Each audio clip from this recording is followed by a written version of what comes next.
You're like the sea I'm sinking in, falling 1,000 leagues in love. And if I were to meet my demise, I wouldn't regret nor rise above. And if you were to wear a disguise, baby, your eyes would be enough to see your worth lies far within. I believe I found a diamond in the rough, and I wanna do something with this life I'm lucky to live. For this world I'm living in, I'll never stop loving. Because I am a man made up of more than just the sum of all my parts. And baby, I believe your body's a work of art. So show me an open mind and I will hold you in my arms. So you can feel my heart beat faster for you. Can't you feel my heart beat faster for you? Can't you feel my heart beat so much faster for you?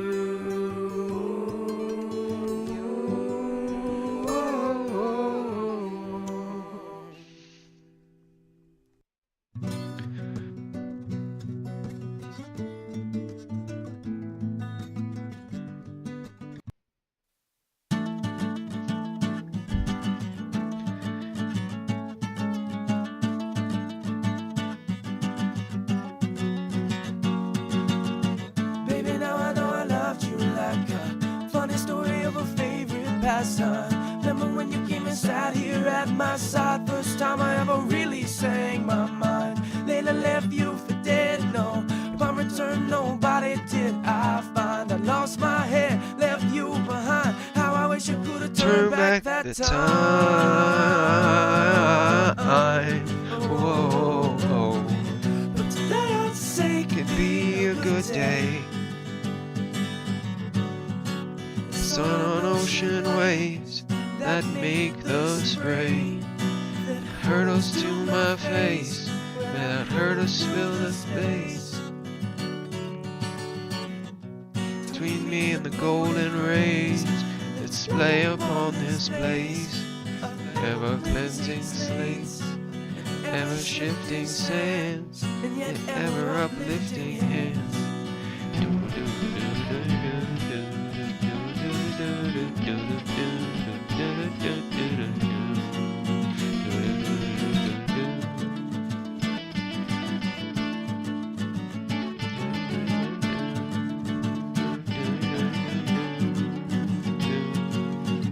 Baby, now I know I Loved you more than I ever even could have hoped to last time. Remember when I told you now I walk a lonely road, you couldn't even read the signs. Ready to leave me for dead, no. Upon return still nobody did I find. Lost my head, left you behind. How I wish I could have turned back the time. today I'd say could Be a good day. The Sun on ocean waves that make the spray that hurdles to my face without her to fill the space between me and the golden rays that splay upon this place of ever cleansing slates and ever shifting sands and yet ever uplifting hands.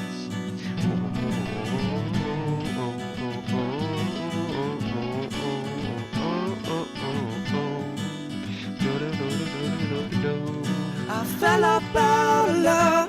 I don't know how I came back down, 'cause I felt like I lost gravity without you around. I don't know if I am stuck or how to get around this ever-growing cavity where once my heart was found.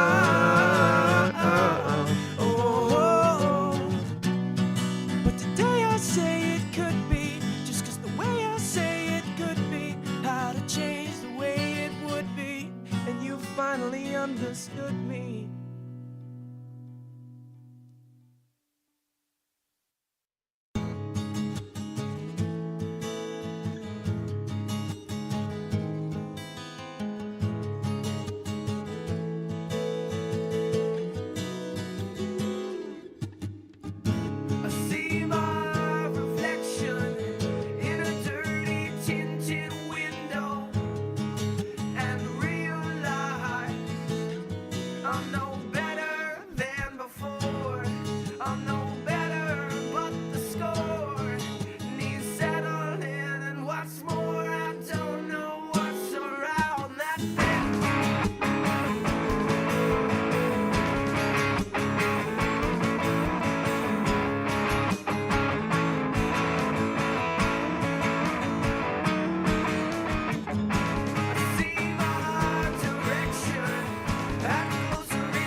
not followed my dreams. I had blinders on before. I need reminders that there's more than just what's coming around that bend.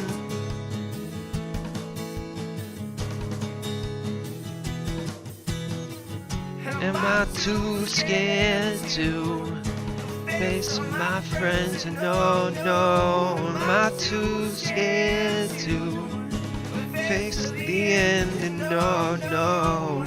But oh God, what's coming around that bend?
What's coming around that? Could it be the same? The letters, the message that they sent.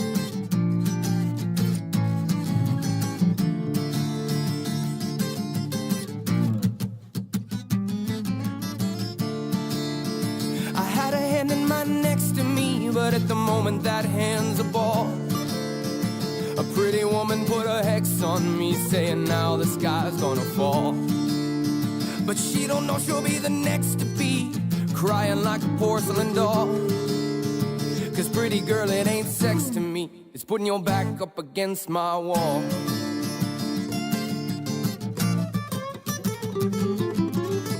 And if only my loneliness loves loving me, yeah, then why won't Miss Misery leave my leash a little slack? So close to defeat that my feet are slipping through the cracks. Whoa, whoa, how I wish she'd wish away the weight from my back. Oh yeah, yeah, yeah, yeah.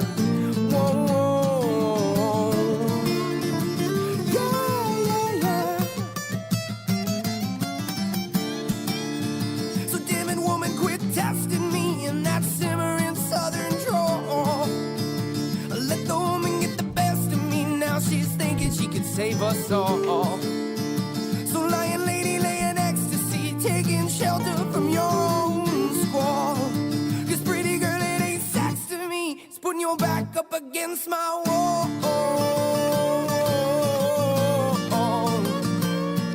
My wall, my wall.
I won't miss misery, leave my leash a little slack. So close to the feet that my feet are slipping through the cracks. Whoa, how I wish she'd wish away the weight from my back. Oh yeah, yeah, yeah, yeah. Yeah, yeah, yeah.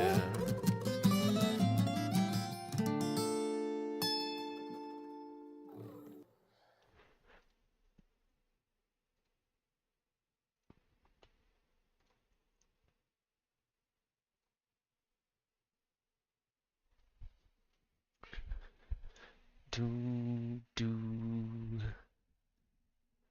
do do do do do do do do do do.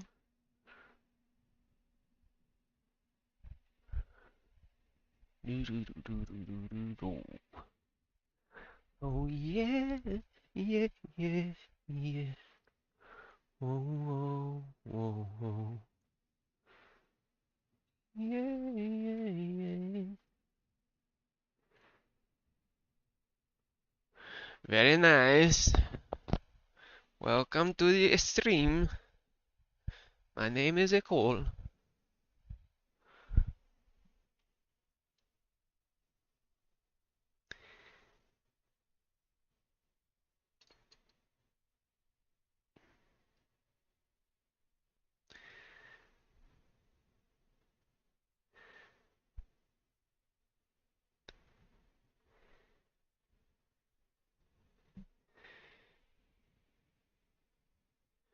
And that's on my butt. Very nice.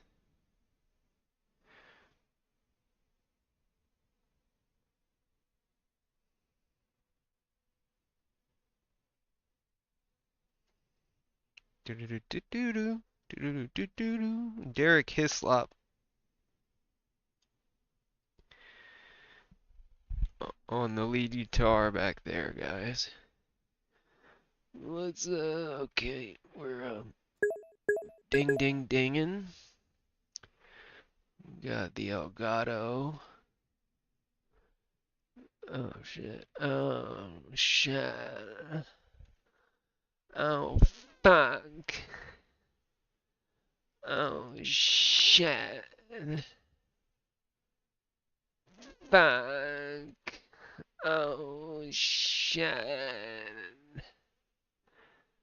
Fucking fuck.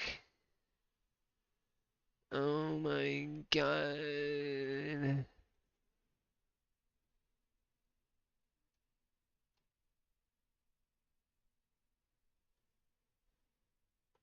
My favorite sentences ever. Like, there is no fucking winning with these people. And again, we You could take like 2 people. seconds strolling through the Dark Viper subreddit, because if you have to imagine a community like Dark Viper, they probably have a very active Reddit sector, because these guys really are, they're just the personification of Redditors. So if you go to Dark Viper's subreddit, let's look up like Bro, top do you posts grok? recently and ignore all the drama ones, right? Let's just see, like, what do these guys talk about Talk. with their devout Button. YouTube streamer? What's going on, guys? Let's go to top. Do-do-do-do-do-do. Blood reused a happy birthday. That's actually kind of funny. No button. Nope. Carl Jobs. Nope. 2 sides of every story. We're gonna play Rise of the Ronin after all this. about Carl Jobs. Speed run. GTA 5. More. Oh, it's all drama. It wasn't all drama 2 days ago when I planned on this segment. New Dark Viper AU made the... Yeah, it's a lot of stuff like this. Like, weird memes of his face. I blame Matt for this being on my Reddit homepage. My current trillion... I don't know what that is. Here, like, it's a lot of this shit. This picture is terrible. Meanwhile, wow, what a picture.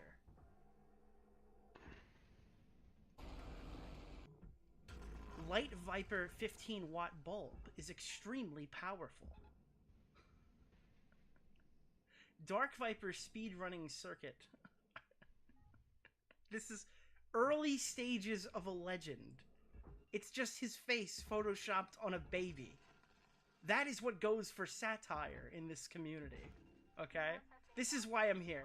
His face photoshopped on a keyboard. I promise. You guys thought, oh, he didn't pre-watch the segment because all the drama stuff was at the top. No, this is what I'm here for. This is the type of humor that occupies this community. Okay? That's a... can someone clue me in on Dark Viper's... This has to be bait. There's no fucking way. Imagine going to the Dark Viper subreddit and being like, hey, do you guys know if Dark Viper has made, like, I don't know, some sort of, some sort of document, maybe, that he can just explain exactly what he thinks about React content in support of Matt. Yeah, these are the newest posts and stuff like that. There was one post today. This feels weird. I don't know why. A little bit. I'll start right here. It was a fucking riot. Let me see. Oh, man. Is this... Do I have this here? What's up with Matt? Is it this one? Oh, no. Oh, God. We need music for this one, chat. Hold on. Wait. I need music. I can't read this. I can't do it. I can't. I need help. I need help. Tipster! Tipster! I need you to read! Tipster! Oh, fuck, they have a new overlay. I hope they didn't break my voice thing. This is mainly a question about his social life. Perfect. Thank you. Someone made a What's Up with Matt post 10 hours ago, and it's for the subreddit, it's actually doing pretty well in terms of viewership. Let me just... Dude, I was gonna do like a whole intro and do some donos first, but I am so out of practice, and I miss this so much. I just need to read this. I need Tipster to read this, because that's the main lore, okay? We have to keep the obsessed allegations going. This is mainly a question about his social life, but the recent stuff with Karl Jobst has made me a little confused. He says he never considered Karl a friend, and I'm pretty sure in a recent ramble he has said he deleted Facebook because no one from his past is worth getting a hold of. Yeah, it kind of sounds like he has zero friends except for maybe some other content creators he sees like once a year. I also remember him saying he is essentially not interested in having a romantic relationship anymore, even though he is only 33. Why is he completely disinterested in maintaining/creating new social relationships? He always complains about sleep and health problems, and then talks about how he eats the same meal every day, drinks like 6 liters of Pepsi a week, never works out, and doesn't talk to people. How did this guy get famous, chat? Dude, and you're like, oh, dude, it's a parasocial viewer, Nick. Nick, stop. It's a parasocial viewer, okay? That's just an anomaly. He's not really like that. He asked about, like, who I talk about. He asked who I talk to about this. Who do I bounce ideas off? And I said to him, like, I don't talk to anyone, really. And then I'm a bit of a loner. Because I, in some respects, consider myself to be an old dog who was kicked a lot when he was a young dog. And so I don't really trust anyone. I have no confidence. I just assume that everyone will eventually, like, work against my interests unless there's an explicit reason for them not to.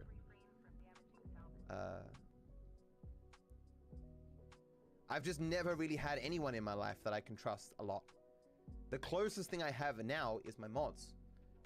Yeah, the AI is getting too good, bro. Oh, man. Dude, the AI is getting too fucking good. I can make him say anything, chat.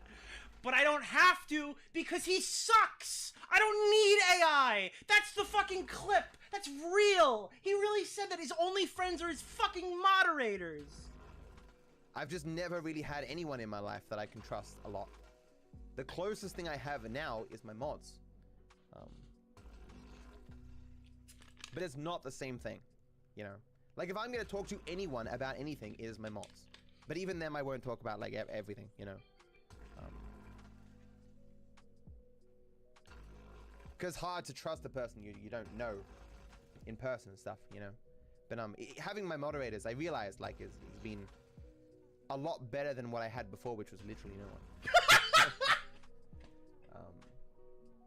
Dude, this guy literally goes on stream and he's like, listen guys, I have 0 friends. We get no bitches. And you think that one's a joke too? It's not. It's not a joke. He literally fucking, like, dude, this is so insane to me. I said this to Chud, we have to be careful because he made this into a YouTube short. So I don't want to get struck. I can only play half the short, okay? So a viewer, context, a viewer goes in and says, can I borrow your YouTube channel so I can pick up chicks? I think that wouldn't go as well as you think it would. I know from experience. If you think the way to attract women is by having a GTA 5 YouTube channel, I don't think you know much about. Okay, bro. Come on! Come on! It's so easy! He makes it so easy to get on stream and make fun of him, dude. He goes on stream and he says that, like, he gets no women. He goes on stream and he says he has no friends. He says that his only friends are his YouTube, or his fucking chat moderators, dude. You know the one group of people that you shouldn't befriend and you shouldn't get super close to and become super parasocial with because they're probably kind of weird? Yeah, his chat moderators make up this guy's close social circle. Okay? So then his own viewers are like, hey, I have a question. He's crazy, you know? I mean, he's probably nothing, but is Matt like a total fucking loser? And then everyone in the chat, and dude, they're doing the it's so funny. It's so funny because he hates Asmongold. Spoiler alert. He fucking hates Asmongold. But the reason why Asmongold gets away with murder or whatever and gets away with being like totally cringy and like a total loser a lot of the time is because they say he was depressed 3 years ago. So that's a reason why Asmongold doesn't wash his fucking room, doesn't like throw his garbage away, why he lives in filth. He was depressed like 3 years ago. So all of his audiences are like, oh, you know, he has depression. He's decided at the age of 33 that he'll never marry because of depression. He wakes up and plays Grand Theft Auto 5 for the last 5 years because of depression. That with a pinch of narcissism sprinkled in it. Ooh. He's going through a rough patch. Like, some people in his subreddit are like, dude, Matt's changed. He's a different man. He's a different guy. Wait, Deaf Noodles. Dennis! How are you doing, good sir? Dude, we gotta do a podcast or something at some point. I've wanted to, like, do an interview with you for a while, but I haven't gotten around to messaging you. Thank you so much for the dono. Someone said Dennis is trying to buy your attention. Dude, I met him in Nashville. He was at the fight. I met him at the party. The one where they were serving prime drinks with vodka. Where Colton met FouseyTube a week before FouseyTube went fucking crazy. I still think those are related, by the way. I think those... Yeah, the one that I gave Colton the address to the castle that they were staying at and let him go. Do you have monkeypox? No. Did your girlfriend use a strap-on and give you monkeypox? No. What? I heard you're into some BDSM shit, so I'm just wondering if that's how you got it. Okay. Why are you still here? Where the fuck is that guy? Oh, man. So let's start going through a bit of the most recent happenings with Dark Viper. If you're not familiar, let me just... I had a big YouTuber contact me and it started asking me shit yesterday. So I just started typing and I didn't stop until I got the basic gist of this. And he didn't respond to me after he asked for information, so... I guess now I know what it feels like to be Dark Viper. Someone reached out and asked me a question and I sent him back 800 paragraphs. And then he ignored me. That is the life of Dark Viper. So this is kind of the backstory. Forgive me, I jotted this down quickly. I'll try to correct it as I go if I missed anything in here. So around 8 or 9 months ago, I'm not actually sure on the timeline. I don't remember when this strike happened, but I know it was in 2023. Chud Logic got struck by Dark Viper AU. It was 2 strikes. We remember 1 strike. It was 2 strikes. Dark Viper tried to take out the VOD, and he tried to take the edited down clip that was posted on Chud's channel. So he tried to hit Chud with 2 straight out of the gate. That's why when people go, oh, he's trying to fuck his channel, we're like, no, he's defending his copyright. He's defending his copyright. I go, I mean, there's a pretty good argument you could make when he goes to take out 2 videos right out of the way. And now, and obviously in hindsight, he's saying that he's just going to strike all of our videos in the future when we react to him on stream and stuff like that. So it's obviously a lot more clear now what the motivation for that was. But initially they were like, no, he filed 2 DMCAs right off the bat. If there was an opportunity for 3, I think he would have went for the channel. I really do believe that. Dark Viper released a low-effort stream highlight video where he expressed his discontent with how Jax Films was receiving praise for his Sniper Wolf coverage. That's another part of this, because the video has been, like, gone. You can't watch this. Does anyone have the Dark Viper clip? Because I'll watch some of it, the one that got Chud struck. And we'll do some fair use commentary critiquing it. We won't watch the whole thing, because he's a major giga pussy. And he'll try to take the fucking stream down. Well, not even try to take the stream down. He'll be delighted to find an excuse to take the stream down. Because that's really what it boils down to. Oh, no, it's his copyright. No, it's not his copyright. His copyright is a means to an end. He has a fucking retarded view, an anti-content creator view on what React content should be, and he's willing, and he's stupid enough, and he's rich enough to take it to court and fuck the platform for everybody else. That's what Dark Viper is. People think Dark Viper is just some stupid autist on stream saying a bunch of dumb shit. No, he's fucking dangerous. Okay, that's why I don't like him personally. That's my position. I think if the world worked the way that Dark Viper would want it to, it would be bad for everyone. I think he's a dangerous fucking person with nothing else going on in his life, and all he wants to do is debate copyright or get a copyright ruling that would be bad for us. That's my overarching opinion. What does Smaggle want? Oh, I have it. Thank you, Smaggle. Head mod Smaggle Daggle. This is the video that got him hit. That got Chud hit. It's a 9-minute and 45-second clip that was edited by one of his editors from a live VOD. So you're seeing this on screen, right? This is the video in full. Chud Logic reacted to this 9-minute video, and what was it, like an approximate 26 to 30-minute video. Chud spoke for more than the actual duration of it. Dark Viper's argument being that the whole video the whole video in its entirety, folks, was played. My argument is, I think that he was happy about that because he was upset about the things Chud said in the video, and he used that as an opportunity to take down the video. I don't think he gave a fuck about... I don't think he thought, oh, this is a market substitute for my content that has no viewership on a channel that only got 10,000 views in 6 months on it. No offense, Chud. That's the reality of the situation. I think he went, find me a reason that I can take this down. Oh, okay, that works. Good. I can get this off YouTube. I think it's a means to an end. I don't think it's a pure copyright enthusiast's plea for his stolen content, because it's not stolen. It's absolutely transformed. Even the people who are like friends with Dark Viper are saying that it would be at worst a toss-up in court, and we would get a new ruling on it, because copyright isn't something that's had a shitload of court rulings to jump off of. But this one in particular, the topic matter always seems to get it evades discussion, because you can't go and watch what Chud created. Who's DMing me now? I've uploaded a video. Okay. Is this really the lolly? media share stuff? Yeah, I'll talk about that too in a little bit. I got that wrong on Twitter. I didn't realize how damning that actually was. But he talked the actual video here. I'll tell you before we start jumping around, because I don't know where I want to land.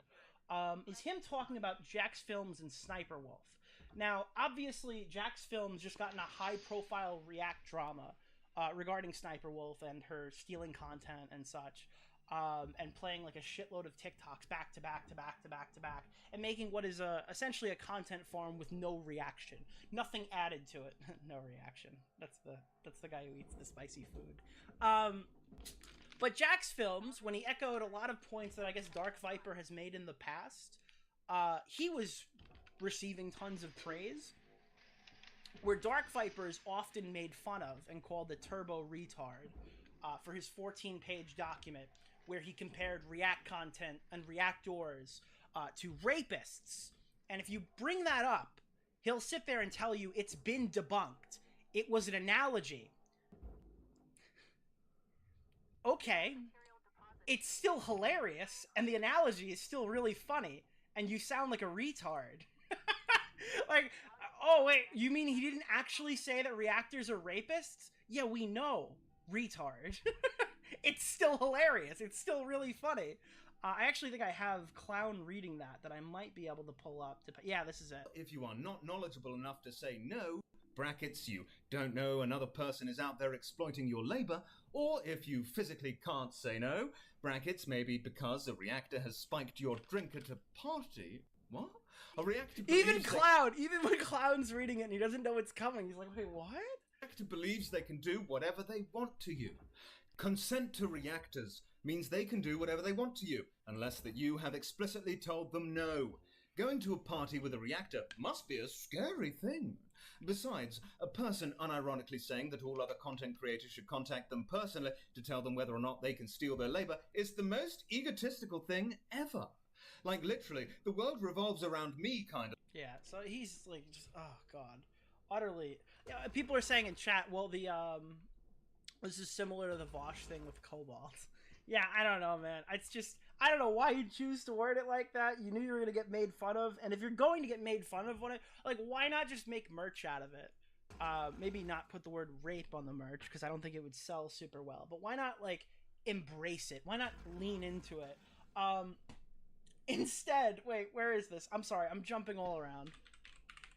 Because I don't have a docket. Instead, where is this? This one. Instead, we got this. Fuck. I can't get over this, bro. It's so pathetic. Hold on. Why are you muted, sir? Good sir. It's sad that Ethan Klein announced he's taking an indefinite break from the H3H3. Sorry. It's sad that Ethan Klein's announcement of taking an indefinite break from H3H3 was clickbait. As someone who's been incessantly harassed by him for years in front of thousands, he's one of those truly deserving of being driven off the internet. A bully. Beloved by bullies. And he played this clip of him getting fucking decimated. Like, absolute. Hold on. Let me put something in here. I got this, boys. You want to he literally posted his L's, chat. Dark Viper posted his L's. And it just keeps going. Let me get some, yeah, this is the one. 14 pages, what he says. Sex offender. The answer is 14. It's 14 pages. It's 14 pages. 14 pages. That's right. 14. 14 pages. 14 pages. Why is that 14 pages. Because one of my favorite no. people on the internet, Dark Viper, 14 pages. You remember this guy? It's Bro, 14 you just pages. I wrote 14 pages. On page 14. Well, he wrote 14 pages. It's But a 14 okay, page if you document. want me to consider your thesis, I need another 14 pages on this. 14. I want to 14 take it seriously. pages. 14 How have you read pages. his he's just a fucking idiot, bro. He's 14 pages. That's what It's he's 14 pages. 14 pages. 14. It's 14 pages. It's 14 pages.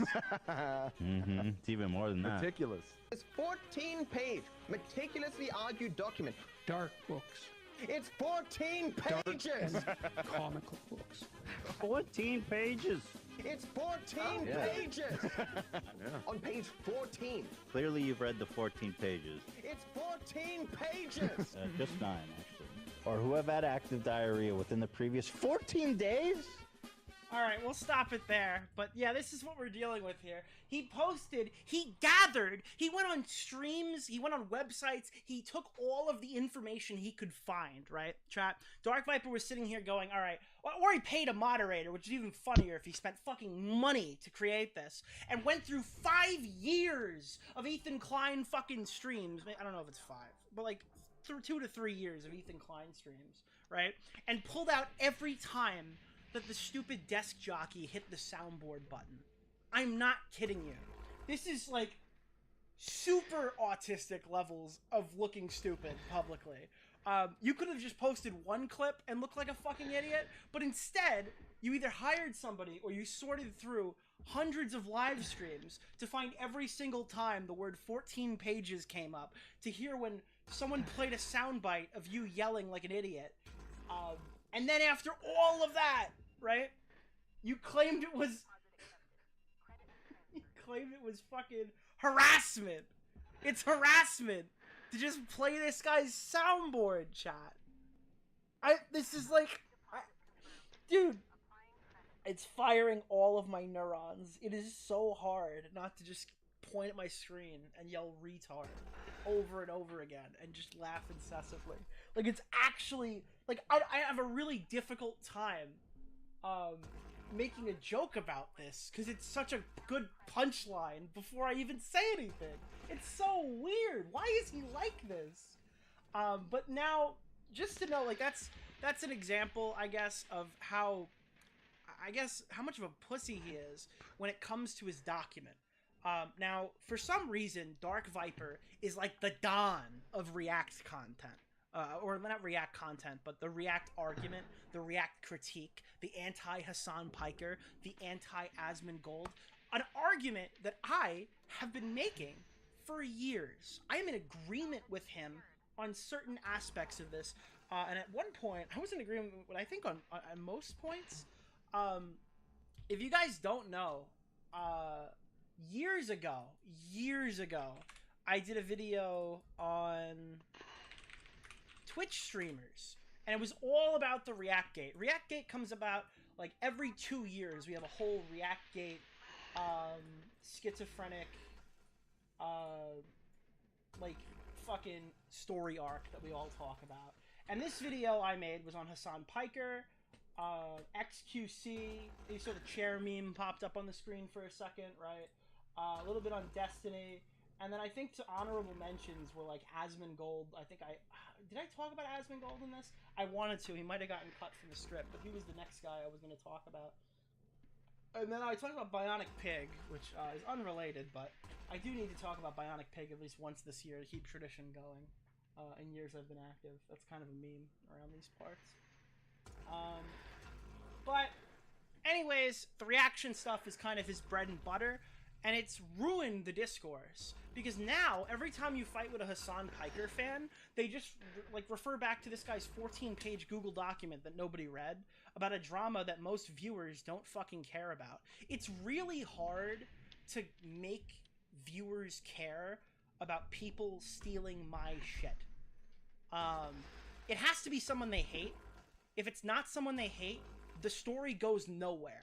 Okay, it's really funny to make fun of socialist Hassan Piker and his distribution of clout, fucking getting up and eating a sandwich, or pissing and taking a shit, or making fucking dinner while someone's video essay plays in the background. I can get you guys to follow that, okay?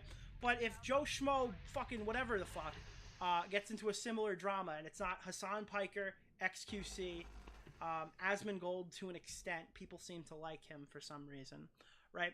I can't really get you to talk about it. Sniper Wolf is one of the most hated content creators of all time. So then people are willing to have that discussion, right? The problem with Dark Viper is people ignored his document when he went after all the popular guys too, because he's so insufferable, beyond parody. And that's a lot of the reason why he's had so many funny interactions on social media with like people like Ethan Klein, and Ethan Klein's been clowning on him and stuff like that. Ethan Klein was dunking on this guy back when he sucked. Like 3 years ago. This wasn't just like a Neo-Ethan arc where he was pretty funny. Even when we didn't even like Ethan, he was still dunking on this guy. but he's obviously like super passionate about his React stuff. He didn't get the response he was looking for. I think his document came out like a year after my video. I think it was it during the JXE drama? That was a pretty sizable React drama with Hassan Piker. I think it was it around there. That would make sense. But he took it pretty hard when Jack's Films got like super duper praised over the Sniper Wolf stuff. Let me see if I can find the exact. Let's look up the word hard.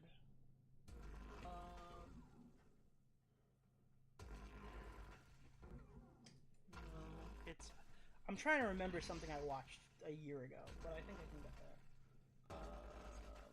there. It's.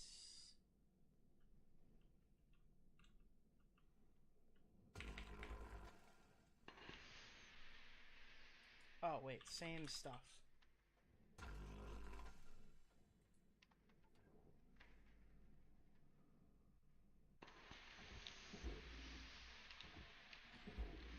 Is being created and thrown up on YouTube for money. That's the thing that I was upset about. I was less critical of using clips and making compilations of stuff, you know, the daily dose of internet and stuff. I still see that stuff as bad.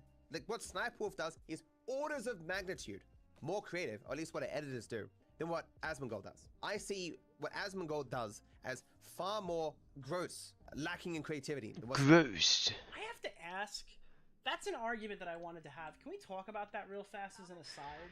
Do you think Sniper Wolf's content, don't use Asmongold because I'm sure you've never watched an Asmongold reaction before. Use XQC because I think his reactions are as bad, if not worse.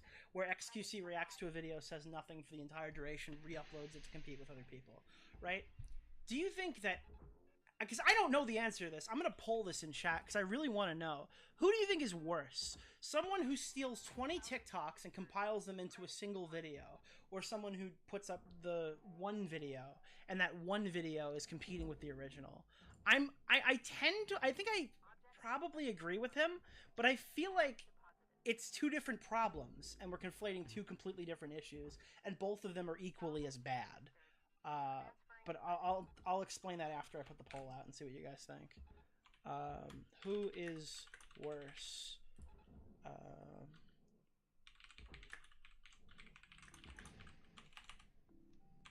Here.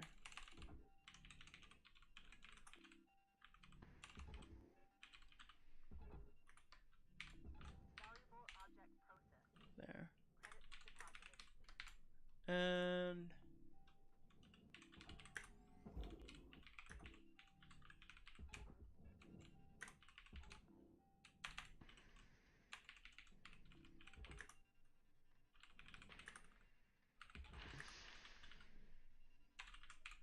here. Oh God.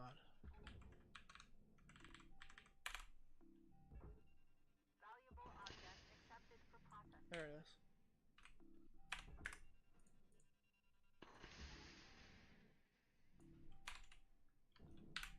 I hate the stupid restrictions on this. There's the poll. Let me know what you think. I'm a little. At the time, I was more. I think I went on Chud's stream. I think I argued that the TikToks are probably worse. But there's like 3 degrees to this content stealing for me. Let me try to brainstorm this out. There's the people who just watch the entire video on stream and say nothing. Like Hassan Piker. Let's say Hassan Piker gets up and walks away and the chair is in the frame. You can't see the title of the video in some cases. But that's not competing directly with me on YouTube, so viewers aren't more likely to find it if they're subscribed to Hassan's Can I say channel. something to you, Nick? Right? Because I really one of the Why? Yeah, so there's 2 types of reactions straight away. There's the people who just react to it on stream, and the people who choose to willingly compete with me on YouTube. Look up any Lamino video, you'll know exactly what I mean, and it is disgusting. This is, in my opinion, the worst thing that you could possibly do. Here, the Kennedy assassination.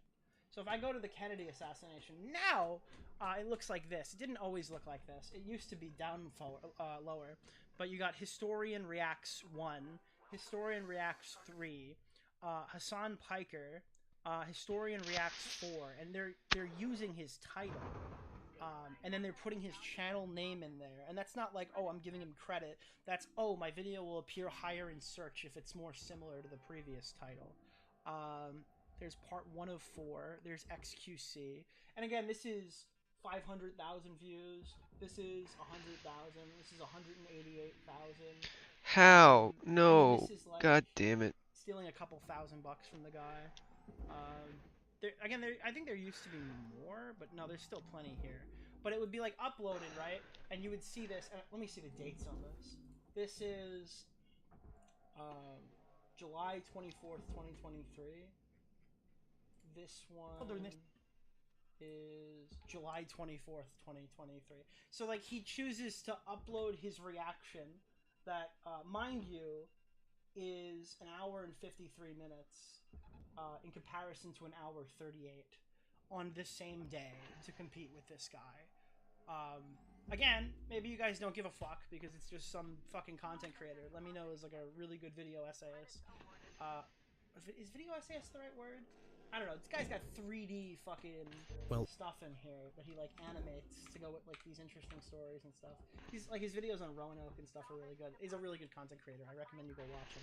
But like, yeah, I think this is lowest of the low subhuman behavior to willingly go out and compete with somebody the fucking day their video came out. And it's even worse because it's XQC. Like, this guy's a total fucking dumb fuck. This guy's brain dead, right? Who the fuck wants to hear XQC talk about the Kennedy assassination? Some Swedish fucking millionaire whose wife is raking him over the coals in fucking divorce land and stealing his fucking car. Okay, what the fuck does this guy have to contribute to the Kennedy assassination? I guarantee he's hearing most of this stuff for the first time.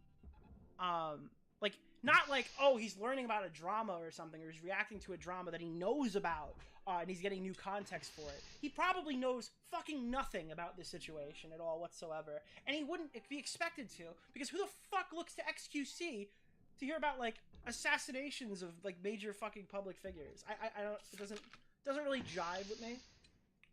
It reads to me like I had nothing to do today.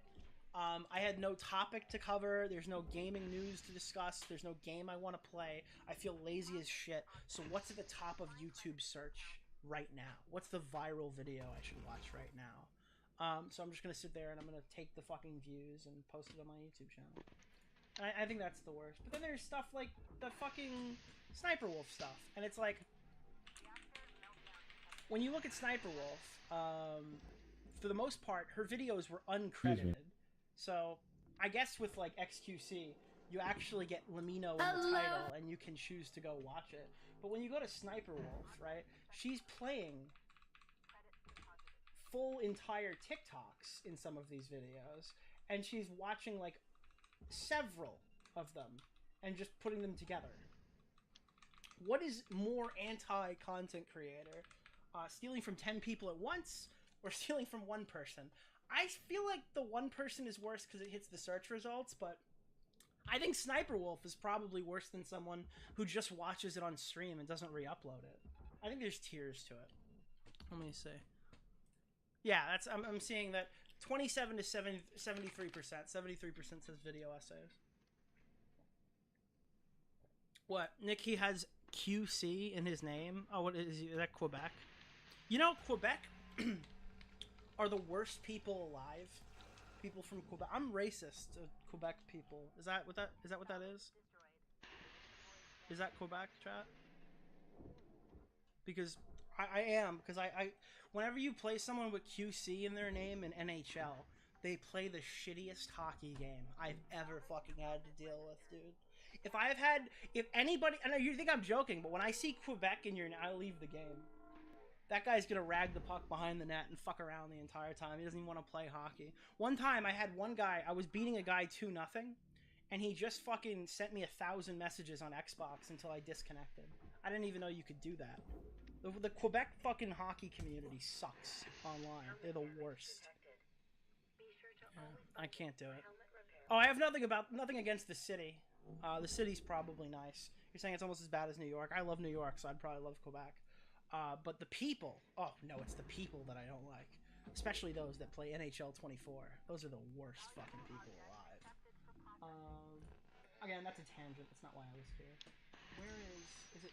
I'm assuming it's this. If it's the that it's money scalped from actual creators. Yeah, it was never a reality where I was going to be perceived positively by a wide amount So of you people. hear, like, this is not...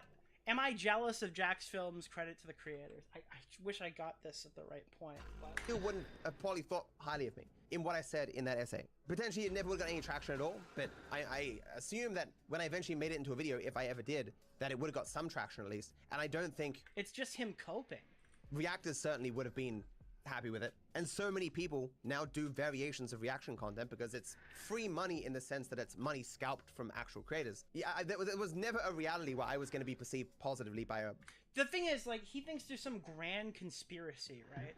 That the only reason his document isn't well received is because people want to support the reactors, because the reactors are making money. Like, Turkey Tom will never call out a reaction YouTuber freebooting or something like that in any large capacity, and he never would in the past, because he can do streams where he just sits there and watches videos and makes a shitload of money.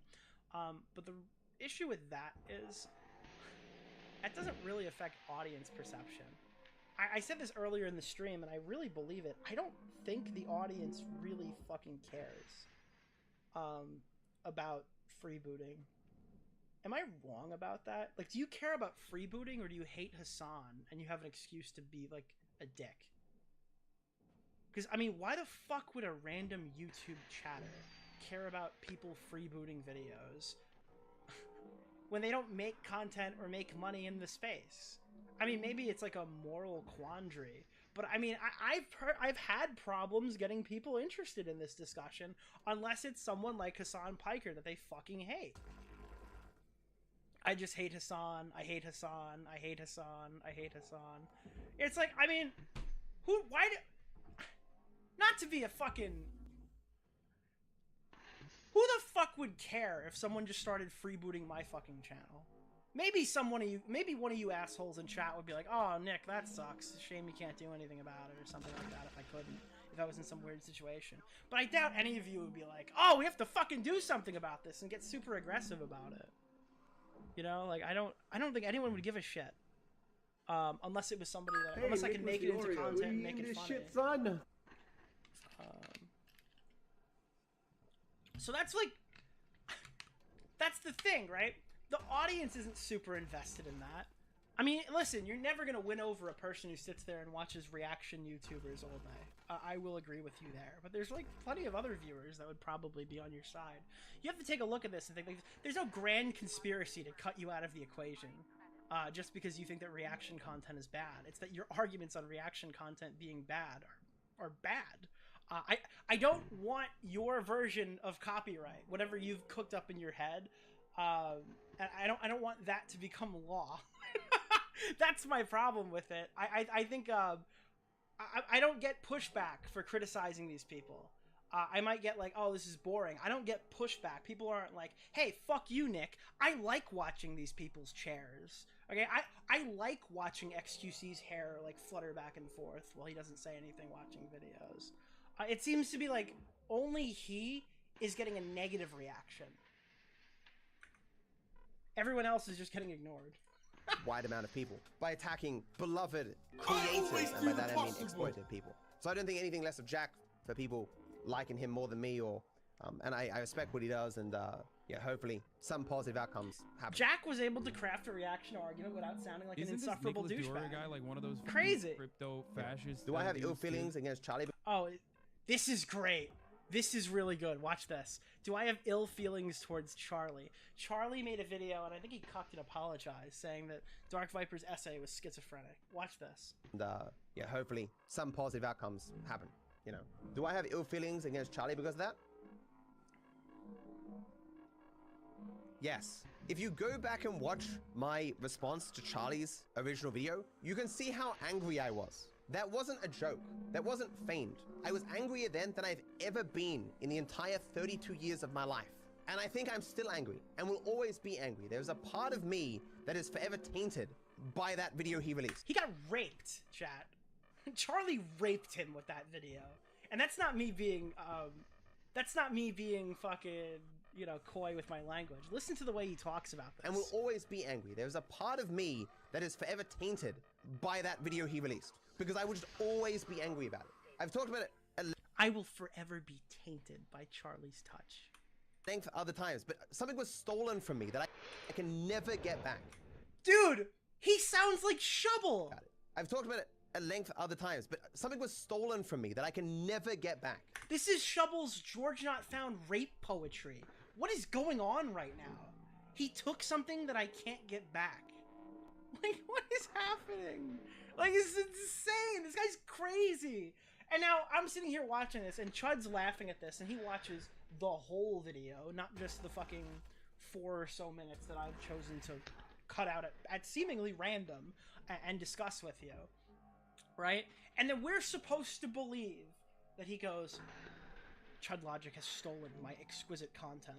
It has nothing to do with the fact that he's made fun of me throughout this video about something that I'm very, very clearly, okay, very, very clearly super self-conscious of. It has nothing to do with that. It has nothing to do with the fact that I'm making a video telling people basically that I'm fucking jealous of Jack because everyone's going out and making content talking about Jack and supporting Jack when they didn't support my document a year Can I say ago, something to you, Nick? right? I really like you.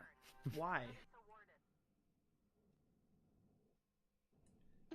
But now, I'm gonna take this guy's video down because, like, you know, it's obviously my copyright and stuff, and that's the whole point. Like, who fucking believes that? Who honestly believes that? Who honestly believes that he gives a fuck? No, it's a means to an end. It's this video upset me. This video made me feel bad. So I'm gonna strike his fucking channel, and I'm gonna strike his re-upload. Because the video made me feel bad. That's what happened here.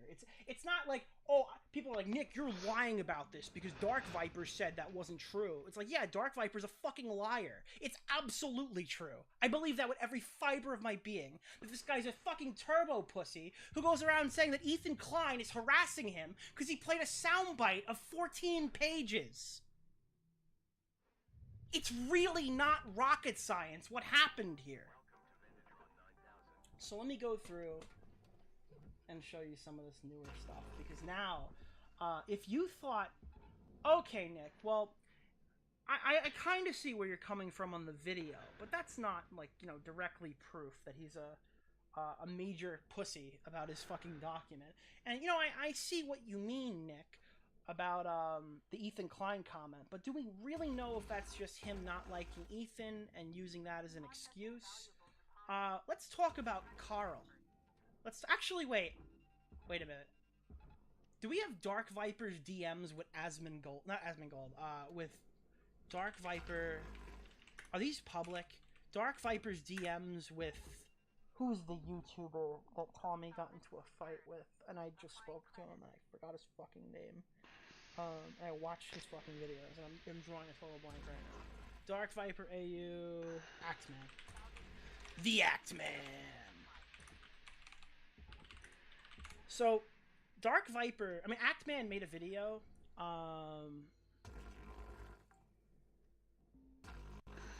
Actman made a video, and Dark Viper had like a fucking psychotic meltdown and wrote like a massive paragraph to him because he didn't like condemn Asmongold. And he like, does anyone have this? Did you see the XQC DMs? Oh, dude, no, I'm the source of that fucking picture going around. I probably could find that too right now. I clipped that, and I've been posting it everywhere for months, every time he gets into drama, because I think it's funny. Let me see. Let me look up my name and Dark Viper to see what videos pop up, because I can play stuff that I cut and posted. So it's my clip. Let me see. Dark Viper Media. I can pull that up too if I have it.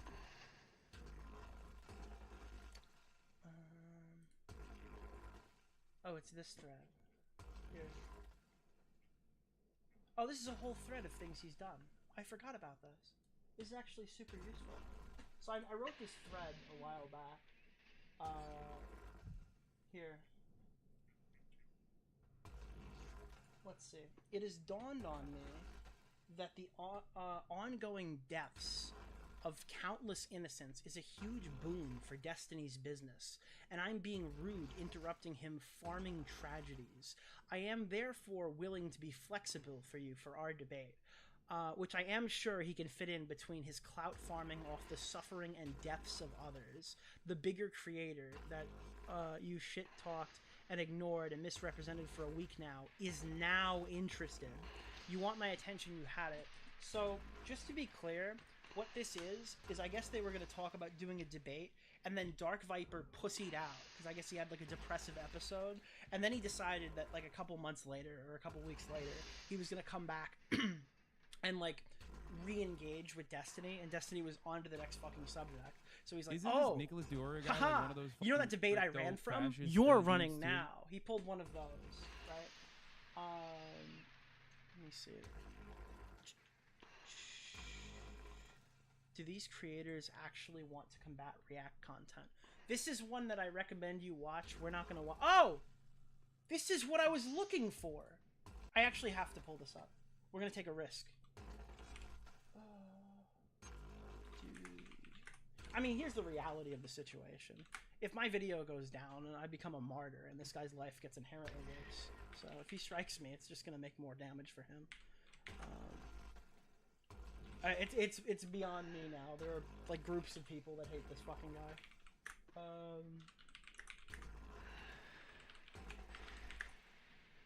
So if he wants to strike me, strike me. We'll see how that goes. Okay. Do these creators want to combat React content? Where is this? So he made a video essentially gatekeeping the anti-React community, which I thought was really funny. So he goes through and he talks about like all the current people jumping Fuck! sniper wars. Oh, I Keep in mind, we just fucked watched that the video up. where he said God he's damn it. not at all fucking feeling bad about React firms getting clout over the React. You know, it's kind of his thing, but he's not really bothered that, you know, people like Jack a little bit better, you know. It's like, so he goes over Oompaville, the Ackman. Where is his fucking... This is great. You ready? Here it is. This is my favorite part of the whole video. You wanna have a good fucking hearty laugh. He talks like this is a totally rational thing to do. And has no regard for how his reaction videos might affect smaller creators. His problem is that he does less reacting and more re-uploading. I sent him a message. He hasn't responded, but even if he does respond, I'm not going to tell you what he says, because I'm more asking him out of curiosity. I'm not leaking DMs here. Like, I don't want to show him my conversation with him. But this is just what I've said, okay? Hey, mate.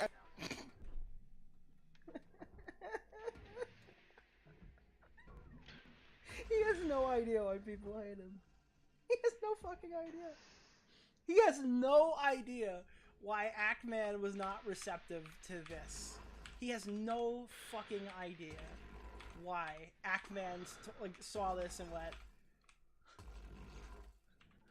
yeah, okay. He has no idea. I don't know, how do I do the stream without sounding like a massive ableist? Fuck me, dude. Why can't I Button. just for once? Then I can say anything I want.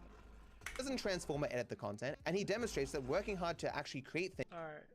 Yeah, so it's all about Asmongold, okay? Hey mate, saw your video. Don't take this message as hostile. I know it may come off that way, but I'm legitimately just asking out of curiosity. Was it really necessary to boost Asmongold in your video? That's the lore. Do you see this? This is the lore. All of this is just a fucking meltdown about Asmongold because he disagreed with what's his name's point there, and he wrote this huge unprompted wall. Okay? So, again, just to throw this out there, we have the video and the way that he struck it from Chud Logic. You can argue with me all you want, okay? We have that. Okay? We have the harassment H3 line, alright? We have this with Asmongold. Okay, we have a few examples we're working on here right now. Okay, but I think the thing I want to show you next. Button, what are you Is the doing? Coral Jopes scenario. So, I put out a tweet, and I thought it was pretty good. Thank you, Mr. Fluffyton. I appreciate your $50. You are a very good soul. I promise, after I get through a certain amount of this, I will take a break and start reading donos. But Dark Viper hired a lawyer to fuck Chud Logic's channel because the commentary in Chud's video made Dark Viper feel bad. As a direct result of those actions, Dark Viper has attracted a large following of hate watchers who will make his life a living hell going forward. So when you see Mr. AU get more trigger happy in the coming weeks regarding DMCA censorship, don't be surprised. He's facing the scary reality that he's lost control of context in his gated community. He's trying to feel powerful now that every aspect of his online life is being tore through. I mean, let's be honest. A new clip hits my feed every day of this dude either saying the most hypocritical shit ever or crying like a baby. People were going to find out that this dude had the lolcow gene eventually. And I thought, alright, that's a pretty good, light summary of what's been going on recently. And I don't know what happened. I don't know how he saw this. I don't know Carl. I have, at the time of this post, I have never, we didn't talk during any of the Max stuff when I was using his music and stuff like that. I might have tweeted at him 2 times, and he might have responded to me once. Okay? I have no affiliation with Carl Jobst at all, right? Going into this fucking conversation. So, he doesn't even follow my Twitter. The only thing I know about him is he said that he doesn't like Turkey Tom's content because he makes videos and stuff he doesn't give a fuck about. So I just kind of assume that he doesn't like me. Maybe wrongly. I don't know. Sorry, Carl, if you're watching. Slimy Weasley fuck. I kind of assume I'm that... happy you are streaming. I needed my fix for the intro PLZ. I need it. I kind of Lol. just Love assume... the stream. Oops, sorry, thank you. Keep it up. XOXOX. Thank you so much. Isn't this Nicholas Dura guy one of those fucking crypto fascist dudes too? I know you're on the edge of your seat waiting for me to finish the sentence, but I kind of just always assumed that well, he's friends with Tipster. He probably doesn't like me, And that's not a crazy take, right? Right? That's not a crazy nuclear level position. I just kind of assume that when I fight with certain people who are friendly with them might not like me. Now, I don't hold that against anyone because that would be totally irrational. I don't know that for a matter of fact. But when I got into a fight with Bunty King, there were entire communities of friends, social circles and stuff that I wouldn't be invited to. And I accepted that because I was very vitriolic to Bunty King. I knew I wouldn't have any friendship with Leon Lush. To this day, I've never had an interaction with Leon Lush. But I knew at that point, when I shit on his whole fucking group of friends, the odds of me ever having some sort of professional interaction and being friendly with that guy was probably slim to none. And that's how I always just viewed the Carl thing. It's I respect Carl, I love his content, I think he's probably the best drama YouTuber on a day that he wants to be active right now on YouTube, right? But I don't know Carl through a hole in the wall, right? So Carl finds this tweet. I guess someone retweeted it that does know Carl. And he finds this tweet, and he chooses this to be the vessel for one of the hardest punches that wouldn't usually be a hard punch I've ever seen thrown. And I'll explain to you why this is actually significant. Here we go. I have known Dark Viper AU since 2018, when we were both small streamers trying to grow. Over the years, I believed we had become friends. I respected him. I met him multiple times in person. I specifically brought my wife to a creator party because I wanted her to meet him. I valued him as a person. Recently, without notice and without warning, he banned me and removed me from all socials. This hurt me deeply. I reached out to ask why, and he never even bothered to reply and let me know what I had done. Dark Viper will spend his days arguing with random haters online. But when it comes to someone who cared about him and just wanted to know what I had done to hurt him, he could not care less. At this point, I don't care to know what his grievance is. But I do know that what he did to me was a terrible thing to do, and my opinion of him could now not be lower.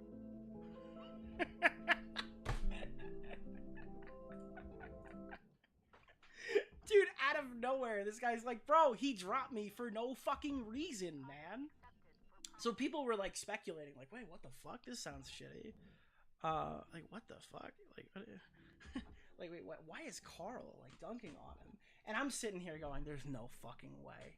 There's no way this is gonna go fucking perfectly. There's no fucking way. There's no way.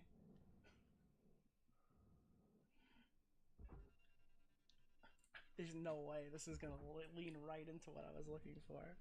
But it does. Hold on. Gotta get some more Carl music.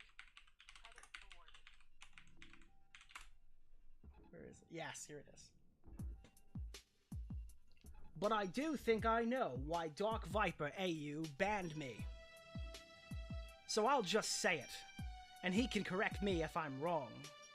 At the end of February, I released a video. Oh, let me lower this a little bit. At the end of February, I released a video which had a Starforge PC sponsor in it. Immediately after I released this video, Dark Viper banned me. Starforge is partially owned by Asmongold, who Dark Viper doesn't like because of reaction content. So Dark Viper banned me because I promoted Asmon's company. I had very recently spoken with Dark Viper on the phone before this, and we were friends right up until this video. It certainly has nothing to do with the drama in Dark Viper's the drama Dark Viper's Reddit is dredging up from years ago. Dark Viper and I have even discussed this in person, together. For my part, I'm getting sued. I have a family to support and consider, so there was no way I was going to turn down the financial security of this sponsor deal, and a very much needed PC upgrade. Naturally, Dark Viper didn't entertain the equation when it came to accepting this deal, and I think the pettiness of Dark Viper's actions is why he couldn't bring himself to tell me the reason. Chat, this is like... Chat. He's so autistically fixated on reaction content. He is so fucking autistically fixated on reaction content. He's cutting people out of his life. These are Australian content creators. These people, they live closer than I live to any of these people. These are people that they've met before. He's met his wife. They're friends. They talk on the phone.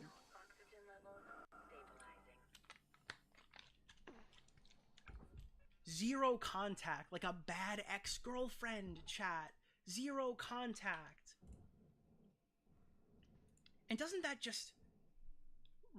doesn't that remind you of something? Doesn't that... Wait a minute. What was his fans asking earlier in the stream? This is mainly a question about his social life, but the recent stuff with Carl Jobst has made me a little confused. He says he never considered Carl a friend, and I'm pretty sure in a recent ramble he has said he deleted Facebook because no one from his past is worth getting a hold of. Yeah, it kind of sounds like he has zero friends except for maybe some other content creators he sees like once a year. I also remember him saying he is essentially not interested in having a romantic relationship anymore, even though he is only 33. Why is he completely disinterested who was in kicked a lot maintaining... when he was a young dog, and so I don't really trust anyone. I have no confidence. I just assume that everyone will eventually, like, work against my interests unless there's an explicit reason for them not to.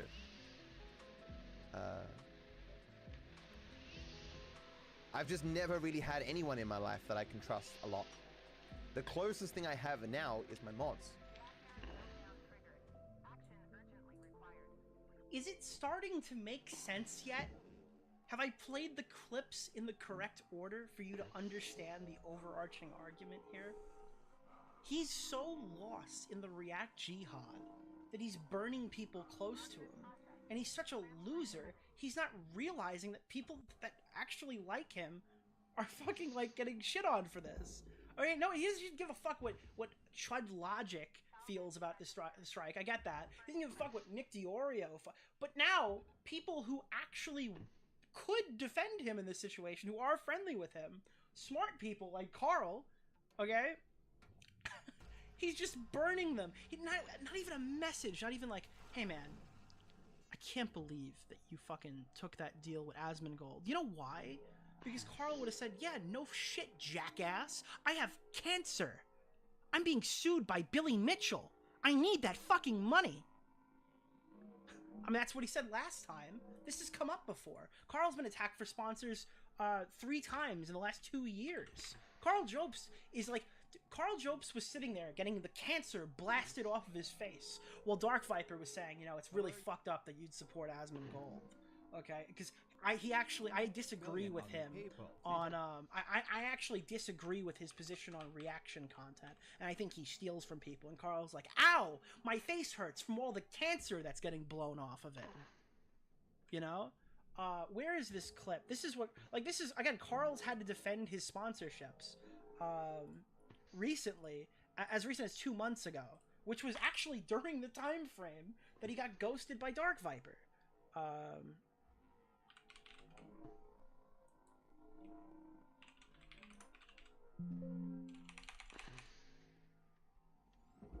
Can I say something to you, Nick? I really like you. Why? Here. This is Carl. Other people, and has been reacted to by dozens of YouTube channels. Mooney was so ignorant, he didn't even know it existed. And because of this, large chunks of his video are just flat out wrong because he couldn't be bothered to learn about the situation. But even if the phone call wasn't posted online, the mere fact that it existed at all should have after he released his video, he confessed he only considered the difference between reality. What the fuck? I just had this. Right now, I'm dealing with a frivolous lawsuit from a psychopath. My legal bill just for the month of November was $50,000. I could really fucking use that money right now. But despite the legal Not bills, only that, Dark Viper has, I'm sorry, Carl has what Dark Viper will never have, according to Dark Viper. A wife, he's a family he supports, you know, like, so that's also her money, as Carl puts it in this video, right? That Starforge PC money is actually also his wife's money. So, again, it's probably not easy to have fucking skin cancer. It's probably not fucking easy to... Can I say something to you, Nick? I really like you. To have a psychopath suing you over a Donkey Kong cheating allegation and spend $50,000 a month on lawyers. But thankfully, Dark Viper is the Vosh of the situation. Dude, can you believe that Carl Jobst... Could you believe... Hold on, let me get this out here. Let me explain to you the reality of the situation. Because the I've been talking to a lot of Dark Viper fans, right? And they message me and they go, you know, Nick, I know you're the guy. You're the fucking guy who could explain this to the audience the best. You could portray our arguments better than we can. So let's have a callback to last month's drama. So you might think it's frivolous to go after a cancer survivor who's being sued and his bills are $50,000 a month for taking money in a PC sponsorship. All right, and sometimes in other situations, well, you might be right about that one, but not here, but not today. Okay, because let me tell you a little bit about Starforge PCs. Yeah, sure, there's a reactor that's profiting off of it, who profits off of the stolen content and hurting other people through that and taking money out of the small creators' pockets. Isn't this Nicholas Diora guy like one of those fucking crypto fascist That's one dudes aspect too? of this too. But have you ever looked inside your Starforge PC? You know who finds the minerals? You know who finds the minerals that go to creating that computer? Do you know the child sex slave dungeon mines in third world countries that get fucking raped for the cobalt that you have in your fucking Starforge PC, Carl? Did you even think about how many children were mercilessly murdered after you took the Starforge PC sponsorship? Okay? You Okay, might but as I well love you, but have you got to pod go. points on your hard drive. I mean, that's what these people sound like. They sound like they're doing the Jewish question for reaction content. They sound like Jewish question fucking alt-right schizophrenics trying to argue why why you can't take a sponsorship with people like that. It's just insane, dude. I mean, that's what these people sound like, man. It's so fucked. All right, where was I? I don't know where I was. Kennedy assassination. Okay. Oh, okay. So we were here. This is where we were. So this is the Dark Viper ban me part of the Carl thing, right? And then Carl disavowed me, and we went back and forth a little bit on this. And again, I think my argument holds up pretty well. And that's kind of what I'm saying here, to be honest. Dark Viper won't say this publicly because it's insanely petty. Like you. I didn't quote the tweet because I agreed with it, which I don't. I quoted the tweet because it shows Dark Vipers waste immense time and energy on people who hate him. But in my case, someone close to him who he knows in the real world, someone who will actually be affected by his actions, he won't even bother to spend 1 minute telling me why he ceased a 6-year friendship. This is because Dark Viper's not a nice person in real life. It's the real world. It's super easy to seem moral when you live alone, have no family to support, have no relationships, and just argue philosophy online.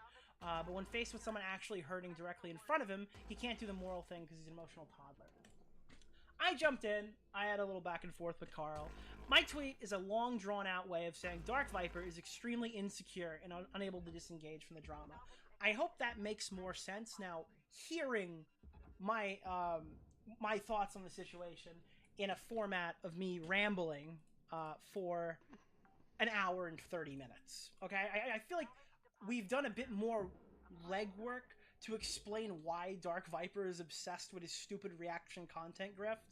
Maybe it's not even a grift. I think he does believe in it to an extent, right? But like he's so deeply obsessed with his autistic fixation of the reaction stuff, and he's so insecure about how his document was received. I think we've done a little bit of legwork to show that, and I think that pays off here a bit more. Even if people might disagree on the nuance of why he DMCA'd Chud Logic, it's entirely reasonable to hold that opinion given how poor his responses have been. That's what I'm pointing to. Pointing to the Ethan Klein harassment thing, pointing to the video that he... Obviously, you can't use the video as an example, right? But I'm pointing to how he's flipped out in the past and other people who won't critique the exact people he doesn't like, i.e. Ackman, Asmongold. And then my newest example is that he cut ties with a friend of 6 years over just taking money that would benefit Asmongold. Okay? He's so fucking, like, autistically fixated on this copyright shit, right? And his ego is so immensely tied to it that he will actually burn friendships with people who he knows in real life over them. But that's just the newest example. I obviously didn't have access to that the day before this interaction when I made that initial tweet, right? I'm not sure why this tweet or opinion needs to be disavowed. That one was labeled for Carl. Why he's acting like the tweet was slander, or why his audience is pretending it's misinformation. It's hardly even an argument. And that's true. My argument is that he's a pussy. There's no, well, actually, that's been debunked. My argument is that he's a turbo pussy, and he's super fucking tribalistic about his reaction content, and he's a loser. That's my argument. I'm not making some profound fucking statement. I'm not debating him on copyright law. I'm saying that he got his feelings hurt and he's a pussy. So I guess you could debate me on it, dispute the fact that you're gay and cringe and that you have turbo AIDS, but that's all I'm really doing here. I'm making fun of you. You can write 15 pages about it, you know, add an extra page. Just for bullying and harassment, I guess. He dedicates hours and days and thousands of dollars to fuck with a random nobody streamer's 10,000 views. And again, no offense to Chud Logic, but this video was up for like 6 months and it only saw 10,000 views. Okay, I'm gonna have 10,000 views watching this stream tonight on the VOD when I go to private it. Okay, so like, I don't know why. Why are you... There are people who've re-uploaded my video en masse, and I'm not criticizing people who strike small channels, but like, why would you fight with somebody who actually did a reaction to your video? This isn't like somebody freebooted it or downloaded it and re-uploaded it. This is someone who did a reaction that was over the length of the clip. Why would you target that person twice? And I haven't even mentioned this on stream yet. I should be fucking whipped for not mentioning this on stream.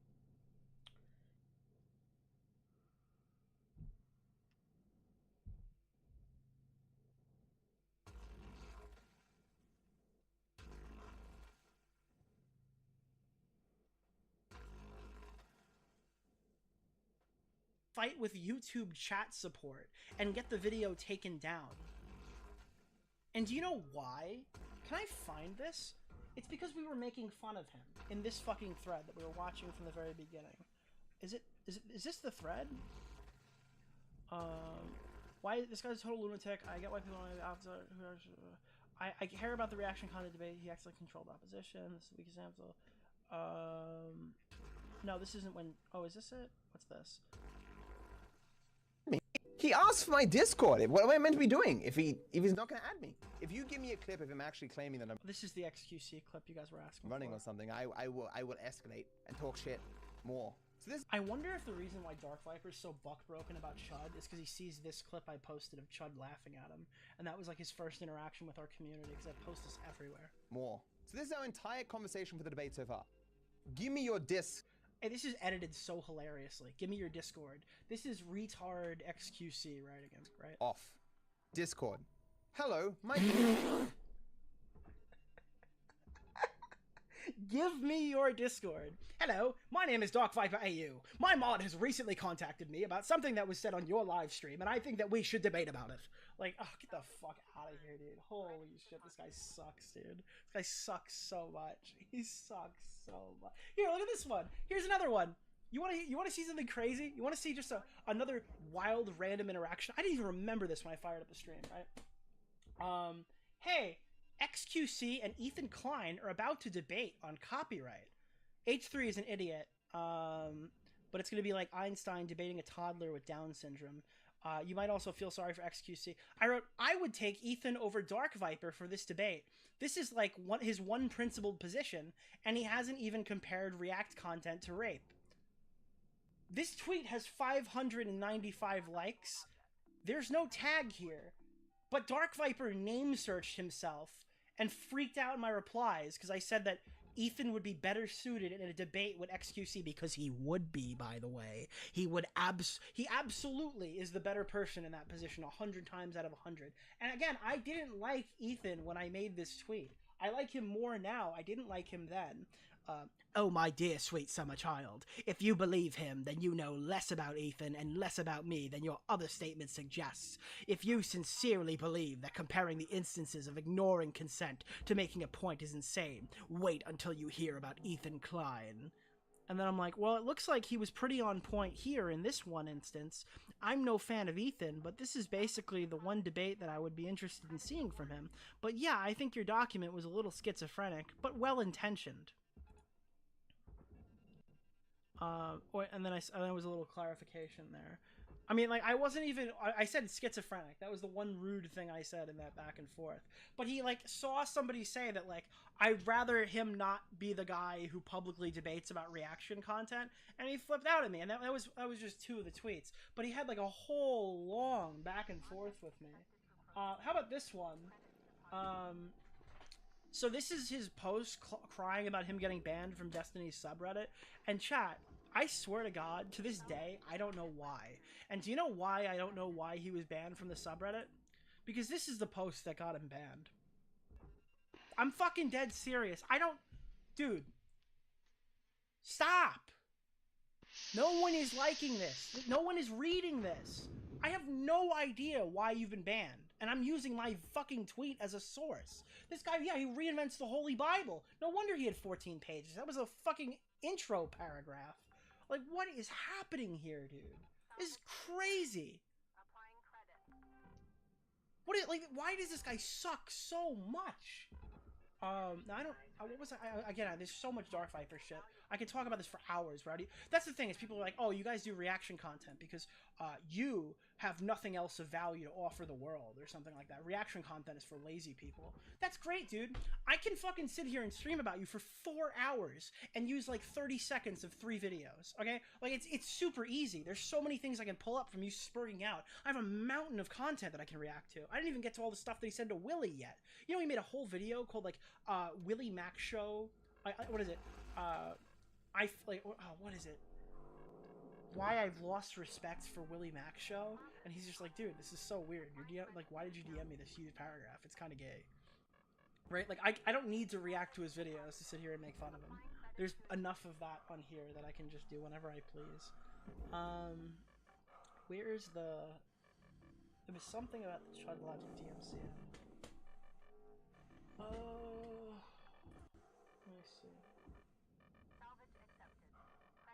He dedicated hours in security, and it snowballed into a huge wave of drama he can't handle.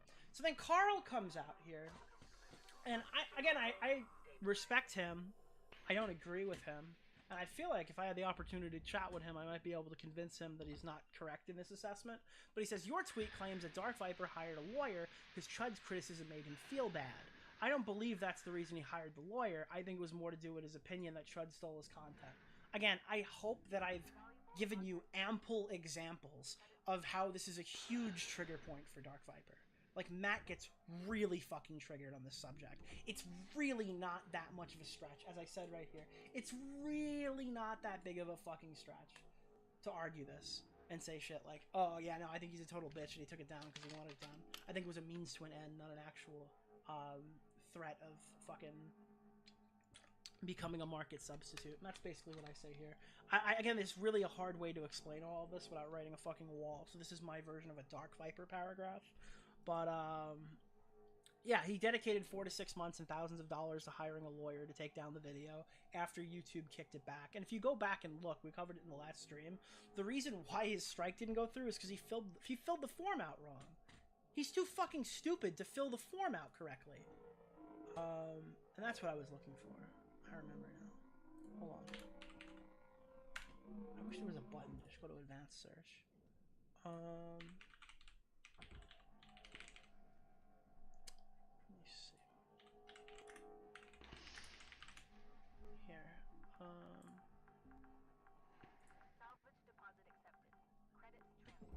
Yeah, this is like when we were covering it in mid-time. This was me arguing with it in real time with him.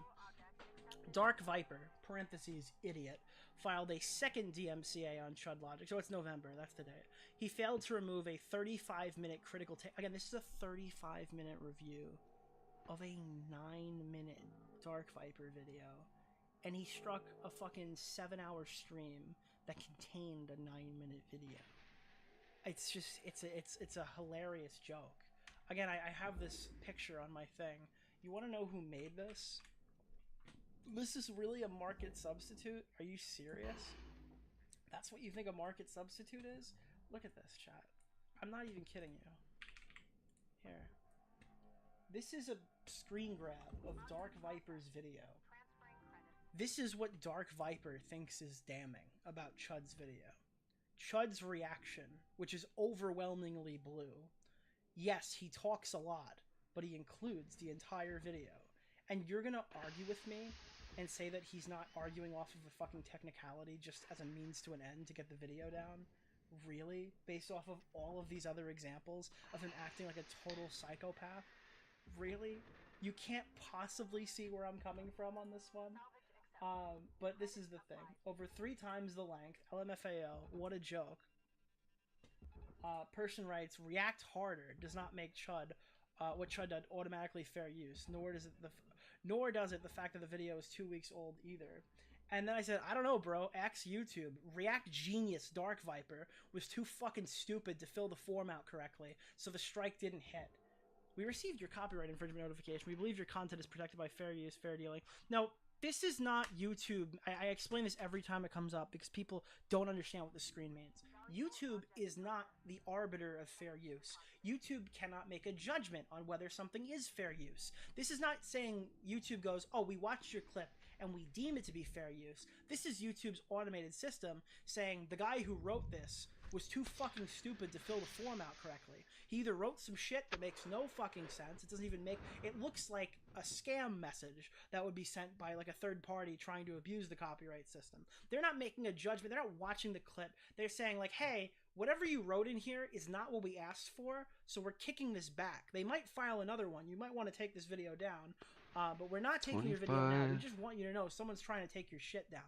Okay, this happened to Onision when a third party tried to DMCA a video on his behalf and the strike was kicked back to him. It just means you're too stupid to fill the form out correctly. Because again, YouTube's not making judgment calls. YouTube's not looking at this and going and making some sort of huge groundbreaking assessment. They'll lose their safe harbor status and the site won't be able to function. That's what happens if YouTube starts actually stepping in. They risk losing their ability to not be sued in these copyright infringement cases. Safe harbor makes it so if you strike my video and I file a counter notification, you're going to sue me. If the safe harbor status gets revoked, then you are able to sue me and YouTube, and they will not be able to function. They would go belly up in a day.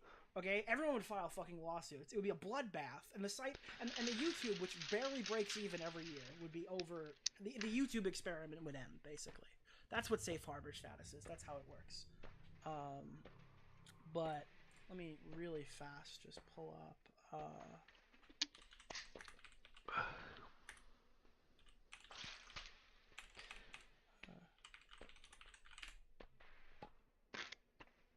Let me see if I can find this.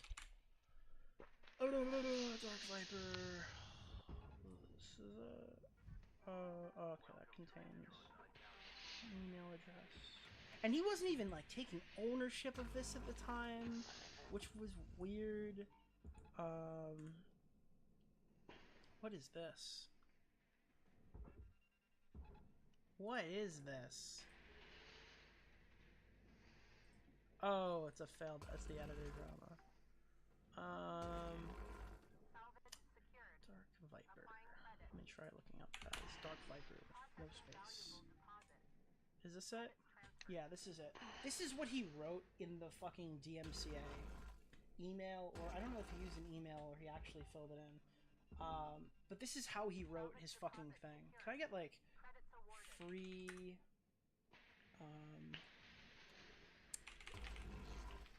royalty free? Here.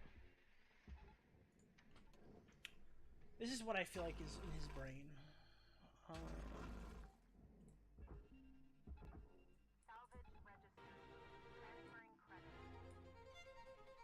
Yeah, this is how he thinks. Okay. Hi. I have made a particular study of fair use law. For example, I have read Matt Haas versus Ethan Klein, ETL number 120116, CV03081, and Where is Fair Use by the lawyer Jessica Vogel. That covers all relevant proceedings on fair use in America.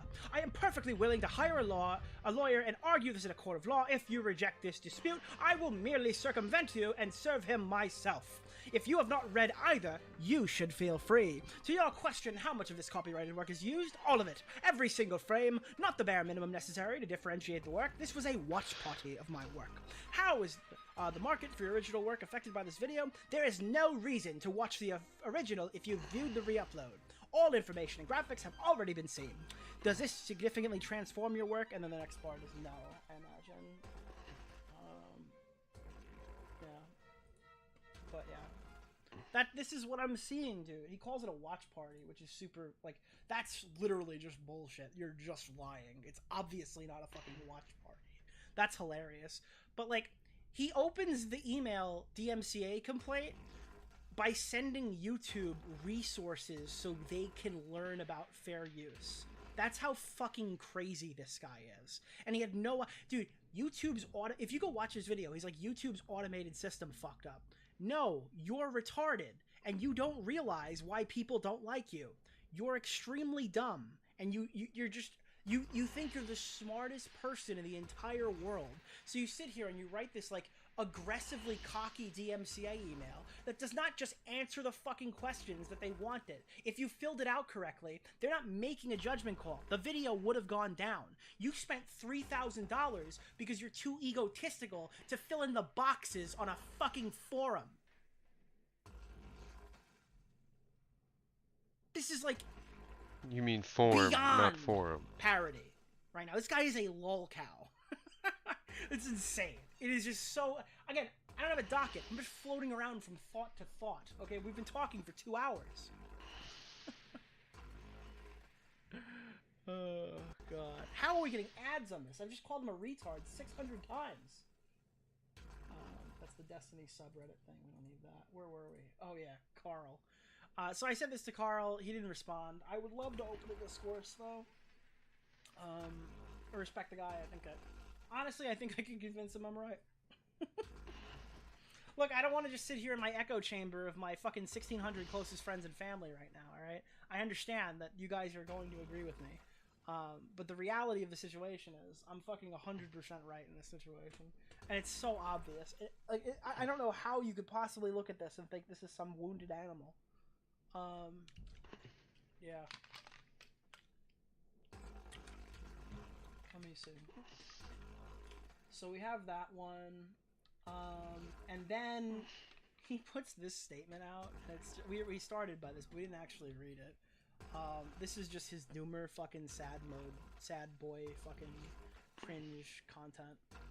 After we get through the Carl stuff, I will start reading donations, and then maybe I'll go take a piss and we'll go watch a fucking video on Dark Viper. Because I said that like next time we do it, we'll just watch videos about him because that's all we can do. Let me get some music. I'm losing my voice again, which is crazy because I haven't even been streaming. By the way, guys, I think I'm gonna film unboxing videos and shit. I'm waiting for them to build my jaws right now. The arcade's almost done. I'll post pictures soon. Bar's not done yet, but it's in a good place. It's in a functional place. Arcade's almost done. Got some translights that I put up on the wall recently. We're gonna do that stream soon. It's almost the summer now. I got the setup. I bought a bunch of shit for the setup this week. So we're gonna stream pinball soon. We're gonna do a Ultimate Rape Review pinball edition. So then Dark Viper gets up on Reddit seeing that like, oh my god, it's all on fire. My life is ending.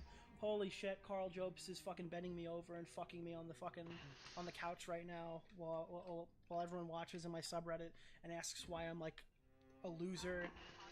And why I have no life prospects, and why I fucking drink Gatorade and play fucking video games all day and run speed. By the way, side note, do you not think it's a little bit fun? Listen, I'm the last guy to make this argument because I don't care, but like, do you think it's a little funny that this guy's whole career is seeing how fast he can play the entire story mode of GTA 5? Like, over and over and over again? Is the guy who's mad that Chud Logic watched his 9-minute YouTube video. Like, I know he'll never get hit for that, right? Because all these gaming companies have just like this unwritten rule that we're allowed to do this. We all know it, right? But like, don't you think it's a little bit funny that his actual content is to see how fast he can play the entire story of the game? I just think there's some satire there. I mean, if Rockstar wanted to wake up one day and literally end his life, they could. But they're not going to. And they shouldn't. It would be bad for the... It would be equally as bad as if Dark Viper's fucking schizophrenic view of copyright became law. That's the difference.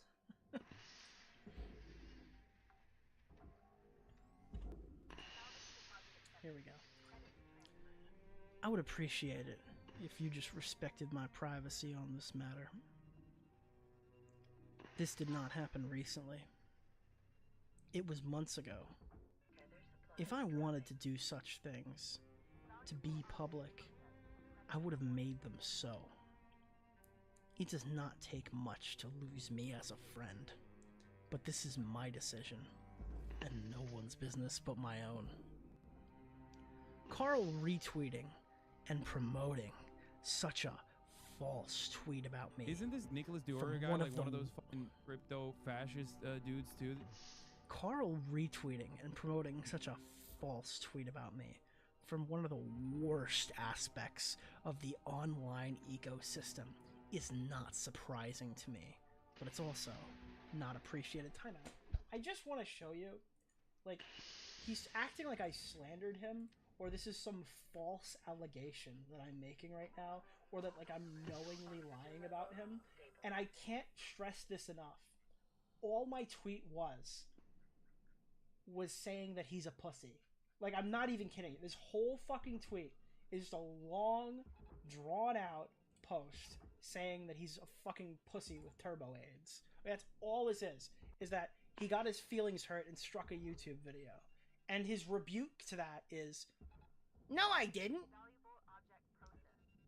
God damn it! No! Oh, okay. My apologies, dark douchebag. My bad. I didn't realize I was slandering you. I don't agree with you. I think you're a liar. That's what I think, but that's besides the point. Where the fuck was the post I was just reading? Yeah.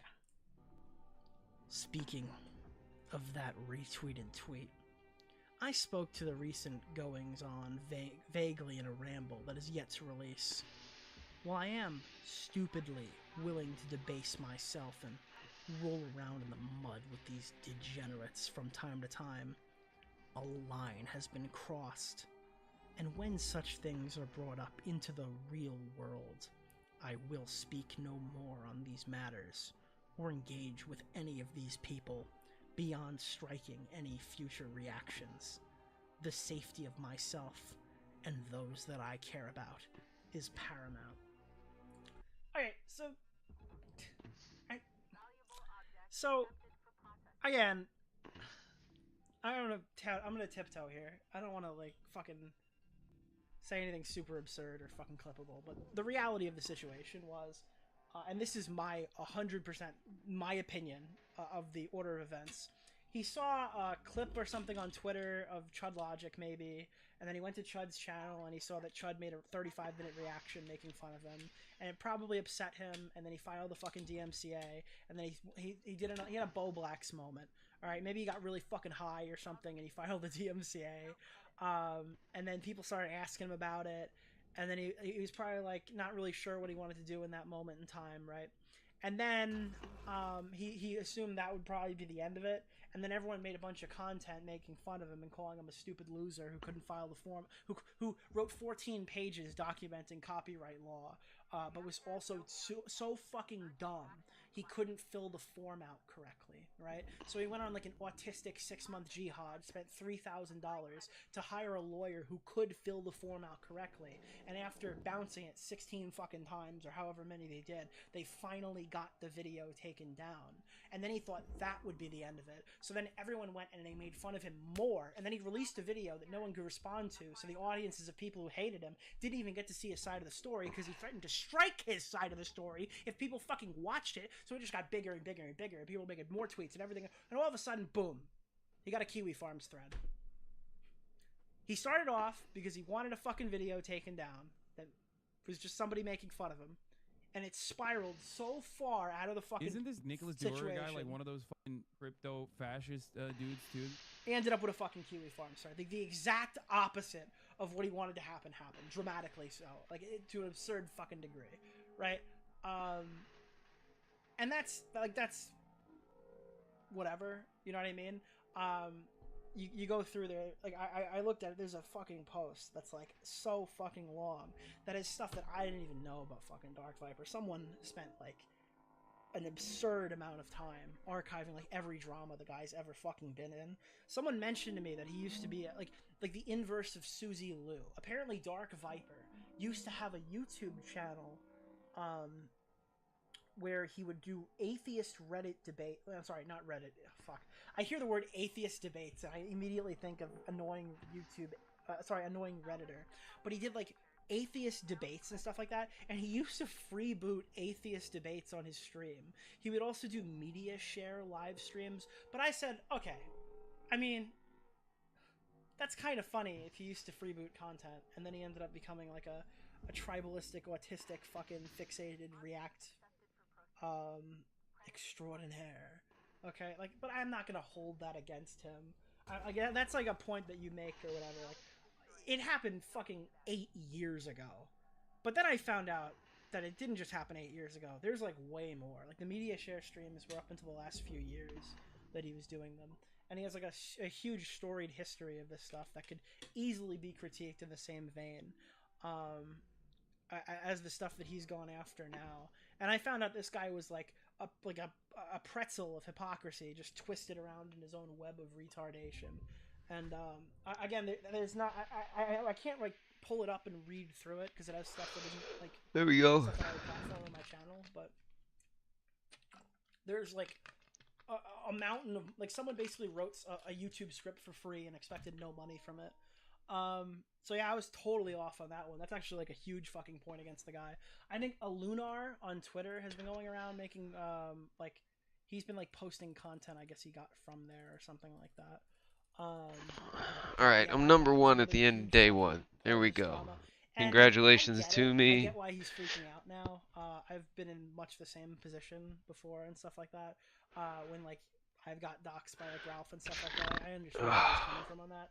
But he's acting like we're Kiwi Farms. Like the British Runner guy or Doomer Media is like behind him getting doxxed, or like me, or like you don't understand. All of those people fucking hate me too, dude.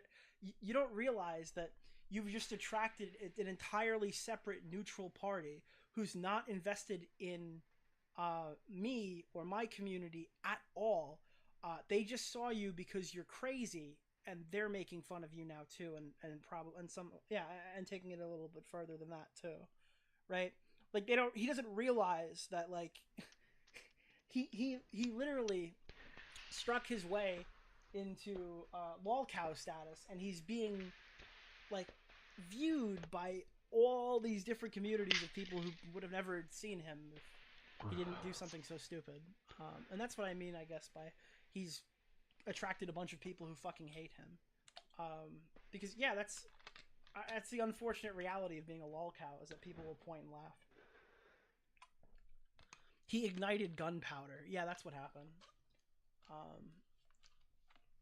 That's the thing, is like we were having a fight on a wooden table, and then he lit a match and he burned the whole house down. There's probably a good understanding of where we are now in this drama. Dark Viper GeoGuessr, gotta happen. You don't understand, Nick. Viper is just slow. It took iDubbbz 20 years of life to find out the N-word was bad. I agree with you. I agree with you, Chowder. Alright, let's catch up on donos, because I have a few to read. A lot of big ones, though. Not a lot of small ones today, so I'll be going through this pretty quick. Somebody, $5. Let's get right into the news! And then he wrote, it's time. Oh, wait, that's not... Oh my god, I had this the whole time. The Dark Viper screen. I should have used this. But yeah, it's time. That's the... We gotta do one of those soon. Did you show the clip of him playing Among Us? Interesting. Dude, I can't really play it because he's gonna strike it. He's threatening to strike that clip too. I don't think this clip existing is communicating.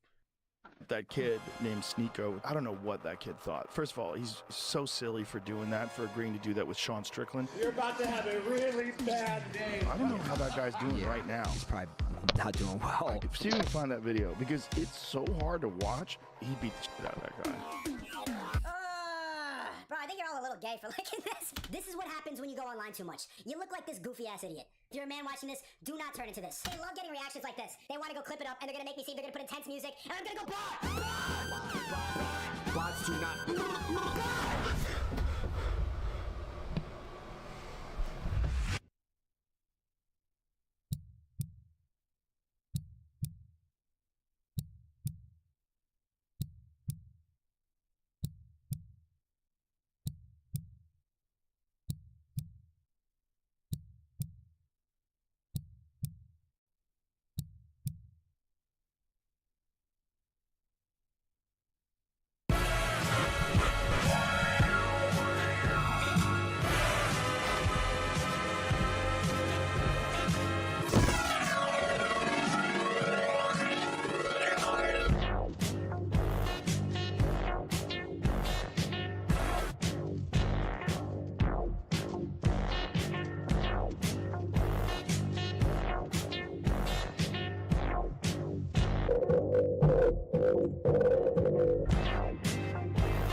to be back.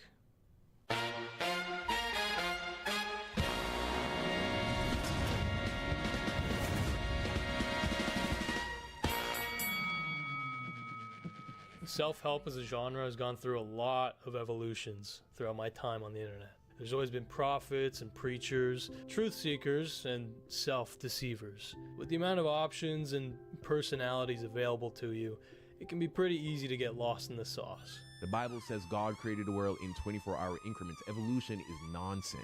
Equal rights can also mean equal fucking lefts. I'm actually gonna teach you how to grow a bigger pee-pee.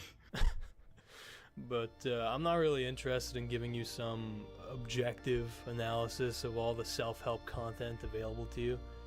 It doesn't really interest me. In fact, if I'm being completely honest, right now, well, I'm just looking for a fight. Let's see, who's there to take on? There's the Death Star Delts himself. I will butt fuck you, dude. There's Adonis. I've been a little bitch my entire life.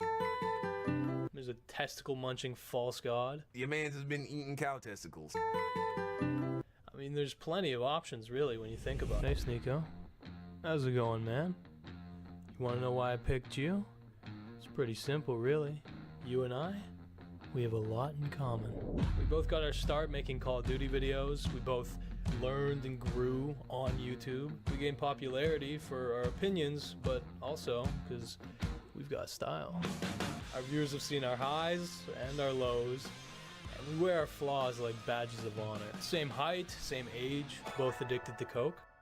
Hey, but that's enough about me, okay? Let's take a look at who you are. Sneeko is a thought leader who lives by trying to seek the truth, even though he can't explain was born what on that September truth is. 8th. When he first joined the platform on April 9th. To tell the truth. You don't talk about the issues. Alright, that's enough. Sneeko, you already know who you are, right? Who am I? Right? You see, despite the projection that he's always tried to maintain of himself as, you know, an independent creator, a free mind, a thought leader, Sneeko has always been looking for a master. You know, someone to raise him up, to lead him down a path of success. That's right, Sneeko's always been looking for a... You see, Sneeko, you found that with Mr. Beast. With Mr. Beast, it was crazy because I knew him for years. And then out of nowhere, he blew up. And then he hired me, which was a great opportunity. He paid me well. But it hurt your ego for him to go from being your peer to your employer. I just couldn't get over the fact that I was working for them instead of with them. I didn't want to be the guy in Mr. Beast's videos. I wanted to be Mr. Beast. The last video we did together got crazy views. It was #1 on trending. But then I didn't get the call back to work with them again that summer. His manager said, nah, you don't need to come anymore, never mind. I don't think I'm getting the credit I deserve. So naturally, you made a exposed video on him. Right after I got fired, I was tight. I made like a Mr. Beast exposed video trying to like get some redemption from it. Everyone said, don't make that video, don't try to expose him. But I did it anyway. You found that with Keemstar. I had an opportunity to work for him. I got the job right away. He wanted me to do a reading. I did the reading and he didn't like it. And then when I told you it wasn't good privately, instead of taking that as professional criticism, I just thought, who's this guy to tell me my work isn't good? you couldn't accept the fact that you did a bad job. I'm the talented one. I heard I was talented my whole life. Glad that it was bad because I'm not on his channel right now. And then you made an exposed video about him. So I made an exposed video on him too. I wanted views and subs. And I disguised it as this whole morality thing, like I'm too good for this content. What happened was I realized that you are not someone that I should associate with. Don't cry, dude. That isn't the reason that I didn't get the job. I don't like Keemstar. You gave me the finger. You disrespected me. The reason was that I just wasn't good enough. Just to show everyone here what a fucking ungrateful person you are, your channel got shut down. Me and my team sat there and worked to try to get your channel back. I'm not mad that you took my private conversation, put it out there, and because it just goes to show what a dishonest, unloyal, untrustworthy person you truly are, Sneeko. You found one in Andrew Schultz. Yeah, this happened repeatedly. Andrew Schultz. Schultz offered me a job, like an editing job. But he was too Jewish, so he made an exposed video about him. I'd sent like laughing emojis when I said no. That's what you get, you cocky bitch. You fucking Waluigi looking cunt. Dave Chappelle Gave me this $100 bill. It says, Dave Chappelle. But apparently he talks about trans people too much. It's weird because like he said that he made this whole thing about kindness and then did 30 minutes of trans jokes. Chappelle's last special was very mid, yo. It's just like, why do you keep talking about trans people over and over again? Just like, yo, shut up about trans people. This fucking idiot, that fucking idiot, you're super shameless. about who you'll fucking latch onto. So, he started streaming, and that was when he discovered a truly worthy sensei, a wise man who opened his eyes to the true nature of the world.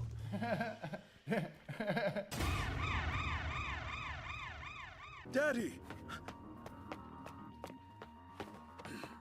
I want to tell you something, my boy. Yes, Daddy? I have the biggest dick in the world. This girlfriend, I really like her, but she has these male friends.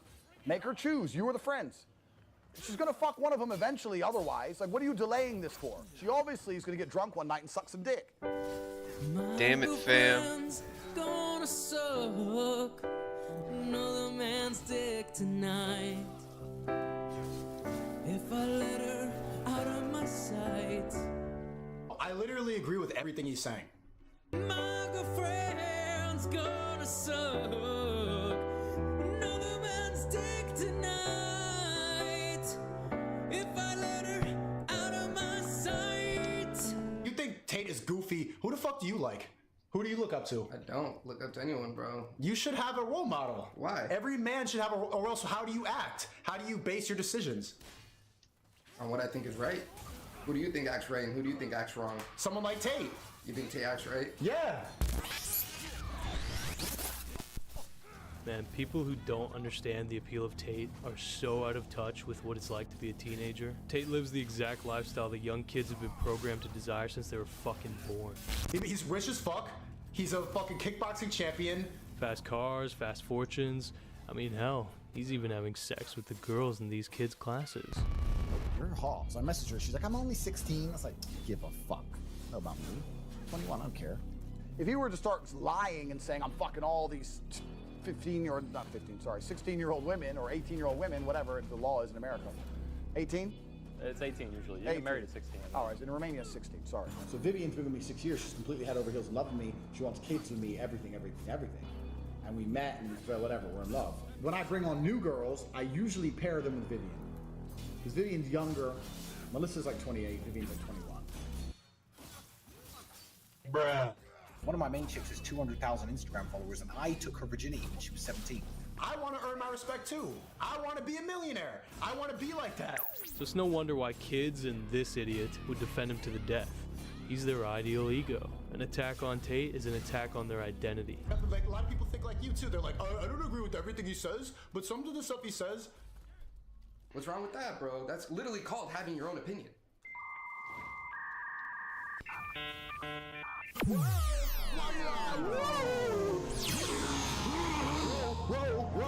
Sit down, take a pill. Okay. I am the truth. I can see the matrix, and I want to get people out of it. You are all bots.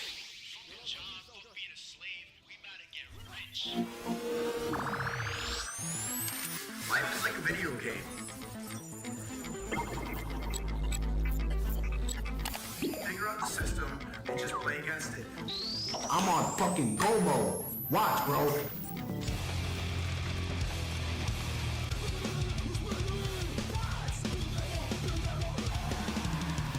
I quit. I go in the subway one time.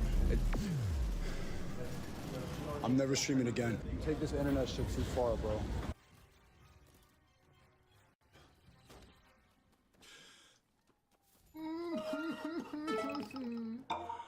I got jumped.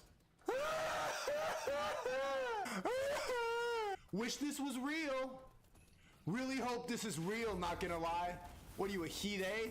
A bullet should have been used. You see that, chat? Bots. And God's gonna frown on you forever for that. The world is healing, yeah, and you're broke. And I'm up. NPCs. Bots. And this is why you need to be wary about what you do on social media and celebrate somebody's death and wish death upon them. Say, like, next time it should have been a bullet. Your life sucks. Nothing can happen to me. I'm a good person. I got angels watching me. You'll pray. Pray to God. God's not listening. This is the God stream. Suck my dick.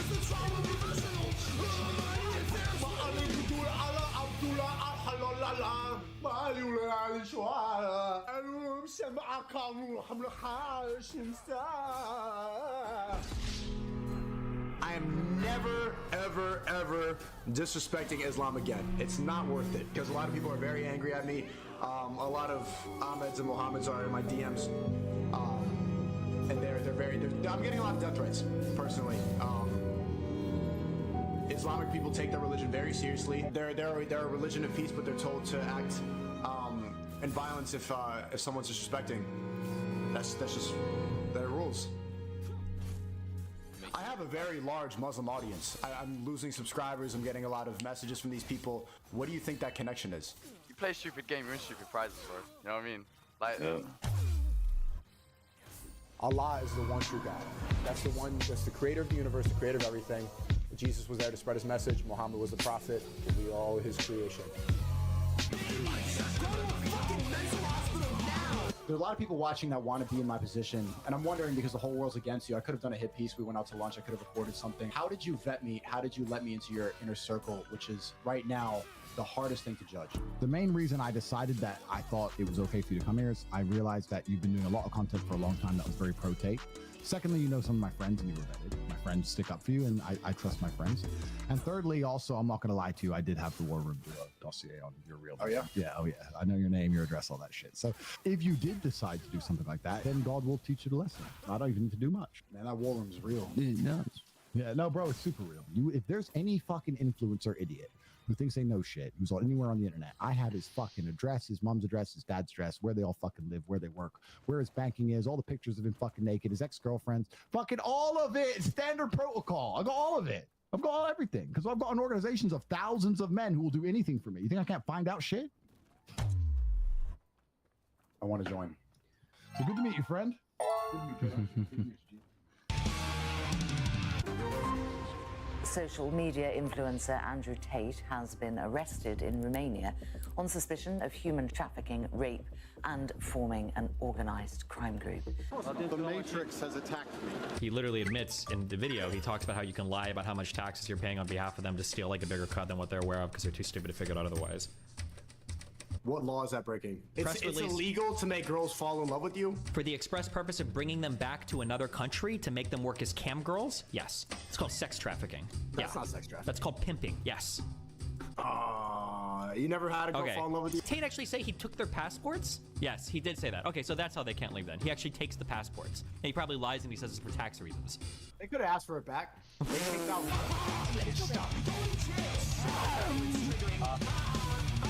Actually, we would make a great double date. I like you on the left. Girls, I want to kiss you guys. How old are you? Underage. Well, you just Like, yeah. like how underage though? Like your birthday's next week type shit? And I will be turning 15 in a month. Change my state of mind. Ladies and gentlemen, So hard to find. we got him. Look, here's the most important thing to understand about Sneeko. He is who he talks to. He's a chameleon, constantly trying to fit in with whoever interests him that week. I mean, there is a reason this meme exists. In an effort to catch every wave, he'll happily accept programming from anyone around him who he thinks is cool, scrapping his prior code like a good robot. I mean, he talks to this guy. The bot is somebody that runs on autopilot. It's somebody that runs on a script that's been programmed. Imagine caring what people think. I see so many people worried about other people's opinion, what other people think, what other people think. Who gives a fuck what the NPCs think? Who gives a fuck what the peasants think? We run this shit. And you know what they're afraid to say? A lot of these smart dudes who've made it out of the Matrix, the broke people, bots. Most of you are bots, and you're stupid. And suddenly he's talking about how everyone's in the Matrix and we're all bots. Bot! You're a bot. A servant to the Matrix. He watches a Matt Walsh documentary and Matt Walsh, I want to get him on my stream so bad for an interview. Matt Walsh, you need to get him on stream, man. Come on, man. And Matt Walsh, let me interview you on my stream. suddenly he's talking about trans people nonstop. Trans woke. And I think this is proving the Matrix. Trans people woke. Trans is woke. Trans activation. I identify as your husband, and you only pussy right now. Even though a couple months before that, he was calling out Dave Chappelle for doing the exact same thing. Chappelle's last special was very mid, yo. It's just like, why you keep talking about trans people over and over again? It's like, yo, shut up about trans people. I feel like he likes playing into the controversy a little too much. Like, he likes cancel culture. He wants to stay relevant and be in the pop culture, so he's constantly poking at what makes people like overly sensitive right now. Then he talks to this guy. Homosexuals are going to hell. right? If they don't repent. Don't forget that. And so are effeminate men. What? It's the heights of depravity. It's a complete absence of God. It also manifests itself in like mass murder. It's just another flavor of depravity. Yeah. And suddenly he feels the same way about gay people. Like the LGBT thing, it's just deviant acts. It's perverted. I really think it's something that's demonic, and I think a lot of these people are actually possessed. Gay people can't reproduce, so they reproduce by coming for the children. They don't want kids. They don't want straight kids. They want more gay people. That's why it's not about acceptance. It's about making everybody gay. They get more gay people by touching a kid. Even though he struggled with his sexuality for years. But like when I was like 14, I thought I was gay. I watched gay porn. Bro, I went to a gay nightclub with my gay friends. I saw a muscular dude twerking, and I know that I'm not gay. It's not for me. I went to a rave for the first time last night. I've never been to a rave before. It was queer night at the rave. There's fun for everyone. There's gonna be more gay guys than usual, and they're gonna be making out, but you get to still have fun. I don't have a problem. There's girls there, but the two friends I was with are kind of homophobic. They're standing around there like, nah, we gotta leave. I'm like, dude, we just got rejected from the first one. Close your eyes a little bit and find a girl. Like, you do not be comfortable around a couple gay people. Like, whatever. I don't have a problem. Dude, I'd rather be around a bunch of gay guys making out ignoring me than sweaty straight guys ignoring me. I see a gay guy over there with like his piercings and shit. I go up to him like, hey, like your hair. He says, cutie or whatever. I'm like, you got a cigarette? He's like, yeah, for you. I take a cigarette. I'm like, okay, I'm gonna go to my friend. He's like, oh, okay, bye. And I just take the cig and leave. I flirted with the gay guy to get a cigarette. I don't even smoke like that, but maybe we could have finessed some free drinks for these gay guys. Are you gay? Someone asked. I'm not gay. I'm not gay. Being gay would be kind of cool though. You wouldn't have to deal with women. But then you gotta be friends with them. He talks to this guy. What do you think of other people who race mixed? I honestly, I don't really approve. He thinks that white people should stick to white people. Most of my friends growing up were Jews. My best friends were black people and Jewish people. Which sounds racist. At the end of every conspiracy theory, you go down the rabbit holes, always Jews. It's real. I mean, And suddenly he's feeling a little bit racist. silly ass hat on your head covering. Whoa. Go back to synagogue. Stop trying to fucking be a YouTuber, bro. Even though almost a week before talking to him, he was getting mad at a random chatter for being racist. Don't say monkey, you fucking racist in the chat. Yo, mods, ban these fucking racists in here. It's not about race, you idiot. Look at this sad-ass white boy in the chat who doesn't get any pussy calling a black girl a fucking monkey. Ban him right now. You're stupid. And it's wet. And actually, you're more demonic than the girl in the chat. Suck my fucking dick, bitch. Now he's instantly cool with a guy who says this. Black people are violent. You know, send the military into these black neighborhoods. They'll complain about it. It doesn't matter. They're never going to vote for us. He doesn't seem racist at all. I've never met a woman who's just, hey, I dream about you and then I see you, so it's monkey wifey. We're going to have African Americans voting 50% for Republicans, and we're going to flood the zone with But hold up, a white guy saying the N-word? That still goes against his code. I'm not getting paid. I'm banned from all the bank Turkish payment processing. You're about to fly to fucking Florida to have... is a genetic trait. It's a heritable trait. Of course that makes it genetic. Because there could be totally different. You can break apart the fucking, what are they, GWAS, whatever? You can just get appropriate jobs that allow them to earn more money. I appreciate the free speech and everything, but you can't drop the N-word. You can't do that anymore on the stream. I just said it one time on accident. Just don't do it again. I know there was I know. Since he said it once, do I get one pass or am I just... No. Nick, you get that one time. There was an A. If there's an R, you're Unbelievable. never coming Wow. back. Just kidding. New programming just dropped. Now we're hosting clan meetings. Shut up, you Albanian fat. Keep running the clip.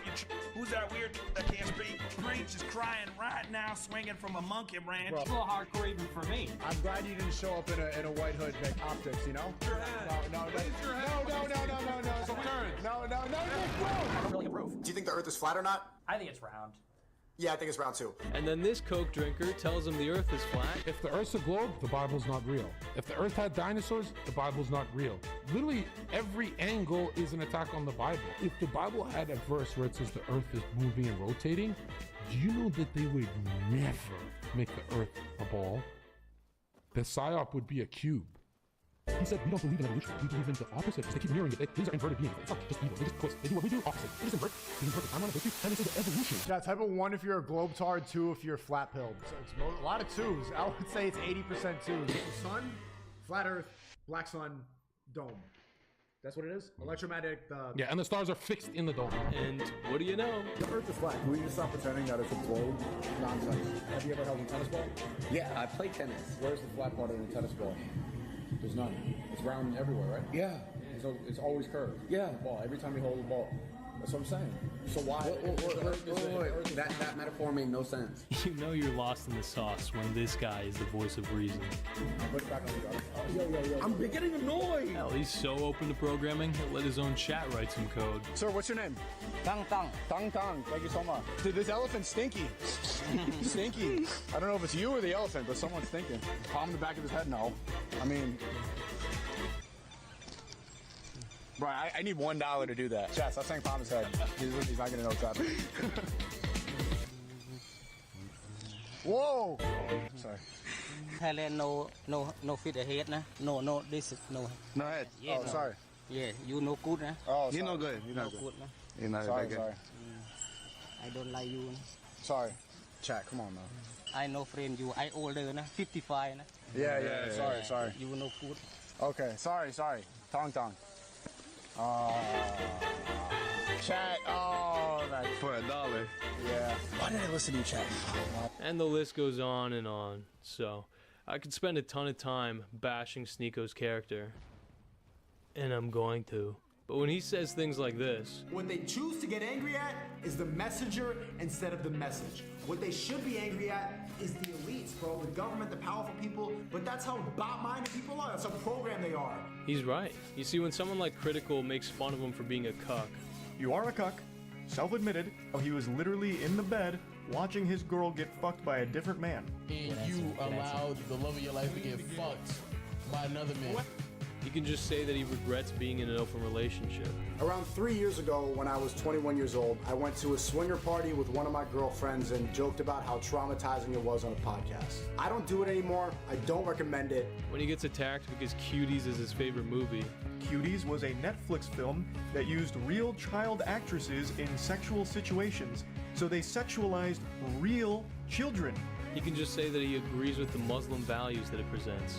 She goes from a good Muslim girl to a degenerate wokey, lying, twerking, and fighting, and it blows up in her face and her family's disappointed, and eventually she reverts back to Islam. When you call him a fake alpha male. He himself is not great when it comes to relationships and all these things. He can just say he's an aspiring alpha male. Wanna be alpha male Sneako. Oh, this alpha male. I don't think I'm an alpha male. I've never once called myself that. If you call him stupid, he'll just say, I'm stupid.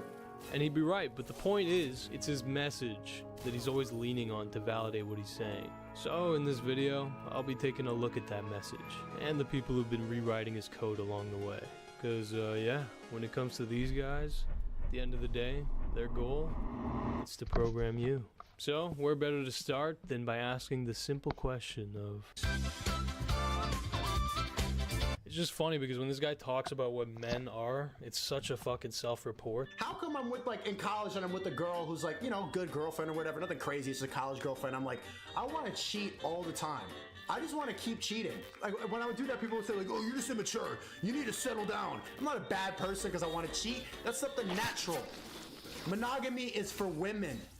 Masculinity is when you cheat on your partner. You can't maintain your masculinity and give head to a woman. Masculinity is when having sex with a woman makes you feel gay. Men make sense. They're the ones teaching the books. You should be fucking playing Legos with the 5-year-old. Make a macaroni piece, bro. Like, stop trying to fucking, I have a book. Shut up. Masculinity is when you can read books. There's studies that show that the sources show women want to nurture, men want to fuck. Masculinity is when the women around you don't want to fuck. Like Sneako, the idea that men don't want to nurture is so fucking brain rotten. And it's such a reflection of how shallow and disgusting your fucking character is. Straight up worms in your brain, bro. Rip them out. Yeah, if it's not obvious to you, Sneako has no intention of actually teaching young men how to treat women. I mean, half the time he doesn't even mean what he's saying, okay? That comment he made about not eating out your girl because it's not masculine. Yeah, this was him a couple months before that. I'm tired of these fucking manosphere people saying, oh, I never eat pussy. Are you kidding me? When you find the right one, yo, ma, come here, yeah. And then these guys were the ones to rewrite his code on that. I don't want to do it, and I won't do it. Because women derive far more satisfaction from a relationship than just sexual pleasure. So, feel me? You put it, and then I can't recreate that motion right now and still maintain masculinity. Yeah, I mean, he rode the women-hating wave super hard while he was getting popular. But when the critics, the contradictions, and the consequences caught up with him... There's a war going on masculinity. Well, now it's about preserving masculinity and doing what's best for the youth. They want you to be weak. Men aren't being men anymore, and women are becoming men. Now the Matrix is attacking him. The Matrix is real. And he's taking responsibility for the dangers of big tech. Big tech CEOs are running the world. These people have all the control. This shit is a real problem. And guess what? I agree with all of these things. But Sneeko and Tate knew that these pretty universally accepted truths weren't enough to gain a massive audience. They needed a competitive advantage. And what better way is there to attract teenagers to your courses than by giving them someone to hate? To validate their victim complexes, not by taking a look at the real reasons for their disenfranchisement. No, by scapegoating modern...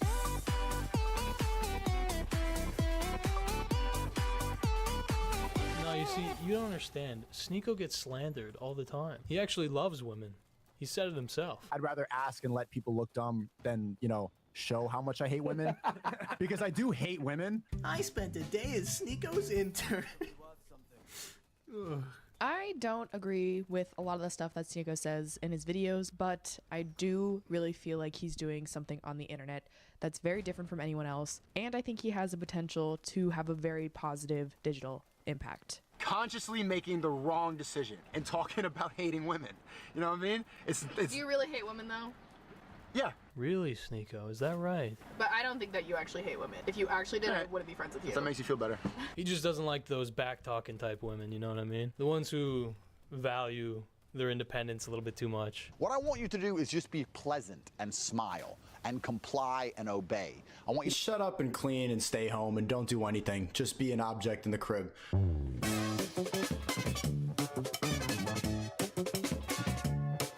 But is it not what guys really want? But we're just all afraid to ask for it. Masculinity is when you want to have sex with a Roomba. You know what I've been asking on dating apps recently? Some girl will message me, "Oh my god, you want to go get a drink?" And I'm just like, "Head?" Question mark? And they get triggered to respond, "Yeah." And then you just get them triggered, blah, blah, blah. And if she gets mad, okay, don't waste my time, because you got nothing else to offer. Talk to women like this, and the ones who still respond after that, they will definitely confirm your negative biases. And then the sex is already established. I don't need to pretend like I like you and your bangs. I just want head. And so even if she laughs it off or something like that, we can have a good convo. We already know why I'm here. I don't care about you. You're not interesting. I want head. Hey, remember kids, in life, a lot of the times, you get exactly what you're looking for. If you want cheap, transactional, hollow relationships, well, don't complain when you get exactly that. And you can be gay as a woman and it's fine, we'll still fuck, but if you're ever gay as a man, bye. You need to understand women and feminine nature, but you can never act feminine, because as soon as they see that, they sniff blood. Women hate feminine men. They hate it. It's disgusting to them.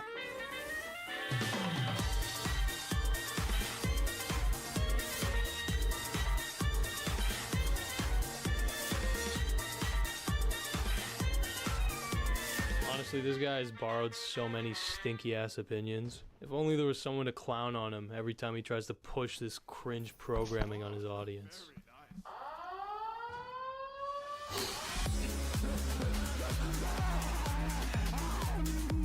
This is my wife. I'm never cheating. I'm monogamous man. I'm getting married to her. She's expecting right now. She has my triplets. I will live for her forever. Get away from her! I still see your shadows in my view. You're a bot. Do something. You care so much about women. Where your money at? You make me angry. I want to release all my hate on you. Everybody gonna know what is a woman after I'm done with you. Quantity over quality with hoes. Because as soon as they stop making sense, you call the other one over. But try to get pussy as quick as possible and dip. What is cheating? I don't get the obsession with modern women. You actually care about your wife so much that you get a second phone, get a hotel room, maybe another apartment to protect your feelings. That's love. Cheating is love. No, I agree with you. They sound like actual kids, bro. They sounded like me when I was 8. Women do not want to have to think independent and masculine like we do. So women are always, they're at their best when they operate like children. Oh, God, just sit there. So why, you see how they let you believe that this grooming thing is like terrible? Like, why is that bad? Look at you. Saying that confidently on camera, look at you. Are you kidding me? What happened? Who brainwashed you? Who told you that was okay to say in an interview? Disgusting. Haram. Yeah, I would say the average American girl. Am I just dumb? Yes! Okay. It's a good fit. This is my favorite one. I love what he's wearing. It's so poetic.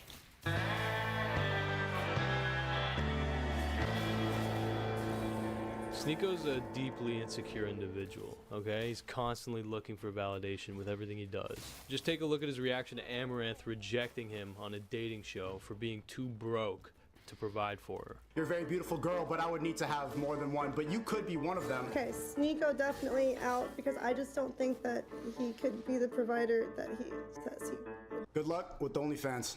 I ain't mad at it. I'm not mad at it, I'm not mad at it. I'm not mad at it. Oh, never mind. He's not mad. I'm not even mad at it, bro. And that shit got in her head. Leaving on that note, saying that shit, bro, that gets in her head. Maybe he's just bitter because when he got nude photos taken of him, well, it didn't make him a millionaire.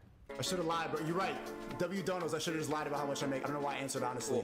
Not enough for you? Just take a look at how he treats his girlfriends. This is Lily. Sneako dated her a couple of years ago, and when they couldn't see each other for a while, well, he immediately tried to shoehorn an open relationship out of her. What is it like being in an open relationship? Who said we were? I might have talked about it on a podcast. But on the podcast, but not with me. Talk about it, but did we put it in effect? I don't think so. We didn't? No. It's not cheating, but I was sleeping around and I was lying about it because I didn't think she could handle it. Nah, he's just a good guy. I'm like 99% sure that we had an open relationship. You decide that. Meet Maria. This is the girl that Sneako would go to sex parties with. John's like, how do you find these girls? Like, you don't. You need to turn them. Was she comfortable with the sex parties? Or? Before me, no, bro. And even she said after, like, if we break up, like, I can never be in a monogamous relationship again. Like, I changed her ideas of relationships forever. And eventually, he decided to bring her to swinger parties. We do threesomes all the time, and she's not even that bisexual. So I'm like, this is a place where she could exercise the open relationship. Whatever happens inside that party, it just stays at the party. Like, So I saw her. I've seen her fuck other men. First time, as soon as I saw it, like 3 pumps in, I just got up and walked out. I'm just like, I can't. I wanted to hit him. I was just getting tight. I'm gonna be real. I think that this took massive balls to share that story, knowing he was gonna get roasted. I remember thinking like, wow. Genuinely, when I watched it, I was like, damn, bro, respect. And while Maria seemed empathetic about it, what really like made it feel like I was closer to her was that as soon as I left, she knew that I was uncomfortable and she left too. If I'm not comfortable with it, she didn't want to partake in it. Yeah, we were closer after that, for real. the rest of the internet, they weren't quite as polite.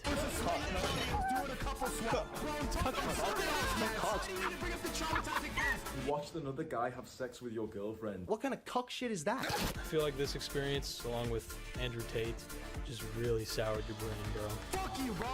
Before jumping onto the red pill wave, Sneako describes not being in an open relationship as... That's toxic masculinity. Like, I should be able to get past that. I wanted to share this and talk about it because I feel like you should try to see your girl get dick down. No, I think it will really test your ego. It's going to test your masculinity. Ideally, you'd want to have 3 girlfriends. Did you ever say that to your girl? Yeah, I've told her that. But what did you that's think not about realistic. that? She doesn't want that. And then after he started getting heat for this clip, because he started saying things like this. That moment. This guy was so stuck in being a limp cuck. Thanks so much. This is a cuck. What studies? Is it what study? Evolution, you fucking cuck. Suddenly, he was eager to have multiple girlfriends. Muslims, please, can I join y'all? I want 4 wives. Islam sounds dope. You get 4 of them, they don't complain too much, and they're not gonna cheat. And Maria put up with it. Girl, how does she feel about you having other girls, and does she ever want you to stop, or would she ever care if you don't stop? I don't really care as long as it's respectfully. Yeah, I have a couple girlfriends right now. I know it's haram, but one of them runs my Discord server, and I have one that wants to become my assistant, and I'm training her to run my accounting. The other one, working on traveling with her. She helps me find other girls as well. And the other one needs work, but all of them add something to my life, and all of them play their role properly. If they were completely useless, I think that it's not worth my time or theirs. Which leads us to Rumble Wifey. I don't even know this girl's name. I don't really care. You would basically just bring her on to bash women and talk about having sex with other people in front of her. I would have a million reasons as to why men are better than women. Like more physically capable, smarter, faster, more capable of leading, built better, pregnant for 9 months and get all emotional once a month. There's just, I can... Are you monogamous? Yeah. I can't even have like one little thing on the side. Just a little spinach, you know? Like you're the steak, I just want a little bit of spinach. Because you get the side, but you're the main course. I understand. Aw, such a gentleman. Can I get some wine with that steak too? What? Another girlfriend was Xena. Sneeko apparently refused to say her name in public when he was listing all of his girlfriends, preferring to just refer to her as the girl that runs his Discord. But one of them runs my Discord server. Because she used to have an OnlyFans. I'm Xena. And then relationship status? Taken. Body count? Move on. That's none of your business, Chris. How'd you meet this person? Well, you see, the thing is, how I met this person is... Okay. You don't need to talk to him. Don't talk to her. Oh, is it you? No, just don't talk to her. Yeah, she made a lot of claims about him when he cast her to the side. I don't really care if they're true or not, but him getting someone this pissed off, it kind of speaks to how he treats his women, right? They're not my girls, and I never fucking said they were. Just because a girl falls in love with me doesn't mean I'm responsible for them. That's literally the biggest culp I've ever heard. Why? You know how many girls are gonna burn in hell for that one. Sure. How did she fall in love? Was she just a stranger, pen pal? Pretty, bro. A lot of the girls. She wasn't in person. I'm not even talking about one What person. a liar. I'm talking about many girls that fall in love with me. I don't do anything. This was a big part of his attempt to fight off the cuck charges, okay? He would lie or manipulate information to try and make himself look better. He even made this claim. So I get called a cuck for going to a swinger party 3 years ago. I'm not in that relationship anymore. When in reality, he was literally traveling with her in Japan when he was making his response the most critical. His desperation was most obvious when he straight up lied about his own friend's wife trying to sleep with him. I consider you a friend. A woman who he was also friends with. Yeah, I should have said that stuff like on the podcast. His wife has been messaging me. She's been messaging me. The eyes emojis, I've never seen that not been flirting before. No, was just like, what the fuck? because you typed an entire thing out and then you deleted it, and I was like, what the fuck? And why did he do that? Just to distract people from making fun of him for being a cuck. Destiny still actively has a cuck relationship. It's ironic that I get called a cuck more, even though I have a couple girlfriends. They are monogamous to me. They do not talk to other men. I made a lot of them delete social media. They don't sell their body online. They are loyal to me. I mean, honestly, you tell me, okay? Who seems more secure? The guy who said this? I could be made fun of by these two guys on the podcast and be okay with it because my relationship with my girl is way more secure than anything that people are gonna try to troll me for. Or the guy desperately trying to convince his audience that they should be making fun of his friend instead of him. But I will continue to be called a cuck more for that one podcast clip where I was honest and talking about something that I hated than somebody who actively engages in it. And when that same friend posts this meme, he decides to call him a deadbeat dad. Nebraska Steve left his kid, and you talk about how red pillars are misogynist and have bad relationships. Where's your kid? Nebraska rat, yeah. So you called this kid a rat? Bro, he's there saying like we're smug and all this stuff and saying. So hold on, if someone says, hey, you're smug, you immediately call their child a rat. Yeah, when this Coke drinker tells you to chill, you know you're crossing the line. But then when it's mentioned that his daddy Tate's father was also a deadbeat dad, he immediately jumps to run defense. Andrew Tate's father was poor. Andrew Tate's father was a chess grandmaster, and he was traveling around the world playing chess to go and make a little bit of money. Like he had a job translating languages for the CIA, and some people like conspiracy like it, but no, there's no conspiracy about that, to be honest. I've asked about it. Man, he loves getting personal with people when they criticize his character. He had a fun game where he'd pull up his critics' girlfriends on stream and let his chat call him ugly. He famously did this to Critical. This is his girl. So there you go. And he did it to this guy, but in that case, it wasn't his girlfriend. It was his underage daughter.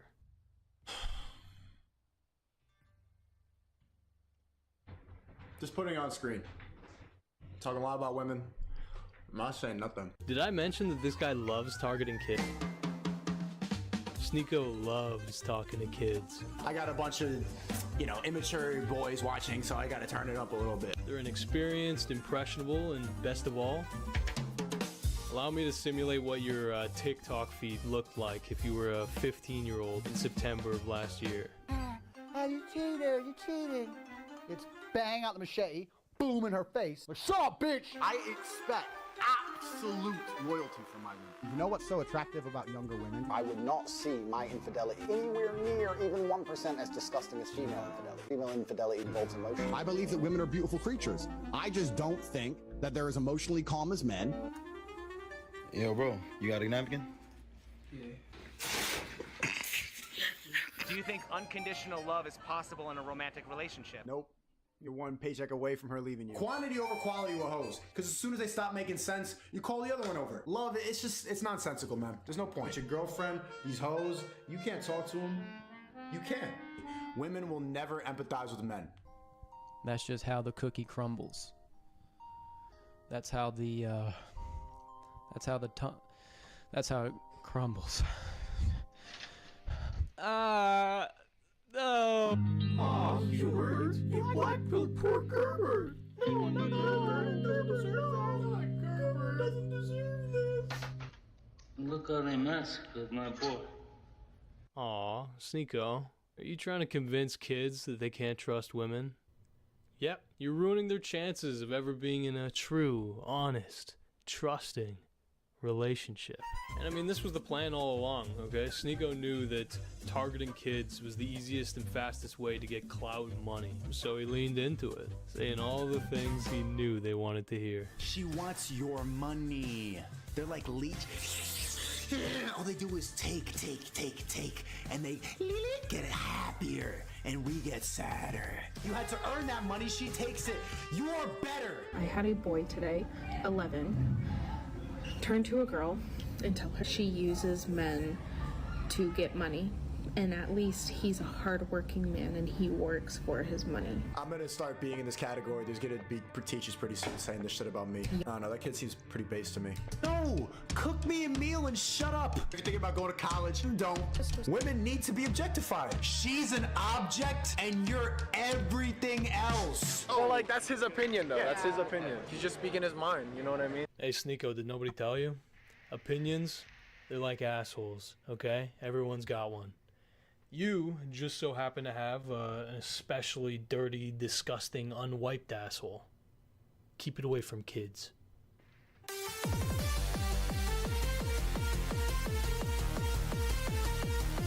What state are you in? I live in Canada, actually. Even worse. Canada is it's like 5 steps ahead in terms of wokeness in America. Him trying to take himself seriously as an anti-woke advocate or whatever is one of the most cringe things I've ever seen. You're 15, you're a freshman. What type of wokeness is being pushed in your school? Honestly, I can't really speak to that because my school's pretty good. You go to a private school? No, public school. Public school? So Yeah. there's nothing like that either? No. Okay. Yeah, make another video talking to your wall, bro.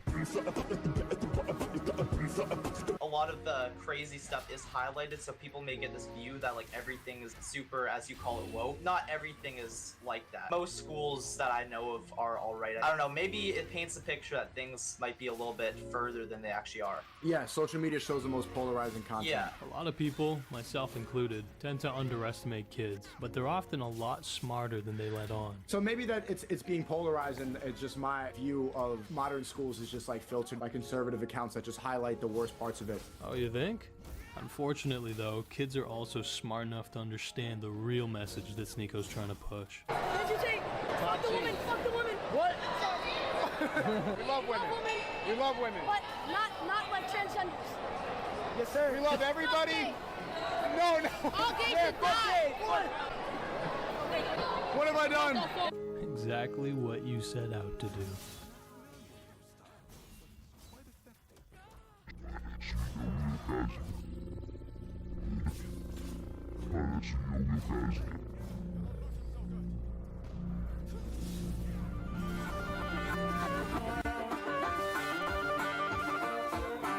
One of the only apologies that I've seen Sneeko make was to the Islamic community after he did this.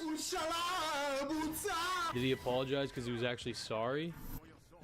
Not really. It seemed more like he was scared. It's not worth it. They're a religion of peace, but they're told to act in violence if someone's disrespecting. Not just for his life, but that he'd alienate his own audience. I'm losing subscribers. I have a very large Muslim audience. You see, the gays, Jews, women, whatever, all those bridges have been burned. But Islamic kids still think he's cool. Salah, Habibi, my dear brother Sneeko. We got your fans out here in Scotland.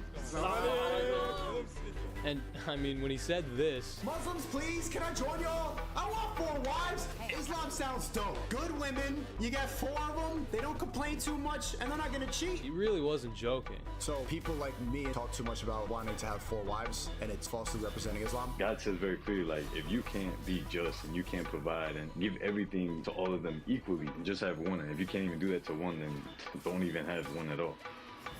So get money and then you could have 4 wives. After converting, he's tried extra hard to flex his relationships with women. I have a couple girlfriends right now. I know it's wrong. But then, when the new meta is to talk about having a virgin wife... Wifey needs to be virgin and vaccinated. If you're gonna marry virgin Muslims, what you gonna do with all of my girlfriends? Kind of haram to turn them and throw them away. You know, well, it is what it is, man. I'm just toxic. I'm toxic. It's fun for them. It's a little game to make no fucking sense and to be evil. Toxic is evil. Why are you proud of being a bad person, demon bitch? It's also no surprise to me that right after he converted, he would talk non-stop about gay rights. It's because people like Sneeko and his friend Don... Homosexuals are going to hell, and so are effeminate men. What? Use religion to validate the resentful opinions they already had. God does not like feminine men. God wants masculine men. He even made it a law that you're not supposed to shave off your beard. You shave off a lion's mane, he looks like a lioness.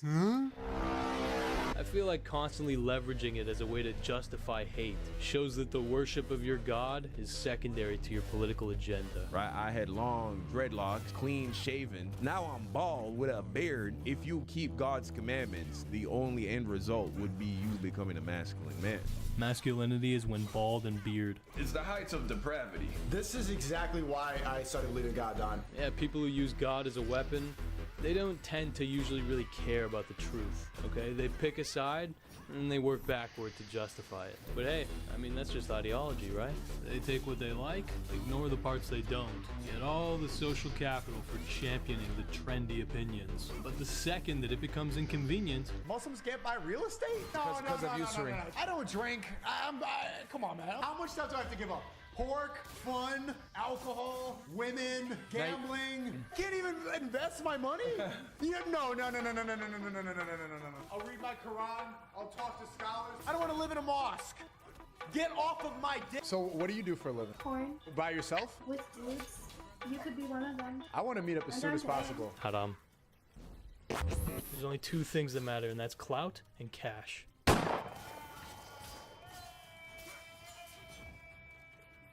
You know, it's just funny because a lot of people hit Sneeko with the, oh my god, who hurt you? Who hurt you, Sneeko? Yeah, I'm about to say like who hurt me? Yeah, who hurt you? No empathy, no understanding of what men are like. For me, when I see guys like that... I was in private school my entire life, all for scholarships. I never got like the black talk. That's suspended for bullying a kid. Cyberbullying doesn't even count. Saying things like this? I just want to take your bun in a fist and then slam it down like I'm mashing butter. You would never have the fucking balls to say that shit to me, because you know you would get smacked up. Chad, me and you, we get in the cage. Who's winning in a fight? Does it make you feel big? Your bangs aren't gonna protect you. You're gonna lose. You are weaker. Your dumb mouth that I wanna... that it's something. Threatening this guy, threatening that guy. He hasn't been properly... Shut up. Yeah, come here. Come here. That's what you need. And she's gonna go...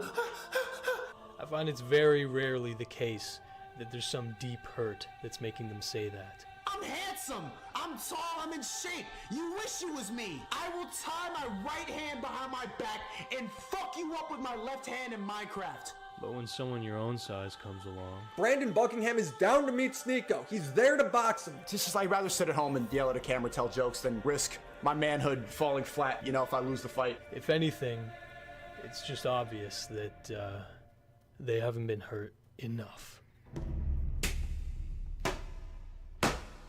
Colt Moore, pussy! I would beat the fuck out of you. Soy boy.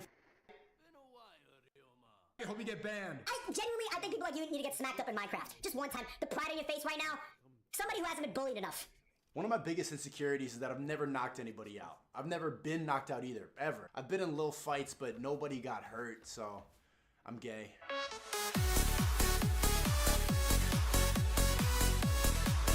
Don't just get in the gym and lift weights, because you're doing that to get the perception, the aesthetic, which is gay.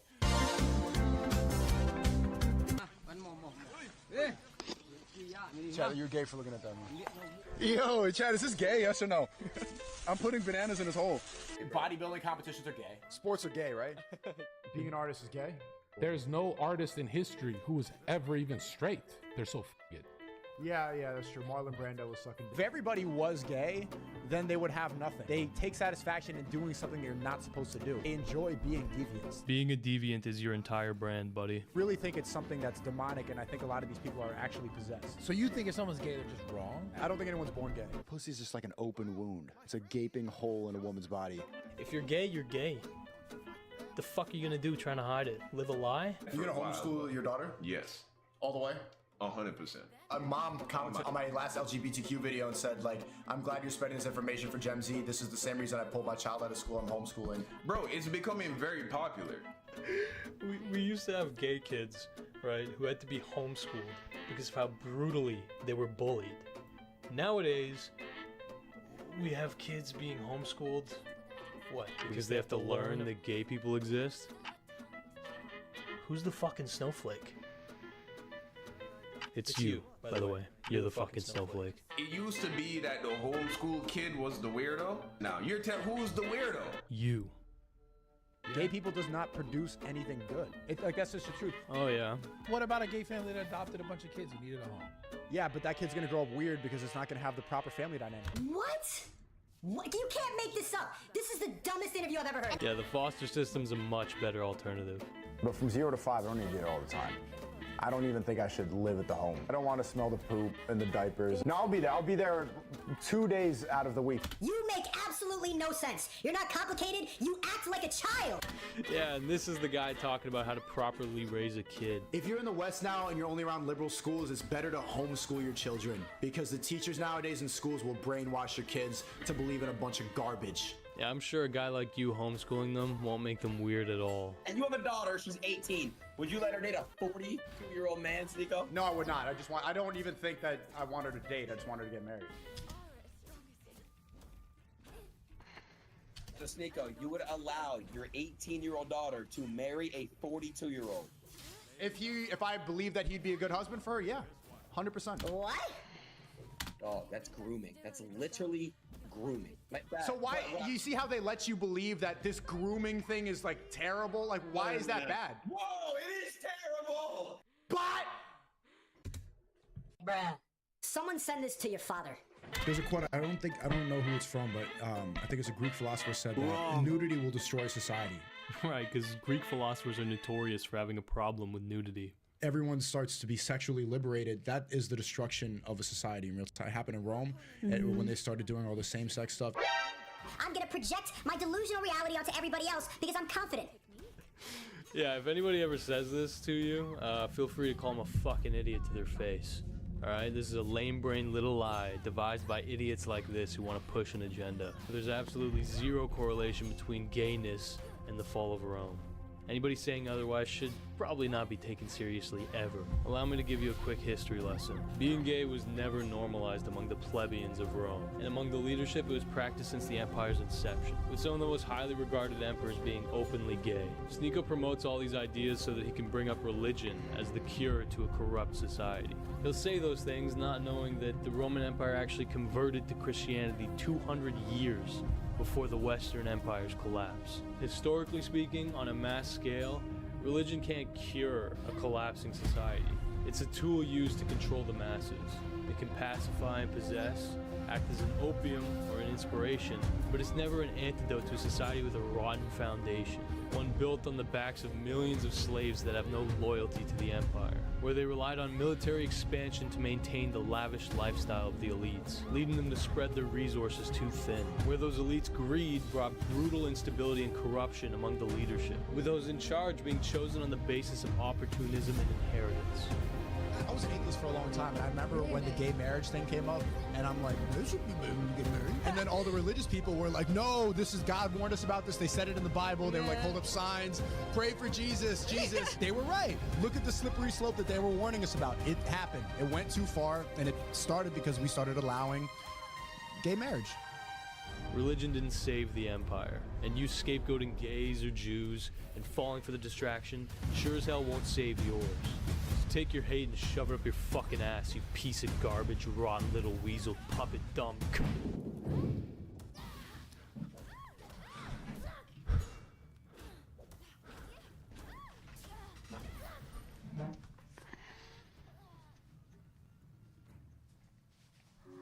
He who fights with monsters should see to it that he himself does not become a monster. And if you gaze long into an abyss, the abyss also gazes into you. Who's there? Who the fuck's there?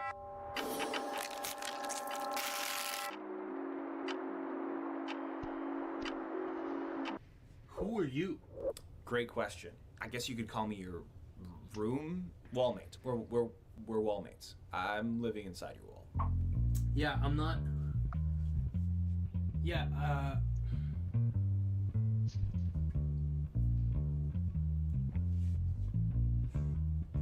Look, I don't give a fuck. Look, I don't care, okay? Please, just pay me rent. Oh, yeah, I see. You don't even care about getting to know me, eh? You just want my money. It's all about money and status for you, isn't it? Read the room, bro. I don't want to deal with you. Really, dude? You think I'm the problem? I've been living in your walls, peacefully, minding my own business for 4 months. You're the one that's been rambling for 40 minutes straight about some e-celeb everyone forgot about a couple months ago. Look, I can't afford rent right now, but I actually just invested in a course.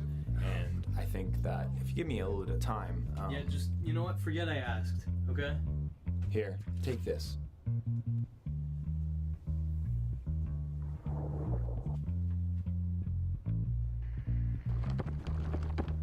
He's cute. What's his name? His name is Hubert. Oh, by the way... What? All that stuff you're saying seems really negative. Like, you're using a bunch of people that you don't like on the internet to justify your anger, and then, you know, channeling that anger towards just tearing them down. It might resonate with immature, angry people who are happy that you're angry at the same person that they're angry at. But there's no way to grow when your livelihood depends on having something to hate. Maybe you should try looking inwards before you post all that angry stuff online. Seems kind of unhealthy. You know? You might have a point.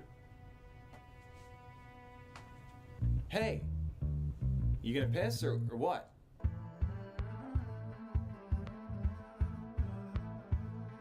There's a decent amount of people who compare Sneeko to Kanye, and that might be true if, you know, you take away all the good music and leave whatever's left. There's a lot of things that I love about Hitler. A lot of things.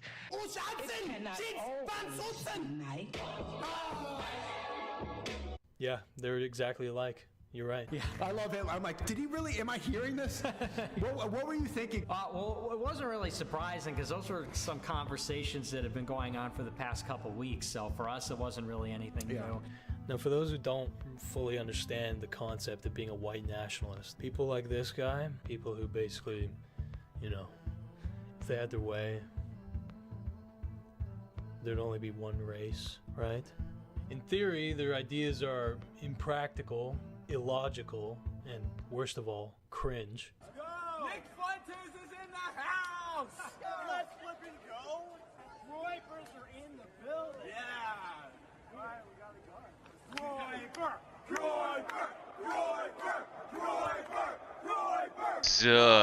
Bots, all of them. Just mid-whites with nothing to do in their life, bro. Just, what are you doing? The whole age of consent thing is really a feminist social construct. gotta find my 16-year-old wife. Probably when I turn 30 or something. Let's say I get married to the 18-year-old. When I turn 40, she's gonna be 34.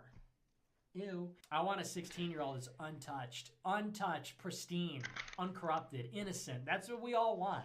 Masculinity is when you want to fuck kids. But in practice, well,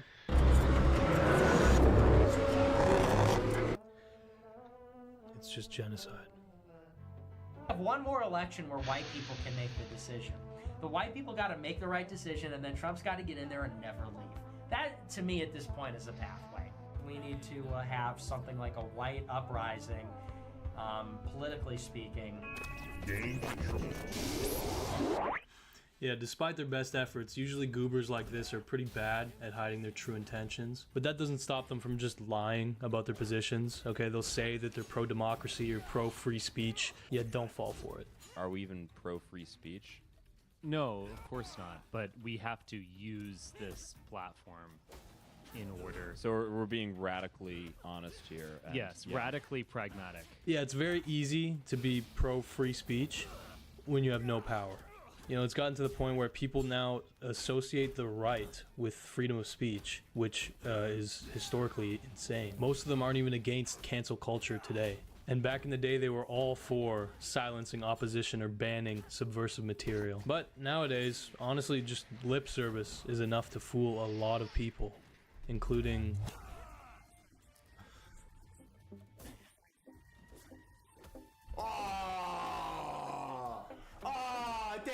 Bro, nah, fuck this dude for saying that Haitians are low IQ, bro. Suck a dick. Come on. Bro, are there any Haitians in here? You tolerating that? What did you mean about Haitian IQ? Oh, well, you know, Hispanics, blacks... You're saying Haitians have the lowest, like, Hispanics and blacks have the lowest IQs? Yeah, blacks are the lowest on average, and Hispanics next. Wow. Racial thing, like, it's an inherent thing with your race, or is it just based on the circumstances? It's almost entirely genetic, is what the research says. Because they do twin studies. He's still a good student. Just the overall. The average is lower. Okay. Yeah, your dumbass self, you could be on cozy too. Yo, what's up? This is my new friend Nick Fuentes. How do you feel about interracial marriages? I'm against it. My mom's Filipino, my dad's Haitian. Okay. And Nick Fuentes is the future. Yeah. Little lapdog Sneeko. The problem globally is shadow banking. And who's behind it? Well, we talked about it, Sneeko. A lot of Jews. I don't know how. I know how you guys feel about that, but it's true. Get on your knees and bark, boy.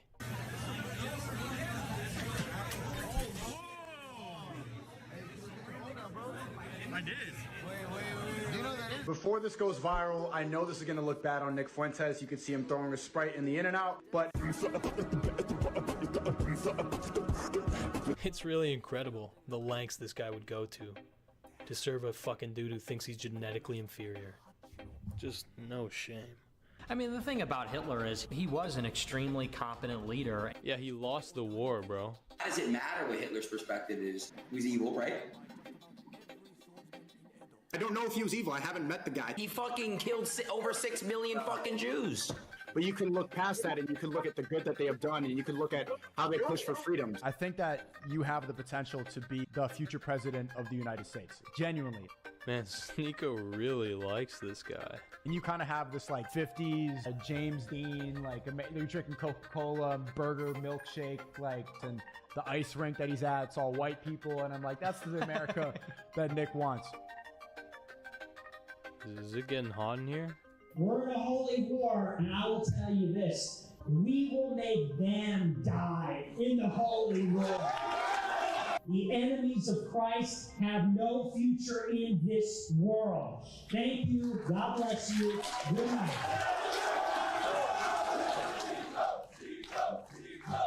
Nicholas J. Fuentes is going to be the future president of the United States of America.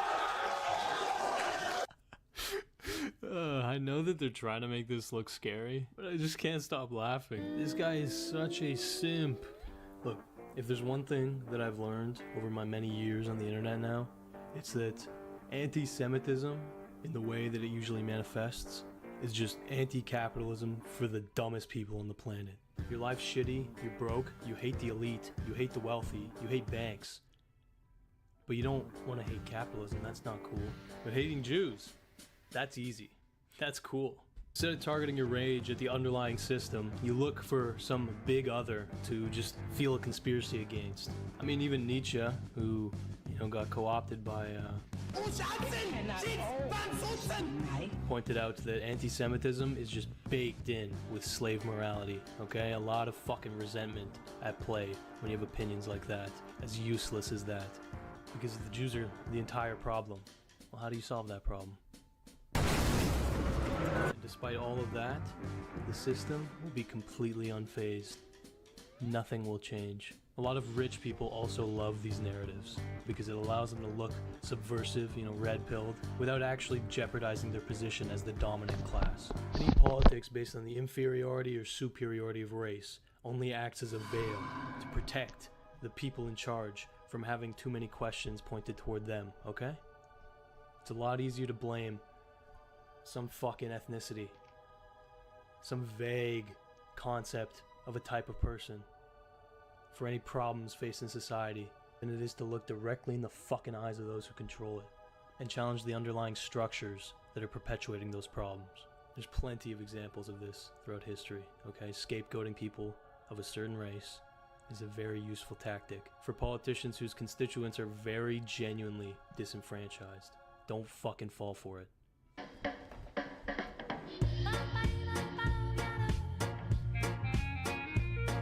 Wait, are you a cat or a dog person? Dog. Yeah, of course you are. Hate Why? Because cats. cats are for pussies? Be honest. Cats are feminine. Hate Okay, cats. Shadow?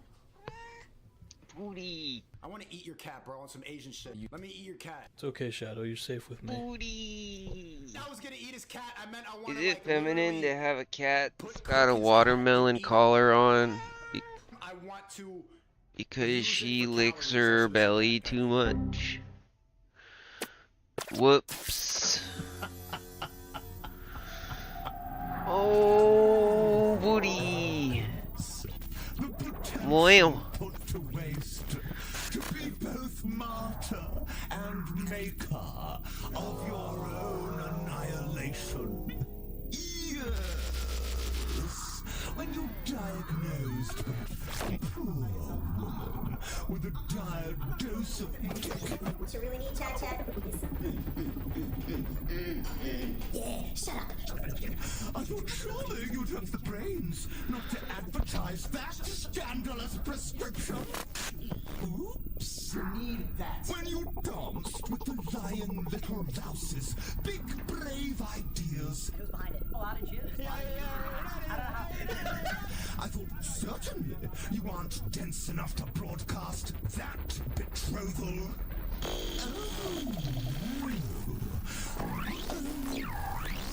He doesn't seem racist at all. And yet, time and time again, with each and every day that passed, blinded by the polished rubbish praised upon you, your fat head filled with foul fumes, inflated until the stink spread to the nostrils of some miserly muppet who came and popped your pathetic little parlay. Today I want to briefly talk about the content creator Sneeko and ask YouTube to ban him from the platform. Sneeko has grossly violated YouTube's terms of service and qualifies for removal from the website. You know what they say about the gambler who doesn't know when to quit?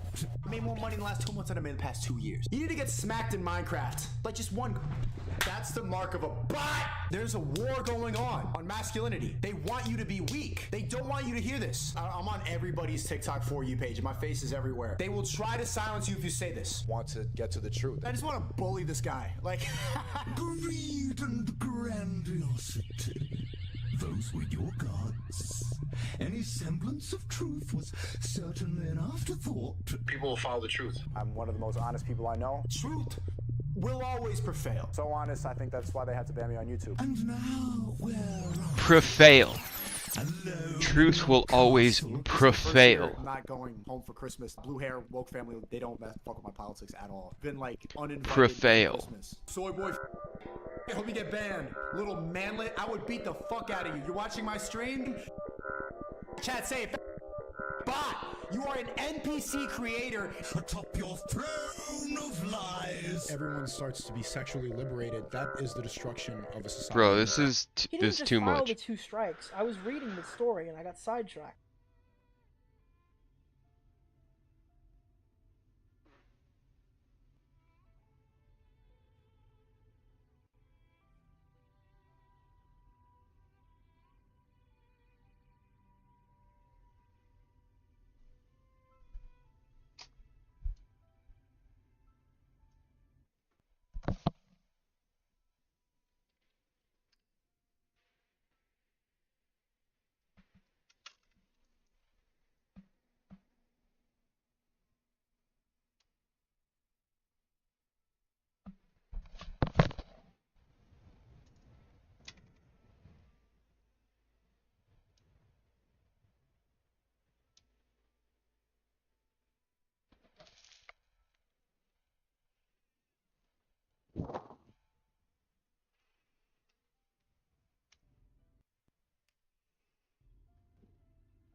One, a conversation, maybe a debate with one of the most prominent streamers on the left, Destiny.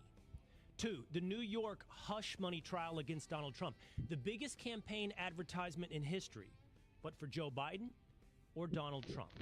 And 3, now #1 overall pick in the WNBA draft, Caitlin Clark's salary has been revealed, just over $300,000 over 4 years.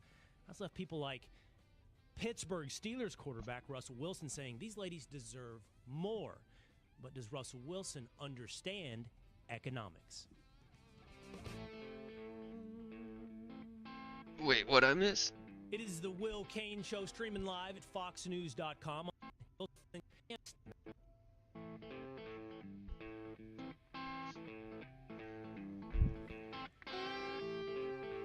One, a conversation, maybe a debate with one of the most prominent streamers on the left, Destiny.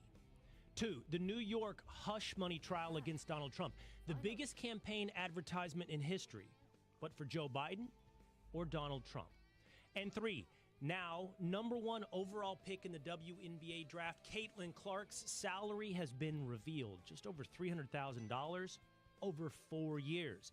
That's left people like Pittsburgh Steelers quarterback Russell Wilson saying these ladies deserve more. But does Russell Wilson understand economics?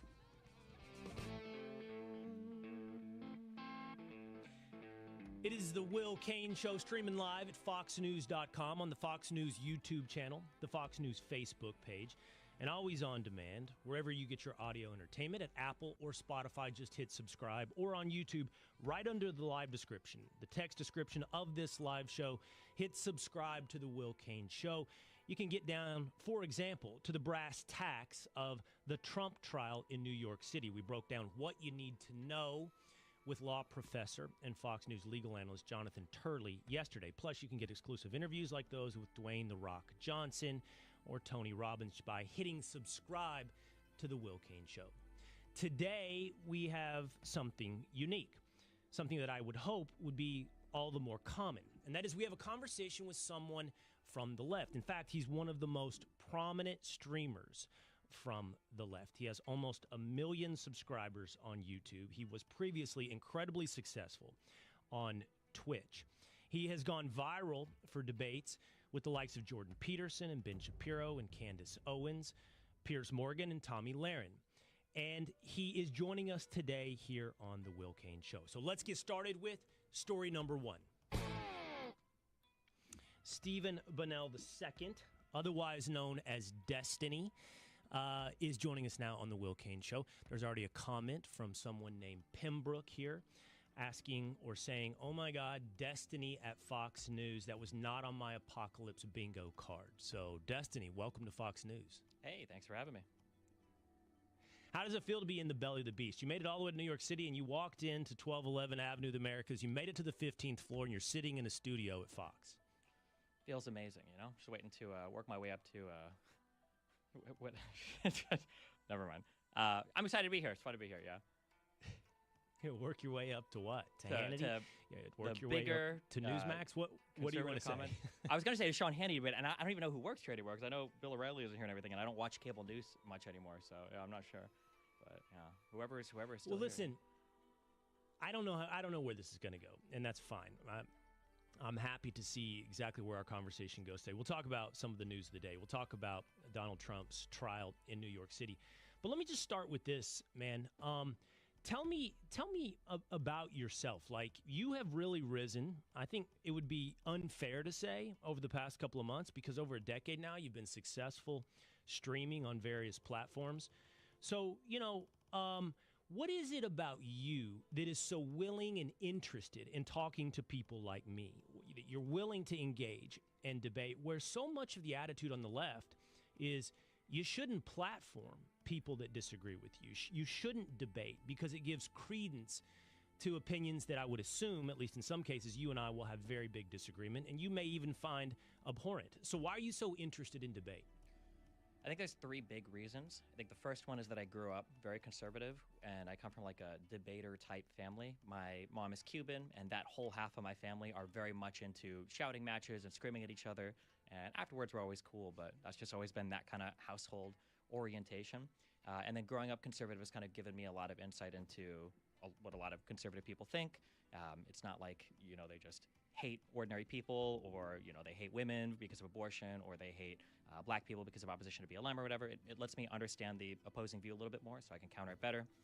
Second reason is because I came up in a very kind of brutal online era where the people online were incredibly mean to each other. So that kind of gave me the ability to talk to people in a very kind of rough way. And I would say around 2016 on the internet, most of the online political conversation was either like Ben Shapiro, facts don't care about your feelings types, or like very soft people on the left who didn't want to have adversarial conversations. So I had an advantage there. And then the third thing is I have a really strong commitment, I think, to a lot of the core democratic, liberalism ideas of freedom of speech and debate and marketplace of ideas and all that. So, well, let's start with number 3. I believe that you have a very strong commitment to free speech, and that being not just a fundamental principle of the left, but one would hope and one would think a fundamental principle of America. But it is one that seems to have been betrayed on the left. I mean, there's been an open embrace of censorship. And as we just talked about, even as at a more abstract level, just an unwillingness to hear from points of view that you disagree with, much less interact with them. What do you think's happened to the left when it comes to free speech? I think that anytime somebody gets a lot of power in an area, freedom of speech becomes one of those things that can be used to challenge them, so they kind of don't like it. I think that freedom of speech is a thing that you have to protect for the unpopular side, obviously, because the popular side doesn't need those protections. People aren't going to challenge it anyway. So whether we're talking the left and kind of the hold that they have on a lot of culture, or whether we're talking about Donald Trump when he's the president and he wants to, sue media because he doesn't like what they say about him. I think that whenever people have a lot of power in a particular area, freedom of speech becomes a very threatening concept to them and that power, so they kind of want to stifle it as much as possible.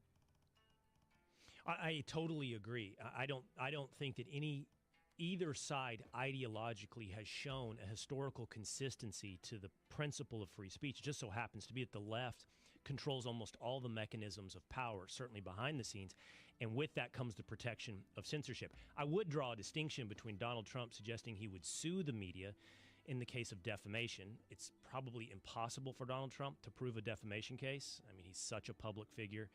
But I would think he'd have a legitimate claim in many, many cases about openly malicious and false statements towards him. I would distinguish that from, the government looking to impose upon private companies censorship when it comes to COVID or quote-unquote election denial or whatever it may be. Those are two different approaches to censorship.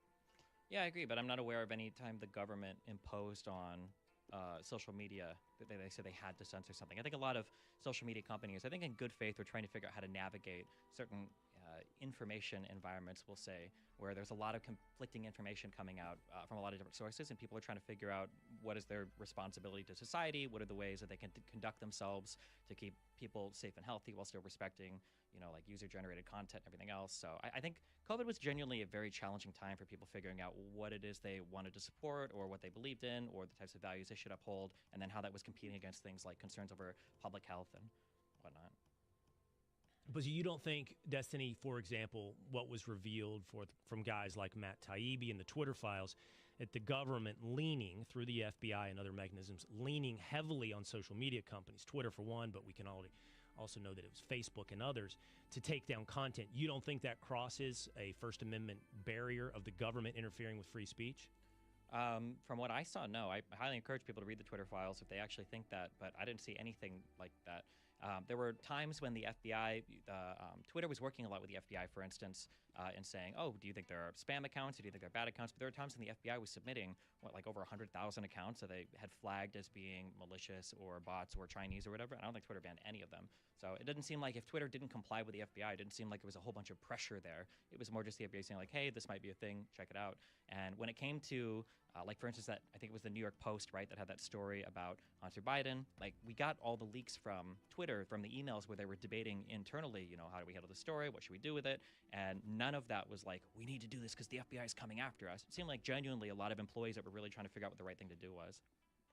Yeah, but that's the soft power of government. If a cop comes to your house and says, hey, you really should start behaving in XYZ manner, it doesn't really matter what the law says. The implication is the power of the cops will modify your behavior. And while the FBI wasn't perhaps saying directly take this down, their suggestion came with an implication of power behind the scenes. As Congress, for example, or the DOJ, as part of Congress, looked at different ways to begin to regulate social media. Facebook runs in fear of regulation from the government. I mean, like, there's soft power everywhere. You can have a discussion about that, but if that's the case, I mean, what harder soft power than the president implying that the media is the enemy of the people and he should be able to open defamation suits if they're publishing stuff about him that he finds defamatory? I mean, we're going to talk about soft power, considering the FBI never took any legal action or anything or official action against any of these social media companies for not banning suggested accounts. I would argue that the soft power of the president of the United States declaring the media an enemy of the people and then threatening to open up defamation lawsuits against them or threatening to suspend the Constitution to search for voter fraud and stuff like that, I think those are far more scary breaches of norms and utilization of soft power to have like a chilling effect on public discourse. You yourself, weren't you banned from Twitch for having conversations? And I understand it's a private company. Now we're moving beyond governmental influence into just the cultural embrace of the idea of free speech. Which by the way, is a huge part of America. It's not just that it's guaranteed by the government, but that we as a culture have generally understood the marketplace of ideas is what's healthy for a society. You yourself were censored, I think kicked off of Twitch. Yeah. I mean, I disagree, obviously, but they're a private company. They have the right to do it, yeah. But you think it's a problem? I mean, I saw conflicting reports on why you were kicked off. Was it because you hosted Nick Fuentes? Because you said something about trans athletes? I think it had to do. Why you were kicked off? It was a lot of debates with trans people at the time. There are multiple ways in which you could talk about freedom of speech, and I'm glad at least you pointed out there's a difference between like the First Amendment, restricting the government from creating laws, abridging your right to freedom of speech. But there's also private companies and how they approach freedom of speech too. I think that private companies should be relatively open to a lot of different ideas, within whatever they feel is appropriate for their platform.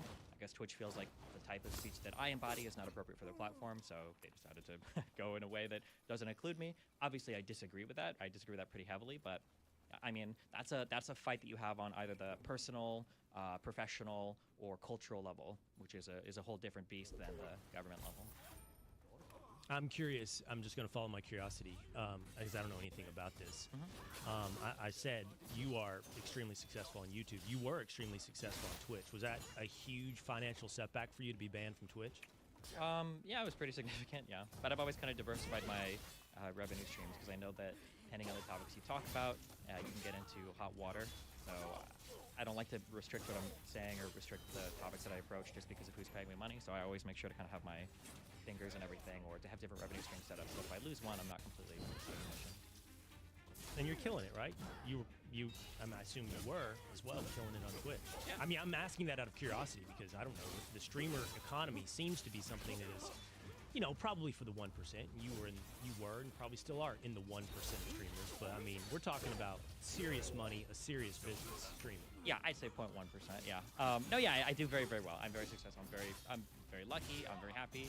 I'm grateful for my fan base. I'm grateful that I grew up in a country that allowed me to have these conversations and pursue, all the things that I did. And arguably, only in the United States could all the opportunity that I've had exist here. So yeah, I'm super happy about how my life has turned out so far. So what do you?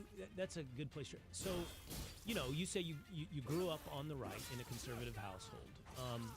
I think one of the most fundamental philosophical debates right now that divides the left and the right, once we get beyond sort of the news of the day and the important but specific disagreements we have, I think that at least on the right, and I'll share with you this point of view, which you say you probably already know, one of the divides seems to come down to the very nature of the United States. You just spent some time praising the United States, but there is at least a big sentiment on the right that the left has fallen out of love with America. They just don't love whatever is essential about America that has made it a unique experiment on the world stage.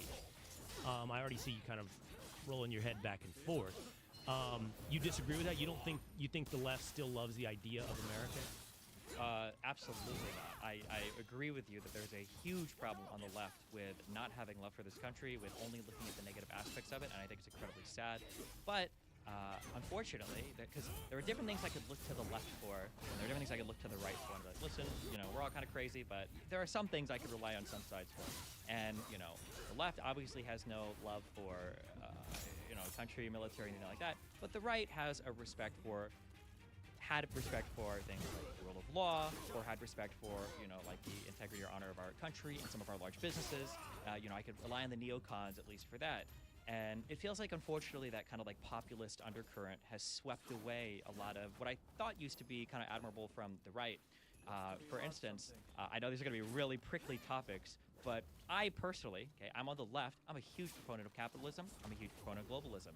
I think that the vaccines that the United States spearheaded is like the ultimate example of the union of government. It was Donald Trump and his Warp Speed program that pushed that as quickly as possible. It was capitalism. It was U.S. business and innovation that manufactured stuff or did the research and development. And it was globalism. It was us working with BioNTech in Germany. It was manufacturing those nanolipid particles, I think, it might have been in Norway or Denmark. Like, all of this was a really cool thing, I think, that came together with a lot of different forces. But because of how politicized everything is today, the right won't even take credit for when America does something well. And then obviously the left won't take credit for a lot of things the United States does well. I personally don't like Elon Musk or his politics a lot. I really don't like his politics. But man, the rocket stuff, it was really cool. SpaceX is really awesome. Watching the things come back to Earth is sick. And, regardless of if you think Teslas are not the best car or not the best build quality or have, Q&A problems or whatever, the Tesla cars have probably pushed forward electronic vehicles by like 10 or 15 years at least. I don't think anybody denies that. So yeah, I don't like that the politicization of every single topic has made it so it seems like neither side right now is willing to acknowledge anything good about the country. Okay. Well, I saw a video of you saying that you fall into the trap of destruction a lot, and I can sympathize with that. Meaning, you can tear down someone else's argument.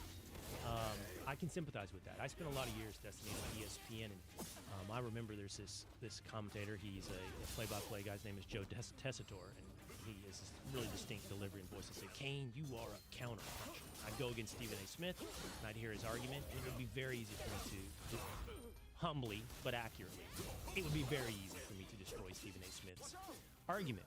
But that's different than making a positive argument that is looking for a solution, or just one that forwards a case without looking to tear down someone else's. So I want to do this. You said a lot in that answer. You talked about the populist right. You talked about the vaccines. You talked about the private industry. And you talked about the left. I want to see if we can dig into all of those. Let's start with the left. So you said why the left, the left does have this underlying, lack of love for America. Let's talk about why for a minute. To me, it's like You know, a woman who always says that she loves you, but she fundamentally wants to change who you are. At some point, it's like, well, do you really love me? If everything about me you want to change, what is it about me that you love? That's what I think often about the left. They have this utopic vision of the future that totally distances itself from what made America as an experiment unique. It sees America as racist, as flawed, as bigoted in every fashion, as misogynistic. And because of that, I think, the left looks constantly across waters to Europe or someplace else as some better model, with I think very little firsthand experience or even academic understanding of what works or doesn't work in those countries. That would be my diagnosis of why the left doesn't love America. Why do you think it doesn't love America? I think that people in general have a very hard time seeing shades of gray, and this applies to all aspects of life, not just politics. It could apply to personal relationships or you know, work colleagues or whatever. And I think that America has a history that, you know, has problems and issues and things that we've done poorly, things that we've done horribly, whether we're talking foreign intervention, whether we're talking domestic policy, obviously things like slavery, falling into things like Jim Crow. And I think that when you look at the messy history of the United States, and really of every single country on the planet, it's easy to look at the bad things and think that because of those bad things, everything is bad. And I feel like the left falls into that trap a lot, where when you look at the past and you see issues or problems in the past, it's hard to give credit for the things that are good, and you only fixate on the things that are bad. And then going forward, people do this weird mind trick where they start linking together too many what should be discrete ideas of like, oh, America's a good country, and they hear, oh, America did nothing wrong. Like, that's what people hear when you say that. So I just think there's this, it's this fallacious tendency to link everything together, and you can't accept that, like, oh, we have a really awesome country, and we've also made some big mistakes in the past, but we've moved on from them, which is, like, really cool, and we continue to grow and learn. Also, by the way, that we've made mistakes in the past and everyone acknowledges what those are, but we still remain the most successful experiment in a mass civilization in human history. I find this very similar to the racism debate. So, you know, if you take any singular particular case, I don't know, we can talk about Michael Brown or whichever one, and you start pushing back on the facts of that individual case. Well, this doesn't add up, you know, hands up, don't shoot, witness testimony, that didn't happen. Before you know it, you're running at 100 miles an hour and somebody says, oh, you don't think racism exists. And I didn't say that.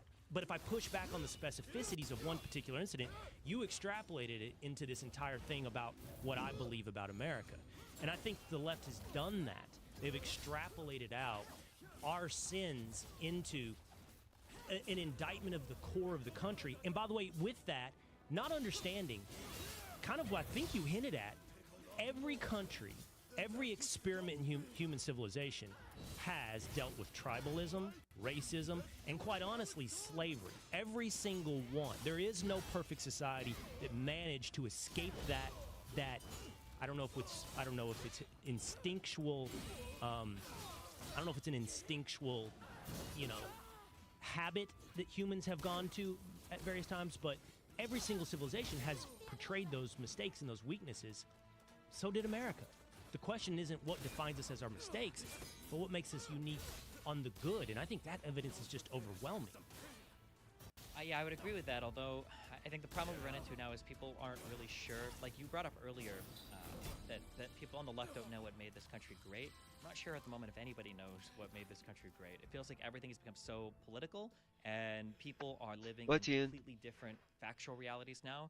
You know, you bring up the Michael Brown case. There are a lot of those BLM cases where when you start to dig into the facts a little bit more, you're like, this is a lot less a sure thing than I was originally led to believe.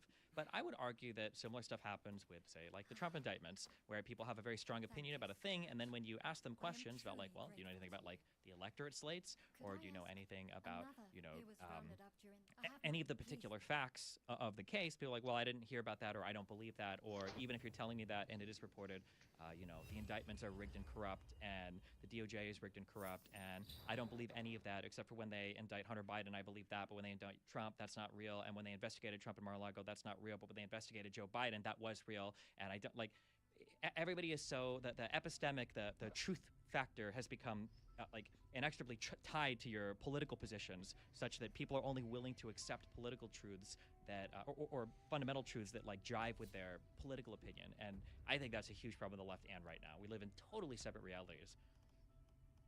Okay, by the way, I don't disagree with that. We live in totally separate realities. It's like we're watching the same movie screen but seeing two different movies. And I'm not going to forget, and I am going to come back to your challenge of the populist right and your praise of the vaccine, but I'm going to stay here for a moment because you kind of open the door to some specificities. Let's do this for a moment. Let's talk about the most recent specificity, and that's Donald Trump in New York. So first of all, let's start broadly. Do you not believe that there is a form of lawfare taking place against Donald Trump? We should have the conversation in 6 months. Of the 4 cases against Donald Trump, I don't like the New York one.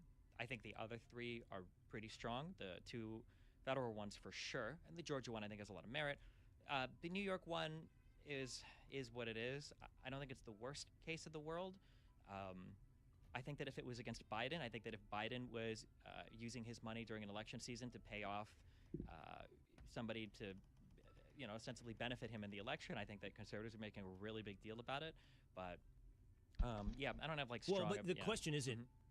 The question isn't what conservatives would say on the internet. The question is whether or not the Department of Justice or the legal system, in this case the Manhattan District Attorney, would pursue the charges. And we have a one-on-one comparison. It's not Biden, it's John Edwards, who was a Democrat, who had an affair, who paid off the affair.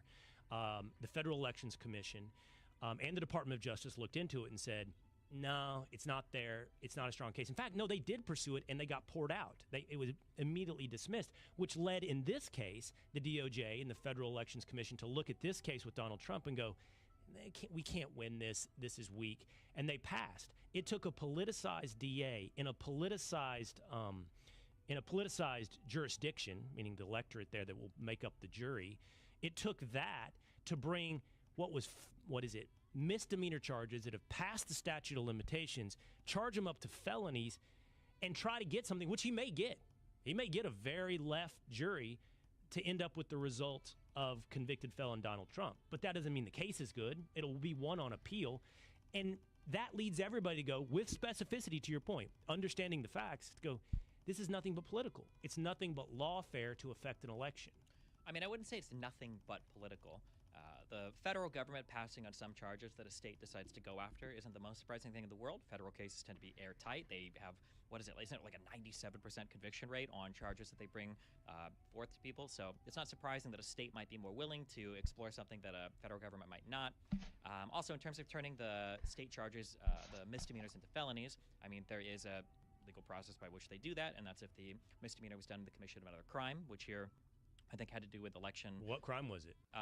Like my understanding, this is the only case that I did study in depth, but my understanding is that the commingling or the utilization of a campaign donation that doesn't get reported properly, that's essentially what the Cohen payment was. And if the bookkeeping error was done, ordinarily it would be a misdemeanor crime, which you're correct, the statute of limitations would have passed. But if that bookkeeping error was done in order to hide a campaign donation that went unreported, then the bookkeeping error would have been done in the commission of that crime, which makes the bookkeeping crime a felony, which is how they got the upgraded Well, this is where I have charge to outsource. Sure. This is where I have to outsource some of my facts. I mean, Jonathan Turley, who was on this show, on the Will Cain show yesterday, said that it was reported within the next quarter. And by the way, you talked about the feds and the state choosing different things. Well, that's usually driven by jurisdiction.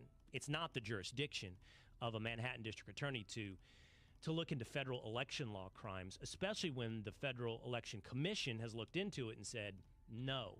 And in fact, Bragg hasn't even specified. You and I are talking about it, and people are saying, is that what he's looking for as far as a federal election crime? But he hasn't well specified what it is. He hasn't said what the felony charge would be. Well, I guess we'll find out when it comes. This is the only indictment I didn't read. I hate that this is the one of the 4.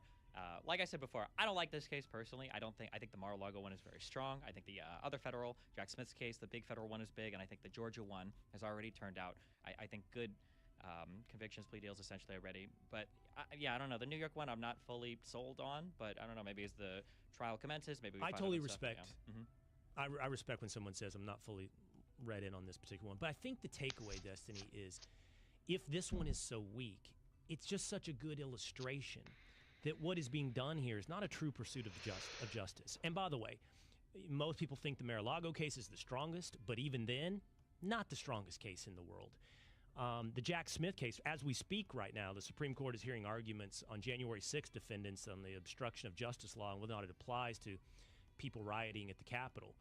But the point is, what the Manhattan case illustrates is none of these are pursuit of justice. They're all a pursuit to try to tar Donald Trump before an election, because polls suggest if you can say Donald Trump convicted felon, you might swing some independent voters. Could it not be that they think that he committed legitimate wrongs as well? I can understand that it's hard to separate. What? Well, no, I've seen you tweet this. You've said, look, it could be that one guy broke the law more than the other guy. Yeah, it could that be also that they requires us. Go ahead. I was going to say, it could be that there is a strong feeling from Braggs that he really does feel like Trump committed a grave error here, that, you did lie about your bookkeeping stuff, and you did do it in order to influence this election, and that's a big deal. I mean, whether or not that's a huge benefit of the doubt. It is, but I mean, here's the thing. Republicans historically have always been strong defenders of right to own and bear firearms, and big proponents of the Second Amendment. I enjoy the Second Amendment a lot. I just got a sick new pistol 2 days ago. I really like shooting guns. However, man, Hunter Biden catching, what was it? That was a conviction for lying on a 4473 because there's a video of him doing drugs and owning a gun at the same time. I don't know if there's ever been a federal charge like that in the history of all of going through 4473s in my entire life. But nobody seems to care about that because it's Hunter Biden, even though it's like a gun thing. So, I mean, I try to give people the benefit of the doubt unless they've shown me a lot of reason why I shouldn't give them the benefit of the doubt. And I will agree that in New York, Braggs has said things in the past where it's like, man, you really should shut up. You really shouldn't be saying, these types of politically charged statements about wanting to go after Trump or whatever publicly. I'm not gonna die on the hill of defending that New York case, but I do try to give the benefit of the doubt where it's possible. And it could just be that he really does feel like something wrong has happened here. And if he hasn't, and you know what, if it's BS, I hope that Trump wins in court. I hope he beats it. Okay, let's put a pin in this, because I think it comes back to something else I want to talk to you about at a broader level. Because my contention is that it's a symptom of a DOJ that has been politicized against a single man, or better yet, I mean, even broader, I think against a certain ideology. Well, it can't be that, right? Because the DOJ said they wouldn't do anything here, right? This is New York State, right? For this case. Yeah, fair point. The others, the Mar-a-Lago case and Jack Smith case, DOJ. But you brought up Hunter Biden, and those were DOJ-related cases. But how about the justice system at large? But once we get down to the state case, then it's going to be different justice systems in different states, and I respect and appreciate that. But and we'll come back to this. The populist right, this is where we're going to tie this in for a minute. You don't like it, and you did tweet, or you said something like, I miss neocons, which is kind of a weird thing to hear, like 10 years removed from the left. I mean, Destiny, I appreciate the pivot in the movement of Republicans over the past 10 years towards populism.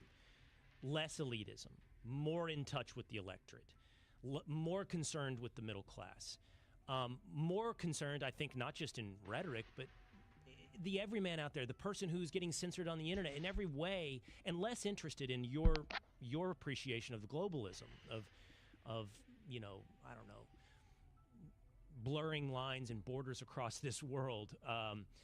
I just think that what we've seen is a healthier, better Republican Party under the banner of populism. There's no way you could think that. It can't possibly be true.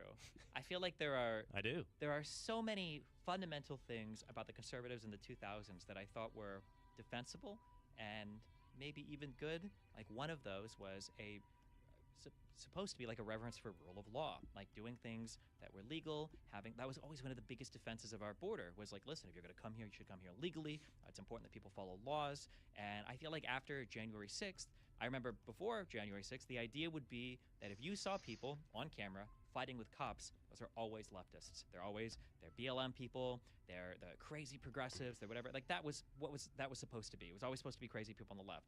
But man, past January 6th, and looking at how conservatives talked about the cops in the Uvalde, the Texas shooting, and then the general huge disdain they have now for all of our intelligence agencies, because apparently the whole government is poised against them. I don't know. It's really sad. Like, it feels like the respect for any sort of institution or rule of law is like completely out the window. You've got this nobody wants to give credit to any of our large businesses anymore, which, for all their faults, like Facebook and Amazon, like, it's cool, and Tesla and SpaceX, it's cool that America is the place where people come to make these huge businesses. It's awesome that these places are. Yeah, you can always cut me off too. I can ramble forever, but no, I'm not. I'm not going to cut you off. Yeah, no. Yeah.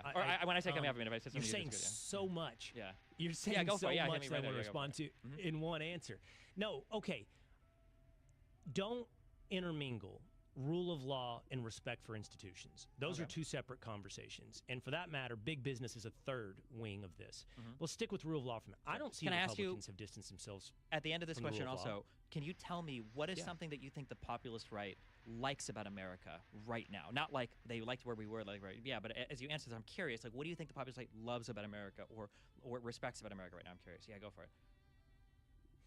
I'll answer your question. I think the populist right loves the spiritual culture of what it means to be an American and doesn't commingle or confuse that with the institutions of America. I think the populist right understands that America is not a sitting body of representatives in Washington, D.C., but it's the small town businesses on the main square in Sherman, Texas, or it is the people in church or the people in communities, in people in charity giving back, or the entrepreneur that built this country, the risk taker. I think the populist right understands Americans, but doesn't confuse that with the government being America. And now that I've answered your question, let me put some of what you said back to you. Rule of law.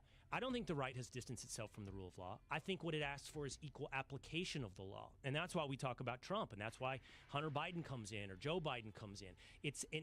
You're right, there are perhaps more questions about cops on individualized bases, because you brought up Uvalde. But the real questions are about the equal application of law from institutions like the FBI, the CIA, and the Department of Justice.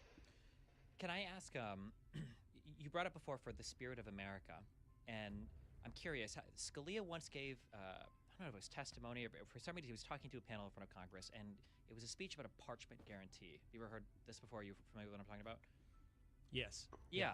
So for people listening, I guess, Scalia basically talked about how the United States Constitution doesn't really provide for more freedoms than other constitutions. And if you looked, I think, for the documents relating to the founding of the Soviet Union, they had way more in the Soviet Union's documents.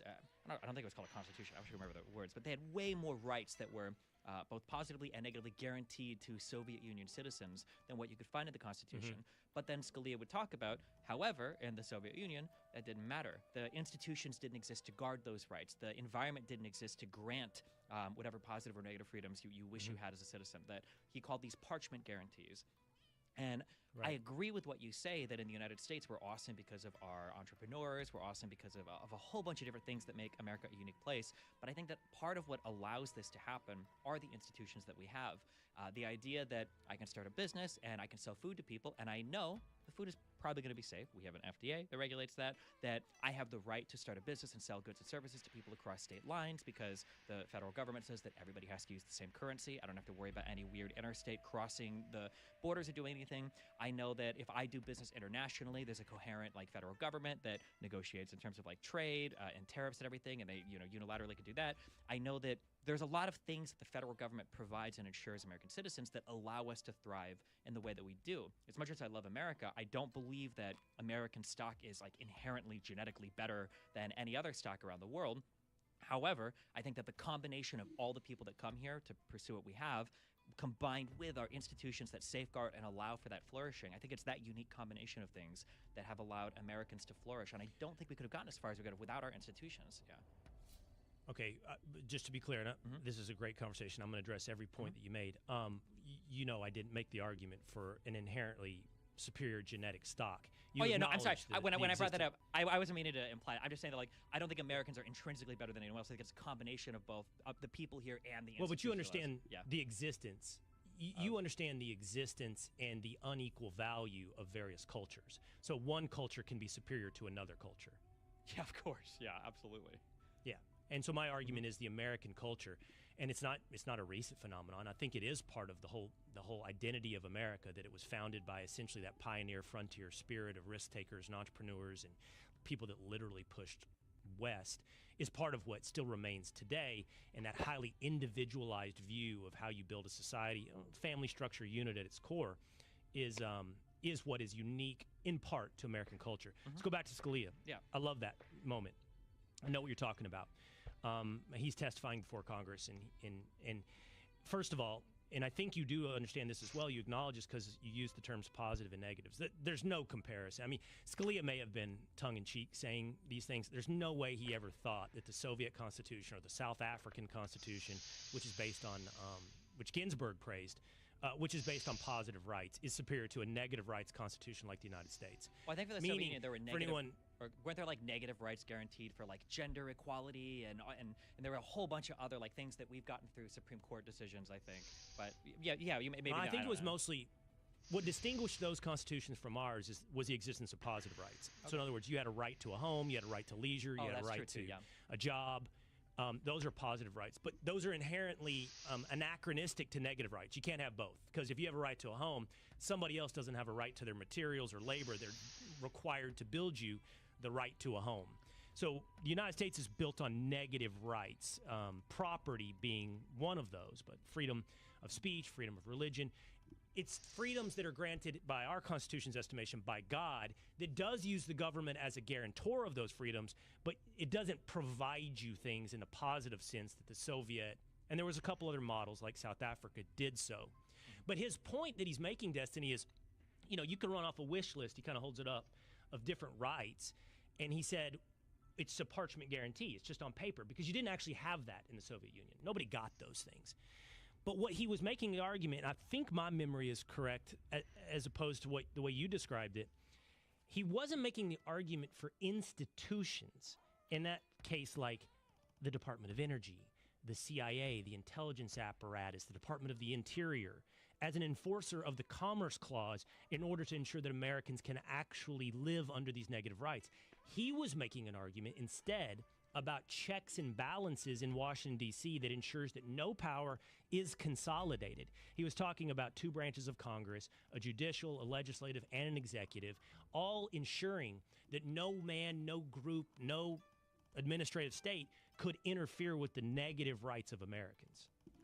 Yeah, I mean, I feel like these things can run concurrently in a lot of ways. I guess I would have to go back and re-listen exactly, but I think that, inarguably, are the federal executive institutions or bodies I'm talking about come from the executive branch, and obviously there's a whole conversation to be had about how much power should the executive branch have in terms of things like the FDA, the Department of Energy, and all of that, versus how much are they regulated by Congress. I guess the point that I just want to focus on, or the point that I would really like to emphasize, is even if I take that Scalia was just talking about like the balance of powers in our government, which are another thing that I think Republicans aren't always the happiest to have existing at all points in time, although to be fair, the Democrats do as well. I think that the structure of the United States has been integral, essential in the thriving of America and the successes that we've had. That for as much as American culture might have contributed to things, American culture is largely existing within kind of the boundaries or borders that the American system, allows it to.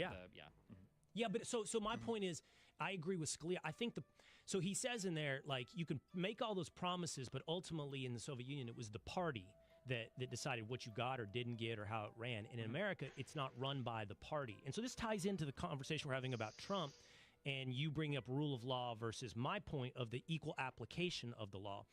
And you brought up institutions. So the populist right has lost trust in institutions. When I say institutions, I don't mean those separation of powers that Scalia is talking about, the branches of government that ensures no party takes control.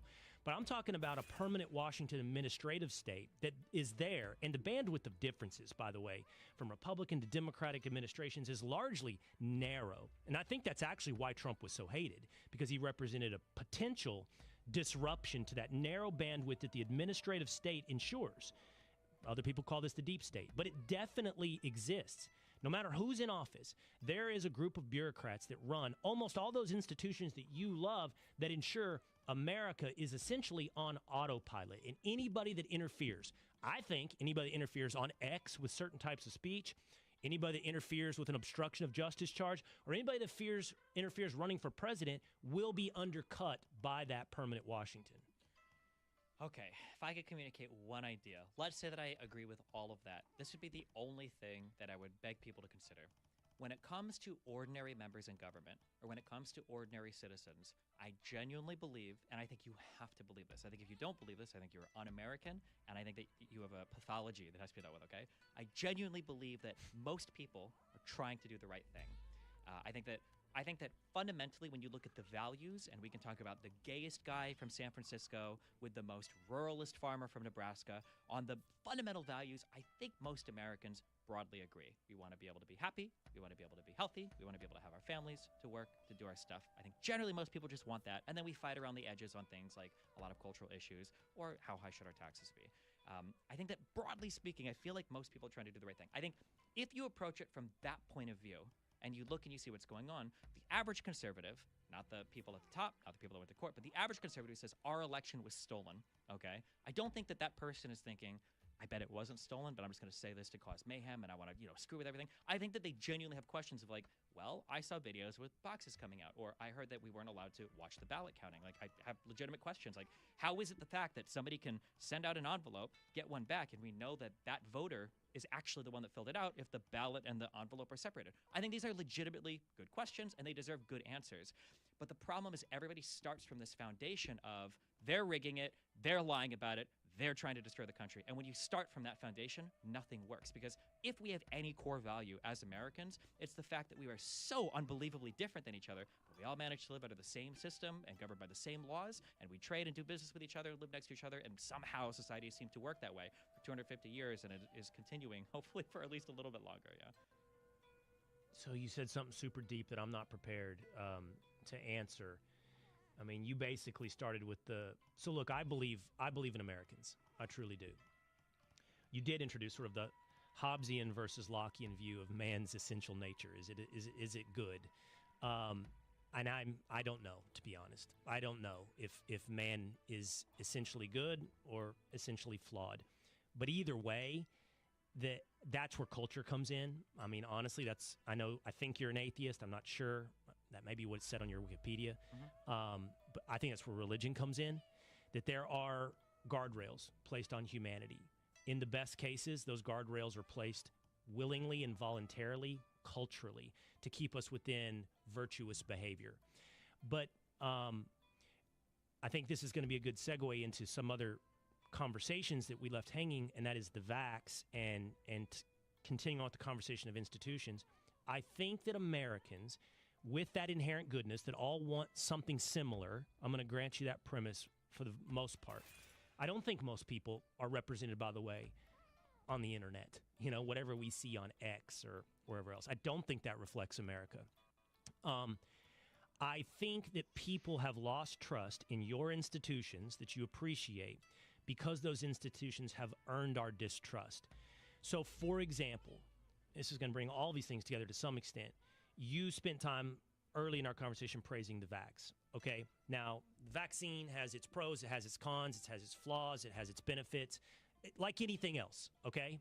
That's the truth. And there's a lot of really earned skepticism towards pharmaceutical companies throughout their history on other products that when you apply to this product and the liability protections they've received, you should probably approach things with a level of distrust. You shouldn't come at this with like, rah, America did this really quick. But more than that, Destiny, all of that censorship where we started, that free speech conversation, the way the institutions behaved towards anyone that exhibited that skepticism or earned distrust, and we could apply this to voting as well in election, denial or skepticism.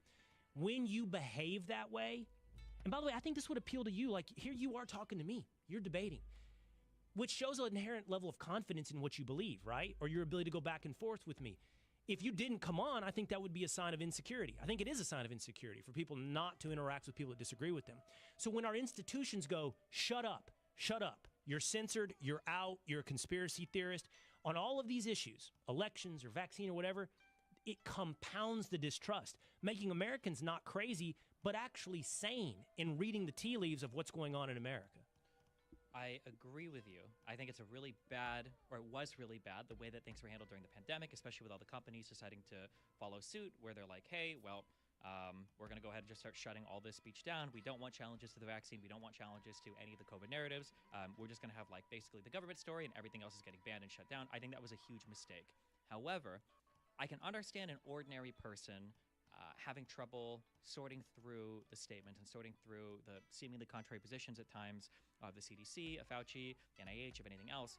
But I think that our job in the media is to sort through these opinions and find out, well, why are they saying what they're saying?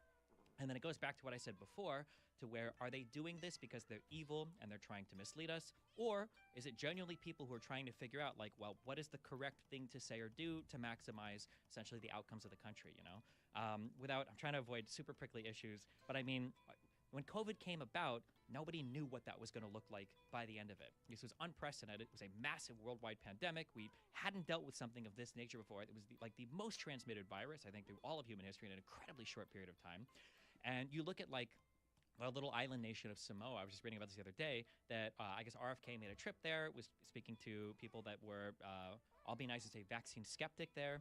And I think in the months after he left, there was like an outbreak of measles where like 83 people died.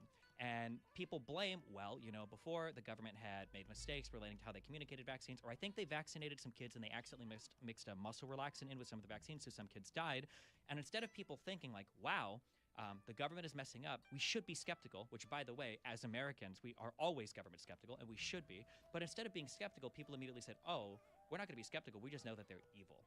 And one of the truly tragic things is, for the vaccine stuff, when you look at the United States and what happened, I think there's a lot of really good conversation to be had about what should a lockdown look like? What should a vaccine mandate look like? But we don't have that conversation now. Now it's just, well, how much money was Fauci making when he was shoving the evil vax down our throats? Or, you know, how evil are Republicans when they just want everybody to die because they don't care about anybody in the country? And that's like where the conversation starts and stops. Yeah, go ahead.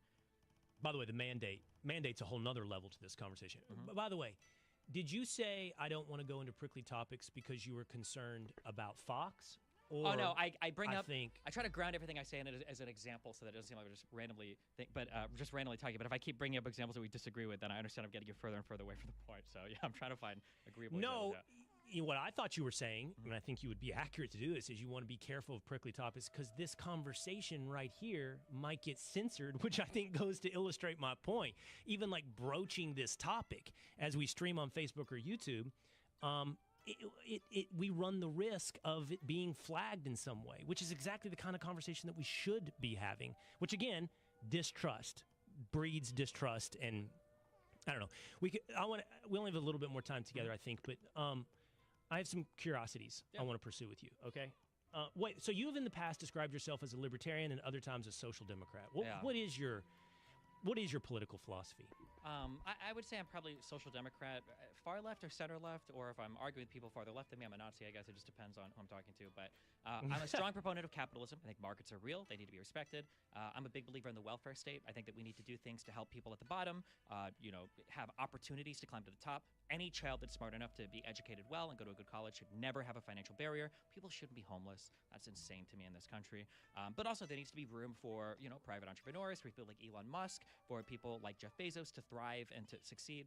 So yeah, I'm a big believer in capitalism, but I think that we should use a lot of those wins that the American economy generates in order to help the people at the bottom so that they can continue to succeed and be educated and contribute as well. So I'm going to read you a comment that you posted on Twitter. You didn't make a rebuttal. You didn't make a rebuttal. It was actually somebody commenting about you, and you just said they characterized me like an anime villain. And this is somebody that posted on one of your feeds. In the first 8 minutes, Destiny said one of the few things that is truly relevant to understanding him. He believes in nothing besides what is more or less mainstream consensus thought, and that is how he has longevity. He twirls in the wind, dances on the wires, of discourse. There is no destiny there, but some kind of abstraction. Listen, okay, that's going to be hard for you not to take as ad hominem, but I don't know you, so I don't know you. So I don't know if this describes you well or not. But I would say this, Destiny.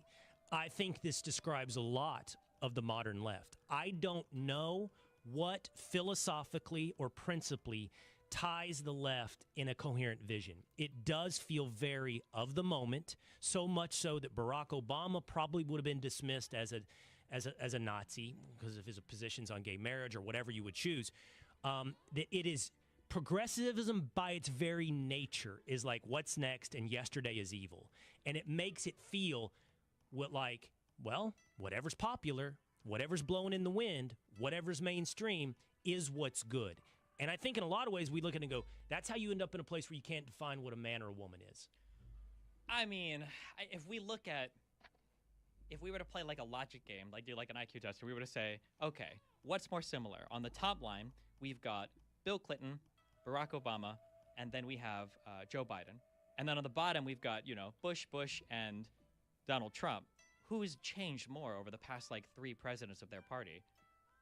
I think that I think that Trump represents a significant departure from Biden. Was literally Obama's VP, right? I think Trump represents a significant departure. Well, sure, but I'm just saying in terms of shared ideological foundation for lawmakers. I think that Biden is way more similar to the line of Democratic candidates or presidents than Trump is to any of them. And there are a lot of things that Trump does now that I didn't know Republicans would ever stand for. My mom is very traditional. Oh, I agree. Listening to her talk about Bill Clinton and Monica Lewinsky, and then listening to her defend Trump's comments, I'm like, man, really, Mom? You're okay with that? Or him attacking prisoners of war or POWs like McCain, or the military. I never knew Republicans would stand for that. I feel like Trump has done some stuff that's if you were to talk about different ideas coming and going and whatever's popular, I feel like Trump represents that more than Biden right now. But see, I agree there's been change. I like the pivots that Trump represents on republicanism, meaning I like that there's more of attention to the working middle class. I like that there's some trade protectionism baked in. I like that there's a more dovish attitude toward war across the world. Meanwhile, Bill Clinton, there ain't no way he could be a Democrat. I don't care what he says today. The Bill Clinton of 1990s, there's no way he could be a Democrat in 2024. I mean, probably, but I mean, literally every part of the old Republican institution has been completely thrown out, right? McCain and his daughter, all of the traditional Republicans that don't fall in line with Trump, every single part of the old Republican establishment. I mean, look at the majority speaker positions in the House where the Republicans lost their majority speaker seat for almost a month. The Republican Party is tearing itself apart right now, trying to figure out, are we Republicans and conservatives? Are we just people that follow Donald Trump literally wherever he goes? I think the Republican Party is having a much bigger crisis of identity right now than the Democratic Party is. I think that online it's weird because the left is very loud online and they seem very crazy and extreme. But when you look at the actual lawmakers in Congress, it's more or less it's farther left than it was, but it's kind of stock Democrat stuff. It's a pretty easy continuation of Obama stuff. But the Republicans, whew. Okay, I want to ask you finally. I want to ask you about your personal life. I think you talk about your personal life, right? I do, yeah. Certainly, a lot of people do, yeah. So, tell me if I have it right. Bisexual, open marriage, but now divorced from the relationship that was an open marriage. Accurate? Yep. Okay. Do open marriages work?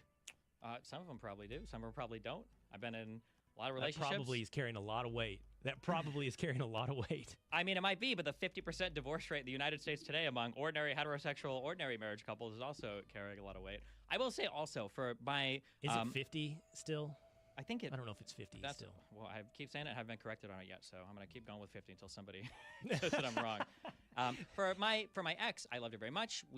She was Swedish and I was American, so the only way she could live with me is if we got married. It wasn't as though we went into the church and we were like, listen, I love you forever. We're going to be together forever. It was more like you literally can't even visit me unless we get married. So we loved each other, and I mean, you guys are the federal government. That's enough for getting married. So that was that. But then, I mean, obviously the marriage didn't work. But I mean, I've had a lot of ordinary heterosexual straight. Did it not work because it was open?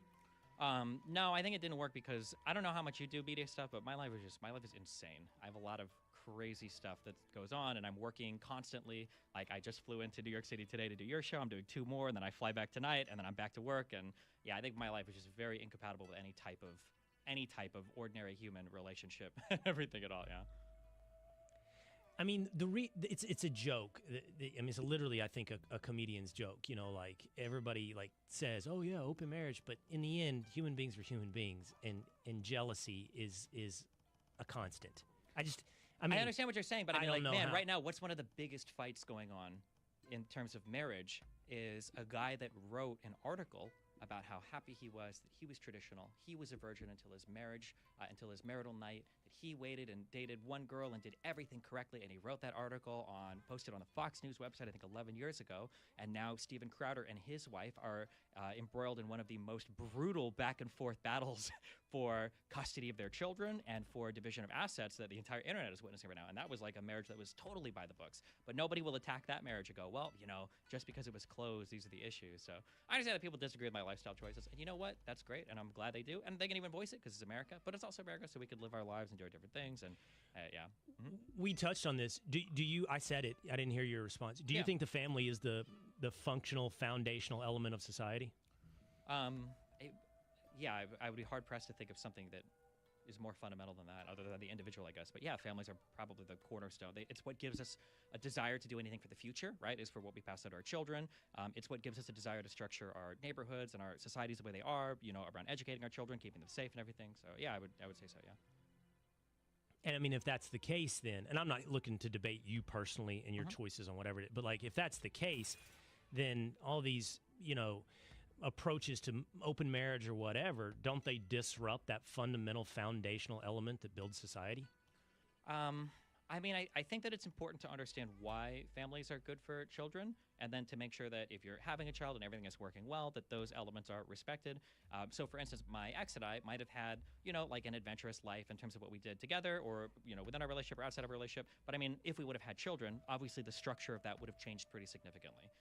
You know, there's not going to be crazy stuff happening in the home when we've got kids present. You know, life is going to change accordingly, as it always does when you have a child or two or three. All right. So listen, man, first of all, I know you said you're going to do 2 other shows while you're in New York. I appreciate you flying up and going into Fox to do this. I appreciate the interaction, the back and forth. This was not necessarily the most pointed debate, where I know we would have vigorous disagreement on things. But if there's ever anything like that in the future, you're welcome to come here on the Will Kane Show, and we can have a pointed debate on specific issues as they come up. And they will come up, and you're welcome here, and I appreciate you coming on Destiny. Cool. Thanks for having me. I appreciate it. And yeah, I hope that everybody remembers, like, there's really awesome, cool things that happen in this country that can only happen in this country. That's true today. It was true 10 years ago. It'll be true hopefully in the future. And yeah, we should focus more on like those positive things and kind of work towards building them and critiquing them, rather than, yeah, just throwing everything out and saying it's all broken and we have to start over again. Look at you. You're trying to avoid falling into your own trap. I'm Destruction. trying my best, yeah. Thanks a lot. Creation is much more fun than destruction, and harder. But all right, Destiny, thanks so much for being on the Will Kane Show. Thanks for having me. All right, there you go. You can check him out, by the way, on YouTube. It's Destiny. I've got it right here. It's Destiny at YouTube and on Kick and on X at the Omni Liberal. He debates a lot of people, as we said in the outset of the interview. All right, coming up, the trial of Donald Trump in New York City will be one of the biggest campaign advertisements. It will swing an electorate. But the question is, who is it a campaign advertisement for? Joe Biden or Donald Trump? Next on the Will Kane Show. Not bad, Destiny. Not bad. I gotta pee, guys. Interesting. It's time to take the quiz. 5 questions. Rest assured, I'll give it my all.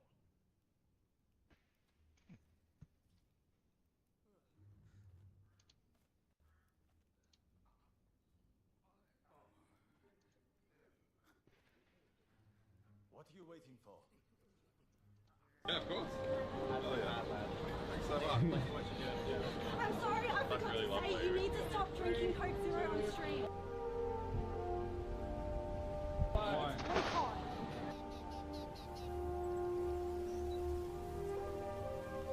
Wait, is it? You're preaching pro-Palestine and you're drinking all this boycott stuff. Please, Hassan, at least pretend. Do it off stream. Okay, I'll put it in a glass. Is Pepsi okay? No. No soda. I didn't know it was like that. Guys, mental health is a really important issue. A lot of people don't really take it seriously, like me. I take it seriously. I'm an advocate for mental health, for depression. I'm an advocate for you to be depressed. But I do take it very seriously, and that is why we all need to come together in this trying time to support Hassan Piker, because he's going through a hard time, guys. Support Hassan Piker's mental health, please. Please support Hassan Piker's mental health. So Nick came on, we do tea time with Nick, and he showed me these girls. They were trying to be J-pop. They're still young, and it's like cute, but it's also very cringe at the same time. Strawberry! And then you repeat back, blueberry! You're gonna say, Betty John! Are you ready? Yo! But a big part of what I talk about always is like how insane and unhinged people get on TikTok and on Twitter and like immediately dox people, which these people had been doxed. No. Right? So like on the one hand, we were just like joking and making jokes about how cringe they were, but also on the other hand, we were like, how insane. Like, please do not, like, I can't believe people dox these people. It's crazy. So what ended up happening is, you know, I ended the stream, and then the next day I found out that like people were canceling me and Nick. saying that we were responsible for the demise of this J-pop idol group. Nick is not green and Hassan to... The world of IRL live streaming is a dark and degenerate one. Over what happened, she claims that he had sent a...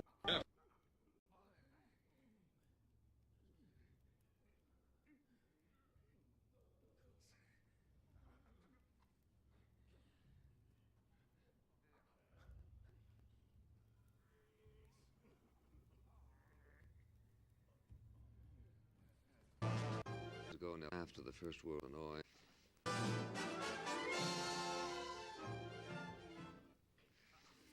Archbishop Fulton Sheen was born 75 years ago in El Paso, Illinois, and became a priest in the Catholic Church just after the First World War.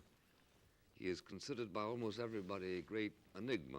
Those who like to disparage his evangelism have a difficult time accounting for his What did he extraordinary just call him? academic record.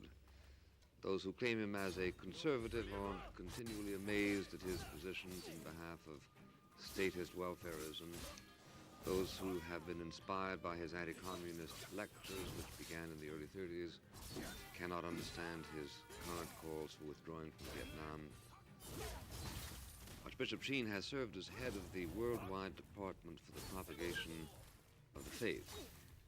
After that, he went dutifully to Rochester, New York, whence he has recently been delivered. In the early 50s, he began a network television show opposite Milton Berle, creating the scandal of the decade by beating Mr. Berle in the ratings, who subsequently reported ruefully that he had hired new writers, namely Mark, Matthew, Luke, and John. He is the author of 64 books. He is, in my opinion, the greatest preacher in English. Bishop Sheen is eloquently committed to the notion that whole nations have to pay a price to Providence for their sins. He quoted recently from Abraham Lincoln, and I would like to ask him to explain what it was that A. Lincoln said, and B. what it was he had in mind in quoting Lincoln. Was it Lincoln's statement that he never feared that America would perish from without, but that he feared that it would perish from within? That was Lincoln's statement. It wasn't the one that you quoted. I have it here if you want to refresh your memory, although I was under the impression that you never needed to have your memory refreshed. No, that's not the one that I quoted. When did I quote this? In 1967. Oh, yes. When I was talking about Vietnam. Yes.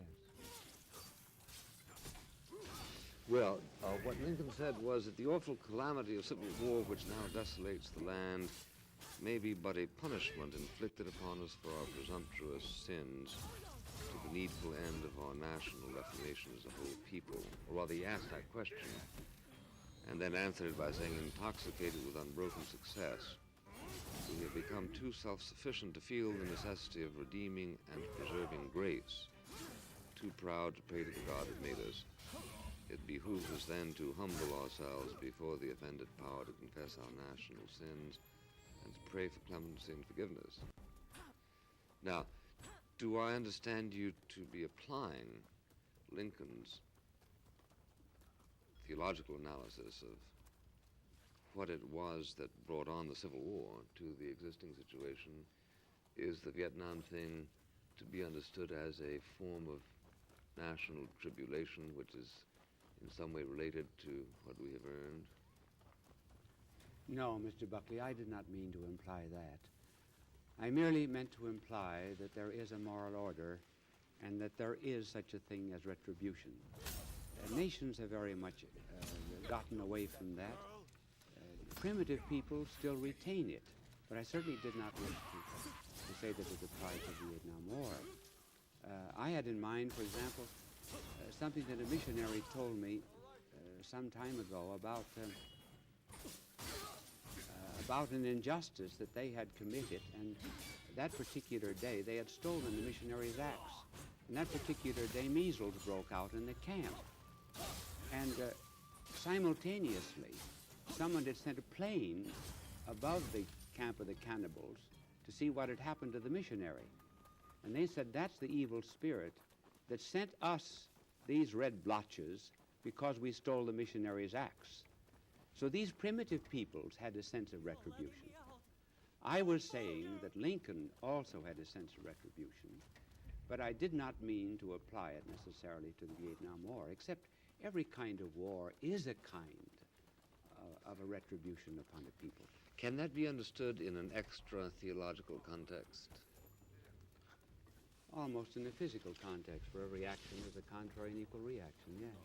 Well, could it be, as some might argue, that a failure to prosecute the war in Vietnam might earn us a very considerable and more formidable retribution in the future? No, I would not mean to imply that. No, I know you wouldn't. No, because I certainly But how would you not handle be people who did? Well, first of all, this is a peculiar kind of war in which there was not really a great prosecution of the war. How different it was from World War II. What characterized this war, and here America must be very much credited, was restraint. Here we are one of the great powers of the world. We take on an insignificant power. As far as explosiveness and so forth is concerned, we had far more than the enemy. Maybe the greatness of a man is often to be judged by his restraint of power. That was the great wonder of Christ, that having divine power, he used so little of it. And so America shows and has shown great restraint in this war. Well, but is it always commendable to use restraint? Or is restraint sometimes an expression of cowardice or lack of conviction? It can be both.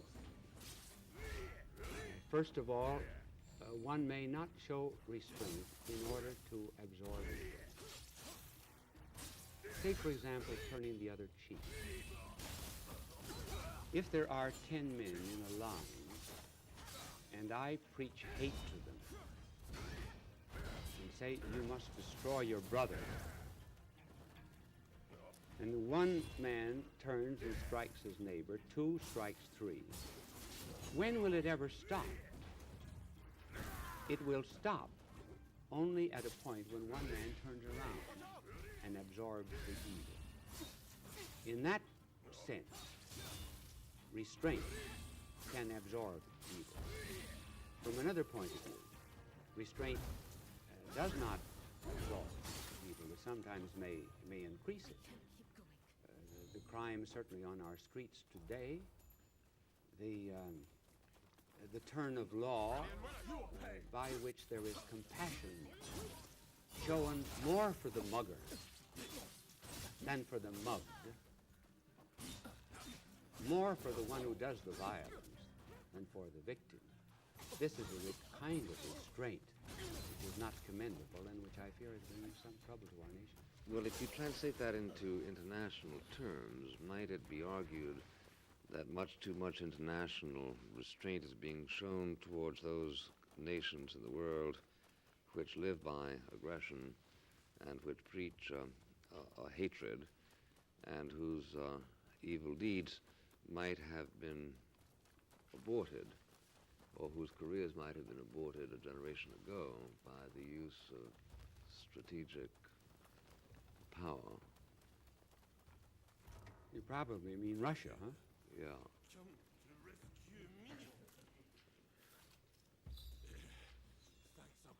No, I think that restraint is here commendable. Because I am afraid that any show of force would have brought retaliation, and it could very conceivably be the last war. But what when they were not in a position to retaliate effectively? I'm asking a very serious question, namely, is it a part of the Christian obligation in international terms to exert oneself when one can do so without bringing on apocalypse? If it is predictable to reasonable men of active conscience that to do so at that moment will be to spare the world an ordeal tomorrow. For instance, a preemptive strike against Hitler in 1938 is now something that almost everybody wishes we had done, including you. Yes. Why then not say a preemptive strike against the Soviet Union in 1949? Well, now we're taking back the mentality of 1970 to 1949. And when we go back to that mentality, Russia was considered a democracy. Russia was considered on our side. I can remember once giving a lecture in Youngstown, Ohio, on the fact that Russia was going to take over Eastern Europe. And some very high important person said, "How dare you say that? This day is past. We live in a democracy." And in the 1949, that's what we were thinking about. I think, Archbishop Sheen, that you're a little bit, a few years off, aren't you? Fulton, Yes, Missouri. 36, Fulton, right. Missouri was 46 Yes. when the Cold War was declared. Right. And even the Democratic president had recognized it by 1949, indeed rather dramatically, with the Truman Doctrine and so on. So whereas I think it is true that the illusions you identify were widely shared in 1945, 44, 45, Yes. 46, by 1949, the animosity of Stalin was pretty plain spoken. Yes, but I cannot look back and feel that we should have resorted to violence in those days. I think we would have brought a greater apocalypse upon the world. But you can, as regards 1938. Yes, hypothetically, 1930.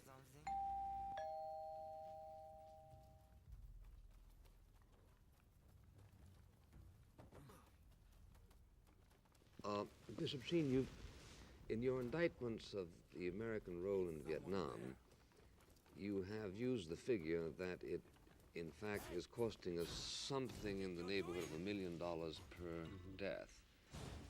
Now, that has had the effect on most people of saying, what an unspeakable war. It has exactly the opposite reaction on me, because it seems to me that since everyone would agree that we have it within our power to kill people much more cheaply and don't, it does suggest that we are going out of our way to keep from killing people. If we are spending $1 million per death of a single enemy, then doesn't this suggest that the discriminatory apparatus that we are using is highly tuned? And isn't that a mark of civilization?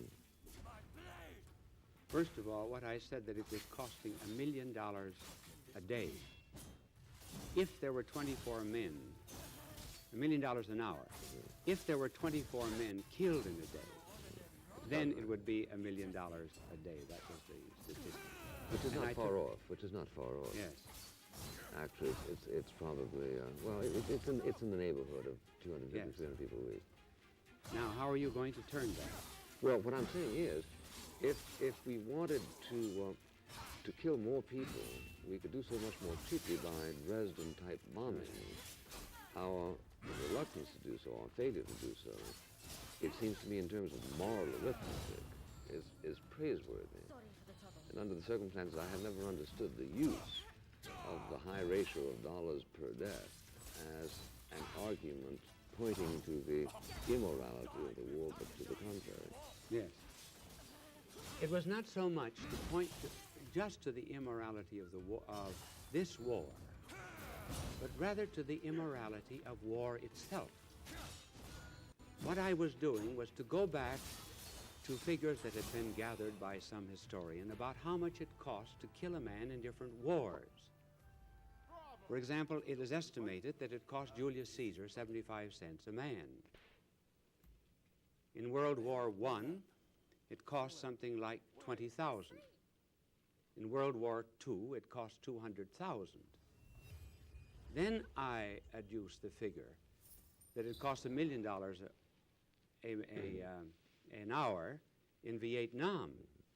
I was not speaking about moral arithmetic.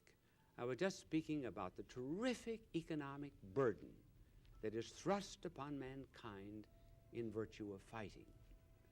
So I would not, you're very clever, however, to draw that conclusion, that it was an evidence of our restraint, and I can see the value in the deduction, but that was not my purpose. But your purpose surely isn't to illegitimize war, is it? That is to say, do you not believe that some wars are defensible? In fact, some wars are imperative? Yes, I could see a reason for a defensive war. Yeah. If we were invaded. Well, then, therefore, it becomes a strategic question whether a particular war is a defensive war, correct? Yes. I mean, it becomes a theoretical question whether or not Vietnam does relate to the defense of this. Right. And that, therefore, you would not criticize as a class those people who defend the Vietnam War. I certainly would not. However, you happen yourself to feel that the time is past when you would choose to defend it. Yes. And the statement that I made about it, Mr. Buckley, was about 3 years ago, and the statement was much more applicable than it is today. And furthermore, I was giving a Christian appraisal, not a political appraisal. And I was then speaking of what I had spoken of before, namely about the value of restraint. That I felt that if we gave up in Vietnam, we would have given a moral example to the world, and perhaps would have won the moral opinion of the world. 3 years later, it's impossible to do it, but we are withdrawing, and we're withdrawing too now at a time when it makes it possible for the world to conclude that we've lost our first war. Well, let me ask you, sir, if I may, in that connection, to what extent does a nation feel a corporate Christian obligation to step in order to defend one's brother, using the metaphor national terms? Suppose I put it this way. We suffer in America, I think it is accurate to say, some kind of a trauma as a result of our failure to go to the help of the Jewish people in Germany, who, as a result of our defective reflexes, were practically wiped out as a people. Now, it seems to me that two things.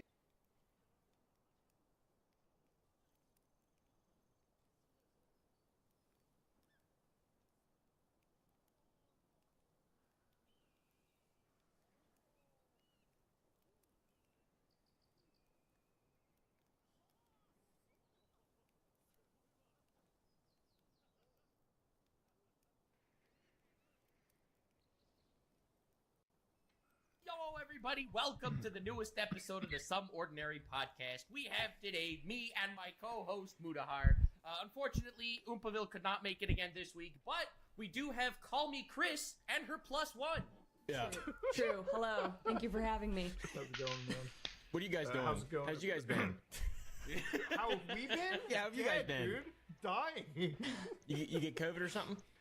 No, my stomach's just shot to shit right now, dude. You got IBS?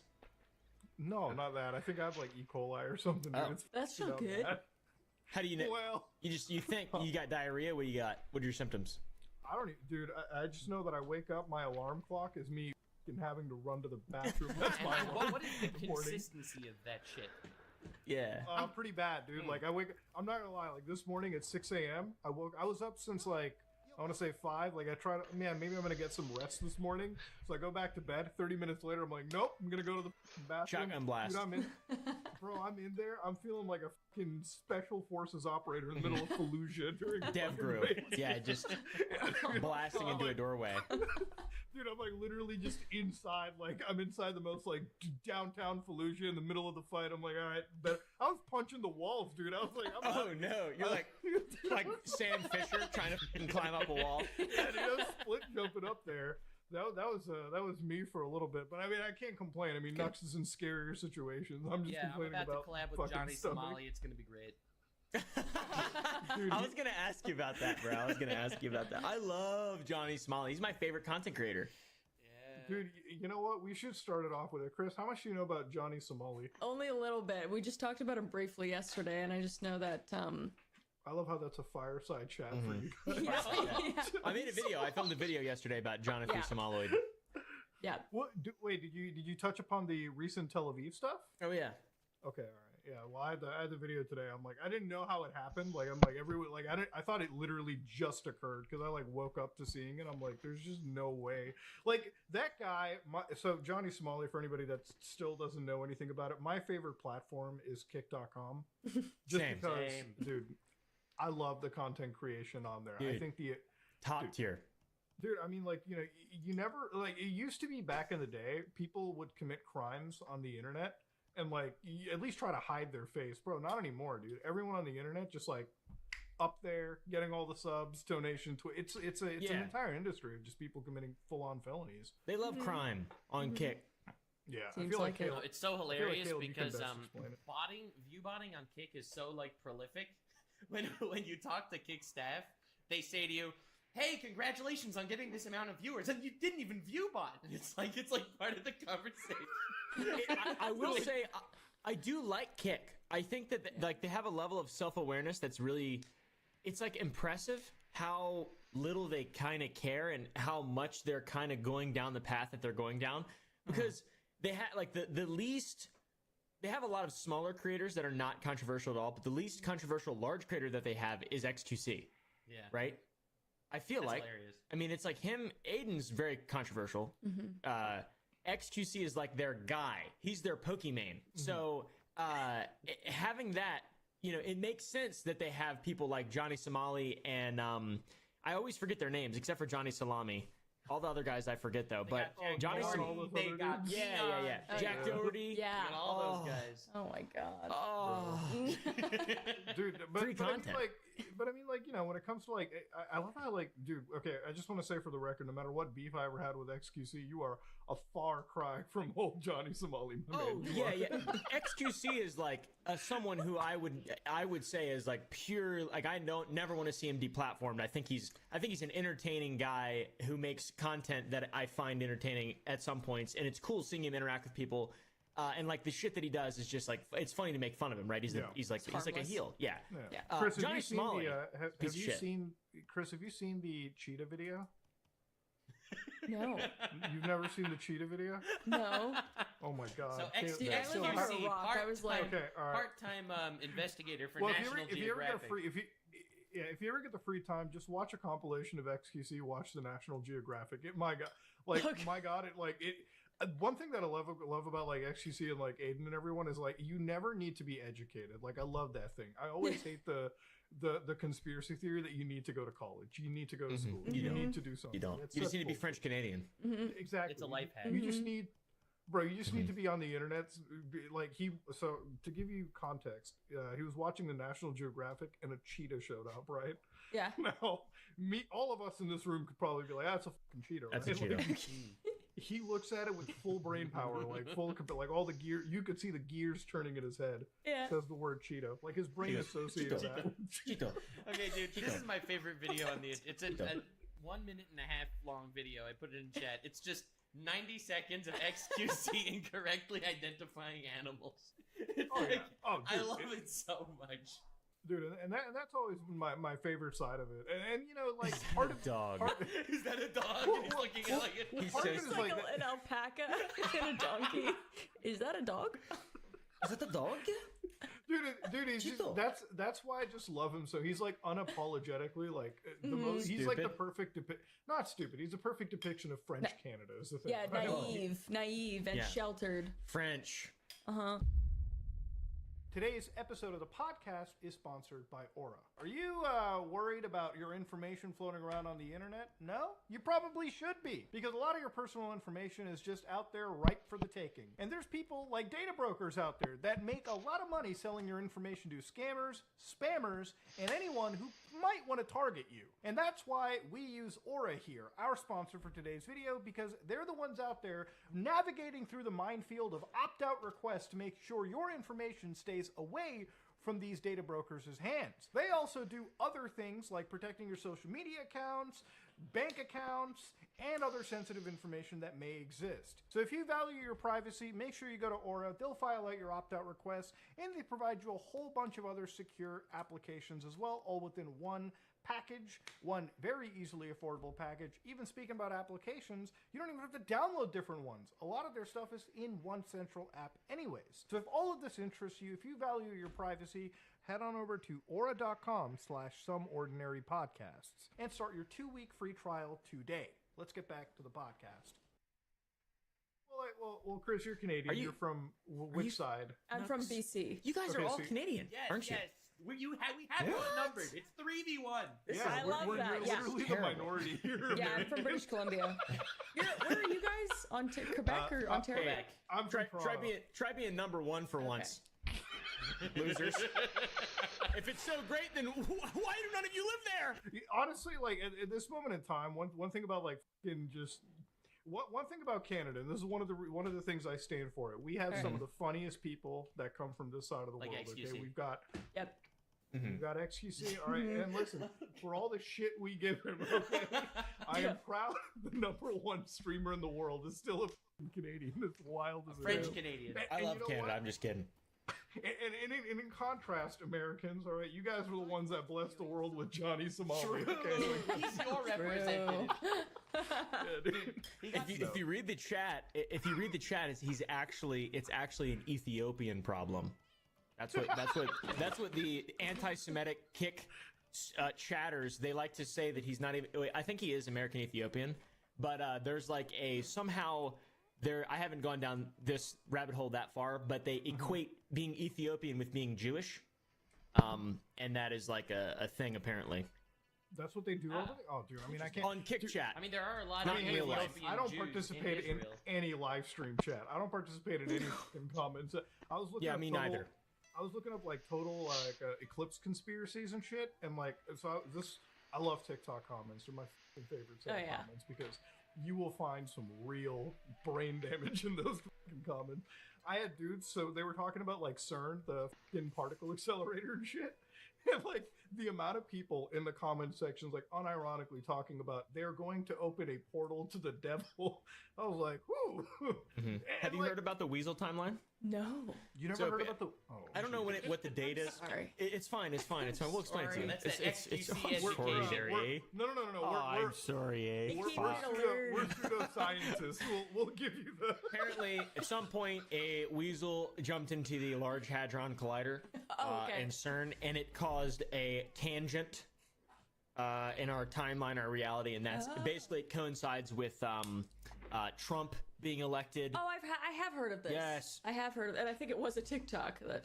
Oh, for sure. Yeah, it's very common on TikTok. Yeah. The Weasel timeline. Right.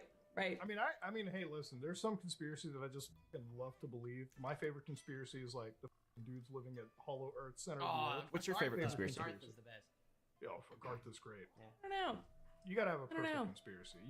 I like the simulation conspiracy. You guys know how funny it'd be if her conspiracy was Jews control the world. What? No, that's not what it is. I was saying that would be funny if that's what she said. If she dropped. What did you say? What was your conspiracy? Like the simulation, like we're, that it's a we're giant simulation? Simulation. I actually believe that conspiracy. Like unironically, I actually end up believing. Right? It. 'Cause it I know. makes Makes I sense. used to play a lot of Sims back in the day. Like I know that I don't come across as the fucking Sims player archetype, but Not at all. A while I used to play Sims all the Same. time. Like I just had to fire up and build a house. It was like an idle game for me, and I was like, man, we're getting so good at simulating like and people living shitty day-to-day lives. I'm like, maybe that is the case. You know, maybe that is how it fucking works, right? Maybe. So I don't know. With like some of the technology these days, like fucking some of the AI video and all this crazy shit that's popped up, and like hell, even some of these video games. Like I was playing GTA the other like day, and I was like, man. It's kind of wild how like we've simulated an entire city, like the traffic and like people walking around. I'm like, how far can it really go? Like if we get to the point where it's like you can make a video game that good, then what's to say that the world we live around in isn't kind of like that? I like to believe that God is just somebody like it's like Oompaville sitting in front of his computer watching the shit go on, and then eventually that he is gets what tired God of looks us. like. He would just delete the entire like fucking save game at that point once he realizes we're like beyond. When they said I was made in saying my that's- image, they were talking about Oompaville. Well, like that makes sense. And then you got like the really goofy shit, like the fucking center of the earth hollow like lizard people theories, which I'm always a huge fan of. And then you get into like the weird dangerous stuff. Like I've had like I literally had seen some like fucking posts on the internet of like dudes who are like, you don't need to wear protective eyewear to look into the fucking total eclipse, and I'm like, I would not recommend that. Don't do that. Billionaires money by buying their glasses, and it's like, dude. Today, just as a joke, I'm like, let me go to Google Trends and see people complaining about eye damage, and woo, that shit fucking skyrocketed to the top today. And I'm like, you see, that's what fucking happens when like you got some dumbasses acting like doctors and shit on the internet. Like, oh yeah, yeah, absolutely. but it's been one of the things. But how have you guys been doing? So like, you guys, we found out about you, Chris. I want to say like just months ago, really. Like, how y'all been? Like, how you all get together? How did you end up, in just getting with Oompaville? You guys, Did it start with the gun range? It did, actually. I thought you were supposed to be there, and we went to Range Day. Me and her went to Range Day last February. I think it was the January? beginning of January last year. Oh, I couldn't make it. I had work around. Oh, that's right. It was like the second time I came out last January. I was supposed to go like a couple weeks ago because I had another Range Day, but then we had like in the middle of like Ramadan, so I'm like, I'm just not able to go anywhere because my days are all messed up. Too hungry? Not even hungry. It's just my days are all happy messed holidays. It's tonight, right? I think it might be tonight or tomorrow, depending on when the Arabs dictate their time for Eid or whatever. But yeah, I was supposed to come out for Range Day a couple weeks ago, but timings just got up. And even January. Yeah, I didn't go. The next one I'm totally confirmed for. So you guys met up at the gun range? No. I met up. I forced her to come. That we met before that. Yeah, we met before that, or we started talking in 2022, late 2022, and then I finally came out early 2023. And then the second time out, we went to the range day, and then we've just been seeing each other ever since. Basically. Yeah, we've been kissing. I'm like kissing and he's been exposing you to all the crazy conspiracies that he's been exposing to us. Oh yeah, with a fully woman? converted. Yeah. So I remember my first time with Oompaville, and it was like when we first had him on, like, well, I mean, that's a pretty weekly occurrence. But when we first like started to do this show, it was like Caleb that was the one that brought up all the Yakubian stuff to us and everything. Oh, like, dude, I'm deep in those rabbit holes. He studies that. I gotta be careful because I feel like I'm on a lot of lists. Yeah, I have books. No, a lot of books. I think you're on a lot of lists, Caleb, because when I visited your house, you were just okay. To give you an idea of the Caleb compound, and I'm sure Chris can attest to it, Caleb lives like a doomsday prepper. He's got food, guns, and 400 copies of Halo Infinite for God knows whatever reason. Yeah, make sure to pack those. Yes, sir. And now. She helps keep it all organized by a lot. It looks a lot nicer now. You walk into our house and it doesn't look like it's doomsday prepped, but in the walls it is. It is, yeah, deep within. There's an energy. There's a certain you just confidence. hang them up on the walls now. Everything out there. Because I remember when I came to the White House, the Caleb, the house and everything. I like first, Caleb, you were so proud to show me your like big ass MG. It's like they were just sitting there, dude. Just sitting out. It really was just. It wasn't like sitting out in the open. It was sitting in his bedroom. It just. I want to paint the scene because as wild as Caleb can be, he is a very responsible firearms owner. Yes. As is everyone I've met in the state of Texas. Everyone that I've ever met. Everyone is super duper professional. The unsub boys, they're all really good. Caleb's good. Everyone's fine. And when it comes down to like meeting you guys out, it was just you do live like a prepper. I just want to announce it. And the rabbit holes you go down into, definitely, because you go deep into shit. Like Chris, obviously, all of us know when you go down into like a conspiracy like hole, you really like research every angle of it. Oh yeah, but I don't believe them. I add like another thing to my wish board of what I wish was true. Because like I'm not paranoid really about any of that kind of stuff.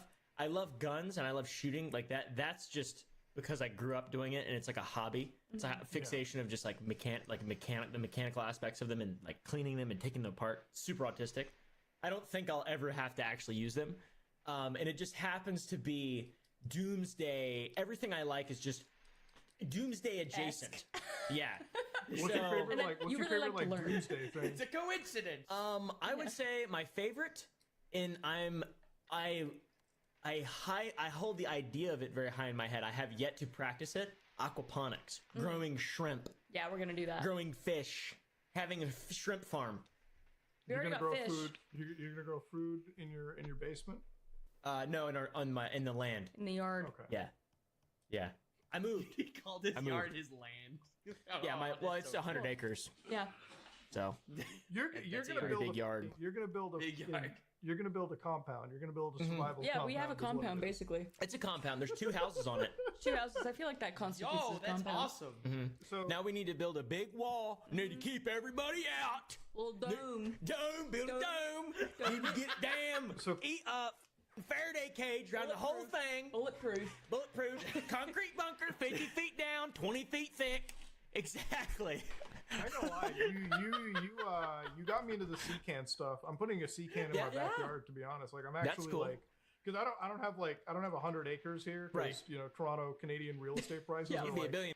go- Yeah, you'd be a damn billionaire if you had 100 I acres. don't even think I don't even think old Elon Musk can buy 100 acres in Canada these days. Goddamn. No. But Yeah. Yeah, Nunavut's like prices going through the roof over there. yo, who the f lives up there? Nobody. You can't even It's all access. empty. There's 2 guys up there.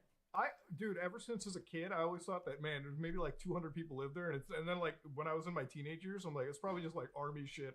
No, this motherfucker's apparently moving up there. There's hotels you can buy in none of it. I'm like, dude, you can't even reach Wait, there. what? They got nowhere else to go now because it's too expensive. That's awesome.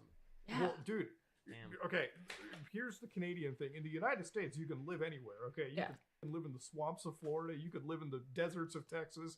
You could live in the hell of California if you so wanted.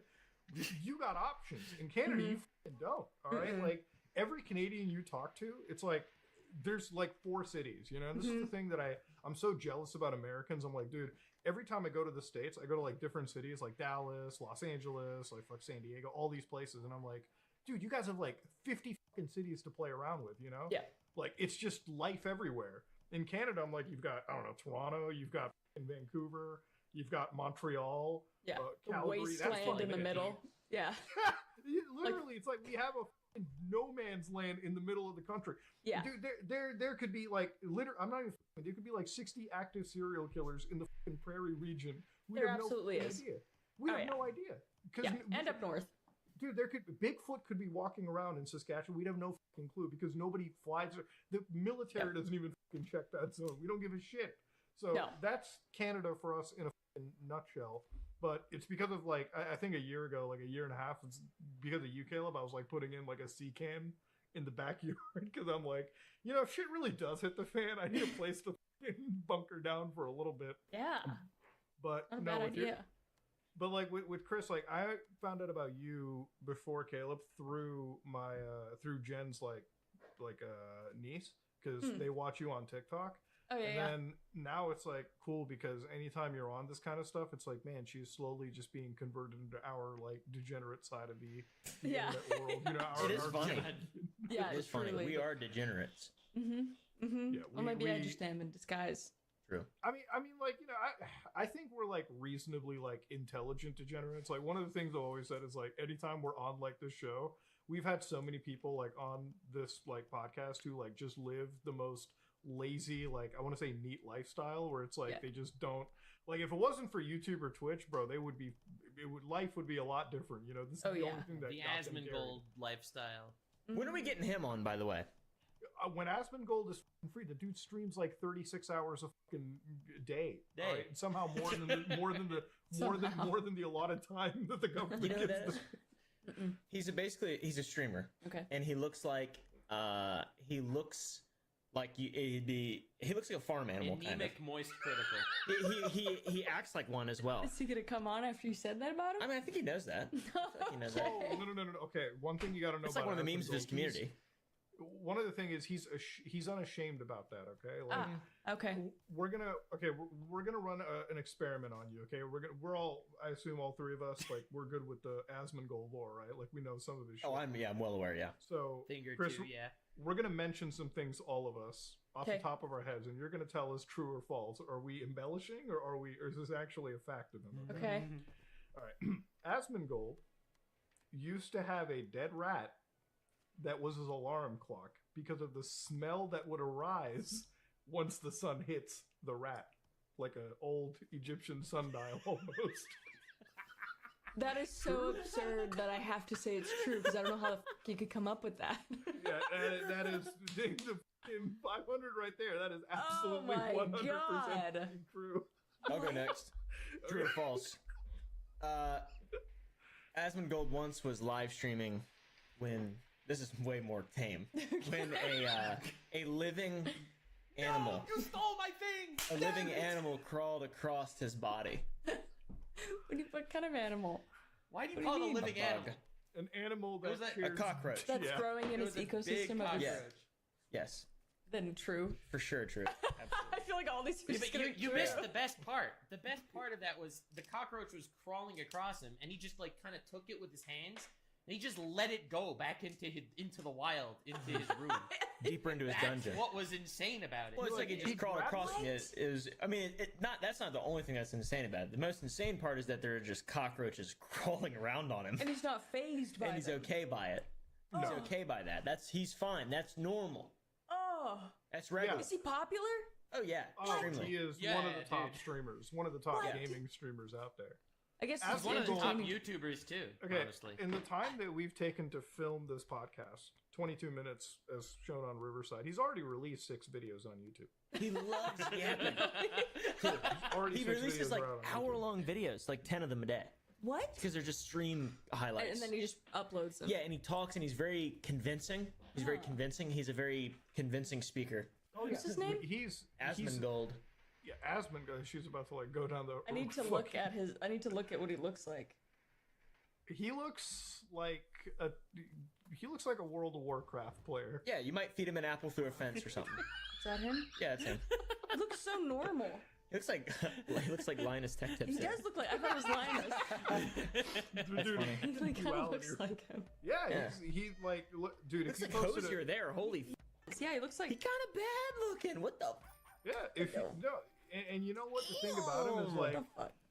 One thing that I love about old Asmon here is he doesn't really care about what people think about him, which is why he's totally okay with that, you know. I wonder if he just has like a little den that he records in and he actually lives in like a normal place. No. Oh, no? Okay. That's impossible because he streams for 36 hours a day. He has we're gonna do a visual aid project in your head. Think of the fucking most degenerate crack house you've ever thought of in your life. Got it. East Hastings. 10 times worse than that. Oh, that was fast. The crack house is yeah. Yeah. Okay, he like one time the camera aimed to the roof of his house.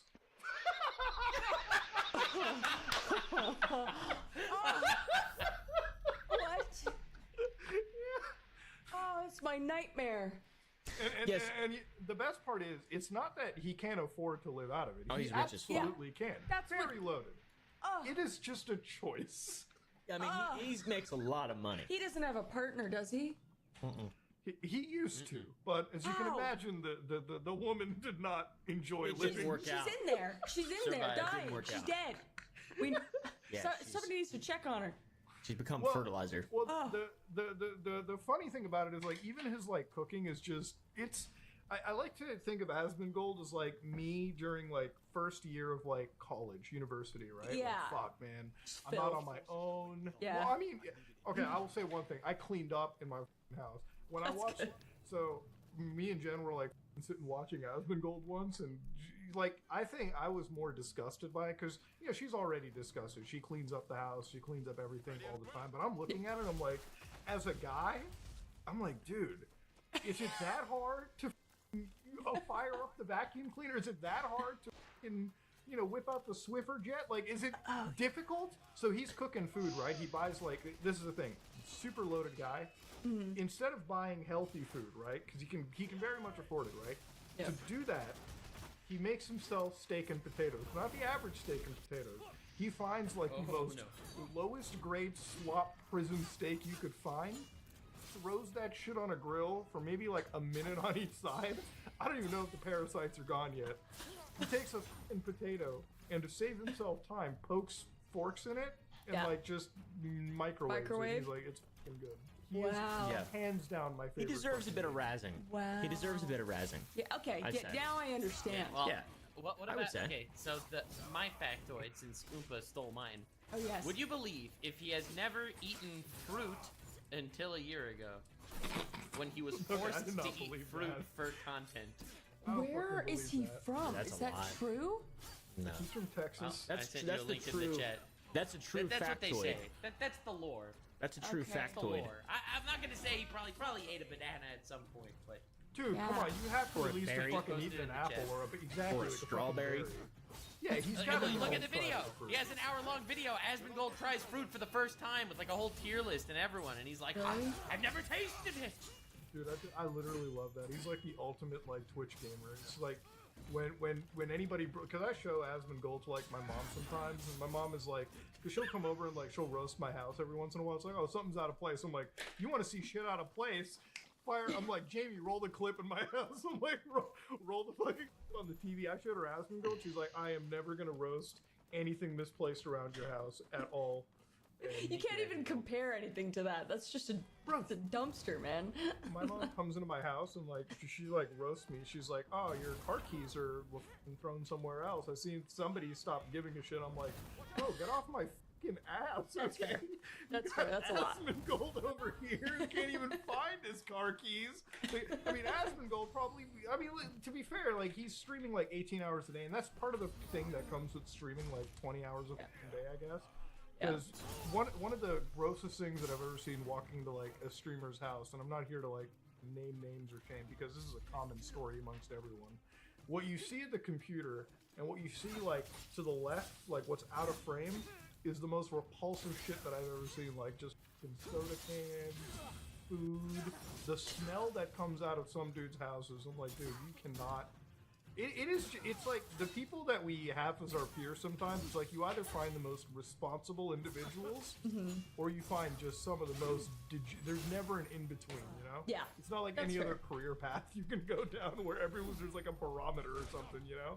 Oh yeah, absolutely. Because it's so funny because like the bar is so low. All you really need is a camera, right? And you could be making content. It's not like you need some sort of prerequisite. You're not going to get a doctor who's just like a complete moron. He had to pass his tests at some point, you know? But when it comes to content creating, you know, anyone could kind of get away with it. You gotta have a camera, a microphone, and be able to talk for a long period of time. Yep. Or That's like it. I mean, that's pretty much what it all just comes down to. So now that you guys are basically, so you guys are like still in the middle of like a couple like a move at this point. I don't want to like go into details because I assume there's like, I don't know if like how public it is, just because like.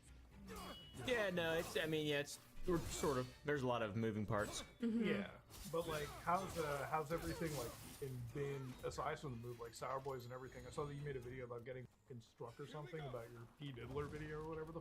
Yeah. My my P Diddler video got took down with the. Dude, P Diddy's got shooters at YouTube. You know the thing is, I knew that video was probably gonna get taken down the moment I saw your title show up in my like notification bar. Really? Because like I was driving home from the city and I get like this notification from Oompa, so like I look at my phone and it unlocks. I'm like, oh, that P Diddler's getting taken down, dude. You know what it got taken down for?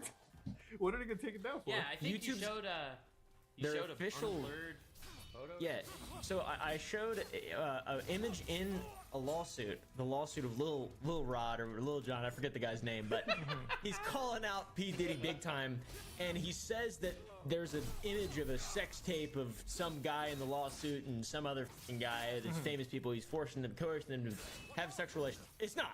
It's actually a blurry, grainy video of a guy on Twitter who makes porn because he's a graphic actor, and someone took a picture of the video on a phone with another phone, so it looks like really, it looks different. Yeah, exactly. But it's a public you can watch if you want, and like you know, it's been a big meme since all the P Diddy stuff came out. So I put that in the video. The initial strike was for showing nudity. And then I was like, this is a man's body. You can show men's body on YouTube's. Okay, guys? Just in case you weren't aware, like a lot of people do it. There's fitness channels. Male And they were like, presenting okay, nipples, well as they now say. it's non-consenting sexual content because the people who are in the video did not consent to me having them in the video. And I was like, well, what about all these thousands of other videos of literally hundreds of thousands of other videos where there's an image. It's just an image I showed of people who are in an intimate situation being included in a video non-consensually. And they were like, that's a good point. Let me ask the policy team. And the policy team was like, nope, still violates guidelines. So if you have any videos that have anything, people kissing, anything sexual, they can just choose to take your videos down for just that, which is insane. Absolutely insane. This is the sole reason why anytime I make a YouTube video, I always get like hit with, dude, why are you blurring this out? Why are you blurring that out? I'm like, dude, bro. I am like, okay, so my rule on YouTube when it comes to anything policy violating, I'm like in Saudi Arabia when it comes to editing shit, okay? Yeah. Kissing, gone out of my show. Love, out of my show. Weird. Anybody else swearing that's not me, out of it. Just because the policy team can be really weird. So that's why you were like, man, I touched back with the policy team and they gave me some weird, stressful shit. The guy that I talked to, he was like, yo, this makes sense, actually. Fair point. Let me ask the policy team. And because he was trying to like argue basically just something completely illogical. And I gave him a list of examples of other YouTube channels, all of our, people we know and shit. And then also John Oliver, which is like a mainstream source of, he puts non-consensual and intimate photos in his videos of people kissing and stuff. Like, it's just, it doesn't matter. It doesn't matter. Like, what? And he's like, fair point. And then 3 days later, they respond back with policy team has decided that this is still violates the rules. And I was like, all right, well, at least it's a warning and not an actual strike. It is a strike technically, but it's just weird that it's such a up thing to be. That's a weird thing about, like, you think that you make a video and like it shouldn't have to be that like after 2 years after you posted like a video you have to remove it because the policy changes. Don't you think that videos would just be grandfathered in, right? Like, who's to say a policy doesn't change, like, I don't know, like today, right? About right, I don't know, whatever controversial topic, like in Johnny Somali, like that video is coming out today, right? Like after I'm done this podcast, and that has a video of him like literally being belligerent towards a Israeli police officer. Like if tomorrow YouTube was like, or like, I don't know, a year from now they were like, we don't like any new video involving like police or like protests or rioting or something, could they just not go back and retroactively remove content that was okay during the guidelines? Like, it's so weird to deal with. You think that they should do a thing where they, if you're a large channel, and I'm not saying like every channel should get this, because it would be pretty abused by like, channels that could just make burner accounts and like and post whatever shit they wanted. But if you're like a channel as large as Caleb, you're like 5 million plus, at least give, like, when you get a privacy guideline strike and you're just like, oh, you got 48 hours to like research this and blur if you need to. Give us like a 48-hour notice. It's like, that one thing is bad. You can either cut it out or blur it or do whatever you need to. Yeah, that can be levels I to it. recently, I finally got rid of my warning. I've been like such a good boy. Zero anything. Got rid of my warning. It's great. I got 27 copyright claims in the last week.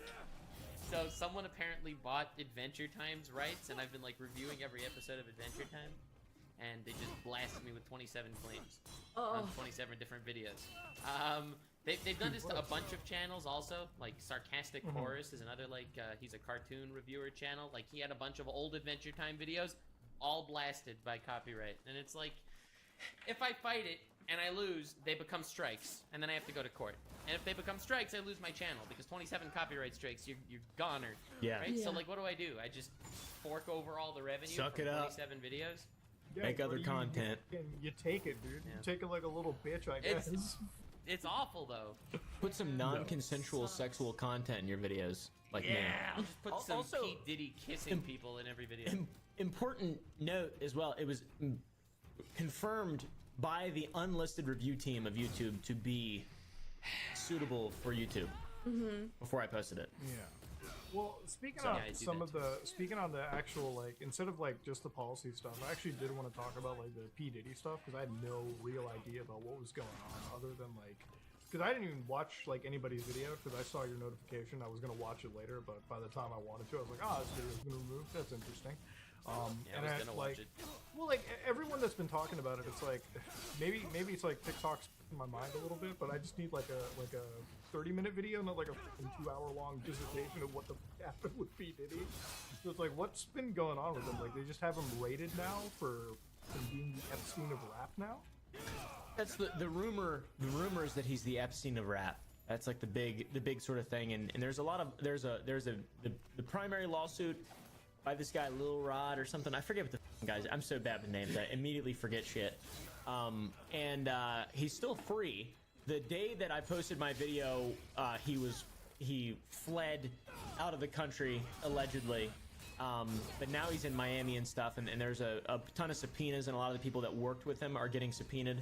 And it's just slowly coming out, very similar to all the stuff that happened with Epstein the first time, like in 2008 or whatever that was, 2009. When he was sent to Florida prison. The joke of a prison, because he got to go in and out all the time. It's like very early stages of everything sort of coming out, and we don't know if it's true. I mean, a lot of it's just a lawsuit. It makes sense. There's a lot of people saying this shit, so doesn't mean it's true, obviously. Sometimes with a lot of the stuff, it's like it's very circumstantial, and I've always maintained it. One of the things that I've always disliked on the internet is like, or at least very recently, is when it comes to shit like this.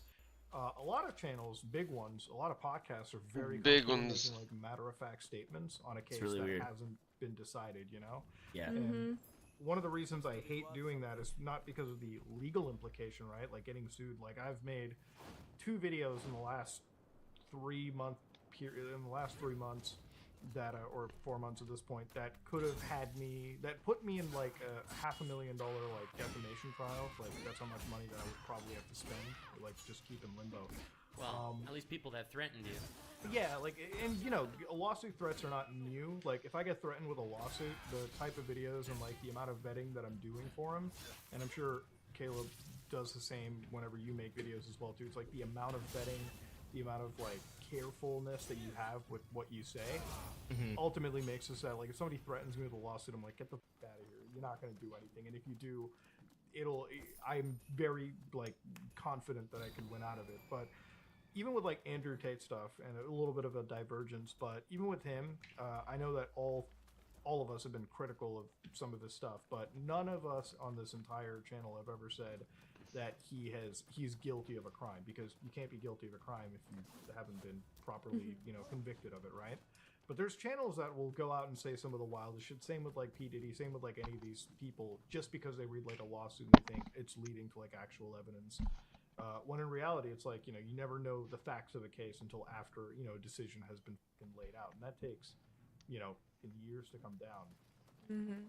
But, it's one of the things that I find so weird about the internet. It's just like so many people, and people that like in our camp, like people that I have a lot of respect for and still do, will just outright say some crazy shit. I'm like, are you just not scared? Are you like fucking ballsy or something?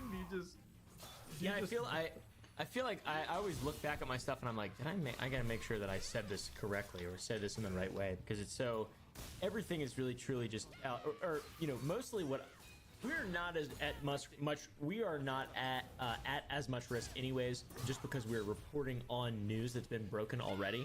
If you're breaking something, if you're doing the investigation, substantially worse, like what you were talking about, Muda, with your defamation shit, that you broke all that stuff. So like you are truly at risk there. When it's reiterating something, there's such a long pipeline of information. Like you got to be careful. If you're careful, everything will work out fine. And also, I am very afraid. So yeah, to be clear. Yeah, I feel like for us, it's like we have so much shit going on in our lives that it's like if we had like a lawsuit attitude, I think at this point I would keel over and die. Yeah. Like if you had a lawsuit, I'd be like, I don't know if I can handle the extra stress on top of it. Like, and Caleb will agree, everyone here will agree to it. Like, the thing is, beyond like laughing and goofing around on shows like this or like in a video, it's like life is stressful just because we deliberately make it stressful by doing like 5 or 6 different things all at once. And so when people bring up like the whole lawsuit, I'm like, I'm not even worried about like the money side of it. Like that's the least that I'm worried. I'm like, I'm just worried about it like taking up the hours out of my life. Yeah. And, making me go back and forth. I'm like, it is probably some of the worst shit that you could do to somebody. And, working with, like, Carl Jobs, who's one of the big speedrun coverage guys, he's currently still getting sued by this guy named Billy Mitchell, who's, like, the king of playing Donkey Kong back in the arcade days, over this defamation suit. That's just... Again, even though that I believe that Carl's in the right and he'll probably end up winning, it's like, dude, even you don't get the money back. It's the stress, and he's also like he's dealing with medical issues, so it's like, dude, you got to be a brave soul to risk some of that. I feel like the creators that try to push the envelope or try to push or try to get themselves sued, I feel like just kind of want to do it for like the content or the headline of it, and I'm like, I still don't even think it's worth the clickbait, dude. Like, get the out of here. That being said, I'll gladly make any retractions. Depending on the thing, it's like, if you know you're right, that shit. Like I've done so many of those crypto investigations where like these crypto scumbags end up coming out. It's like, you might want to be careful, and I'm like, it's been 2 years, bro. When does the care have to stop? Like, what the? Yeah. Dude, honestly, I respect it so much that you'll have a case or whatever that you'll work on, and you'll break the news. You'll be like, okay, and if I get sued, I'll fight it. It'll suck, but I'll fight it. Like, for me, I don't want to deal with that stress at all. Like, zero. It's not like a matter of pride and ego. It's just it would be too much for me. I have too many things going on to deal with this as well on top of everything. Like, I've taken a step back in general when it comes to I don't know. I guess. Breaking accusations or doing things that could potentially get me in hot water. I think it depends though. It's like I think like at the end of the day, some of the stuff that I like really have a moral issue with is like the financial scam. Like recently, like I've seen a bunch of influencers that I've had a history with come back out of nowhere, and I'm sure Caleb knows. Some of them have come back into the whole like cryptocurrency space, and it started to like shill some real dog water, So these are the kind of people that I like to kind of cover, because it's just, I feel like in that area, like when you're a content creator, one of the luckiest things that we have is like the fans that we build.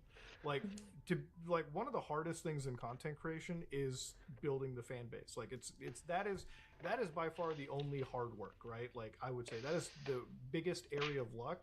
And that's the one thing you can't ever buy, right? Like you can't buy an audience, you can't buy a following, right? And you see tons of channels that try to buy like popular channels or try to like, I guess you could say clout shark their way into like success, and it just never works, And if it is, it's incredibly fleeting. Like we talked about Kick in the beginning, but like how many of those guys are actually successful versus the illusion of success, right? Like how many of those people are botted up to whatever. I know that if any of us stream, right, like we gain an actual healthy following that comes and checks us out, that's a unique thing to have. And I find it so weird. It's like the guys that sort of the audience that sort of puts you where you're at, like puts you in like a comfortable position, a really blessed position. It's like, I'm like, dude, how can there exist actual content creators that are like, let me just fucking financially rug pull my fucking audience, Yeah, that's insane. It's wild. It is. Like some of the people that are like, while I agree with like, I agree with everything you're saying. I'm just saying I don't have the wherewithal to put myself in the line of fire. And you do, and I have nothing but respect for you that you do that. Dude, part of it he is just, said like, doo-doo. Like so fucking fun. Like when you come across a scumbag and it's like you just gotta sit there and like they're trying to threaten you. I'm like, all right, fucking go on, I guess. Shit. But it is what it is. Like it just comes down to it. Luckily, like Chris, I assume that there's nothing in your neck of content creation that's even like that. Not particularly. I'm starting to delve more into like the expose type content, but I stick more to stuff that doesn't get me in hot water. Well, I was actually about to ask, because your old content used to be like so wholesome TikTok skit type things, and and I've seen you be like, my stalker talking about vegan teacher or whatever, and you're getting into the weeds. Yeah, the vegan teacher. Oh, Jesus Christ. Yeah, we should get her on. Yeah, that'd be a good episode. Is she Canadian? Oh, she definitely. Huh? She's Canadian, yeah? Oh, yeah. She lives in Quebec. I think she might have moved to Ontario. Oh, she's in keep tabs on her. Oh, yeah, she's really close to you. You meet up with vegan teacher. I meet up with Johnny Somali. We see who gets killed first. I'm betting on myself, dude. I'm not gonna make it to the next episode if that's the case. Crazy. Yours would be a slow death though, because she just feeds you broccoli and stuff. Wait. wait. So like, Oh, God. you're Anything with but the that. expose on the vegan teacher. What happened with her? It's not a name that I've heard in a long time. Last I heard the name was actually through Caleb. So. Oh yeah. When I first started, I mean, I started on TikTok, but then I shortly after went to YouTube just because I didn't think TikTok would last that long. So all the sketch comedy stuff lives on TikTok, and on YouTube I've just always done just random bullshit, really. But I've done more serious stuff now, like true crime deep dives and like exposés like that. But she came after me like 3 years ago, just the same way she came after Caleb, just like. Same way she goes after everybody. Yes, She's just saying like, random. You need to be vegan. You're a murderer. And for me, I was like, all right, I'll just call her out and see how that works. And then I caught her using like Crayola markers or crayons, and those aren't vegan. And then the whole internet blew up for some reason. It's so dumb. And that video has like 25 million views. And I was like, And then I mean, you destroyed her. Yeah. It's like you destroyed whatever beliefs that she had about the veganism. I mean, Jesus Christ. Not that I give a shit. I'm just like, hey, just so you know, there's this. Yeah, I mean, she's a terrible person. Yeah, and then recently she's been saying a lot of weird shit about. There's a nice guy. That's her new arc. No Yeah. fucking Yeah. way. Let me Her and see Johnny this. Somali should collab. Yeah. Wait, hold on. I gotta see this. That's not a title, I believe. Oh yeah. Oh yeah. Oh, you're gonna be shocked. I think I was on. It was word for word. I think it All right, was. hold on. Yeah. I'm on vegan teacher right here. Hold on. Videos. Eats animals and complain. Dog meat. Call me Chris. Oh fuck. Dude, you'd That still is the be actual called the title. I found it. Fuck out. Holy shit, dude. She's still. You said 3 years ago, bro. She's got a fucking grudge that holds. Ooh, is there a new video? There's new videos of 6 me. days ago. You're still ugly on the inside. Doesn't give a about animal suffering. Jesus. What about me? Christ. I'm in there too. Call her Cruella. Ooh, that's catchy. Yeah, dude. I mean, you were getting. That was only 6 Jesus. days ago. Wow. Dude, that was Watch some 11 videos. days ago. You guys are vegan phobic. It's She on made part 6, 2. 7, 9. Well, we gotta watch these. But yeah, so recently she's made some videos about Caleb and I, saying that she like was the Caleb reason and we're me. together, and then she said some more just nasty shit about me that I don't really care about. But I was like, She you loves know what? lying. We both just doubled down and made videos about her because we're just like, why not? And just basically told everybody to just stop watching her, basically. 'Cause Yeah. we're just tired. Don't even hate her. Don't even Yeah. hate on her. Just don't watch her. Because that's why Johnny Somali, that's why he exists, is Yeah. because people watch him because they want to see him die. That's dude, literally his audience. Yeah. To be fair, like there is a betting pool in amongst like my office friends because we do talk about yeah. like which gig streamers dying first. Yeah, and fucking vegan teachers like that, but with like a younger, more sort of vanilla audience, basically. Yeah. Like people they just comment on her to just say, leave him Well, alone. I just read the title that you guys were all referring to. It is quote unquote. And by the way, YouTube's TOS. I do not agree with this title whatsoever. I think it's a wrong title. Hitler was a nice guy too sometimes. Dash, just like your own family members. Yo, no, that was her follow-up video. I Yeah, there's one posted in before the that. Chat, her Oh my original video. God. Yeah, Dude. it's in the chat. I mean, there's she's insane. so many. She's lunatic. The fact that she still has a platform just baffles me. Yeah, I don't understand how she can still post on YouTube. I have no idea. I mean, like everyone talk about liability for getting fucking sued. She's like has a harassment case, defamation, libel. Mm-hmm.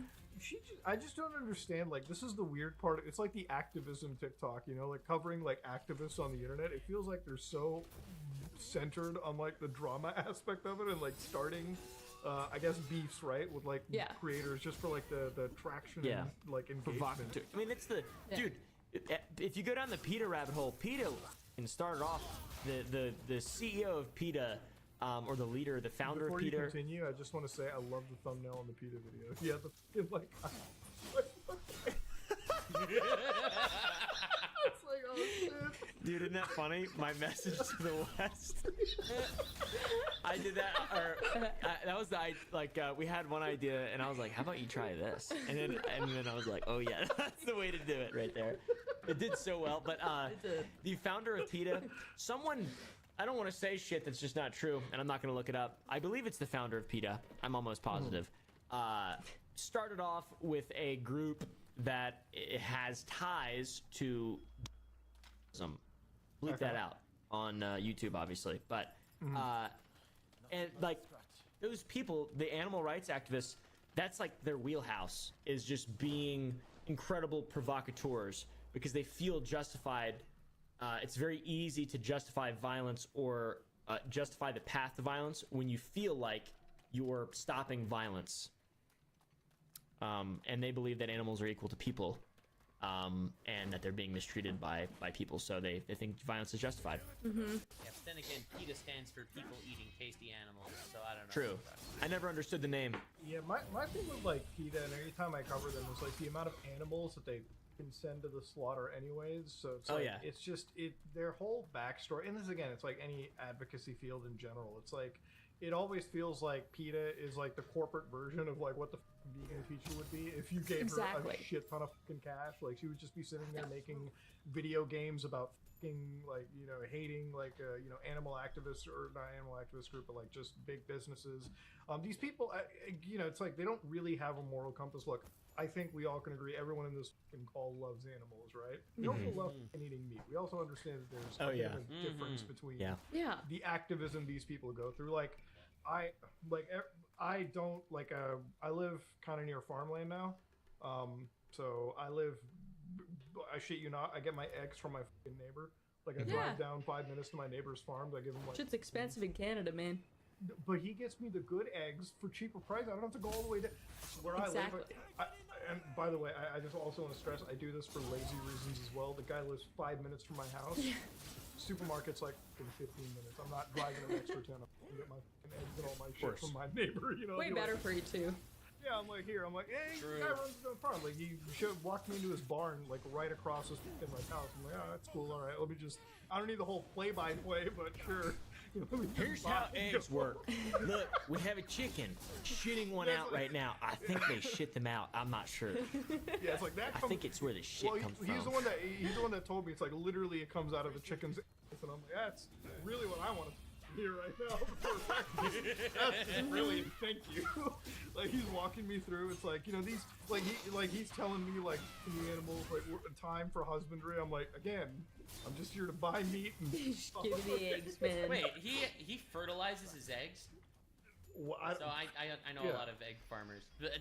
He actually fertilizes his eggs because most don't do that.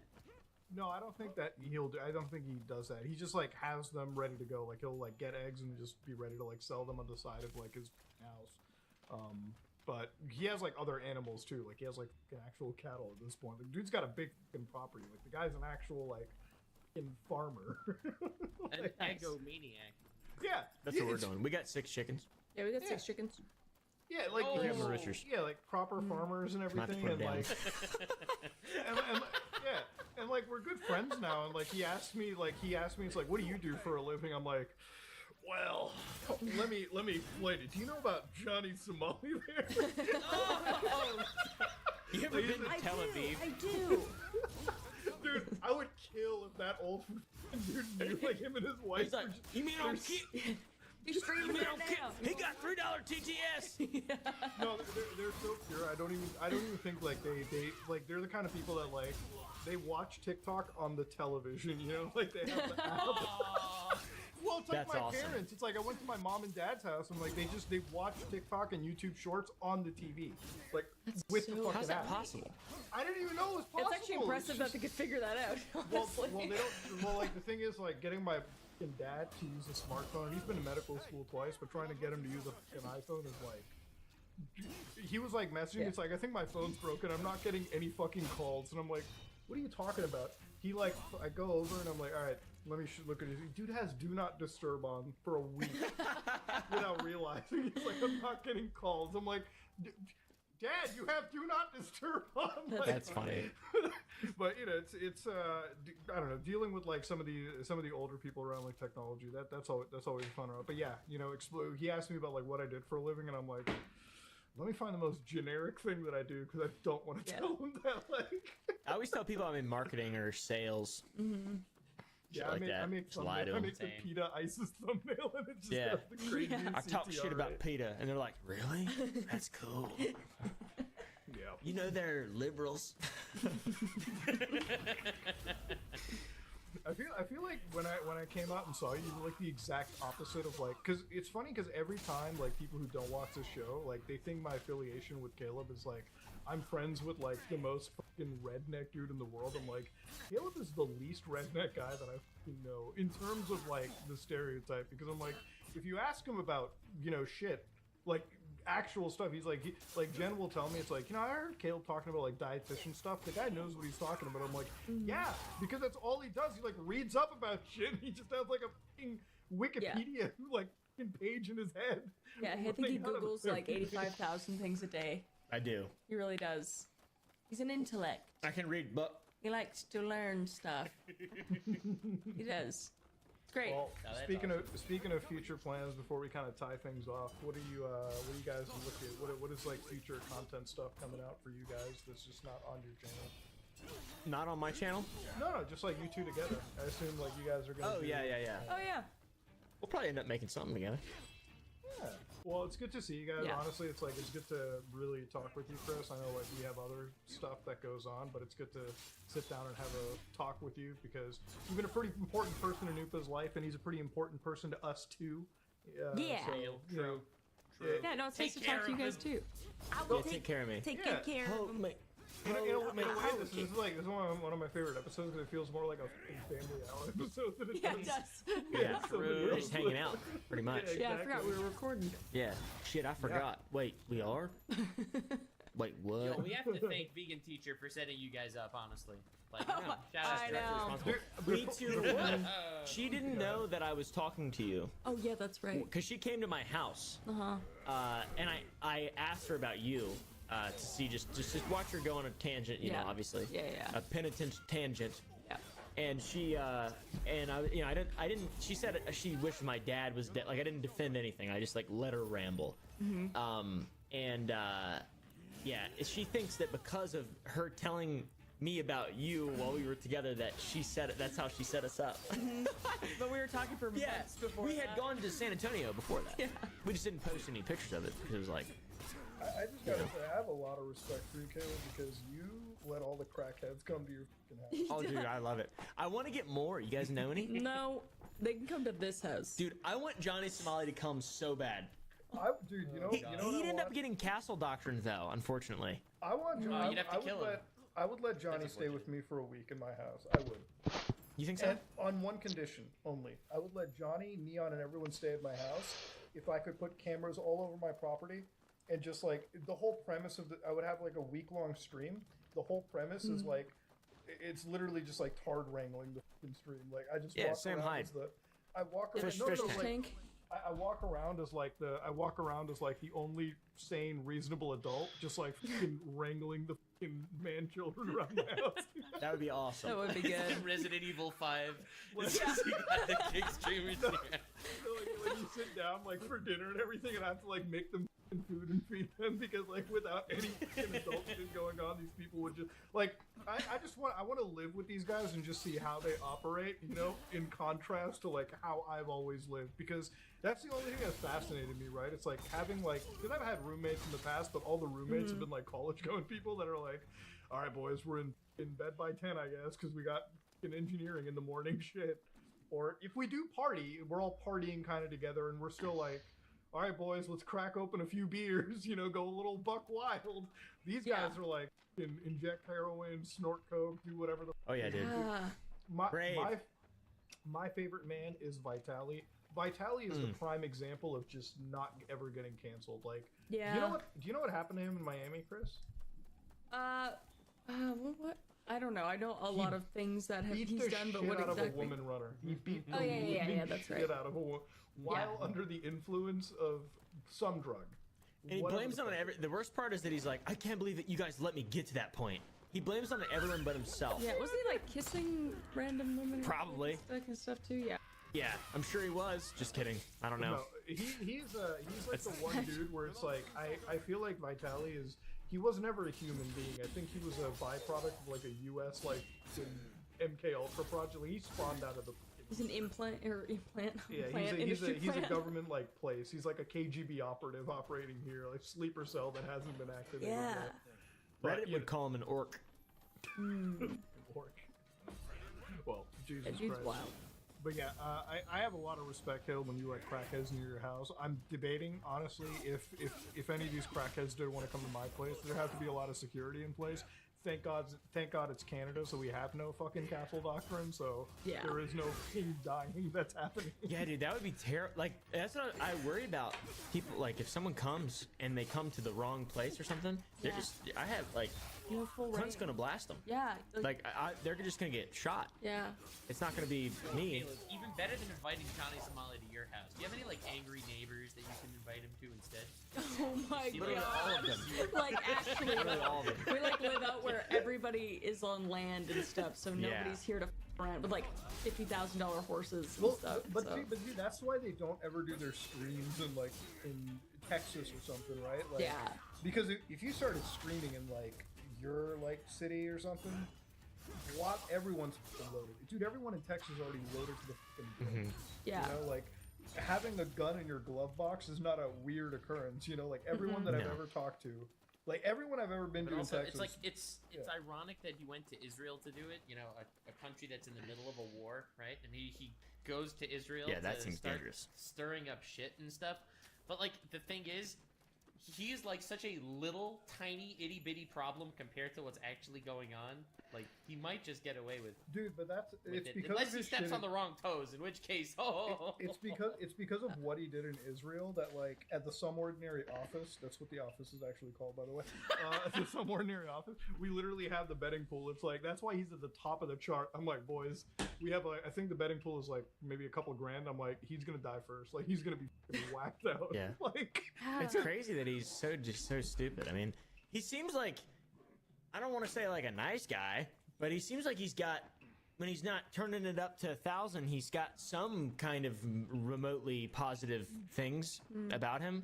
But it's just, I don't know, it's really hard to not to I don't know, look. dude, like the that was last one of the compliments of all time. The last Yeah. streamer that I knew, if I could say it about anybody, it would have to be about Arab Andy. Do you know about Arab Andy? Arab Is it the guy Andy, that was, I in Haiti. No, Arab Andy was no. That's Arab. That's your fellow Arab. Arab Andy was a streamer from back in the Ice Poseidon days. He did Oh, I something know of Arab Andy, yeah. brain dead.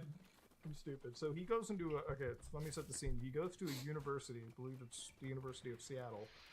Walks in, and he has that TTS donation, the speaker that plays.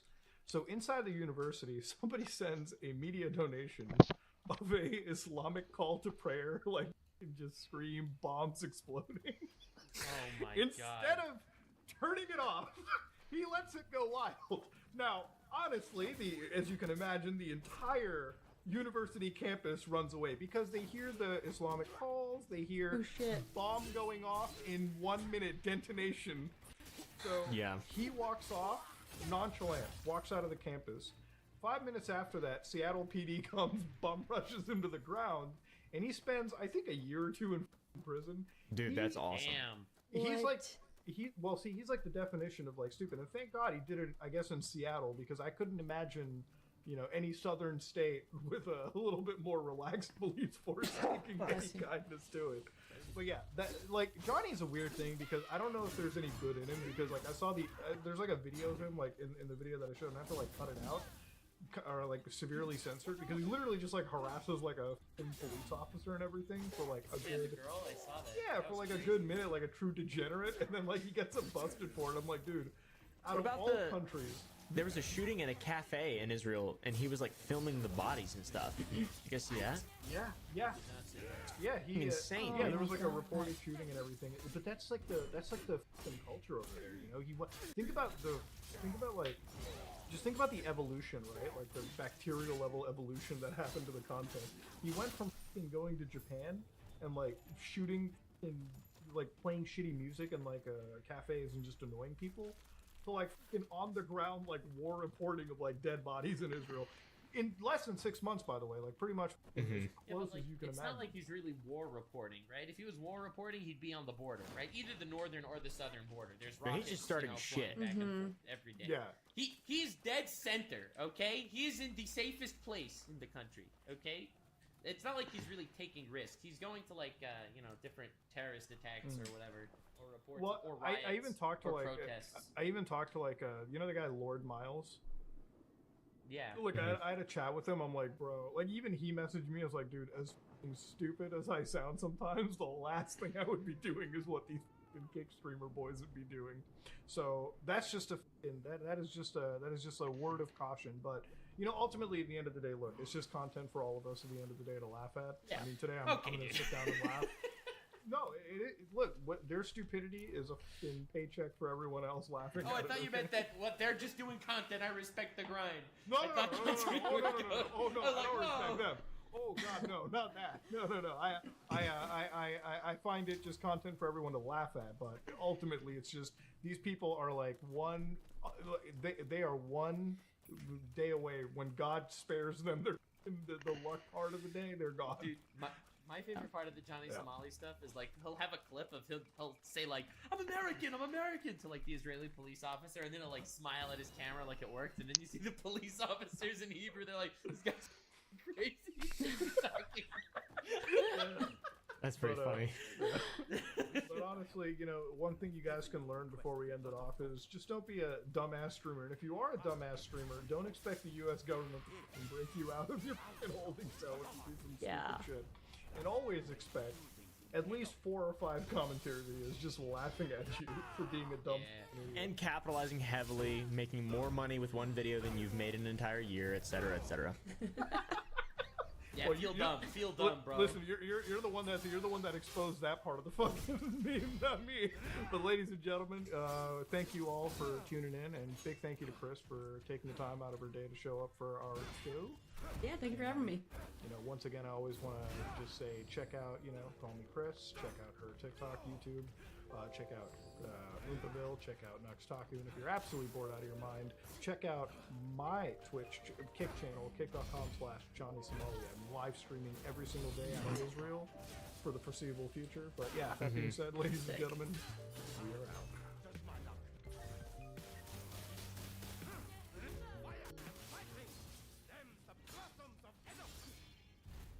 Tipster has been promoting a super sketchy and creepy trans rescue org that hosts Discord slumber parties. Why call it a slumber party? That seems like a optics disaster. For all adults, encouraged to get comfy in PJs and vibe. That's it.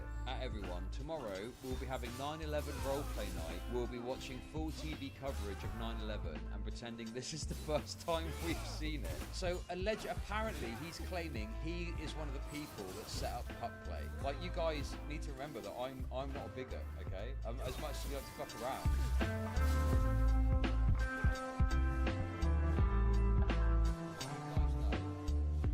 Boblax is not only autistic, but he's also, well, he's autistic and therefore he has a special interest in Boblax.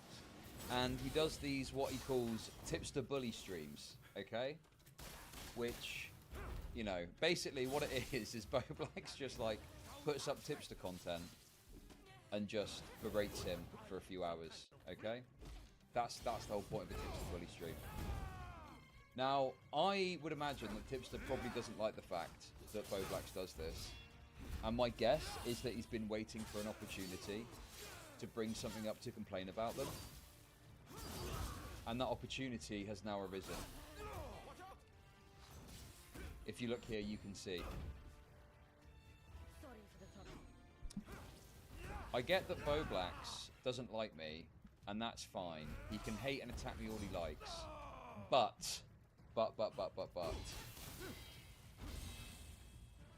attacking a trans charity and labeling it as sketchy and creepy at the height of an alt-right trans panic that labels trans people as groomers, pedos, undesirables, etc.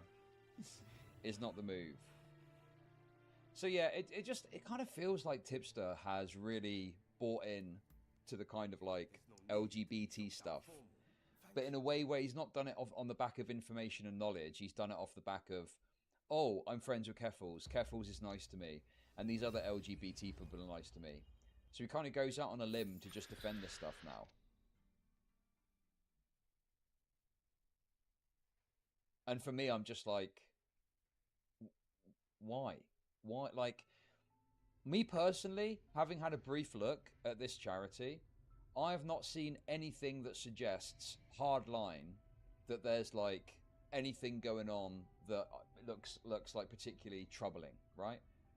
I'm not seeing any information about minors being involved. It seems to be adults. You know, I could have my mind changed if there was more information. But the basic point is, I wouldn't necessarily say myself. I would refer to it as like unusual. It's a bit of an unusual charity. That's about as far as I go so far.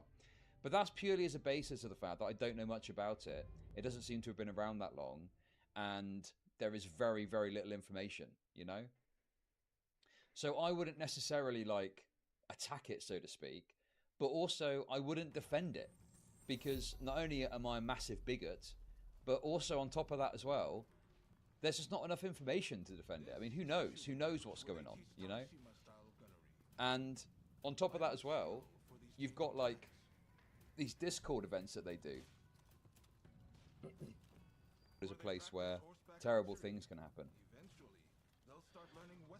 So yeah, it just seems like one of those situations where Tipster is going out on a limb to defend something when there isn't really that much information about it. And I would guess it's going to come back to bite him. Now, that being said, I have had a look, obviously, at one of the guys yesterday, and new information has come out. And one of the people involved in it has some very weird fucking background. Very strange background, which we're going to have a look at today. So yeah, I just think, why defend it this fucking hard? Why? Like, it seems like he's trying to pick something that he can criticize Boblax for, and he'll get support from his trans comrades because he's defending the trans charity or something, you know? So, at Rainbow Passage does a lot of good for the LGBTQ plus community and helps to keep trans people currently living in dangerous living conditions safe. And you labelling them as creepy and misrepresenting what they do is quite frankly kind of gross and only serves to fuel more hatred and bigotry towards trans people. And your comment section is a pretty good indicator of the kind of hatred you are contributing to. Intentionally or not, do better. With your skills, you can get... From what I can tell, all he said about the charity is, well, this gives you an insight, but Tipster has been promoting a super sketchy and creepy trans rescue org that hosts Discord slumber parties. Link to my video looking into this below. I don't think he said anything that crazy about it, you know? Is this even a real slumber party? They didn't even mention the details of the dilation station.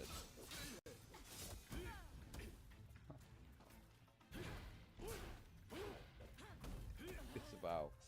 I disavow. Someone needs to infiltrate that safe space, because if there are actual children in there, then that's a giant red flag. Some of those transgender stories movies that they probably watch in the group might have sexually explicit scenes in them. And if kids are watching that, you know the older groomers in that group will try and gaslight and manipulate those kids into thinking that's how trans people should be treating each other, despite whatever age they are, and that it's okay for young kids to be sexual with them, and the movies would probably be teaching them things. So, obviously this guy has got quite a strong perspective on this. I do think, though, that it's fair to point out that if there's kids in there, yeah, like, how are you dealing with that, you know? How are you dealing with minors? Like, there probably are concerns if there's minors involved. Are they being handled correctly and dealt with correctly, you know?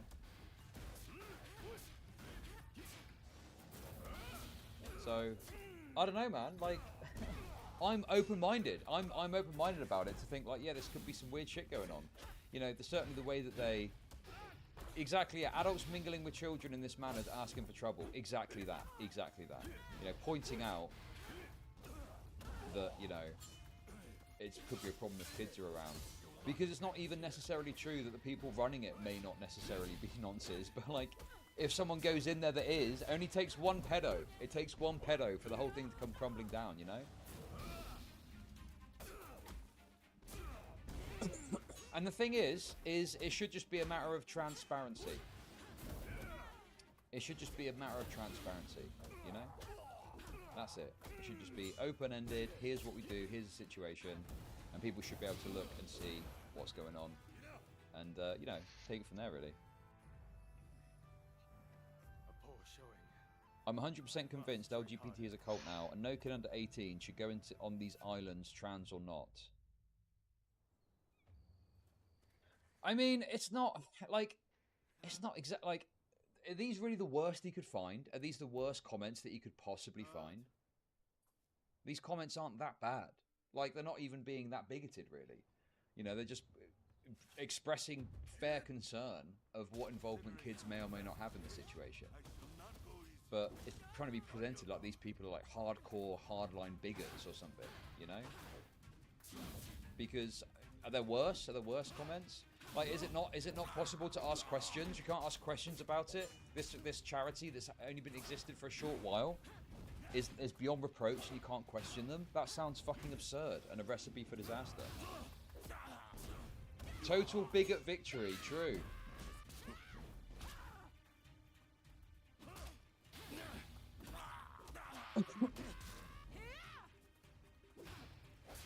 The reason and the thing, well, a slumber party, okay, what is a slumber party, guys? Answer me that. What is a slumber party?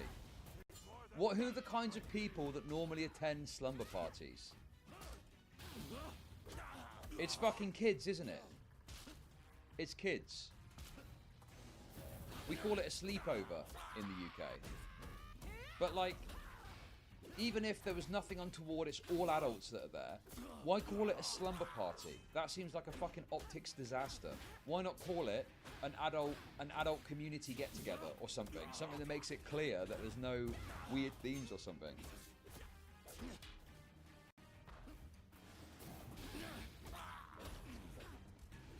Yeah, slumber party's more for girls, I guess, isn't it? Yeah.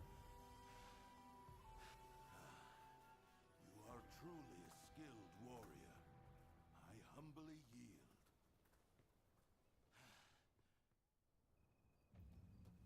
Asking questions is fine, but you know, sometimes questions are veiled accusations. Well, I mean, look, like I say, I'm not sat here saying that I know for sure bad things are happening, because I don't. I don't know anything about what's going on. But then that's part of the problem. Where can you look at and review information or look at things to make sure everything's above board and there's nothing untoward going on, you know? Where's the information that talks about safeguarding and ensuring that, you know, children either aren't involved or, you know, if they are, which is questionable at best, like what safeguarding measures are in place? You know, to me, kids should not be fucking mixing with adults in Discord at a slumber party. And if that's the case and it's just adults, I don't really care that much. But if kids are involved in any way, like, what the fuck is going on there, you know? And what steps are you taking to make sure that if you don't want kids to be participating in this, if that's the case, what steps are you taking to make sure that they aren't discreetly sneaking in and stuff, you know? And yeah, using Discord as well. Discord is not a good tool for this sort of transparency and crazy, like, people could message people off of it. You know, if someone's in the same Discord, you can send a message to someone. That could open up issues. Just seems like there's a lot of potential issues and question marks. And if this institution has got explanations as to what's going on, then let the explanations come out. But this idea that, like, asking questions about it, even in ways which may come across to some people as, like, you know, oh, look, he's talking about them being groomers and stuff. You know, I get people aren't going to like that kind of language, but you got to strip that away a bit and look at, well, what is this person concerned about? And yeah, accusatory. Yeah, some of these questions are a bit accusatory, right? But you've got to kind of strip that away and go, okay, well, let's just answer the questions and deal with this kind of fairly, openly, and honestly, you know? Any charity, any non-profit organization should be able to withstand scrutiny, right? But it seems like Tipster and his ilk are wanting to, you know, cut down on that. But anyway, we're going to look a little bit at some more information about this. But before we do, Bo Blacks! Bo Blacks. Bo Blacks. We got you. We've got you, Bo Blacks. We've got you. Generally, Bo Blacks, we fucking got you, brother. The people who are defending... Okay, nice. There's like a... You've made it this far. Now you just need KX Violet with a sexualized picture saying, I'm rewarding everyone nudies on Twitter or Facebook who types hi. And this is the first image that pops up in Bo Black's feed on his alt account. Why? Let's hear what he's got to say about this. A brand new Twitter account, it's not even following anyone, so I don't know why that's there. But I guess that's what Elon wants to promote. Dude, Elon is just like... Oh, what's going on, man? Isn't it? Oh, looks like Elon is promoting this again. Oh. Rise of the Ronin and Reacts? Oh, Elon Musk. What? Ronin and Elon. Shipbreaker? Why did you put that there? Oh, yeah, it's on Dude, come on. Shipbreaker. Okay. Bo Blacks is fine. You've been caught Thanks, googling buddy. in 4K. Just accept it, okay? So anyway. There we go. We got Bo Blacks in 4K. I'm chilling, buddy. How are you doing? But that's not really Oh, the I fucking switched point. over to It's this. just a funny thing. This fucking... I didn't even really realize we had this guy on. Hello, everybody. Welcome to the newest episode.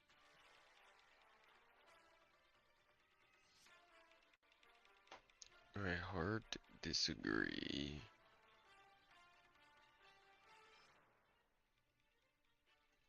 Okay, So I want to see what has to be I want to see what one of Ab the and Preach have to say about most this. terminally online thing. I honestly think young people's brains are rotted. When it comes to all Rotted. topics of consent. Okay. Essentially, this involves two Twitch streamers. The brain's gone There's rotted. Very, very strong allegations. All right, so you can be the judge. Last year, at I'm the really beginning of enjoying the summer, late game content in I this got a significantly older and popular this game. content creator. I was freshly 18 and had just graduated high school. Freshly 18? Freshly 18 is a wild, is it not? Freshly 18 as in 18 and 5 months. That's what I see. You coming out of a cabbage patch, my dog. It is weird. But it's weird to describe yourself as freshly 18. Like normal people say, I just turned 18. He said Freshly 18. But let's keep watching. Oh, creative writing. I was freshly 18 and had just graduated high school a few weeks prior. I was drunk in a hotel room with other people around me when it happened. He was someone I had once watched, and he was 8 years older than me and far more powerful. I never even saw this. This is so fake. He tickled you. I'm so proud of you and your bravery. Oh my! Are we? Sorry. Sorry, someone donated to say that shit with a robot. I'm so proud of you and your bravery. No, it's okay. I'm sorry. Let me just keep watching. No. The full story is quite short. It was at a convention in a hotel room. It was my first convention I was invited to, so I stuck by one of my best friends the entire time. I was nervous but excited I about kind it of see all where you're and felt coming really from, grown up. but One night, we were at a house party when we decided to leave. does It this was guy me, have my overt best problems friend, with other people as and well? her other friend. And does This other friend was romantically talking to a really big creator. does at he the need time. to like He was also the best friend of my soon-to-be assaulter. She wanted to go Does back he need his to, hotel room, but didn't want to go alone, so we went like with her. defend I other didn't really people from mind, this as guy I was up too? for anything. When we got to the hotel room, it was the creator. Because the I girl think was you told me talking to, he and his treats best friend. everybody kind of like The trash. Two of them and the three of us. Not much happened that first night, just some drinking and talking at a table. The guy's friend had been passing flirts at me the entire night, but because he was the oldest in the room, we assumed he didn't know my age. Later that night, when I left, I received Instagram DMs from him, and in my Instagram bio, in bold, was my age, 18, confirming he knew how old I was. A few days passed when I found myself in the God damn same it. situation. Us three were at a party when it got boring, and whether the girl wanted to leave and go to his room, or he asked us to, I cannot remember. Once again, I was drunker than the night before and was willing to go anywhere.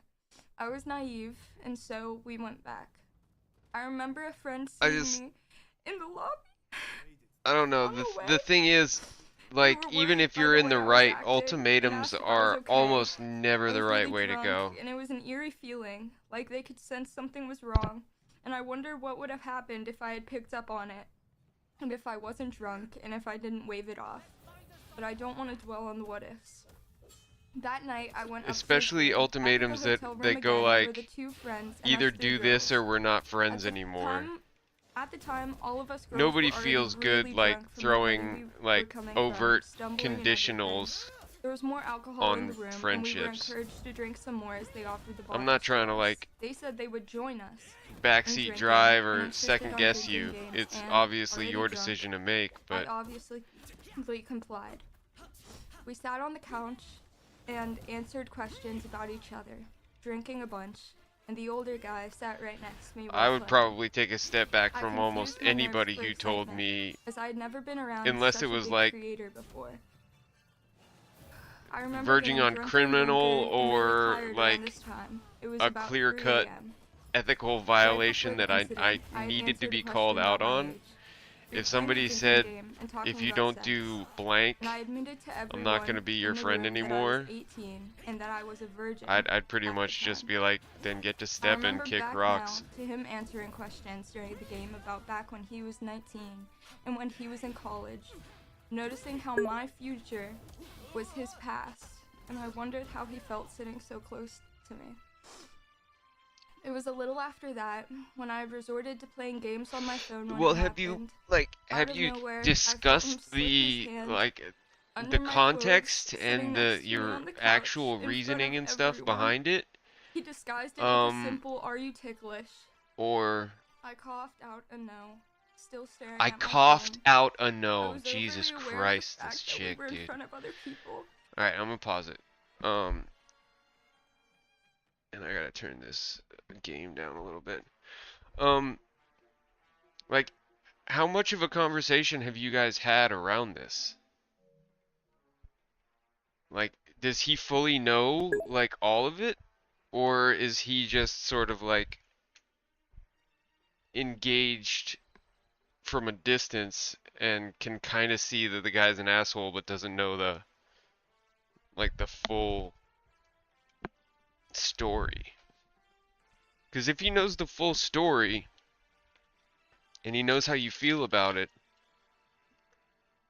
and disagrees with you, then that's one thing. But if he agrees with you and still doesn't do anything about it, sorry, I'm grabbing something to drink.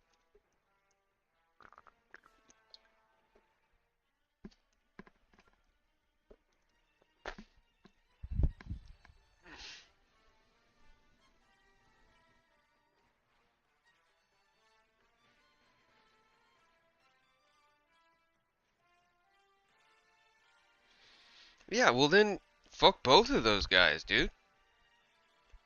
Like, what does he offer you? Is he like a popular content creator that you get benefits out of being his mod? Like, is it gonna cause friction in your group of friends?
This is so dumb. I feel like he's doing more damage than when we first were fighting.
I mean, I don't agree with your self-deprecation, but I mean,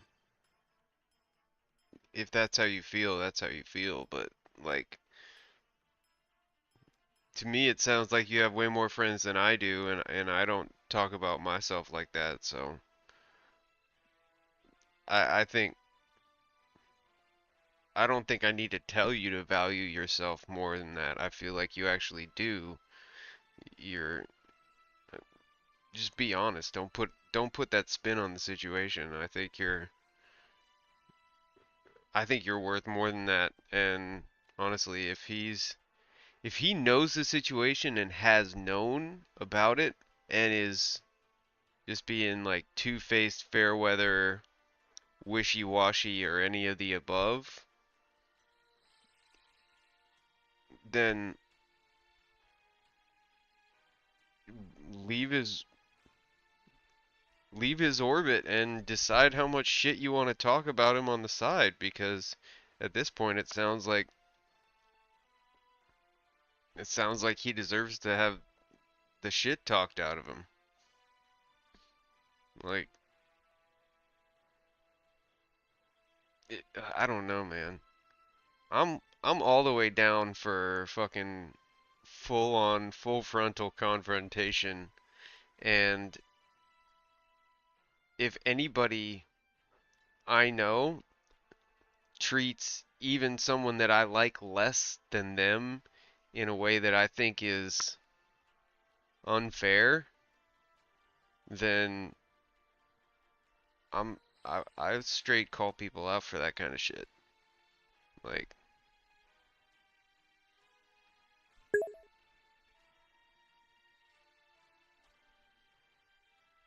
yeah, well,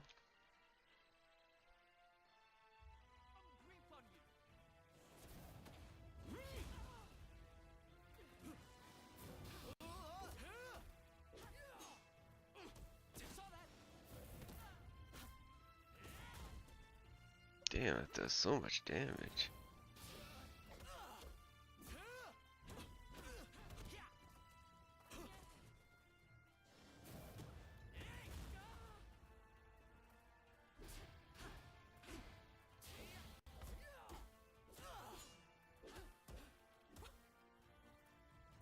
Yeah, I mean, honestly, it sounds to me like you've pretty much exhausted your other options.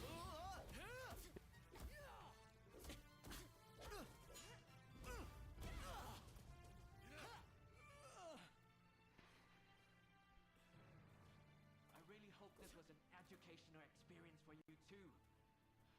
May we spar again soon.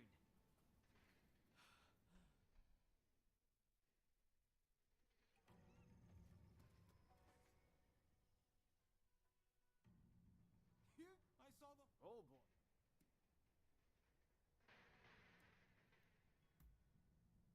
Come on, this may be an official. But oh, no two-way. After all, ready to go. Live.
Oh, suck it, bro. Don't tell me you've just been lucky. Fake ass fire swording ass motherfucker.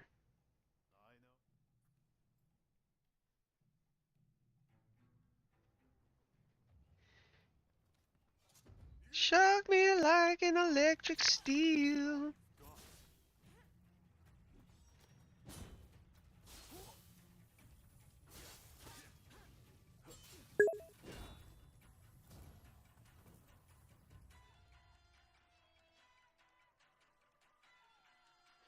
No, that's about where I left it. And if you've exhausted all your options, then that's where ultimatums start becoming like within the realm of acceptable.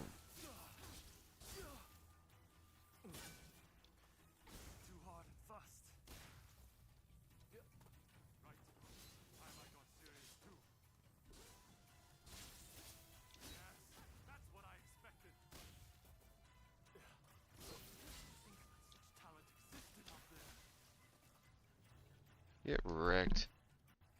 You wanna play fucking games?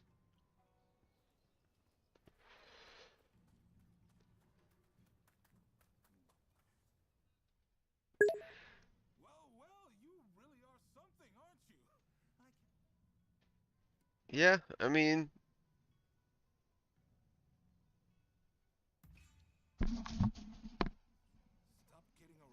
it's sort of implied in the word. I know it, like, ultimatum isn't called an ultimatum because it's your last resort, but like it's sort of like the ultimate,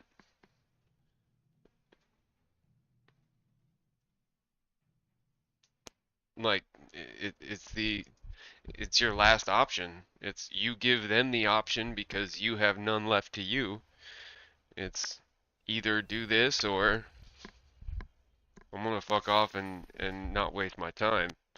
And yeah, sounds like it's even more than just a waste of time. It's actively negative for you.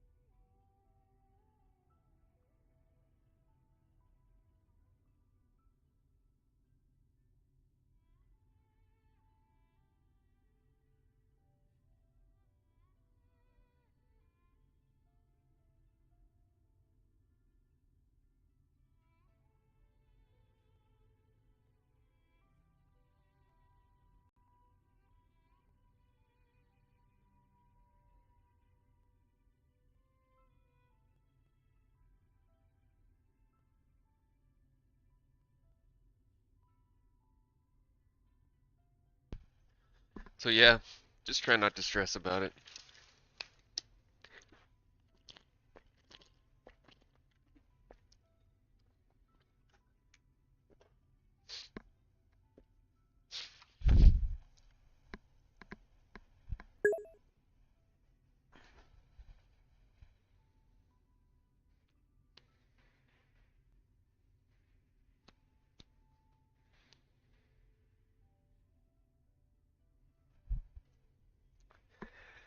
Yep. But that's life, you know? It's shitty. Champion the Spear. Matchless Master. Ooh, marvelous. Sword Saint Katana. I can fuck with that. Excuse me.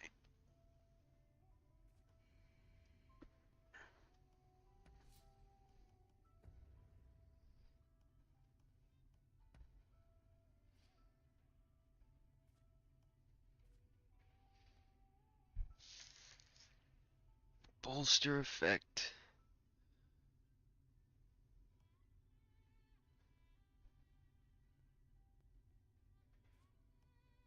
Another attack up max health.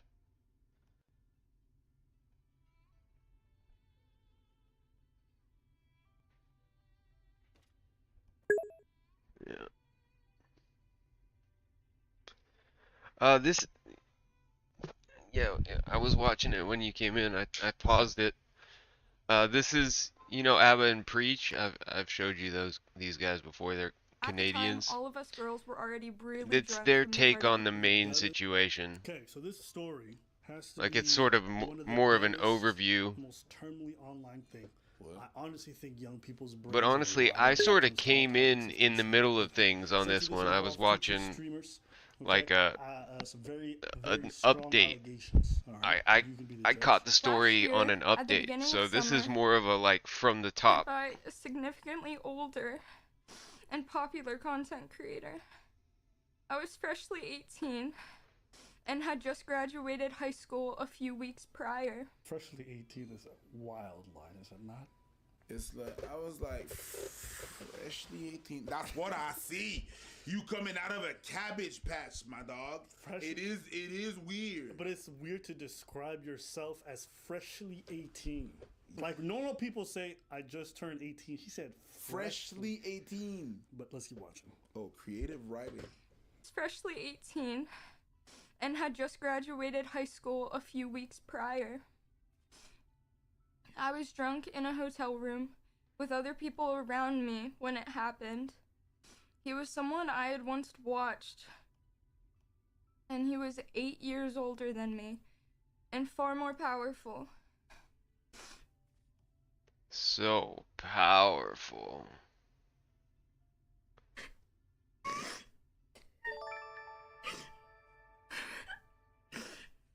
I'm so proud of you and your bravery. Oh my! Hey, are we? Sorry. Sorry. Someone donated to say that shit with a robot. I'm so proud of you and your bravery. No, this. Okay, I'm sorry. Let me just keep watching. No. The full story is quite short. It was at a convention in a hotel room. It was my first convention I was invited to, so I stuck by one of my best friends the entire time. I was nervous but excited about it all and felt really grown up. One night, we were at a house party when we decided to leave. It was me, my best friend, and her other friend. This other friend was romantically talking to a really big creator at the time. He was also the best friend of my soon-to-be assaulter. She wanted to go back to his hotel room, but didn't want to go alone, so we went with her. You can obviously tell that her and her friends workshopped this When we shit, got dude. to the hotel room, it was the creator, the girl was talking to, and his best friend. The two of them and the three of us. Not much happened that first night, just some drinking and talking at a table. The guy's friend had been passing flirts at me the entire night, but because he was the oldest in the room, we assumed he didn't know my age. Later that night, when I left, I received Instagram DMs from him, and in my Instagram bio, in bold, was my age, 18, confirming he knew how old I was. A few days passed when I found myself in the same situation. Us three were at a party when it got boring, and whether the girl wanted to leave and go to his room, or he asked us to, I cannot remember. Once again, I was drunker than the night before and was willing to go anywhere. I was naive, and so we went back. I remember a friend seeing me in the lobby on the way. They were worried by the way I was acting and asked if I was okay. I was really drunk, and it was an eerie feeling, like they could sense something was wrong, and I wondered what would have happened if I had picked up on it, and if I wasn't drunk, and if I didn't wave it off. But I don't want to dwell on the what-ifs. That night, I went up to his room. Back at the hotel room again were the two friends and us three girls. At the time, all of us girls were already really drunk from the party we were coming from, stumbling and everything.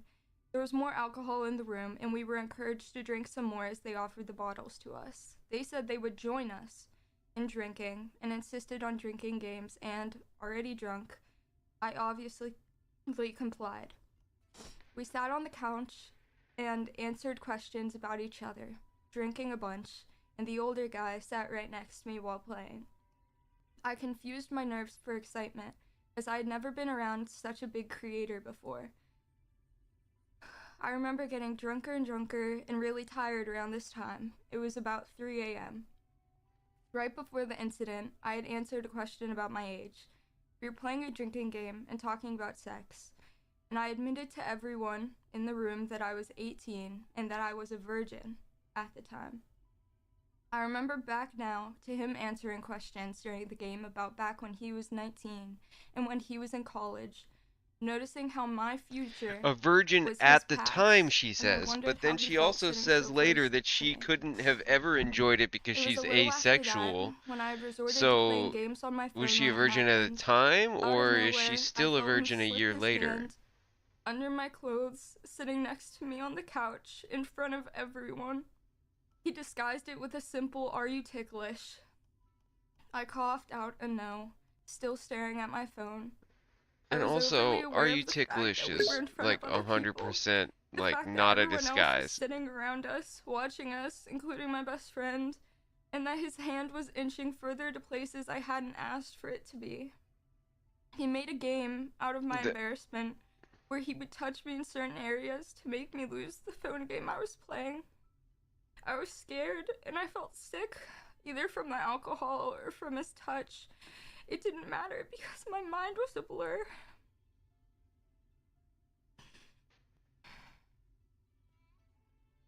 I didn't speak or move. I remember being afraid to even breathe. I stayed there for a while, First of all, hoping my stillness could make me disappear.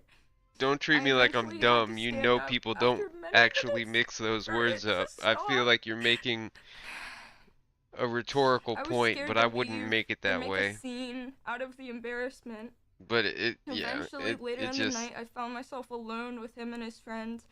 Everyone else either passed out or sick. I dread the scenarios that could have I played mean, out that night. if the anything, what-ifs. the word that I would was think so applies naive, to your and lucky or not, the night statement came would to be an end with just embarrassment. that. The night lasted until 6 a.m. I was still drunk, either from alcohol or tiredness. Feels like she should be embarrassed, but went to leave, is and an older feigning said guy decided to embarrassment leave with me. and thinks We that walked to the elevators where I since didn't get she on. feels she should have He been then pretended that embarrassed the elevator or was is broken embarrassed after and the that he fact, couldn't leave, telling me to get in the that elevator that to prove it was broken. counts and then as after a few being minutes, sexually he ended assaulted. the night with a "guess I'm going now," leaving with a wounded puppy look.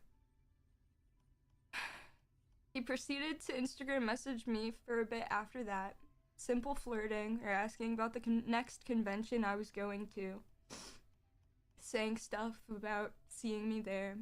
Simple messages ultimately filtered into nothing. At the time of it all, I convinced myself I was lucky. I was lucky that that had happened to me. I was excited to be around such big creators, to be at that convention in general. I figured that's just how things were, that was the price I had to pay to be there, that anyone would have loved to be in my position, and that I should have appreciated it.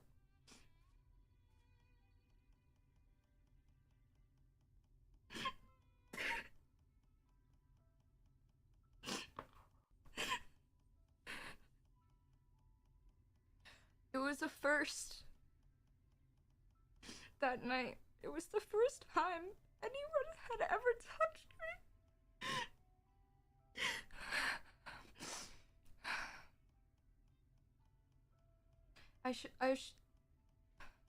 I assured myself that I was just being sensitive about it all, that it wasn't a big deal, but assuring only can go so far.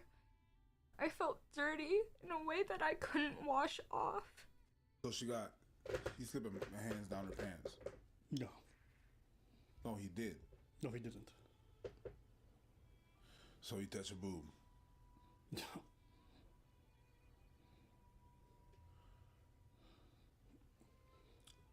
Abba, this is not me being insensitive. Okay, this is me not being the smartest guy. You understand what I'm saying? I'm slow. So, where did she get touched? You need context. So yes, I need. Yeah, the context is very important. But okay, so I just thought a I couple had points context. to know. Nobody knew that she was 18 because she had a 21 wristband because this event was 21 plus. That's why she was allowed to drink. That's fucked up. So this is his response. Context to this scenario and to why I didn't know her age. My perspective of things is that I am with people that are over the age of 21 in a scenario where we are doing things that people that are over the age of 21 are doing, like drinking. And also the people that came from an event where they had very heavy security. This was an official VidCon after party, and with previous VidCon after parties, I even had problems getting into these events. I've gone back and reviewed texts from the time, and there was actually a picture where it was shown that they had this 21 plus wristband on one of their wrists. So from my perspective, but here there's context. 21+-year-olds over 21, hanging but out. it's And I around know her anything wrist, like otherwise. right here. It's Other like than not even her on Instagram her bio, wrist. but I just Like didn't she see put What it she on says just to is, get. quote, Whoa. resorted to playing games on her phone to avoid the awkward situation. Now, I just don't see how this is the case.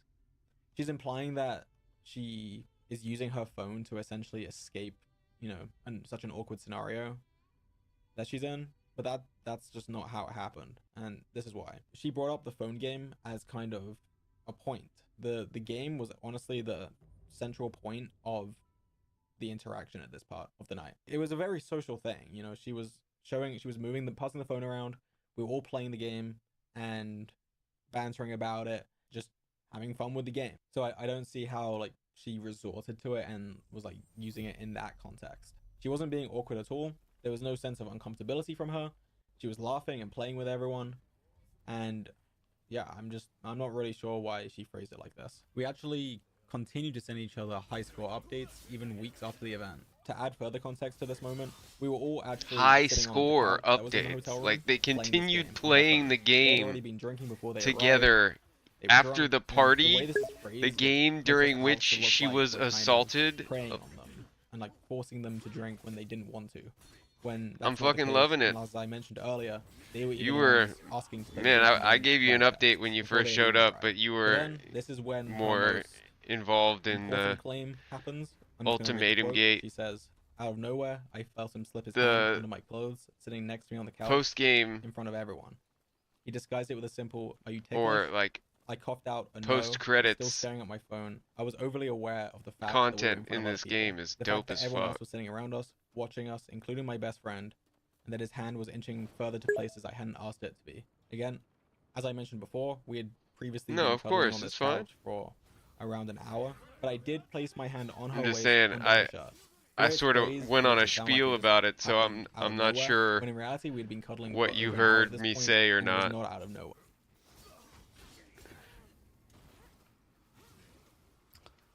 So they were cuddling, and then he tickled her stomach. And that's what that's what all this is about. I can't. And we're cuddling. And he went, Gucci, Gucci, Gucci. Me too!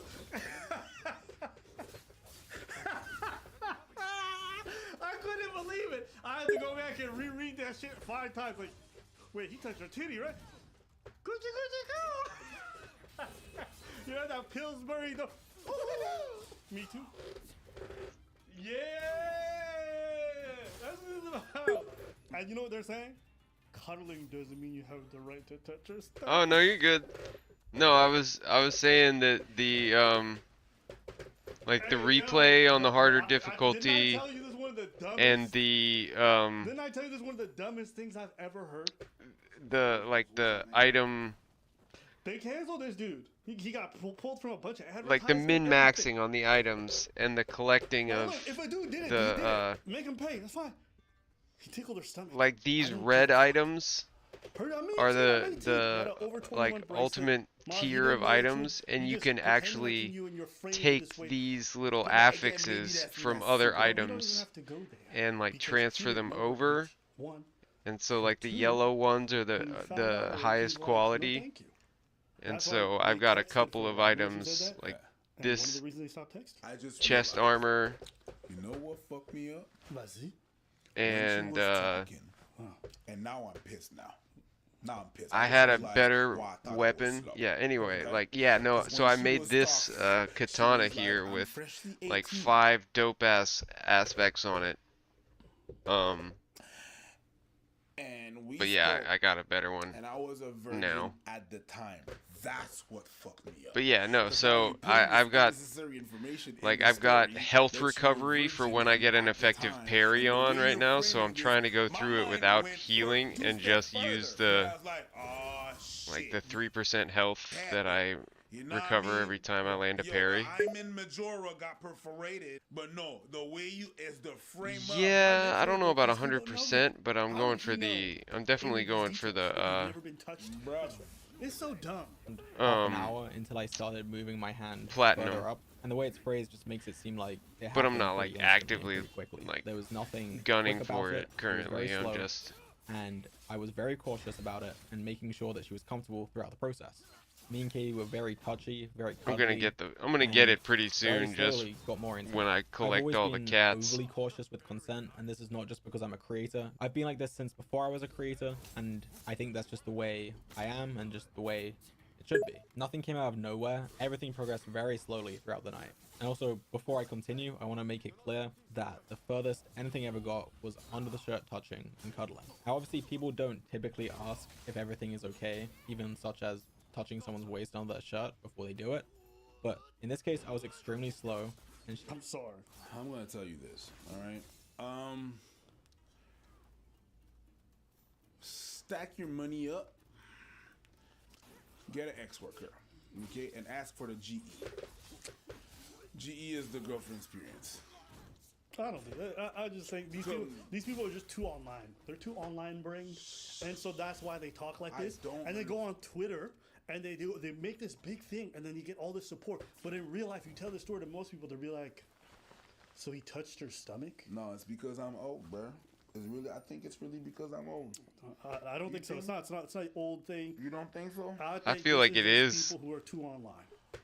But it's a lot of people that is too online. Then if there's a lot of people that is too the online, entirety of young people are too online. Get him canceled, it becomes the norm. It means that it's a thing. It matters to that many people. You understand? It means like the majority of people their age are and if I raise a son, I'm gonna be like entirely hey, you know too online. Your job is biasing you because you're always watching stories that are online. You're convinced this is bigger than it actually is. Maybe. No, I'm not basing it on the fact that I'm looking at stories online.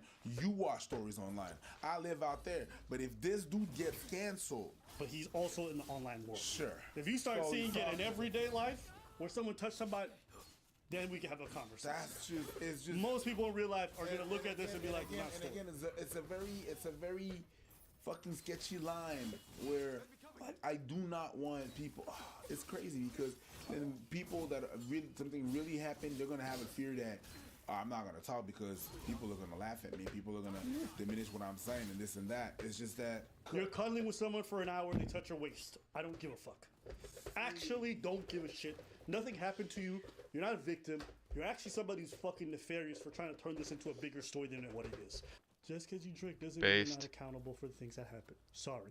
If you were to drink and drive, we would say you're accountable. If you want to drink and cuddle with a dude, don't be like, I'm in soundtrack. Shut up. Stop that shit. Unless you stumbling and falling over, don't. And also, this is what I don't understand about this whole like, oh, I was a bit drunk or whatever. Okay, cool. Yeah. Fine. It's been a long time. He also drinks too. I feel like it was 5 years ago. Can anybody consent when to I was like Can 30. have a conversation? No, he has power. Me and Amber hung out with a girl who was like 22, and it was noticeably when accountability starts like to come in through the window, they'll be like, shut it down. difficult to condescend I don't to buy her that. level. I don't buy that. If you can't drink, don't drink. Don't try to do adult things, and then when you have to do adult responsibilities, then you back out. Sorry, no. Stream. It was after she'd already streamed it, but not long after, so people hadn't yet made the connection that it was relating to me. And when watching it, I was actually interested. I was thinking, okay, what's this gonna be about? And then when she started saying more and more details, I realized, wait, this is about me. I was very confused, very shocked, and didn't quite know what to think, given I had no impression of any wrongdoing throughout this whole relationship that I had with her. None at all. Like, it was, if anything, it was the opposite. I thought we had a pretty good relationship, despite the fact that we actually hadn't talked in a while. I thought if I had seen her in real life again, everything would be fine and we would be friends. It was actually around this point, after VidCon had finished and we were messaging, that I found out her age. And since then, I never pursued anything going forward, and I essentially stopped messaging her. Her last message to me was August 1st, 2023, and I haven't replied to her since then. After I watched her stream, I was pretty confused. The dude actually got online, he apologized for everything. Because the internet was coming down on him so hard. He's like, I'm sorry, blah, blah, blah, blah, blah, blah, blah. Listen, I'm telling you, these kids are so online brained. They're learning consent from sources that aren't reasonable about consent. They think that if you're cuddling with someone, it's not a reasonable escalation to touch their stomach. And if you do, you're some kind of predator. I saw one dude fucking lose his mind. One of the funniest videos you're ever... Listen, watch this shit, bro. You need to actually see this, because this doesn't even look real. Like, Katie's mind changed, Somebody changed Katie's mind after the fucking to make them look bad. I was there 3 weeks after Katie was assaulted by George Founder, 4 fucking weeks or whatever, and she cried in my fucking arms. This 19-year-old girl, 18-year-old girl, she cried in my fucking arms because of what you did, George Founder. I'm serious. I'm fucking serious. No one had changed her mind. No one. This was a fucking horrible thing to have happened to her, and to try and use me, my friends, or anybody else as a scapegoat for your fucking sexual abuse is disgusting. It's fucking disgusting. Oh my god, okay? Soy Jack. My friend cried in my fucking arms about this, and you're on stream denying it all, denying the fucking harm that you caused to her. You are disgusting fucking people. You and all of your abuse sympathizer friends, you are all fucking horrible. Seriously. I guarantee you this is one of the guys from the like rival Minecraft group that like pressured her into fucking coming forward to destroy Why is it so happy? like their rival group. It's just like that people are this upset over some girl's stomach being touched. Oh yeah. No, all these people are You're cuddling with a dude. like you're consenting to the they cuddles, I feel you like live they've yourself. become Everyone's in the room, like they're acting having is fun of hard each other people. He touched your stomach and when they you're do like all this. Oh, like actors are good because they can do it when the time comes in front of a camera or on a stage. And I feel like there's a different group of like people, especially younger ones who have like gotten used to Stay the fuck home. Why you say sorry to faking emotions for their computer camera. Like I feel like the newest generation of actors and actresses are now able to act for stream, and that in itself is a talent. And look, if I'm being as generous and as empathetic as I can be, I can imagine that for someone who's never been intimate with anybody in their whole life, being touched that way maybe felt more important and powerful to you than anything else, right? I could imagine that the first time a girl sat on my knee, that was the craziest thing in the world for me, okay? When I was 13. You're an 18-year-old who apparently never been touched on her stomach? Okay, maybe that's the case. You have to understand that's not a reasonable thing for you to project on everyone else. Not everyone else is going to think, oh, touching a stomach is some sacred fucking thing. Especially when you're cuddling with them. Like, you have to understand how you yourself send very mixed signals when you position yourself literally next to somebody on the couch where you're... No, a lot of it is and then at the same time, like... be shocked when a hand goes on the stomach. You're not being they're a reasonable person in that moment. So a lot of the acting that they do is by manipulating their voice. That's okay, you feel bad. But just because you feel because bad, a lot of it is just 'cause you feel bad, like their face, so you don't get much of the body language just because you felt violated doesn't mean someone when you're violated acting in front of a camera and you're sitting down and you recollect all these and you're in your little happy place in your little stream setup. Can you have the recollection? That guy was 100% just used to acting like that. everything was blurry at the same time because of alcohol. How? How can you be blurry and exact at the same time? You can recollect everything that happened and how? No. I'm blurry and you're clear at the same Yes. time. Yeah. I like what the fuck you did there. But how can you do that? You felt every second, minute, every step you take, but you were so release. Release. Let him go. Okay, so that I couldn't wash off. Oh, I didn't see I didn't think Destiny. cuddling automatically meant it to turn sexual. Ah, all alright, cool. Cool, okay. We got the Destiny edit. Let's go. Got back over and over again, right? Yeah, she did. Like, is this not completely retarded? I was there 3 weeks after Katie was assaulted by George Found 4 weeks or whatever, and she cried in my arms. This 19-year-old girl, 18-year-old girl, she cried in my arms. You're supposed to do the with no lyrics. My friend cried in my arms about this, and you were on stream denying it all, denying the hurt that you caused to her. You are. Yeah, you can see him like checking chat, looking at donos, looking at his own face, and then staring into the camera. Like, Dream just released that is live so 40-minute fake. Twitter It's a good space call. You made a talking good about call. George not found in the allegations with Katie. It's all true. George isn't a bad person. I care about people. Eventually started crying, entered the Twitter space, and deleted it. What's going on? New rape review on this Dream Orbiter George not found. You will get mad.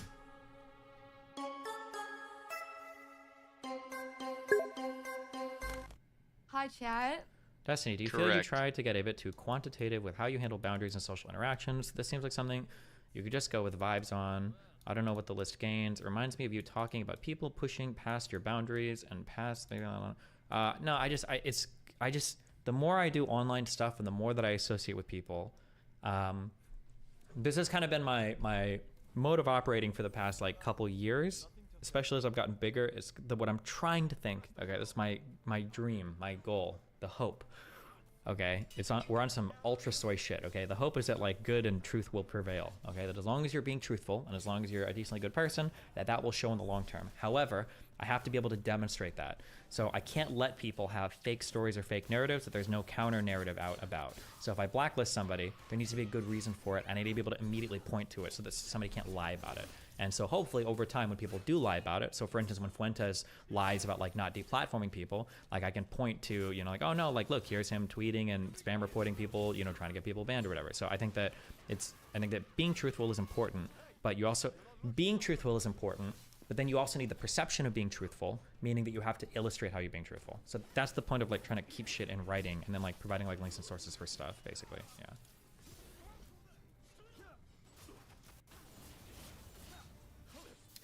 $30 minutes, bro. You've got 5 minutes to pull me in on this. I wanted to talk to you guys about something today. I apologize, because it'll probably be a bit hard. Less than 3. I bet it was a bit hard. Oh, inappropriate boner humor. Let's go.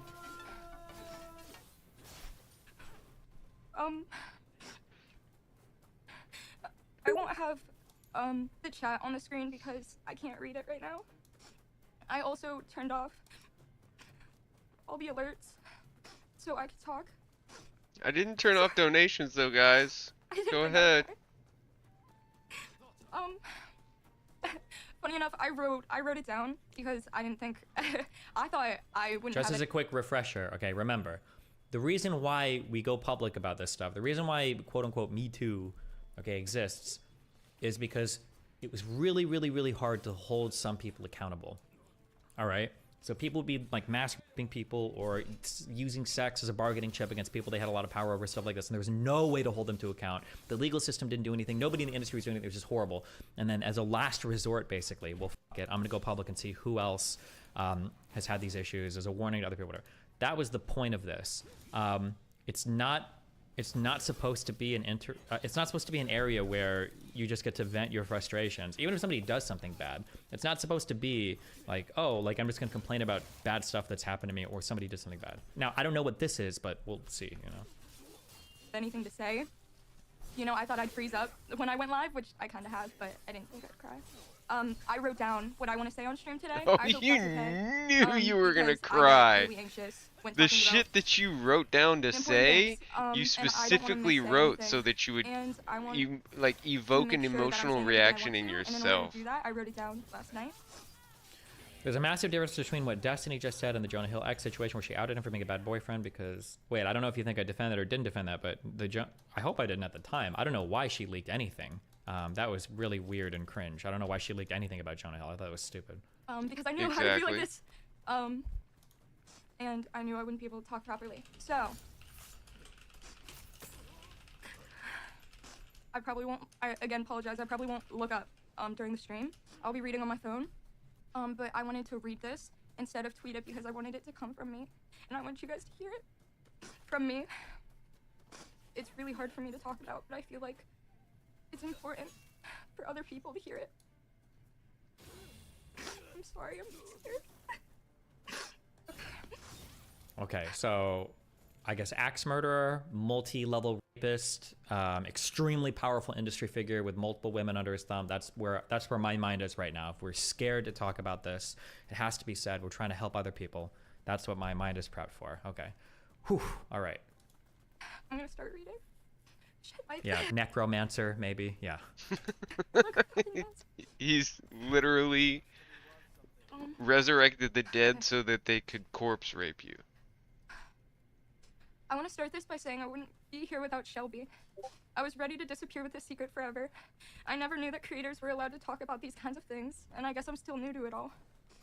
I just didn't feel brave enough, and I She still don't. literally But her strength made me fucking feel like name it may dropped be the okay. person who undoubtedly A little while ago, my helped story her had almost been draft leaked this without me knowing. shit. So here it is on my terms. Here's my story. Here it is Last year, on at my the beginning of summer, terms. I was assaulted by a significantly older and popular content creator. I was freshly 18. I was and had freshly just graduated high 18. school a few weeks prior. I was. My last lunch period was only 74 days ago. Okay. In a hotel room with other people around me when it happened. He was someone I had once watched, and he was 8 years older than me and far more powerful. Does the age or the power have anything to do with this? We'll see. Let's find out. Hold on. I'm so proud of you and your bravery. The full story is quite short. It was at a convention in a hotel room. It was my first convention I was invited to. She so I turned took part in off. my best See, friend's she entire said time. she turned Why off make all fun the of an assault victim? notifications, Destiny, but why do she you do left this? donations Because there's on. no That's reason why for there this was stuff a. to be online. If you're That's presenting why it she publicly, just got it's a for us to fucking evaluate. So it's stupid. Of TTS course, I'm that gonna said, laugh "I'm so at it. proud of You don't you get to and just your dump bravery." shit like this She's online still and expect got infinite validation because you're just fucking encouraging the next person to do donations this. It's on. just stupid. Well, this might not be stupid. I don't know this story yet. Okay, to be clear, so far the loading on all of it sounds really dramatic and dumb, but we'll see. It might be serious. I don't know. I don't know fuck all about any of this. Okay. Do you hear me? Like you heard me call it? Oh This shit! there Am might be a I good on an reason to have ad this break right But now? so far, like something that I've said, I hate repeating these fucking lines every single time. Something that I've said over and over again, something that got lost somewhere in the online discourse is red flags are not black flags. Red flags are not auto no's or auto bads. Okay? That's not an automatically bad thing. A red flag just means a thing to be aware of. That's all it means. An age difference is just a thing to be aware of. Power differences are just things to be aware of. Okay? That's it. It doesn't automatically mean no. Every single relationship has power dynamic differences. Did Every you have an single ad? one. The idea that it's like he was 8 While I years was older than me, saying that's that- only relevant if he used that 8 years of age. Or they were so much more powerful. That's only relevant if that came up. Reason for this stuff. In a hotel room with other people around me when it happened. He was someone I had once watched, and he was 8 years older than me and far more powerful. Does the age or the power have anything to do with this? So We'll see. Let's right find out. here with this TTS. I'm so proud of you and your bravery. I'm so proud of you and your bravery. She literally said at the beginning that I've turned off all notifications and like has it on emote only mode or some shit like that. But like I said, I guarantee you she didn't turn off donations, and that's why she just got that TTS in the middle of it. saying, "I'm so proud of you for your strength." So she's canceled all of her notifications except for the ones that give her money. The full story is quite short. It was at a convention in a hotel room. It was my first It's convention. pretty I was invited to, so I gross. stuck by one of my best friends the entire time. Why make fun of an assault victim? Destiny, why do you do this? Because there's no reason for this stuff to be online. If you're presenting it publicly, it's for us to evaluate. So if it's stupid, of course I'm going to laugh at it. You don't get to just dump shit like this online and expect infinite validation because it just encourages the next person to do this. This shit is stupid. Well, this might not be stupid. I don't know this story yet, okay? To be clear. So far, the loading on all of it sounds really dramatic and dumb, but we'll see. It might be serious. I don't know. I don't know fuck all about any of this, okay? But there might be a good reason to have this online. But so far, like, something that I've said, I hate repeating these fucking lines every single time. Something that I've said over and over again, something that got lost somewhere in the online discourse is red flags are not black flags. Red flags are not auto no's or auto bads, okay? That's not an automatically bad thing. A red flag just means a thing to be aware of. That's all it means. An age difference is just a thing to be aware of. Power differences are just things to be aware of, okay? That's it. It doesn't automatically mean no. Every single relationship has power dynamic differences. Every single one. The idea that it's like, he was 8 years older than me, that's only relevant if he used that 8 years of age. Or they were so much more powerful. That's only relevant if that came up. So Yeah, for instance, like if, I get it, but like, let's say that just, how hyperbolic am I going to be? Let's say that I'm not saying if I was in her meets with position, a I fan would and turn hooks off up with them, donations and then let's either. say the celebrity But it hooks the fan, seems really okay? cringe for her to Even be in that like, situation, I'm taking this there's so not necessarily an seriously. abuse of power. I'm You would have to figure out what the turning off all interaction looked like. It might just notifications, be a- but she leaves on now, the donations. Let's say that the people were chatting, they it met just up, makes they it went seem out like a there, money like, oh, yeah, grab. cool, let's hook up, blah, blah, and then they do that, and then the guy rips or whatever, tragic and horrible, but like not necessarily an abuse of power. Let's say that the guy was chatting with her. She was like, oh, well, I don't know if I'm going to meet up. I'm not sure how I feel about this. And the guy's like, okay, but hey, I'm your favorite YouTuber. I'm your favorite singer. Like, don't you want to have a chance to hang out? Blah, blah, blah. That is an abuse of power, right? In one sense, both things have like the red flag of it being like a celebrity and a fan, but in only one of the cases of the red flags did he actually act on or abuse that power difference to the person. Just because something bad happens doesn't mean it happened because of all the other things that are there. It's just this, yeah. Ugh. I was nervous but excited about it all and felt really grown up. One night we were at a house party when we decided to leave. It was me, my best friend, and her other friend. This other friend was romantically talking to a really big creator at the time. He was also the best friend of my soon-to-be assaulter. She wanted to go back to his hotel room but didn't want to romantic. Hold on. One night we were at a house party when we decided to leave. It was me, my best friend, and her other friend. This might be pedantic, but I think you're describing yellow flags because I've always understood red flags to be stop. I think these people confuse yellow flag. I've never heard the term yellow flag in my life. I've always heard red flag, and red flag is generally always meant just be careful. Like big age gap, oof, that's a red flag, be careful. I've never heard red flag to mean completely stop and go no further. Like, oh, mommy issues, red flag, or oh, this thing, red flag, they're poor, they've got a lot of credit card debt, that's a red flag. I've never heard that being like a red flag is like, stop completely, don't. Yeah, red flag is there's just like, red oh, shit, flags that's something and to be deal careful and be aware breakers. of. But Is where he needs to go with this, is like, there's red flags and there's deal breakers. And felt really grown up. One night we were at a house party when we decided to leave. It was me, my best friend, and her other friend. This other friend was romantically talking to a really big creator at the time. He was also the best friend of my soon-to-be assaulter. She wanted to go back to his hotel room but didn't want to go alone, so we went with her. I didn't really mind as I was up for anything. When we got to the hotel room, it was the creator, the girl was talking to, and his best friend. The two of them and the three of us. Not much happened that first night, just some drinking and talking at a table. The guy's friend had been passing flirts at me the entire night, but because he was the oldest in the room, we assumed he didn't know my age. Later that night... how old was he again? 26 and she's 18? Because, like, what are we talking about here? So because he's 26 and he's flirting with an 18-year-old, he must not know your age? Why would you, like, this is some crazy online shit. Why would you assume that a 26-year-old wouldn't f an 18-year-old? Why would you assume that? 27? Even if they were 30, even if they were 40, if you're in an area, you're drinking with people, you're hanging out, as long as you're legal, why would you assume, at least for fucking, that the guy wouldn't want to fuck you? That's all, we're already off on like a weird, like, autistic foot, but okay. When I left, I received Instagram DMs from him. Especially if you're cuddling him, bro. Confirming he knew how old I was. A few days passed when I found myself in the same situation. Oh, and she also doesn't mention the cuddling in this first. Go to his room, or he asked us who I cannot remember. Once again, I was drunker than the night before and was willing to go anywhere. I was naive, and so we went back. I remember a friend seeing me in the lump on the way. They were worried by the way I was acting and asked if I was okay. I was really drunk, and it was an eerie feeling, like they could sense something was wrong. And I wondered what would have happened if I had picked up on it, and if I wasn't drunk, and if I didn't wave it off. But I don't want to dwell on the what-ifs. That night, I went up to his room. Back at the hotel room again were the two friends and us three girls. At the time, all of us girls were already really drunk from the party we were coming from, stumbling and everything. There was more alcohol in the room, and we were encouraged to drink some more as they offered the bottles to us. They said they would join us. All of us girls, it's like, giving so little agency to, like, it's... Let me point out that we were all girls, I confused okay? my nerves for excitement, as I'd never been around such a big creator before. I remember getting drunker and drunker and really tired around this time. It was about 3 a.m. Right before the incident, I'd answered a question about my age. We were playing a drinking game and talking about sex, and I admitted to everyone in the room that I was 18 and that I was a virgin at the time. I remember back now. Do you think this shit is getting genuinely out of control or might cause a cultural pendulum swing against women? Do you want my ultra scolding hot take? I don't remember if I've given it before. Probably not, because we shut our women so much here. The ultra scolding hot take is, especially if you're a famous guy, I can't tell who I want to be more upset with. The dipshit women that like do these weird accusation public things, or the retarded guys that push. It can't just be a little bit fucking chill. If you're a big YouTuber, you're a big whatever, why the do you need some girl wasted at 3 a.m. who looks like she's a fucking teenager to fuck her? Why not just like wait until she wakes up? Why not chat with her outside of her being drunk? Or why not just like somebody else, like close to your own age? Like, on one end, it's dumb that these girls do this shit and blah, blah, blah. But then another, it's like, bro, you're so famous. I know you've got a million girls in your DMs. I've got a million girls in my DMs. I know you do. Why do you have to do weird shit like this? I don't...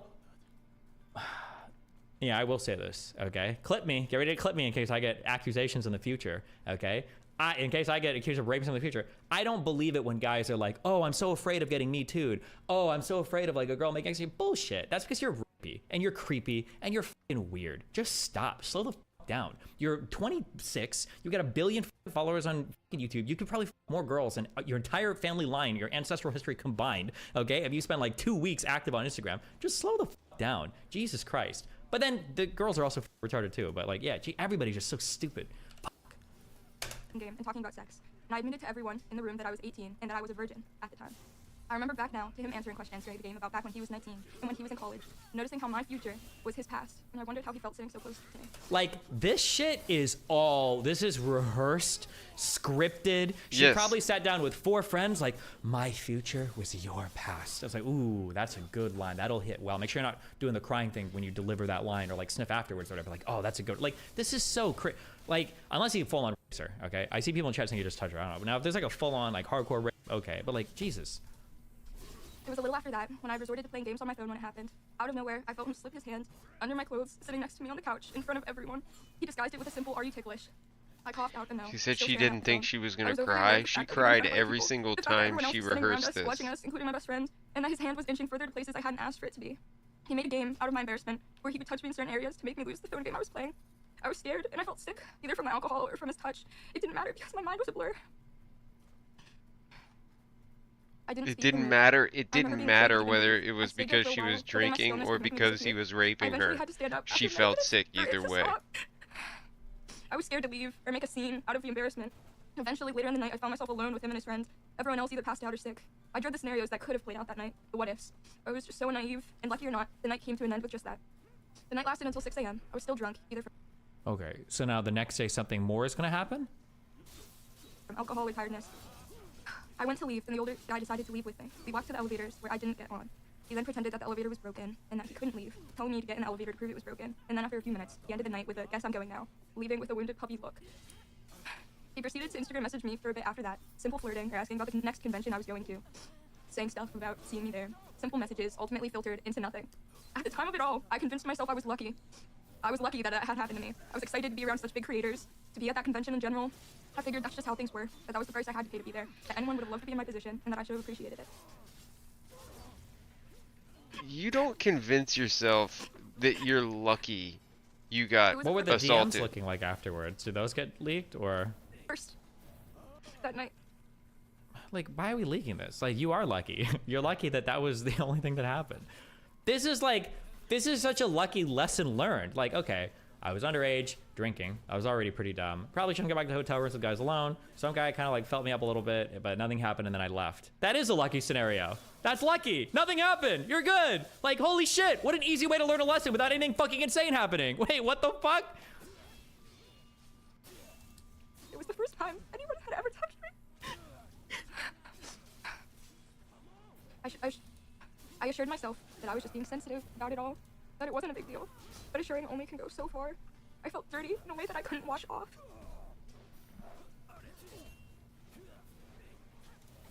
Bro, where did she get what rape diary was she reading? Like, oh, I felt dirty in a way that could never come. I could never be clean again. Like, who gave her this language?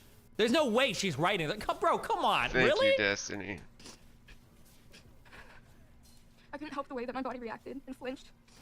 Part of me still wanted to feel cool about it all, to convince myself I was lucky so I didn't have to think about it. I would reimagine the scenario in my head, replaying it again and again, what I could have done, what I could have said instead. But it didn't matter. None of it did, because he never asked, and that fact had never changed, no matter how hard I thought about it. I changed after that. I believed life wasn't fair, I was naive, and maybe sometimes to a fault, but I could only wish it lasted longer. I miss not knowing. I used to be kind. I'm angry a lot of the time now at that person. I at used to myself, be at the fact that a year later, kind. I can feel my heartbeat stop at the sight of him. My level I of couldn't even get it on my face kindness in the has crowd. I changed can't as stop a thinking about who I result was of before it all, being who I'll never tickled. be again, and how some things you can't undo no matter how Who will never be again? hard you try. I never said anything out of pure embarrassment. I was embarrassed it happened, and I was afraid to look weak or I hate that I'm getting a little jaded from things like this. The way these happen are a little pattern of public teary allegations, people being weird, then finding out what happened wasn't that serious. It wasn't. Sure, but like, okay, here, hold on, okay? Gotta keep in mind a couple things. Everything in the online world is different than everything in the real world, okay? All of this is like so much different, okay? Because like in the real world, what'll happen is like this story, except like the girl actually gets roofied and actually gets raped and doesn't tell anybody because she feels embarrassed or humiliated about it, or she's not even sure if you want it. There's like everything in the real world is way different. This is some online like farming communities because they're all full of like 15-year-olds. And honest to God, here's what I'm waiting to happen. I'm waiting for a story to come out where like a 19-year-old girl comes out crying and just recounts a story where she had fully consensual sex with a 21-year-old guy and he still gets canceled for it. Like she's like, yeah, we hooked up and I said yes and I did consent the whole time. No. But he was 2 years older than me and then we fucked and all I can think about is that day where we had And consensual the sex and I fucked said up it thing the whole is- time and then like I just can't, I don't know what my life is ever gonna be like again and we had like I'm just like what, It's what fully what are you even talking acknowledged about that here? she never will, and That it hurt me. never I crossed realize her now that I mind. don't think being hurt makes you weak. I think it's strong to feel things that have hurt you and then to still choose to feel nonetheless. Like, why are we also the poetry is so cringe. Why are we writing poetry or it's prose? Like, why are we writing slogans and shit after our horrific grope experience? A groping of her thigh? I think it's strong to feel things that have hurt you and then to still choose to feel nonetheless. I was scared to speak out because I thought it was my fault and that I didn't deserve to. I was scared of him and all of those who surrounded him. I was scared of his power. I was scared I was mistaken, remembering wrong. I hoped I was remembering wrong. I was scared to go to any more conventions on the chance that I'd see him again. But you're I never thought I'd stating be strong this enough- like To me, there's the no worst thing chance here you're was people remembering serving her wrong. alcohol under 21. Knowing she was 18 seems lame, but I have no idea. I have no other idea why her being 18 matters outside of that. Listen, if you're a young person Yeah. and you're listening to me, here's like the one piece of advice that I can give you. Okay? Here's the one thing that I can say that is absolutely true. And if you're 20 or younger, you're going to disagree. And if you're 21 or older, you're going to know what I mean. Okay? There are two types of parties once you get to college. Okay? There are 21 and older parties, and then there are lame as fuck parties with creepy dudes. Those are the only two types of parties with alcohol in them, okay? If there is a party where a bunch of young people are drinking, one, nobody cool is at that party because nobody wants to be with a bunch of fucking underclassmen or people that are under 21 that shouldn't even be drinking legally, number one. And number two, all the guys that are there hitting on the young girls know that, and they're creepy weirdo losers, okay? I know that feels hard to imagine when you're 18 or 19 and you feel like when you're going to a party and it's so cool because there's older people there, blah, blah, blah, blah, blah, okay? Those people are usually weirdos. Be careful of that, okay? Just saying. Be aware of that. To talk about it, or for what may follow. In America, I don't know, I can't speak to Feel- other countries, by the way. I'm just speaking Feel to the United States. absolutely unburdened I'm by haunted by him any everywhere, sort of and using it as attack profile of pictures in my own conscience. past. I lost the passion. Destiny, the reason Go guys ahead are and judge. aggressive is that women like it. Why don't you talk about that more? Young women, we can borrow from the wise Jordan Peterson here. Young women are retarded. They think they like super aggressive, cocky, asshole type behavior, but that's not true. What they really want is a lot of confidence coupled with a lot of like empathy and safety. But it's hard to tease out when you're a young person. And then on the flip side, guys will be retarded because girls are retarded and they'll think, oh, I just need to be super fucking aggressive because girls like that. But that's not true. Girls like a lot of confidence, but also paired with a lot of empathetic safety, right? So I can be very aggressive, very mean, very rude, but I'm never going to push the line and I'm not going to make you feel unsafe. That's technically what women are looking for. But when they're young, they don't realize it, and the young guys also don't realize it. So a bunch of retarded shit happens. I once had for content, for anything really. The association never went away. All the years I spent creating this community felt like a waste because of one night. I didn't even want to log onto this app. So maybe women should talk to girls about that. I think women do talk to girls about that, but I don't know if men talk to boys about that. I think that older women, I'm stereotyping a lot here, but it feels like older women talk to younger women and they say things like, be careful for like bad guys, or these guys will do this, or blah, blah, blah, even though they're attractive. But it feels like when I think of like red pill spaces talking to young men, they'll just say what you guys said. Oh, women like it when guys are aggressive or when they're assholes or when they do those things. That's not really true. Unless you're talking about a specific type of weird woman. Over something that I never asked for. I can't help but feel angrier all the time, seeing the love I'd once had for creation before it happened. I tried to forget it all and ignore it until it resurfaced as a fresh cut. I remember a moment around October where I made a comment about a certain group abusing power over minors in their DMs, saying they had minors in their DMs. It was an absent-minded comment, and I apologized for it, of course. It was a possible subconscious jab out of my Older women do not like soft men, period. Yeah, but also nobody likes a guy that pushes boundaries and is creepy or weird or rapey. Personal resentment. My comments filled with people saying that I didn't care about grooming victims and that I thought assault was a joke. And I remember sitting there, reading the comments, scrolling over and over again, heart beating faster. Over half of the comments had him as their profile picture. Oh my I just wanted to die. I was embarrassed of myself and I was angry and I wondered if I could ever find peace.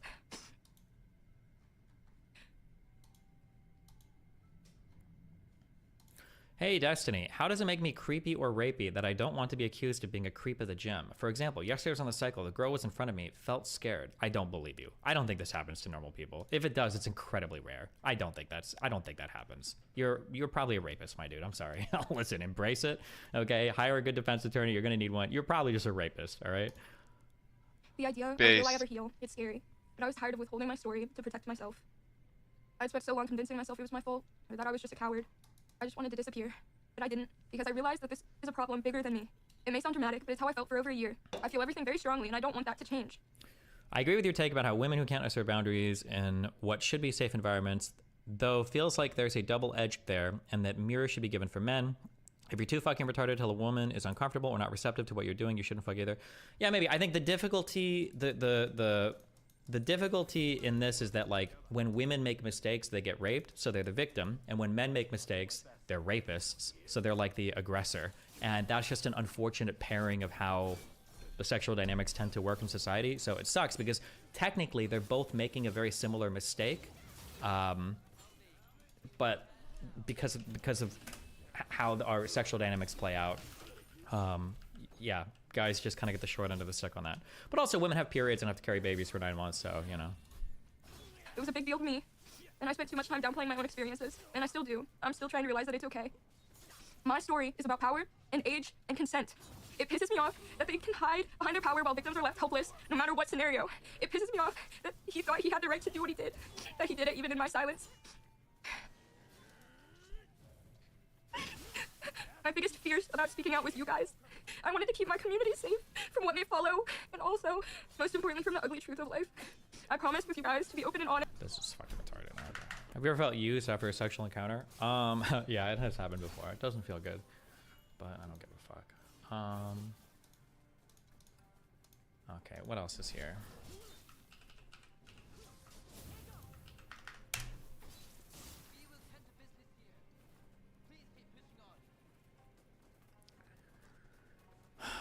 Is this her?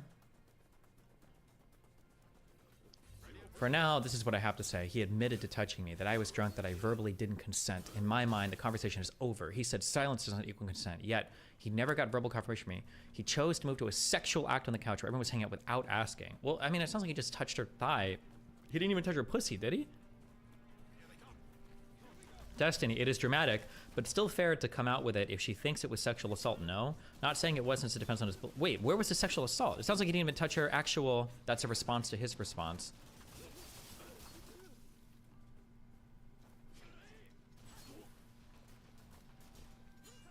You're skipping his response. Oh my god. How long is his fucking response? 15 minutes. This is my side of the story of the 2 times that I ever... Oh my god, this guy's 27? What? This guy looks like he's 19.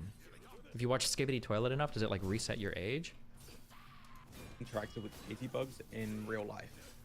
So the first time that I met her, it was in Dream's hotel room at VidCon. To give context about Dream's hotel room, essentially it was a bigger room than average. It's not just a bed in a room like a typical hotel room is. For this reason, we used his hotel room essentially as a place where all of our friends could hang out in. The first night that I actually met Katie, I was with Dream in his hotel room, and Dream was in a group chat with 5 other people. These 5 people include Kitty Bug. If the touching is with sexual intention, it can count as sexual assault legally speaking. I don't give a f. This is retarded. Hold on. One of the... Oh my god. Okay, if we're talking like legally speaking, then get the law involved. Okay. If you can get verbal consent all the time, that's good. And I think you probably should if you don't know. If you're autistic or if you even have a question, you should just ask. By the way, never in the history of all of mankind, even though I see dating coaches or red pill, some people will say it's cringe. Never, ever, ever, if a girl is into you, will she ever turn you down because you like ask a question. Also, you don't have to be fucking weird or cringe about it. You don't have to be like, is it okay if I lift your shirt and touch your stomach here with my fingers? Like, you don't have to be weird. It's like, hey, does this feel good? Or hey, are you okay? Like, you can just ask something like really quick like that. It's super easy to check in verbally, okay? But unfortunately, most people don't do this for whatever fucking reason. But regardless, one of the ways you usually escalate to sexual attention is through some form of touch. It can be touching somebody's arm or shoulder. It can be touching somebody's like a belly or waistband is a really big one, right? Usually that's how you build up to it. If the other person is kind of receptive, then you keep going. Now, personally, I think that especially when people are drunk and if you're autistic and if the other person is a child, probably not like the best way to go that route because communication can get mixed up or whatever. But I wouldn't necessarily say that it's sexual assault to start testing boundaries like that. I don't think that's sexual assault. That's wild. That's a pretty normal part of escalating a physical interaction. Destiny, I am telling the truth. I have social anxiety, so I'm scared of other people at the gym, women or not. Is it just worse with women because of the consequences? Does that not make sense to you? Just don't, as long as you're not, if you're not like staring, most women that go to the gym are just going there to work out and probably take a couple selfies, post on their Instagram. Like, as long as you're just like get on the machine, you do what you're doing or whatever. It's, no woman is gonna like accuse you of doing anything or being weird. Like, it's pretty, I don't know why this would happen. You're just do your thing and it's probably fine. Just don't like stare at them the whole fucking time. Or if there's like 500 treadmills at a gym and there's one woman on a treadmill and you get on the treadmill right next to her or something, that might be kind of weird, but. Her best friend and 3 other of her friends. Now, these 5 people, they're an official VidCon after party, and they wanted Dream to go meet up with them and hang out with them. But Dream actually didn't want to hang out with them, and the reason is because at the time he was wearing his Dream mask a lot, and he felt uncomfortable wearing. Yeah, the problem right now is that there's literally no sunlight between sexual assault and just bad interaction. Or I shouldn't even say, these are like the same thing now. Like, basically, if a sexual interaction goes a certain way and people didn't like it or weren't happy with it, or they just think whatever, then it's like sexual assault. That's just so wild. That's such an aggressive position to take, and it doesn't leave any room for trial and error or for adolescent exploration, which is really stupid. Destiny is avoiding men in the instance you aren't good at standing up for yourself. A valid response. I have trouble telling guys to leave me alone a lot of the time. I mean, like, if you've got issues with that as a woman, bring a friend. That's why you have like the cock block friend. Like, if guys are complaining about a certain friend being a cock block or whatever, that's not always a bad thing. You don't have to simp for guys all the time. You could like have that friend that does like stick up for you if you feel like you have an issue. Also, don't put yourself in situations where you're alone with guys ever. Don't get drunk around guys if you feel like you can't like control yourself or if you're prone to doing dumb things. Like, yeah, like these are all just things you could do to improve your rape avoidance strategy. Wearing it, it's just a whole mask on your face. So he just didn't want to go to the party particularly. He even suggested that they shouldn't come because he was assuming that they would. They were having more fun where they were. They reassured him that wasn't. I'm not afraid of women accusing me. I'm afraid to make her uncomfortable with my artistic nothing stare. Okay, bring a cane, get some sunglasses, and just act like you're. Look. No, wait.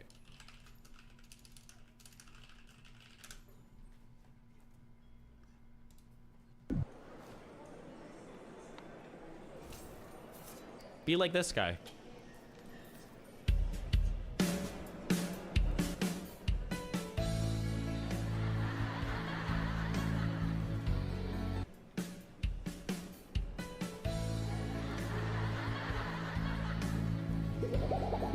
Boomer TV.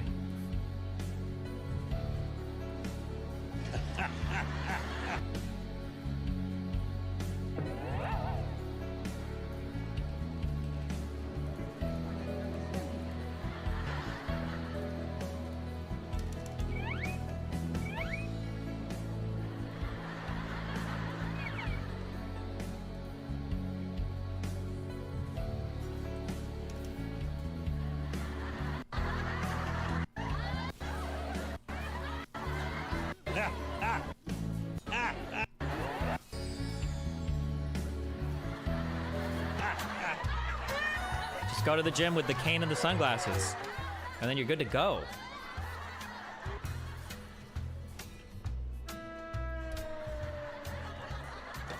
It's called retard maxing.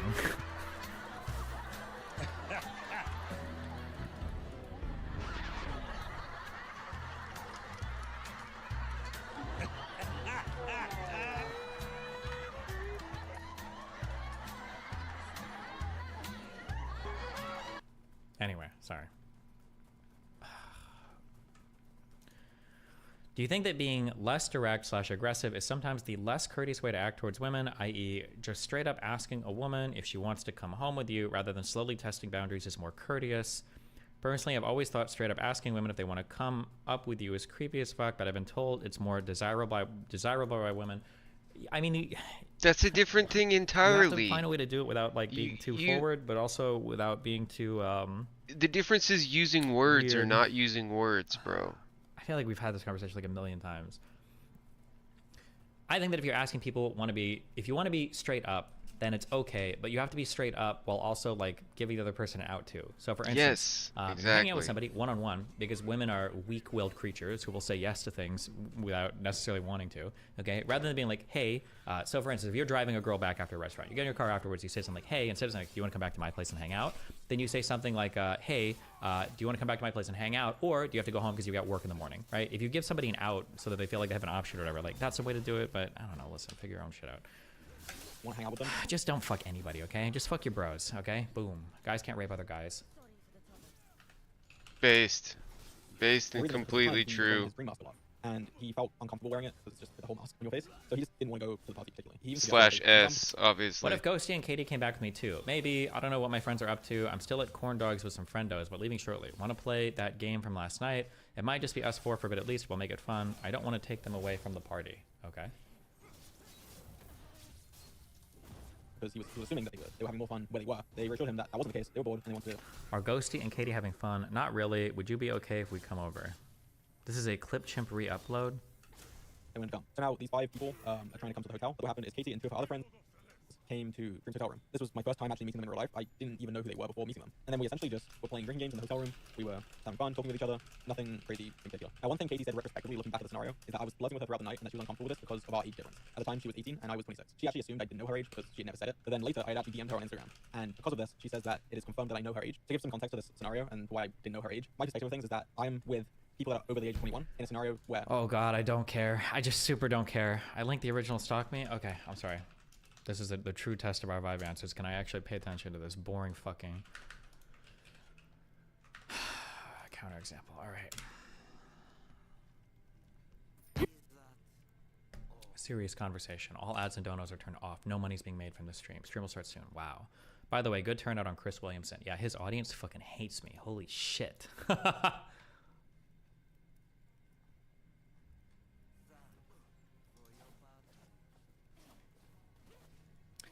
Alright, hey guys, I want to start off this stream by saying that this stream is completely demonetized. I've turned off ads, I've turned off donations. However, I cannot turn off subs, but just don't sub. But regardless, any sub money that is generated... Really? I thought it was a very good talk, no? Yeah, but the ironic thing is that like a lot of his fans are, they suffer from the problems that I identify in the podcast. Hold on, sorry. You talk about performance without...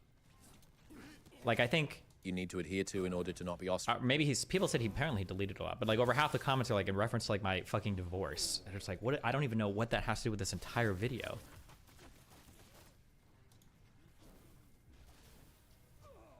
Oh, I think he did. He might. Oh, I wonder if he did that for my sake or for his sake.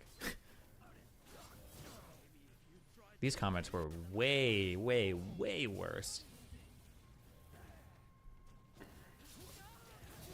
Jacoboji, what? Holy shit, I would actually let this woman walk me around with a leash on public. Okay.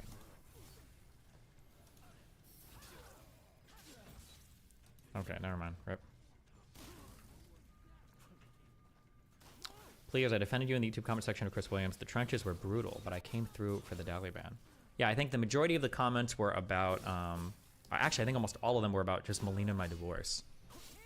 And, oh, and then some people said I was either contrarian or wiki warrior. That's a popular one right now.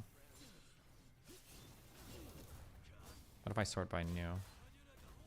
Would you prefer a super direct society in dating? Maybe. I'm not sure. There's a reason why we're indirect, and being indirect lets you save face a little bit. That might be important for humans, right? Is to be able to save face a little bit instead of getting directly shot down.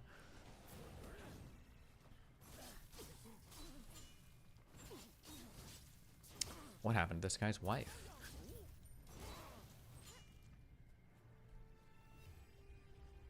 Of all the people to say, everyone is getting dumber. Yeah, fuck. All the unhinged comments were in the beginning, but anyway, okay.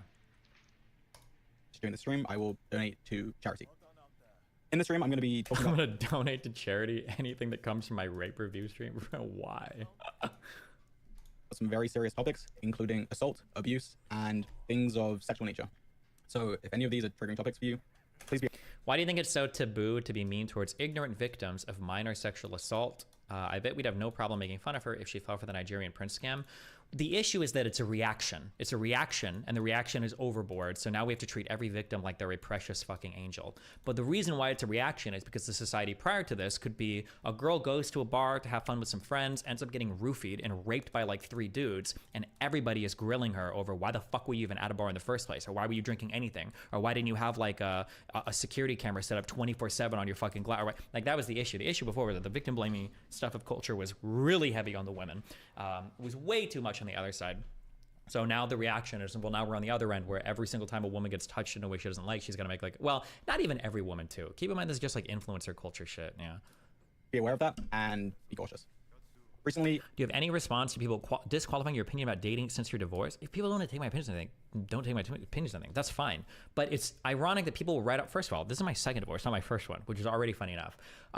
But if you want to write off my opinions for whatever my personal life looks like, despite the fact that I don't subscribe to or I don't tell people to do my personal life, that's fine. Knock yourself out. But I don't believe that that is what people are writing my opinions off for, because they'll follow a bunch of red pillars who aren't married, don't have families, don't have traditional lifestyles, don't date conservative women, their lives are just as crazy, if not more so on a personal level than mine, but you have no problem taking all their advice for everything. So people are just looking for excuses, basically.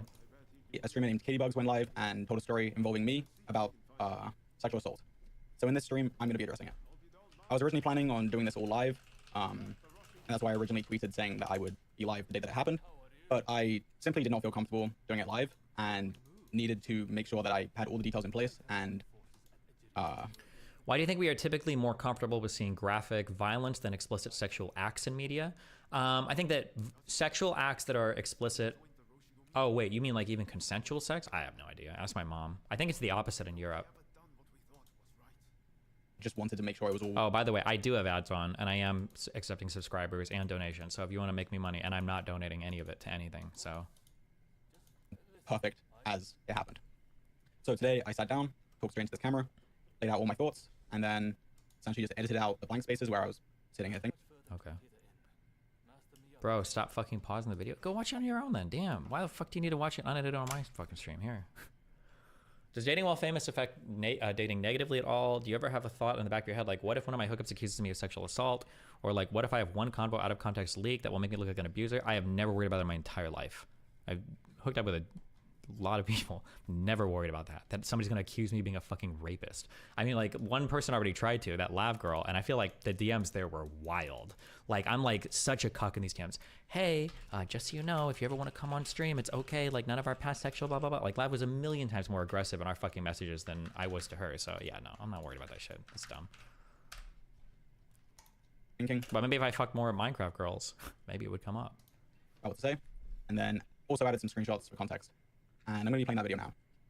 I'm going to be telling the whole story, so it might not seem like everything is completely relevant, but I do need to tell... You said that you were a bit scared during the Mr. Girl arc. Yeah, the thing that scared me on the Mr. Girl arc, and I said this, you can go clip me, it wasn't that somebody would accuse me of being a rapist. It was that 4 or 5 girls that I'd like, because I don't know if I fuckboyed somebody in the past before, but like a few girls that might have gotten burned or felt like we could have dated and then we didn't, would have like come out with like, yeah, I think he used me for sex. And then that's like the narrative. That's always been the big one that like even Lav has tried to push anyway too. Not that I'm a rapist, but that I like have like weird sexual masochistic or sadistic fetishes of like pitting women against each other, some autistic shit like this. The whole story for it to make sense and to fully inform you guys. So please watch the video in its entirety before forming opinions, as this is very important. Finally, before I play the video, do not send hate to Katie. That is not the goal of this, and I do not want you guys doing that. So let's play the video. Okay. See you later, guys. Okay, so this is my side of the story of the 2 times that I ever interacted with Katie Bugs in real life. So the first time that I met her, it was in Dream's hotel room at VidCon. To give context about Dream's hotel room, essentially, it was a bigger room than average. It's not just a bed in a room like a typical hotel room is. Essentially, it's there was a living room, there was a table, and the bedroom was kind of separated from it. You can get like suites or like king. It doesn't have to be a suite or a penthouse. There are other names for these that are like in between. I could look it up, but like, yeah, you can get like things with like an extra room and shit. Yeah. And for this reason, we used his hotel room essentially as a place where all of our friends could hang out in. VidCon is a 4-day long event, so we actually used it quite frequently throughout these 4 days. And we had creators, friends in and out of this room throughout the whole event. Now, the first night that I actually met Katie, I was with Dream in his hotel room, and Dream was in a group chat with 5 other people. These 5 people include Katie Bugs, her best friend, and 3 other of her friends. Now, these 5 people... What's your favorite hotel and airline brand? I use Hilton's because I have points with them. An airline brand? JetBlue is nice, but I'll fly JetBlue, Delta, American Airlines. I just try to avoid like Spirit and Frontier if I can, but it's whatever. An official VidCon after party, and they wanted Dream to go meet up with them. Wow, the guy Jack, thanks for the gifted 20 subs, my dude.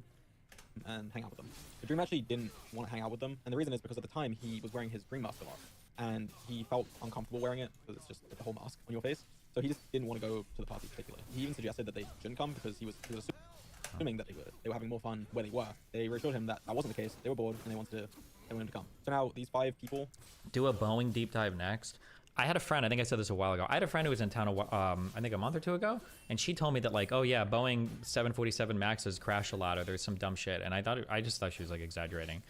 Yeah, and I looked this up, and damn, that Boeing situation is pretty weird. And then I think like 2 more had huge problems since then. Like I think the one where the side blew off, I think that was a Boeing 747 Max. I don't know, man. How loaded is this guy? Look at that house from the open door. What the fuck? I don't know. Are trying to come to the hotel, but the problem with that is, to get into the hotel, you need to have a VidCon creator badge. And only 2 of the people in the group chat actually had this badge. That was Katie and her best friend. So eventually what happened is Katie and 2 of her other friends came to Dream's hotel room. Or is it 737 Max? Not 747 Max, sorry.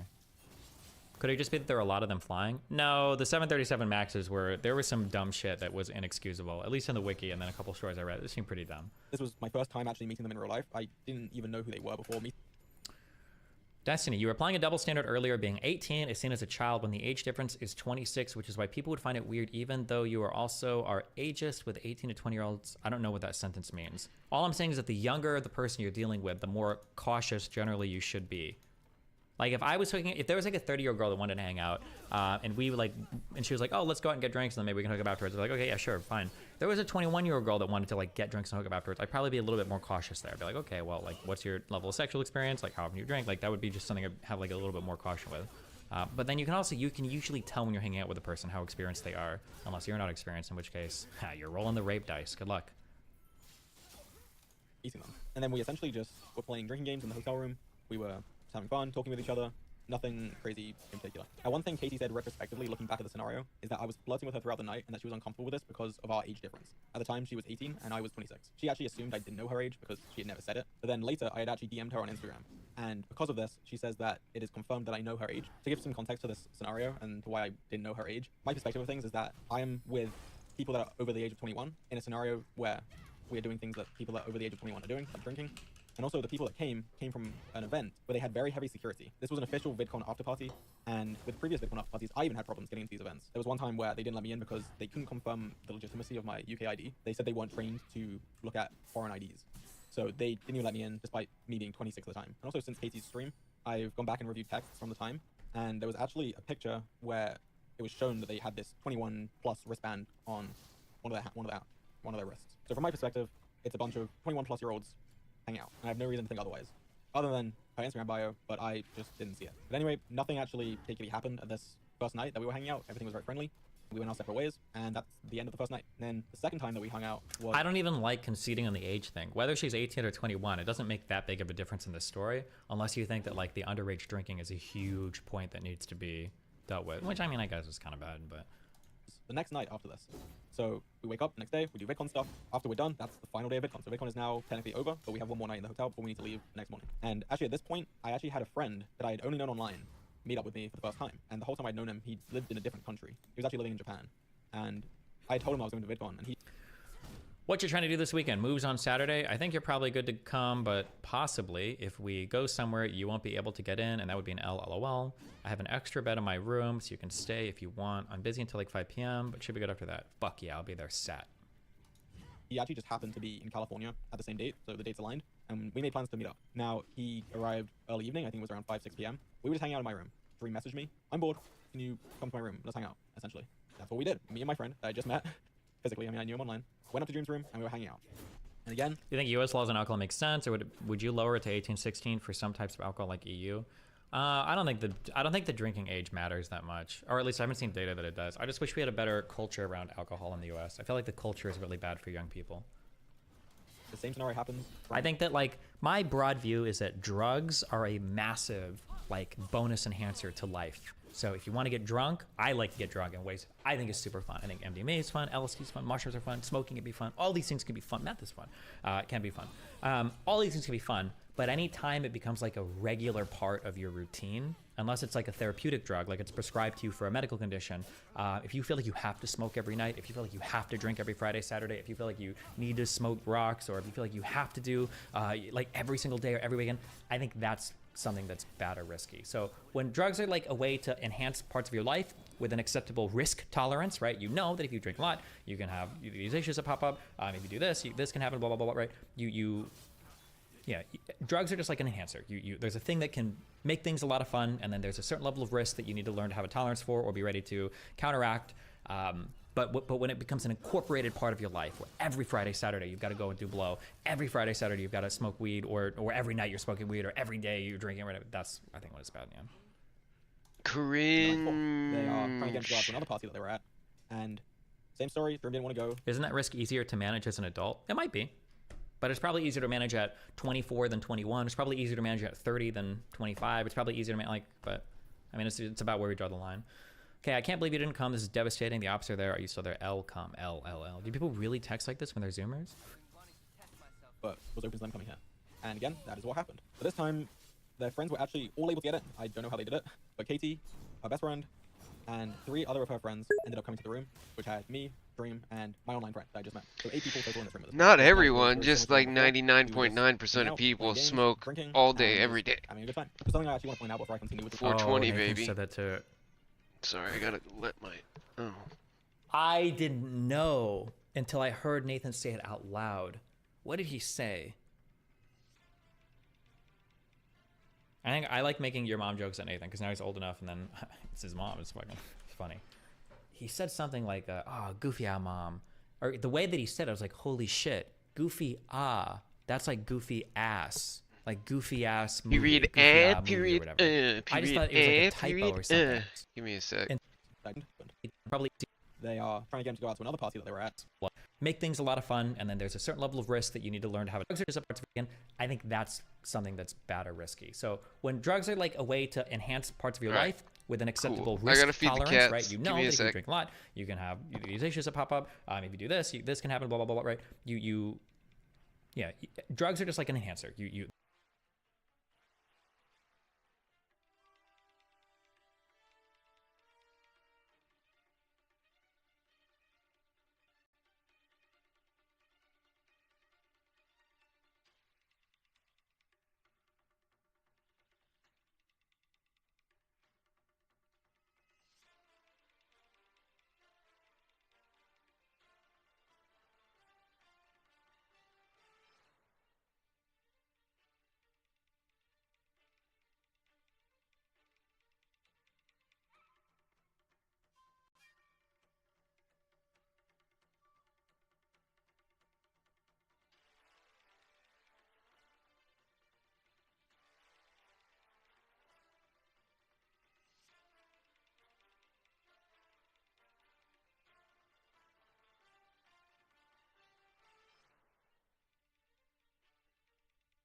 The furry little fucks are fed.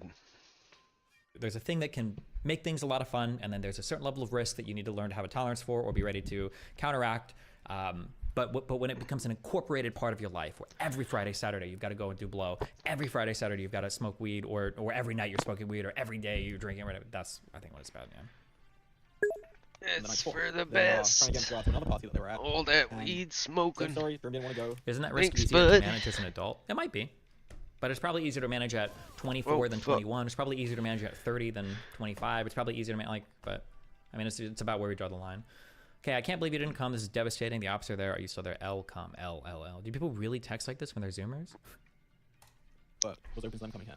And again, that is what happened. But this time, their friends were actually all able to get in. I don't know how they did it, but Katie, her best friend, and 3 other of her friends ended up coming to the room, which had me, Dream, and my online friend that I just met. So 8 people total in the room at this point. This night was very similar to the one before. We were just hanging out, playing games, drinking, and just having a good time. So something I actually want to point out before I continue with the... Oh, Nathan said that too. I didn't know until I heard Nathan say it out loud. What did he say? I think I like making your mom jokes at Nathan because now he's old enough, and then it's his mom. It's fucking funny.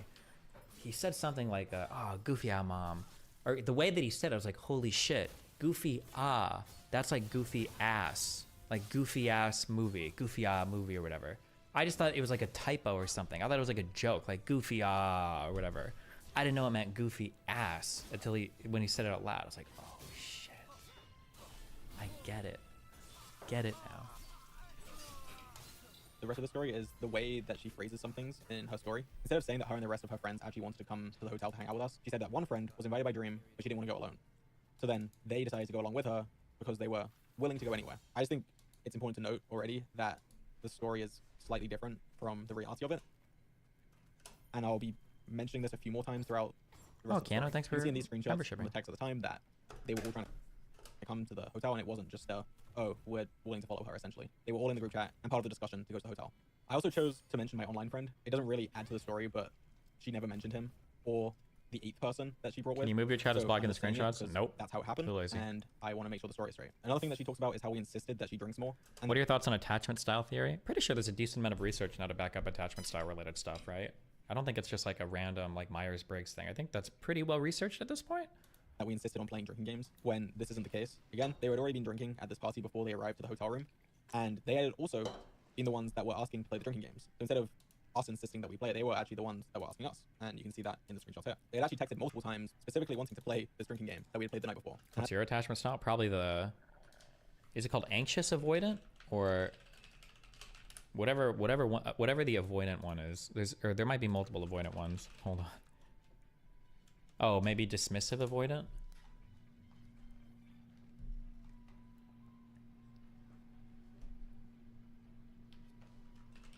Dismissive avoidant. Dismissive avoidant adults desire a high level of independence, often appearing to avoid attachment altogether. They view themselves as self-sufficient, invulnerable to attachment feelings, and not needing close relationships. They tend to suppress their feelings, dealing with conflict by distancing themselves from partners of whom they often have a poor opinion. Adults lack the interest of forming close relationships and maintaining emotional closeness with people around them. They have a great amount of distrust in others, but at the same time possess a positive model of self. They would prefer to invest in their own ego skills.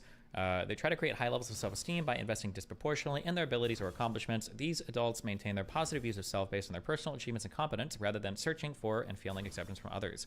These adults will explicitly reject or minimize the importance of emotional attachment and passively avoid relationships when they feel as though they are becoming too close.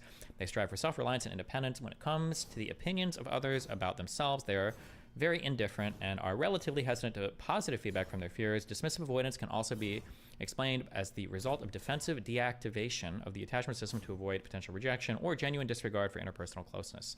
Adults with dismissive avoidant patterns are less likely to seek social support than other attachment styles. They are likely to fear intimacy and lack confidence in others because of their distrust. They cannot be convinced that other people have the ability to deliver emotional support. Under a high cognitive load, however, dismissive avoidant adults appear to have a lowered ability to suppress difficult attachment-related emotions, as well as difficulty maintaining positive self-representations. This suggests that hidden vulnerabilities may underlie an active denial process. I think I fit this one the most, I think.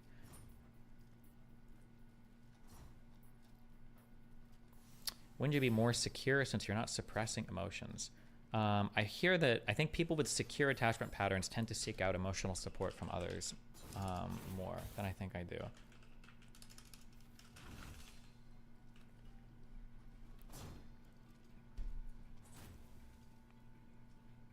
I think.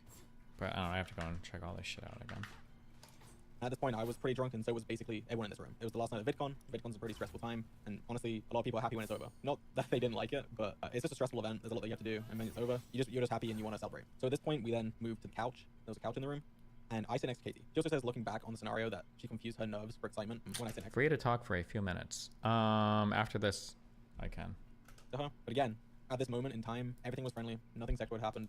I'm just literally sitting next to her on the couch. And during this, she was laughing, smiling. She gave no indication that she was uncomfortable with me sitting this close to her. She also mentions that she was thinking about my age and that I was a lot older than her. Again, she was 18 and I was 26 at the time. And again, to clarify, I actually didn't know how old she was, despite her claiming that I did, just because it was in her bio. And it was clear to anyone there that she was not uncomfortable with me sitting next to her. And eventually, 2 of the people that came to the hotel room left. So then it was just down to me, Dream, my online friend, Katie, Katie's best friend, and a 6th mutual friend. Next, she says, this is a quote, resorted to playing games on her phone to avoid the awkward situation. Now, I just don't see how this is the case.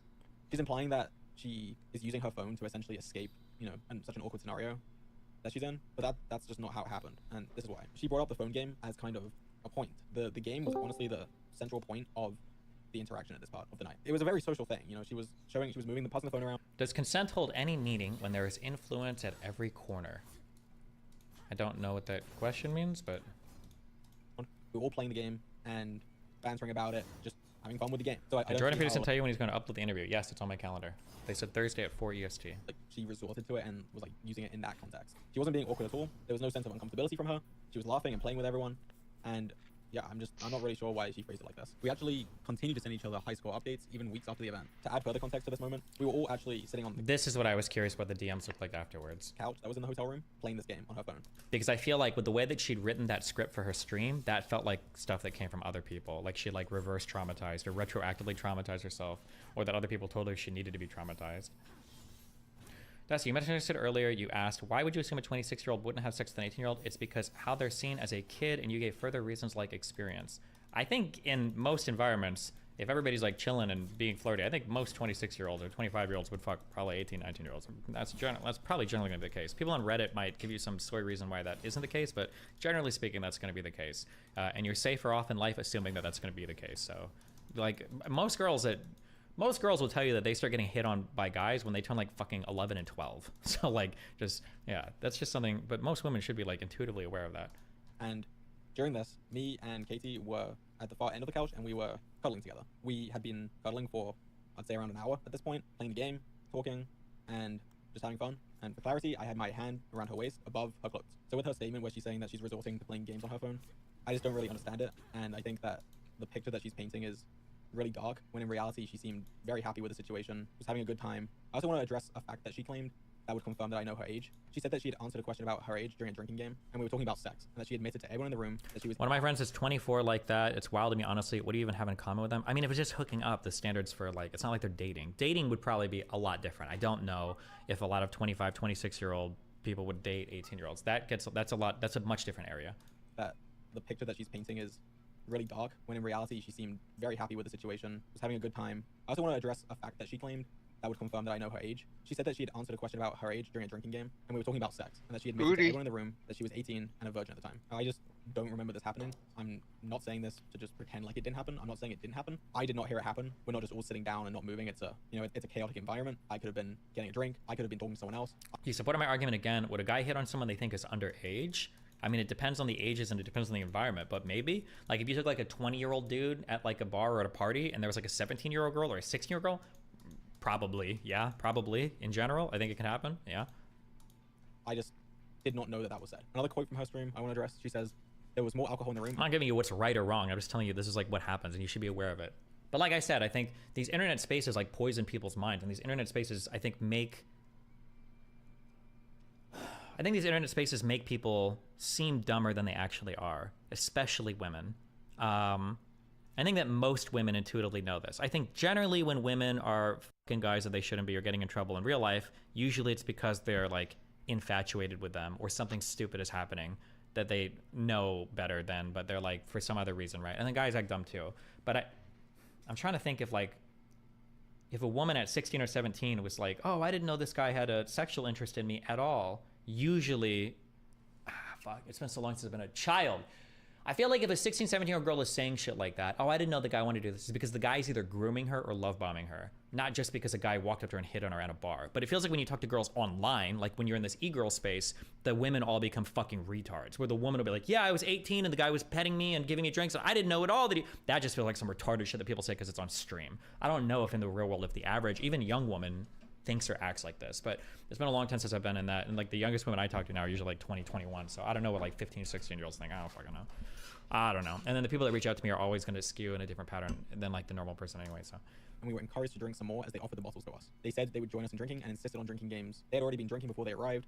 They were drunk, and the way this is phrased, it makes us out to look like we're kind of preying on them and like forcing them to drink when they didn't want to, when that's not the case. And as I mentioned earlier, they were even the ones asking to play the drinking games via the texts before they had even arrived. So then, this is when her most important claim happens. I'm just going to read the quote. She says, out of nowhere, I felt him slip his hand under my clothes, sitting next to me on the couch in front of everyone. He disguised it with a simple, are you ticklish? I coughed out a no, and still staring at my phone, I was overly aware of the fact that we were in front of other people. The fact that everyone else was sitting around us, watching us. Is it really that complicated, or is it clout driven? I don't want to say it's clout driven, but like the online spaces just add a whole other dimensionality. Like in an ordinary friend group, people aren't thinking like, do I need to make a public statement about this? Do I need to go on Facebook or Instagram and make a post to let everybody, like, that's just not a thing that most women or men or anybody, this is not a thing that most people are thinking about in like ordinary friend spaces. But online, like everybody feels like they have to fucking make a statement about everything or talk publicly about everything. Like, including my best friend, and that his hand was inching further to places I hadn't asked it to be. Again, as I mentioned before, we had previously been cuddling on this couch for around an hour, but I did place my hand on her waist under her shirt. The way it's phrased makes it sound like it just happened out of nowhere, when in reality we'd been cuddling for over an hour at this point, and it was not out of nowhere. It was also around half an hour. Oh, this too. Okay, that kind of changes things as well. Until I started moving my hand further up, and the way it's phrased just makes it seem like it happened pretty instantly and pretty quickly. There was nothing quick about it. It was very slow, and I was very cautious about it and making sure that she was comfortable throughout the process. Me and Katie were very touchy, very cuddly, and very slowly got more intimate. I've always been overly cautious with consent, and this is not just because I'm a creator. I've been like this since before I was a creator, and I think that's just the way I am and just the way it should be. Nothing came out of nowhere. Everything progressed very slowly throughout the night. And also, before I continue, I want to make it clear that the furthest anything ever got was under the shirt touching and cuddling. Now, obviously, people don't typically ask if everything is okay, even such as touching someone's waist under their shirt before they do it. But in this case, I was extremely slow, and she was engaging with me the entire time, laughing, cuddling with me, and even playfully fighting me for the game that we were playing. Again, the quote that she said, he disguised it with a simple, are you ticklish? I coughed out a no. She's implying that it's with malicious intent, and that I coughed out a no. That is just so fucking he made a game out of my embarrassment where he was touching me in certain areas to make me lose the game I was playing. Now, I actually remember this quite vividly. I remember she was playing the game, and there were parts where it would be very easy to lose if you were distracted.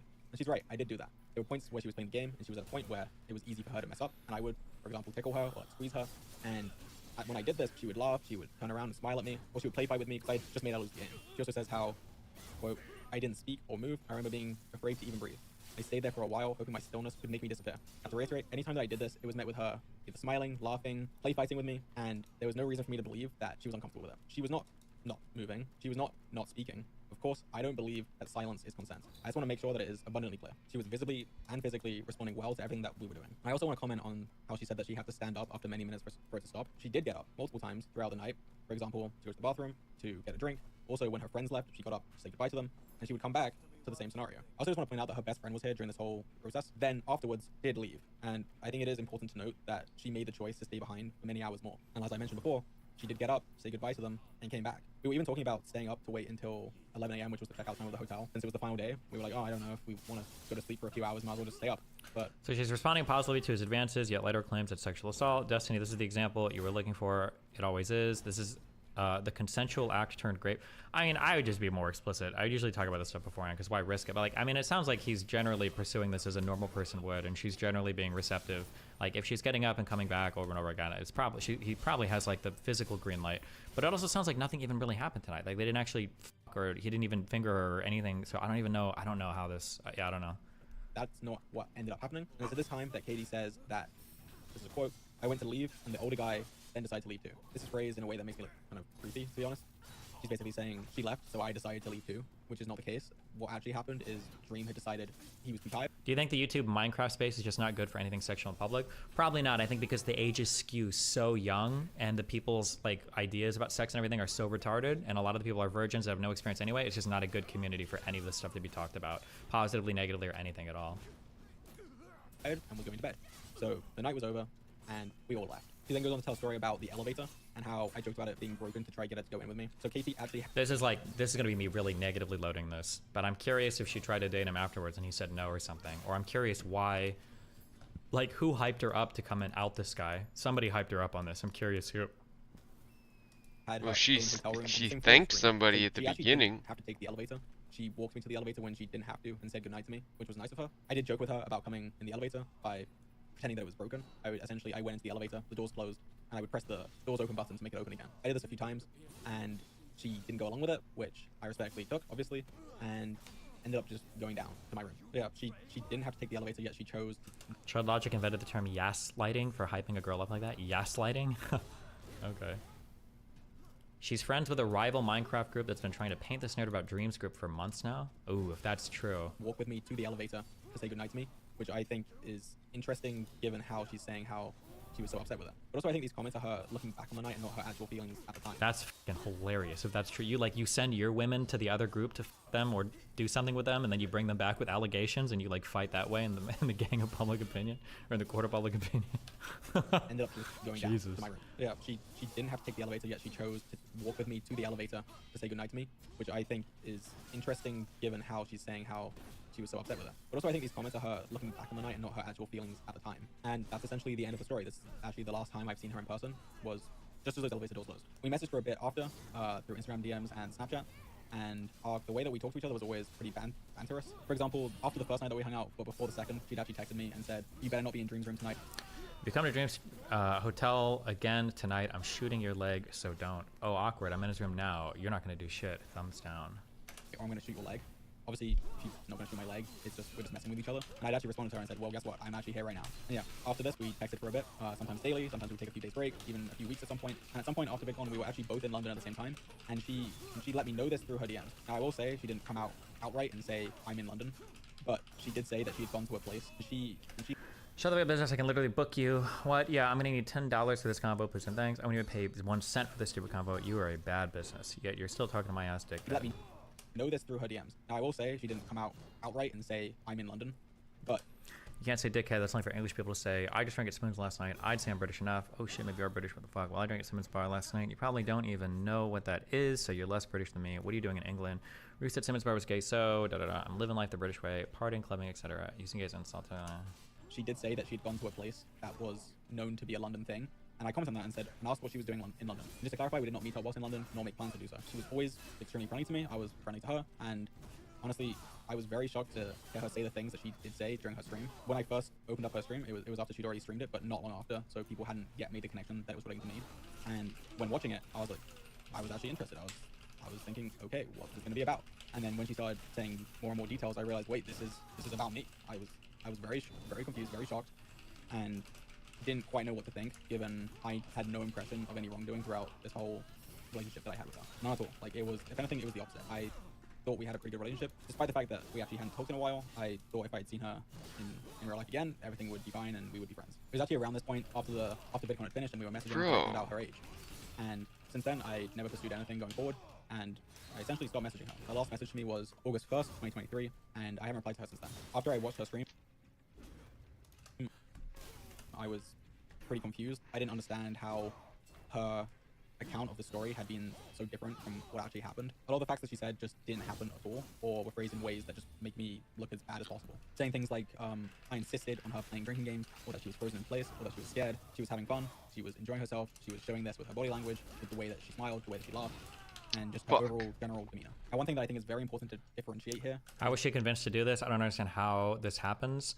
In the super mega group, it was just like, I can't speak because I don't know the group dynamics, but it'll basically be somebody shares a story, somebody asks for like, well, did anything bad or weird happen? And somebody like, well, I don't know, I was kind of drinking. And then there will be this, I don't know how to explain this, like collective delusion or thing that will happen when somebody starts hyping up details, and then people start getting it in their head like, oh shit, well maybe this wasn't okay, blah blah blah, and then like once that like once the boulder starts rolling down the hill there, it's like it's over. Like people will drive themselves up to some insane gaslighting. Yeah. Is that I do believe that she regrets being affectionate with me, and that really does make me feel terrible. I never want to make anyone feel uncomfortable or regret their interactions with me or anything along those lines, regardless of if it's sexual or not. And I'm truly really sorry if I contributed towards that. But what's important to differentiate is that she was uncomfortable with this after the fact and not during. She says, quote, "At the time of it all, I convinced myself I was lucky. I was lucky that it had happened to me. I was excited to be around such big creators, to be at that convention in general." Now, actually, I've had a similar scenario to this where I had a sexual experience with someone where in the moment I was perfectly happy with it happening. Then afterwards, I regretted it. And I'm not saying this to get any form of sympathy. I'm not looking for that. That is not the case at all. I'm simply saying this because I can see the similarities in the situation. Now, I'm not mad at the person that I was in this sexual experience with at all. I have no negative thoughts on them. I simply did not like how it ended up. And if I could go back and not do it, I wouldn't have. I wanted to do it in the moment, but then changed my mind later, which is completely valid. You're completely allowed to feel that way. But what isn't okay, and I think is just completely unfair, is to act as if I am the bad person in the scenario because you changed your mind later. I also want to separate this from abuse and certain scenarios that other people have dealt with recently or just in general. I think it's completely fine to come to terms with your abuse over time and realize that it was bad for you and a terrible situation to be in, and to then look badly back on that person. That is completely valid, but this is different. Again, this will happen within a 4-hour period, 3-4-hour period, and I was not given any sign of discomfort, unhappiness, or anything along those lines. And again, it was the opposite of that. She was happy, she was laughing, she was smiling, and as far as I know, everyone else in the room would have felt the same at the time. So now what I'm thinking is, why would she come out and say it like this? Why is she saying this? Now, I don't think she's purposely being malicious or trying to hurt me or ruin my career or anything like that. That's the thing, it's boring. Like, I don't need these, like, and I know people have to do it, I guess, it's part of the PR, but, like, I don't need, like, a PSA on, like, rape bad, trauma bad, like, after every single one of these two. Like, just, like, give your shit, say this is dumb, and then move on. Like, we don't need the 50 million. What I do think is that she is surrounded by a friend group that completely despises me and my friend group. And this is quite a specific scenario that probably doesn't really happen that much, especially publicly. So it's kind of weird, it's kind of hard to talk about it. But I think after VidCon, she obviously had told some of her friends about what happened. Whether or not that was in a negative connotation, I don't know. I wasn't part of these conversations, of course. But she clearly told them about the scenario. And when these people that are around you all completely despise me and my friends, they're obviously gonna look on this poorly. To add context to this, oh, okay. So this told some of her friends about what happened. Whether or not that was in a negative connotation, it's kind of weird, it's kind of hard to talk about it. But I think after VidCon, she obviously had told some of her friends about what happened. Whether or not that was in a negative connotation, I don't know. I wasn't part of these conversations, of course. But she clearly told them about the scenario. And when these people that are around you all completely despise me and my friends, they're obviously gonna look on this poorly. To add context to this, she actually mentions in her stream, I will just quote it. She says, "I remember a friend seeing me in the lobby on the way, and they were worried by the way I was acting and asked if I was okay. I was really drunk, and it was an eerie feeling like they could sense something was wrong." Now, this person is in Katie's friend group, and they were concerned that a group of 5 people were going up to Dream's room to join 3 additional people, which is an interesting concern to have. I actually have heard from another source that overheard this conversation and thought it was quite strange that she was worried about this. Wow, Spivmeister, thanks for gifting. What's up? It seems very likely that after 8 months of you being around friends that hate me and my friends and constantly talking badly about us publicly as well, and privately, I don't know what they say privately, but can't be any better than what they say publicly, obviously that is going to affect the way that you view the experience. And it's going to make you look at it differently, you're going to second guess it, you're going to be thinking about it, and clearly it changed the way that she thought about it. I think it's completely unfair to judge me and my actions based on how you feel about it now 8 months later versus how you felt at the time. Because at the time, you were not uncomfortable with it. And I know I'm repeating myself a million times, but I have to. You were smiling, happy. This happened 8 months ago? This is so stupid. Playing along with it. Oh my god. And that's all I really have to say on the matter. Still keep supporting victims. Yes, lighting. Hold on, let me use the restroom and grab a sippy story real quick. L rape, please. L rapes in chat, okay? L rapes in chat.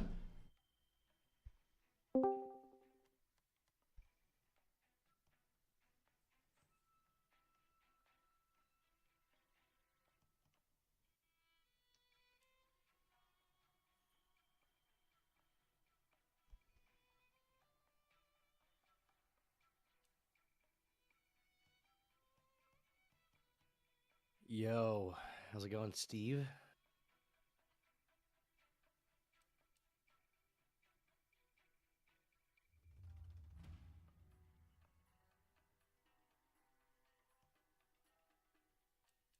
Did he fucking leave?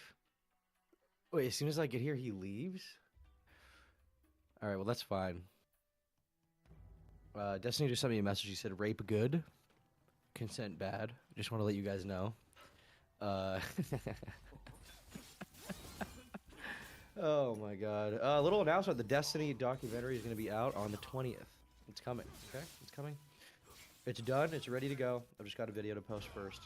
Sponsorship obligation. However, it is coming. It's coming out. It's done. It's 2 hours and 40 minutes long.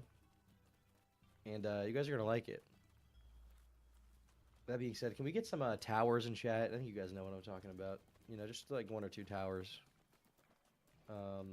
Maybe of the twin or tilted variety.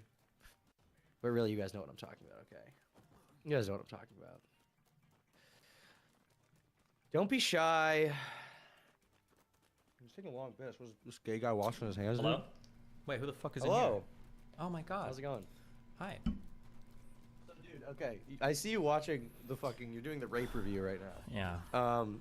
So the craziest thing about this to me is, like... So he catches her in a clear lie by omission where she doesn't say they were cuddling, right? Mhm. She didn't say that at all in her explanation. He catches her clearly.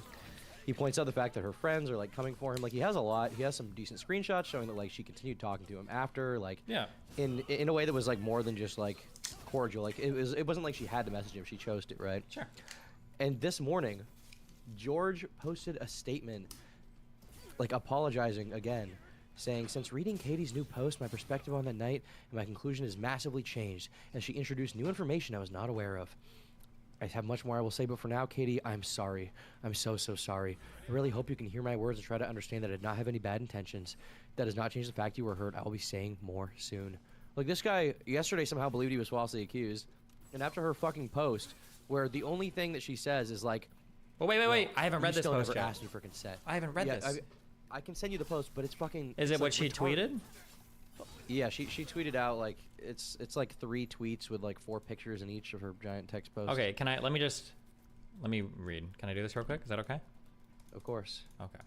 Because maybe this changes everything. For now, this is what I have to say. He admitted to touching me, that I was drunk, that I verbally didn't consent. In my mind, the conversation is over. He said, silence any consent yet. Never got verbal consent.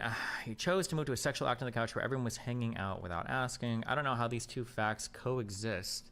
How can I consent when there was no question? How can I consent when drunk? I prepared proof on the idea that he wouldn't admit to it. That he wouldn't admit to it, that he would deny touching me or being there, but he admitted it, that I was drunk, that he...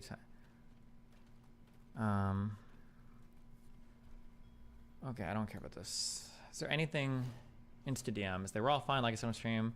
I did it on my age and my bio. I don't One of the care about craziest that. things she says in this is, she's like, yes, we were cuddling, but I don't see how cuddling is sexual or how it would, you know, have anything to Wait, do with where? Which? touching me Oh, we past cuddled. that. A lot of the touch was initiated by him, probably not realizing it. I mean, he was literally spooning me from my left as I faced Ghosty to my right.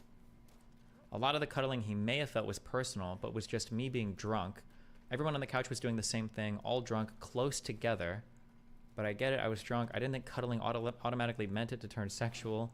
I didn't know it was an invitation. I wasn't going to push him off in front of everyone. He took it a step further in front of everyone, all because he assumed things. But she got up and got back over and over again, right? Yes, she did. Like, is this not completely retarded? Like, Yes, it is. This whole thing is completely have you ever like cuddled with a girl that, like, I mean, I'm not saying you're necessarily gonna fuck. Like, if he like took out his ripped a hole in her pants and just stuck it in and was like going gorilla mode, like that would be one thing. But like, it's a natural evolution. Like, you're talking, you're flirting, then you move to cuddling. Yeah, of course. Then, like, That's what it touches seemed her like stomach. when I looked at like the escalation of things. It seemed like he was basically like kind of moving in that direction. Yeah, but everything seemed Yeah, like she said it exactly. took an hour. Like, and it's like keep in mind also nothing has happened yet, right? Eliminator, thanks for the No. 5 subs. Nobody's like getting penetrated, like even Nobody digitally. got Like penetrated. nobody, yeah, like.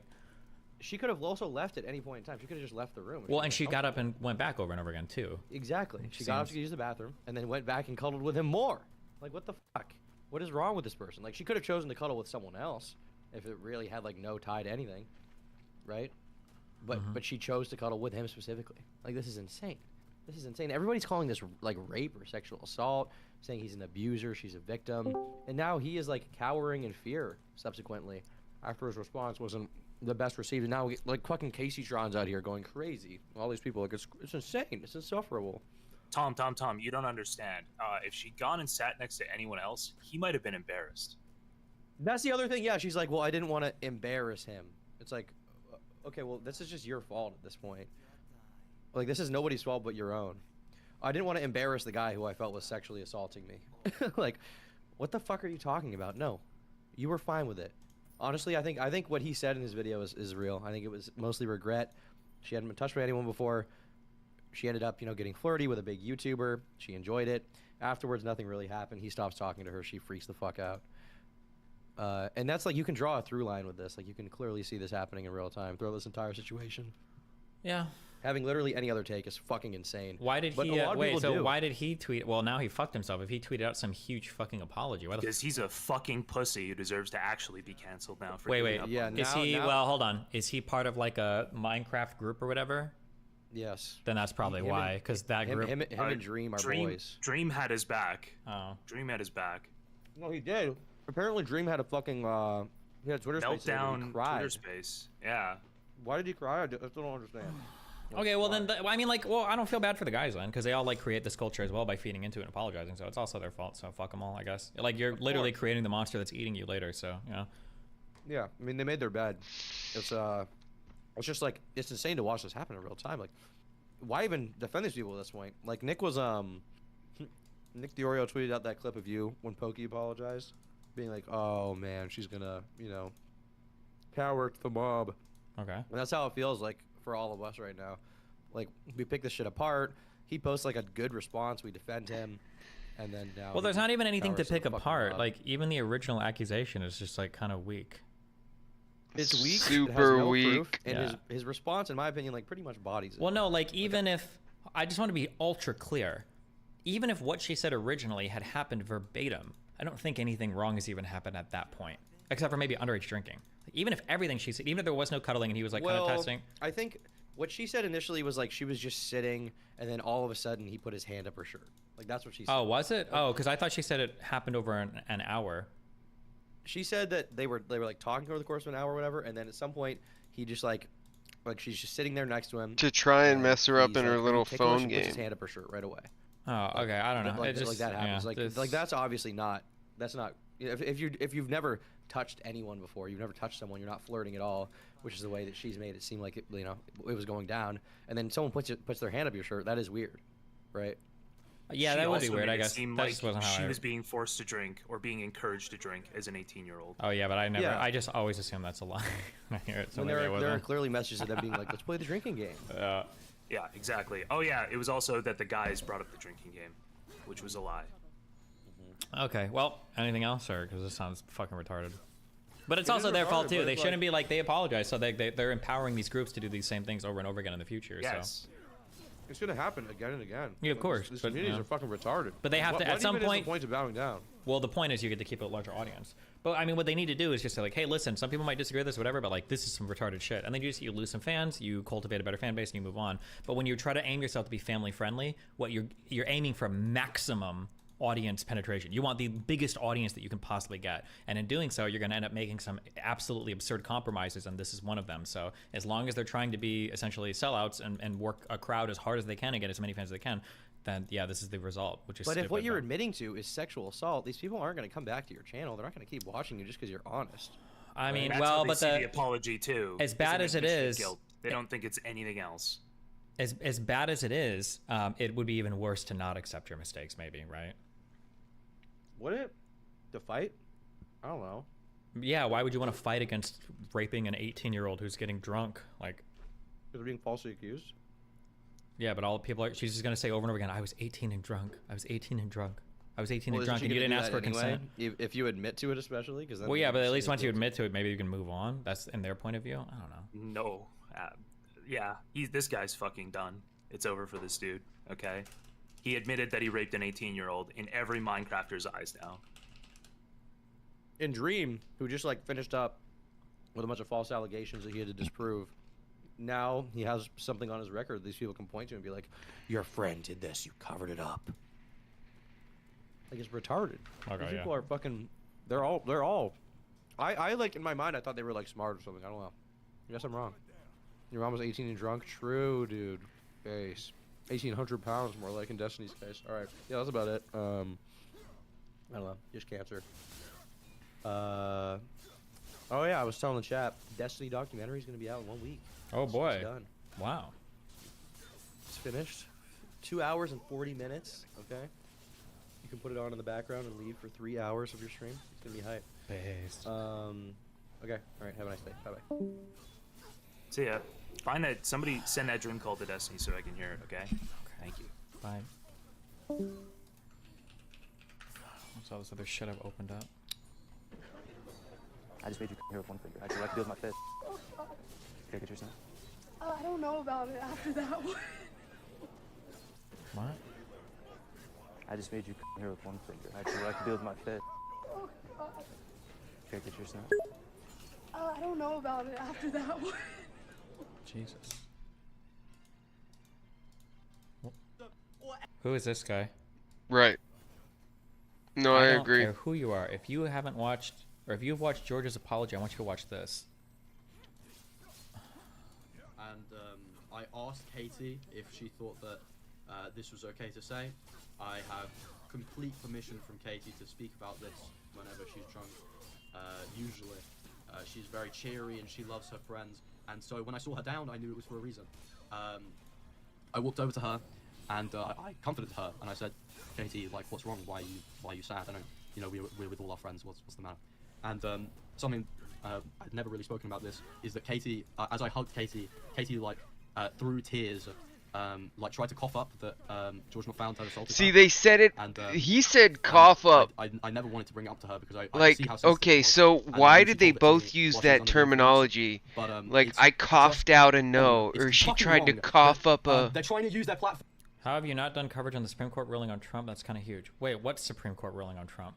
Was there a new one? To make this narrative like Katie's mind changed. Somebody changed Katie's mind after the fucking assault to make them look bad. I was there 3 weeks after Katie was assaulted by George McFound, 4 weeks or whatever, and she cried in my fucking arms. This 19-year-old girl, 18-year-old girl, she cried in my fucking arms because of. He's that one guy. He's the, cause you never know guy. He's that guy. What you did, George McFound. I'm serious. I'm fucking serious. No one I'm changed serious, her mind. No one. This was a fucking horrible thing to have happened to her. And to try and use me.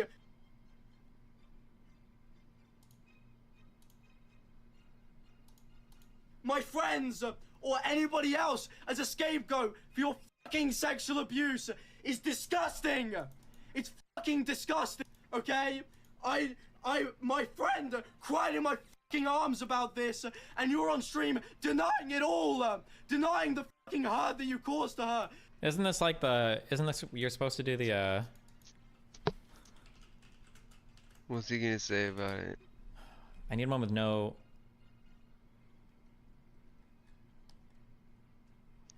With no lyrics. Do these all have lyrics?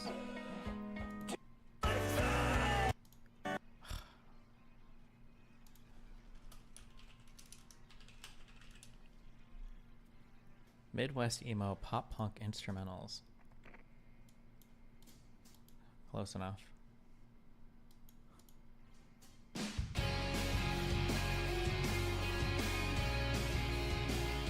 My friends or anybody else as a scapegoat for your fucking sexual abuse is disgusting. It's fucking disgusting. Okay?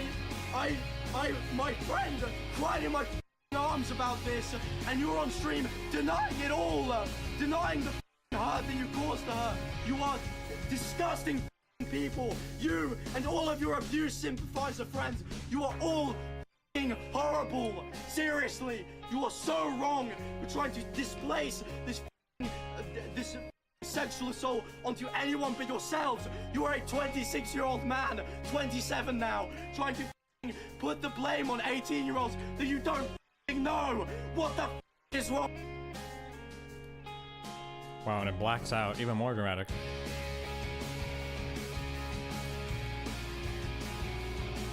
Rest in peace. My friends or Okay, can we... Are we done with this? Please. Oh my god, this is so stupid. Okay, August wants me to watch this bullshit. I know there's a lot of people that think that I'm so calculated. Everything that I do is so planned out, and that you know, I'm just, I think right now that I'm being manipulative and I'm trying to, you know, I care about just fuck, bro, my image or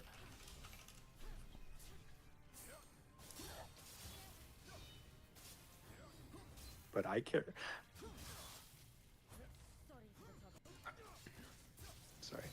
I care about people. And I want people to talk to me if they have anything, any problem.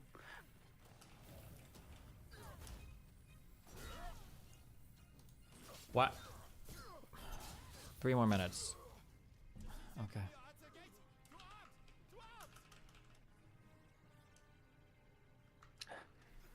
Dune 2 was mid. They missed all the most high impact lines from the book, and it's not like Frank Herbert's including writing is myself. great. Fanboys need a reality check. I was kind of disappointed, to be honest. I also hope you're well, Steve. Thanks.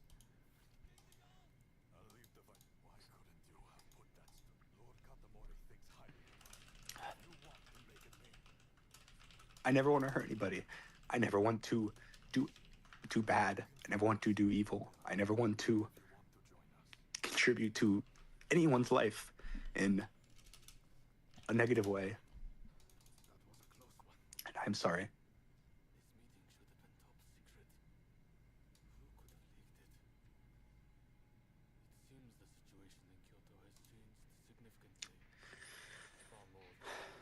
Also, the fact that there's like VTubers and shit. Reiterate. It makes the voice and the vocals much more of the focus of their play acting. They have to get the tone of voice and the emphasis and the cadence and the syntax right for them to be believed much more than their dead fucking eyes, because half the time they're not even looking at the camera anyway. It's much more emotive, their tone of voice and shit, and that dude's tone of voice was spot on. However, cringe, but you can look at his fucking eyes and tell. You're exactly right. What has happened in 2.5 minutes? This is... George didn't know, and he should have known. Why do I care about any of this? He should have known. And I think that's something that he has to accept and reflect on himself, and realize. I think that he has stuff to say that he will. I don't know exactly what it will be or what he'll say.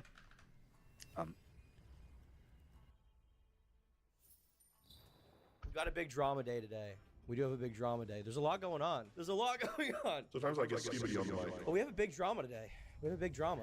Last time I streamed, we were talking about Minecraft drama. We were talking about Wilbur Soot, talking about George Not Found. The same day that I had streamed, allegations had come out about George Not Found from Katie Bugs. Okay? Big allegations. Now, immediately, everyone on Twitter believed her. Some people said she's a lying, which I think is irresponsible, even given what's happened recently. Some people said she's 100% telling the truth, which I think is also irresponsible, okay? Both of these things, both of these extreme opinions, I must speak out against. Well, I'll tell you guys what. George Not Found responded, and, it's exciting. In my professional, personal opinion, based on what he said, I think it's very possible she lied. I do. And it's not just about what he said, it's also about her response after the fact. I think he may have beat the allegations. I think that, I think she may have lied. I think it's extremely likely. Hate it when false allegations are levied against POC creators. So do I. Which is why I'm going to dry scoop some G Fuel real quick. This is a big scoop. This is big.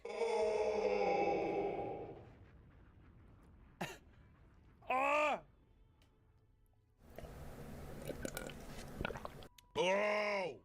I'm ready to stream.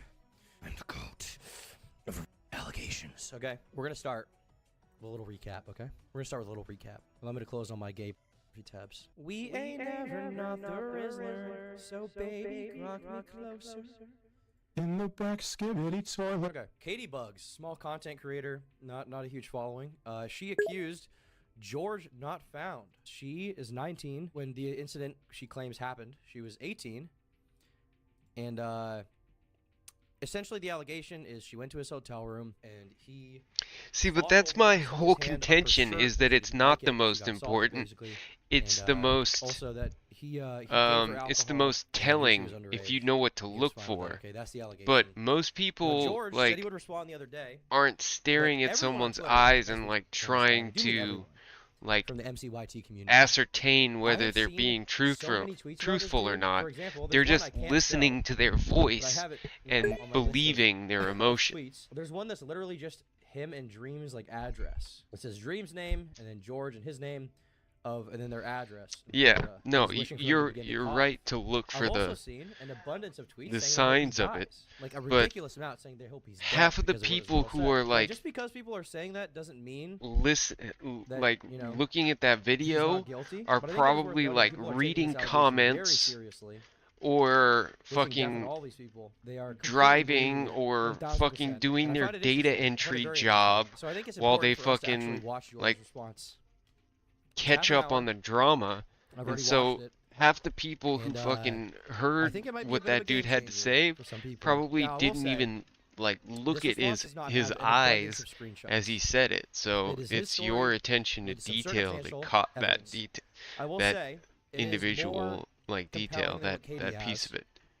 And I will also say that Katie's response was extremely worrying as far as her credibility, which I will get into after we watch this video. All right, hey guys, I want to start off this stream by saying that this stream is completely demonetized. I've turned off ads, I've turned off donations. However, I cannot turn off subs, but just don't sub. But regardless, any sub money that is generated during the stream, I will donate. All right, to that's enough out of in this. the stream, I'm going to be talking about some very serious topics. Now I'm just skibbity that I used so this to story know. has to be Skibbity.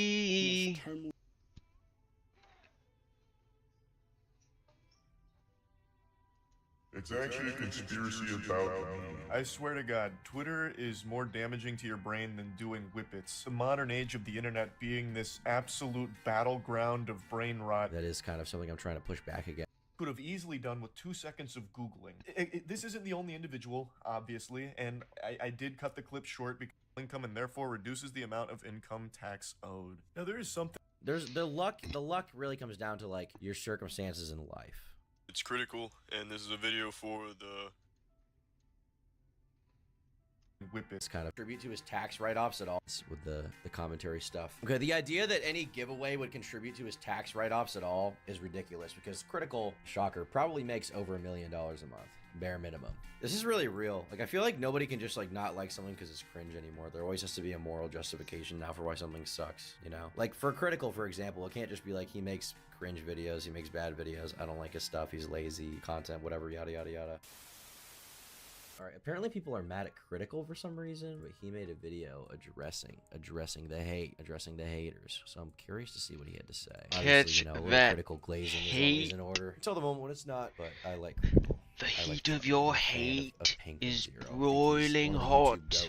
Probably the most prolific commentary channel right now. He's cool. I hope that jolly old Easter Bunny paid you a whimsical visit and blessed you with some of the most beautiful eggs you've ever seen. For me, the Easter Bunny gave me the gift of a finger up my 10,000 years of pain Naruto style because this morning I woke up and was tagged in a couple of tweets that immediately soured my mood. It's actually a conspiracy about me that really started to blossom in the place where neurons go to die. Twitter. I swear to God, Twitter is more damaging to your brain than doing whippets. It is brutal. So, I've said this a lot and I'll say it again, no matter what you do in life, no matter what, there will be people that find issue with it. Period. Point blank. I've used this expression before, and I'm sure all of you have heard this a million times. Maybe your pops sat you down back when you were in middle school and the bully kicked sand in your face and your dad was like, hey, listen, not everyone's going to like you. You can be the tastiest, best peach in the world, but somewhere out there, there's someone that doesn't like peaches.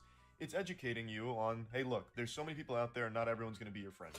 But now with the modern age of the internet being this absolute battleground of brain rot, it's not about just not liking peaches. It's about trying to make up and conjure reasons for why peaches are evil. It's like a clown pulling the ribbon from his mouth, but instead of ribbon, it's people pulling shit from their butt here. This is really real. Like, I feel like nobody can just, like, not like something because it's cringe anymore. There always has to be a moral justification now for why something sucks, you know? Like, for Critical, for example, it can't just be like he makes cringe videos, he makes bad videos, I don't like his stuff, he's lazy, content, whatever, yada yada yada. All stuff I don't agree with, but like, if you want to have that opinion, whatever, I can't take that away from you. If you just don't like, in general, YouTube slop content where people react to things and the cycle of reacting, like, whatever, that can be your take, like, whatever. But now there always has to be like a moral justification that people feel for like everything they do. There has to be some kind of like, well, actually, they did this bad thing. Actually, they did this bad thing. That's how I feel about Dream a lot of the time. Like, I feel like a lot of people just don't like Dream because he's kind of like cringe and kind of gay, for lack of a better term, which is like fair. Like, he kind of is those things. But then they have to make up this like, Come on, Tom. for it, which is why every controversy waves. I'm so over it, dude. Like, he did this, which is just I like their commentary. I like their drama videos, but they say gay like it's a fucking well, actually, like he didn't fulfill insult. this merch giveaway he did years ago. It's like, first of all, no evidence for that. Secondly, even if he didn't fulfill that, I mean, that's shitty, but like, is that really related? And why are you bringing that up at the same time he just disproved the biggest allegation against him? Why do you have to be like, well, actually, he didn't do the merch giveaway? It's like, well, everybody's talking about how he's a right now. So why don't we just take a moment to analyze that, bitch? A lot of people who shit on Dream are old fans who feel cringe about having liked him. Yeah, absolutely. There is like cringe stuff Dream has done. Like, his face reveal is like an legendarily cringe video. Like, this is an insane video. Hello, hi. I don't know. I don't know how to do this. I feel like I was waiting to figure out how to do it, and I was like, I'll just wait. Like, this face, just epic. This is just an epic moment, okay? Epic cringe right here. It's not even because he's ugly. It's just like the face reveal itself is just like, there's just something strange about it. It has a very strange aura. It feels like he's an AI generated person. Me and Sapnap have been living together. If you've seen my... They're gay together. But that doesn't mean that you can call him a file or make up all these like fucking fake reasons not to like him. You can just think he's corny. You can just think he's corny, which he is. That's true. That should be enough. What's worse is but whether he's gay or not has nothing to do with his corniness, Tom. That is kind of something I'm trying to push back against with the yes, some of the corniest people are gay. Some of the gayest people aren't corny. 10 years ago, like, has to do with what they're doing like, now. what the fuck? You know, people can move on from these things. I mean, there are some things that are unforgivable, obviously, but I don't think that making edgy jokes is one of them. Peaches are evil. Why the thing they don't like is actually a terrible, deplorable thing that everyone should hate. Just justifying hatred. I thought he was a pedo. Is for real? Is that disproven? Yes, it is disproven. Dream is not a... It was never proven in the first place. People just take that shit and run with it. Like, I remember when that shit was going down really crazy, this girl I was talking to, she was like, I was talking about the Dream thing and how I was going to do a video about the allegations. She's like, oh, and how he's a... Right? And I was like, what do you mean? She's like, well, I saw the moaning audio he sent to a kid, right? And I was like, there's just like a moment for me where I realized, like, most people, when they see shit, they're not thinking very... I mean, I knew this already. But when they see an allegation, they're not thinking very deeply about it or looking into the evidence. They're just hearing like, oh, Dream's confirmed. It's confirmed, you know? When like the moaning audio, I'm pretty sure he just sent to like his girl or something like 5 years ago. And it was just like some sexting thing. Like, I guess it's weird, but like, I don't know. Sexting always looks cringe and bad when you're on the outside looking in, you know? Believe all accusers, yeah, true. Anyway, now to pull it all back, what I read today is about how the giveaways I do on stream, where I just have viewers fill out a form, tell me how much money they want, what they're using it for, and then I go through randomly pure fucking RNG and just pick people and then give them that money they requested, is actually a sinister tax write-off. I am using it for a nefarious purpose. There's actually a lot going on behind the scenes. Okay, the idea that any giveaway would contribute to his tax write-offs at all is ridiculous because Critical, shocker, probably makes over $1 million a month, bare minimum. So the idea that this dude would have to like do tax write-offs for that, like how much do you think tax write-offs really affect what you're paying in taxes, realistically? Like either way, you're still in the top fucking tax bracket, like 35%, right? Like it's not going to make that big of a difference if you donate $20,000 once a week. It's just not. That make this a really bad thing and me a bad person for doing it.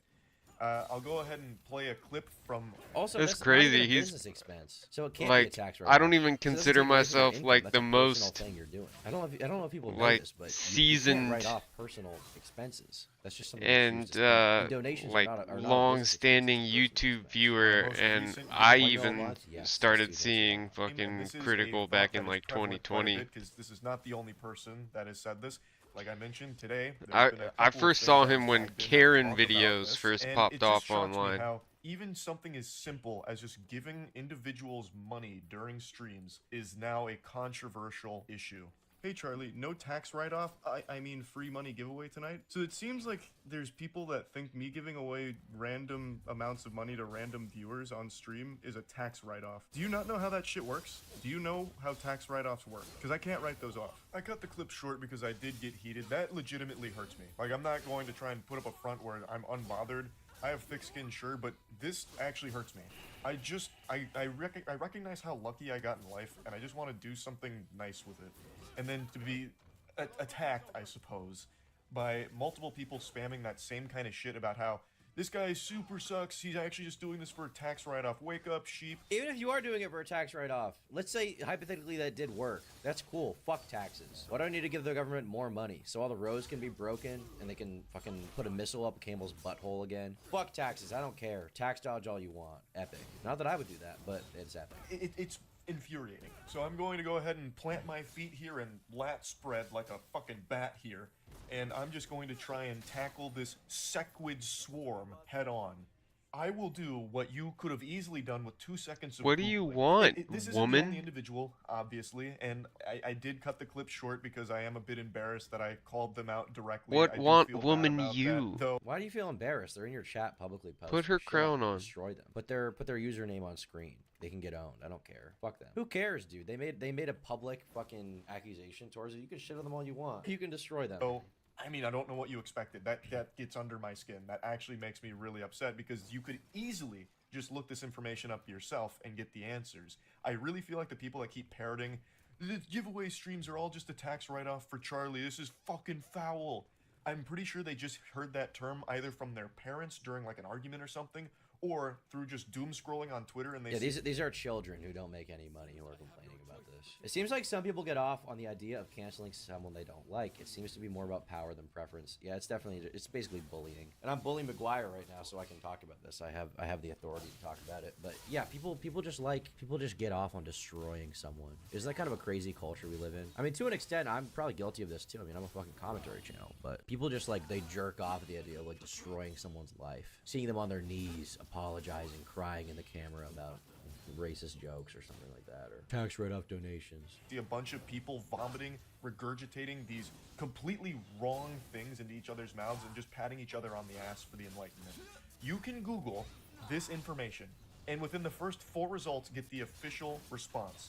Can you write? All commentary channels are guilty of this? Well, I don't think all of them, because a lot of commentary channels these days are dedicated to like vindicating people and like getting rid of false allegations. But at the same time, people also revel in watching people's careers get destroyed, which is something that I definitely used to like more. And with time, I've come to like it way less. Like I don't know. I enjoy watching like even like someone like Nick is Not Green, who's like kind of was acting like a scumbag. I don't really get pleasure out of watching that guy's like channel go down. It's like it kind of sucks, you know. I mean, not that he didn't deserve it, but it kind of just sucks to watch somebody who's young have their whole fucking career get tanked, even though it's, you know, justified and it's their fault, right? I don't know. Something about it kind of sucks. I can't virtue signal about this though, because there's definitely times when I watch someone's career go down and I'm like, well, base, like with Illuminati. But I don't know. There's kind of a gross feeling. Like enjoying someone's downfall to an extent is kind of I don't know. It's weird. It's weird. Finding it interesting is one thing, but I think that really jerking off to it is another thing. But then again, I mean, once again, I'm probably somewhat of a hypocrite in this regard. Off donations to individuals as some kind of charity tax deduction? The answer is a resounding fucking no. Gifts to individuals are not deductible. Only qualified organizations are eligible to receive tax deductible contributions. And since I'm so confident you don't know what tax deductions are, you just have heard the term tax write-offs, I'll go ahead and explain that a tax write-off is the same thing as a tax deduction here. And I'll go ahead and define the term for you as well. A tax deductible is an expense that an individual taxpayer or a business can subtract from their adjusted gross income. The deductible expense reduces taxable income and therefore reduces the amount of income tax owed. Now there is something kind of like a giveaway expense that can be used as a write-off, but as I understand it, you can't deduct the value of gifts you make, and this usually applies to products, and usually products that apply to advertising your business. I couldn't find too much information on just giving away money itself to a bunch of different people, mainly just if you're giving away items such as pens, coffee But cups, even that kind of if shit. even if it was like usable as a write-off, like the guy is giving away such little money in comparison to how much he makes. The idea that it would actually affect his bottom line is stupid. Those are deductible, but not just giving money.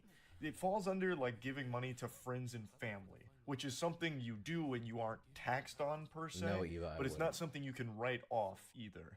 All this information is right there at your fingertips. That's what I'm talking You could have just opened a new tab next to Twitter, Did you right? say finger tits? He couldn't help. That's just his brain rot personality. Delivering pizza right now. Here's a tip I made from an extremely rude grandma. Keep streaming too, so I don't have to listen to music instead. I will keep streaming. Thanks for the 5, bro. Hope the deliveries go well. Could have just opened a new tab next to Twitter right before making your tweet thread about how this is all just some kind of galaxy brain supervillain plot for me to get tax write-offs and goodwill through doing giveaway streams. And you could have just Googled, is this shit like tax deductible? Is this a tax write-off?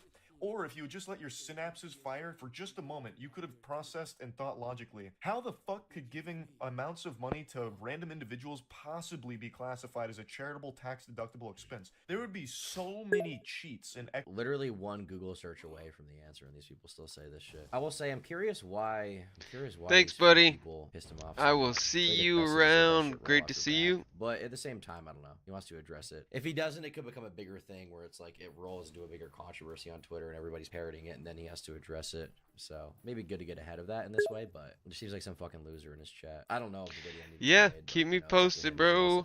You could have Good luck. easily done I hope something it all like turns send out. a ton of money to a bunch of NPCs with worm-sounding names like fucking Godfrey Horseradish, and then have them send that money back while you write it off as some kind of charity tax-deductible expense.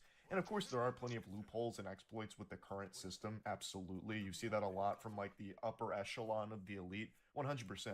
Are there actually a lot of loopholes? Is that true? Because people say that. Are there a lot of loopholes? I feel like if you're at the top, I feel like Jeff Bezos can't really get away with dodging taxes. I feel like the government will be looking at that super seriously. Are you Call me stupid, naive, but this is one of those things Tom? people They say pay where it's so like, little all in the billionaires taxes. are escaping taxes through this and that. Like, what are they actually escaping taxes through? Where's that? Where can I read about this? Where's the research? Where's the evidence? I'd like to know. Because this is something that I feel like I just accepted for a long time as true. And then when I think about it, it's like, does it actually happen? Does it actually happen? Where can I see this?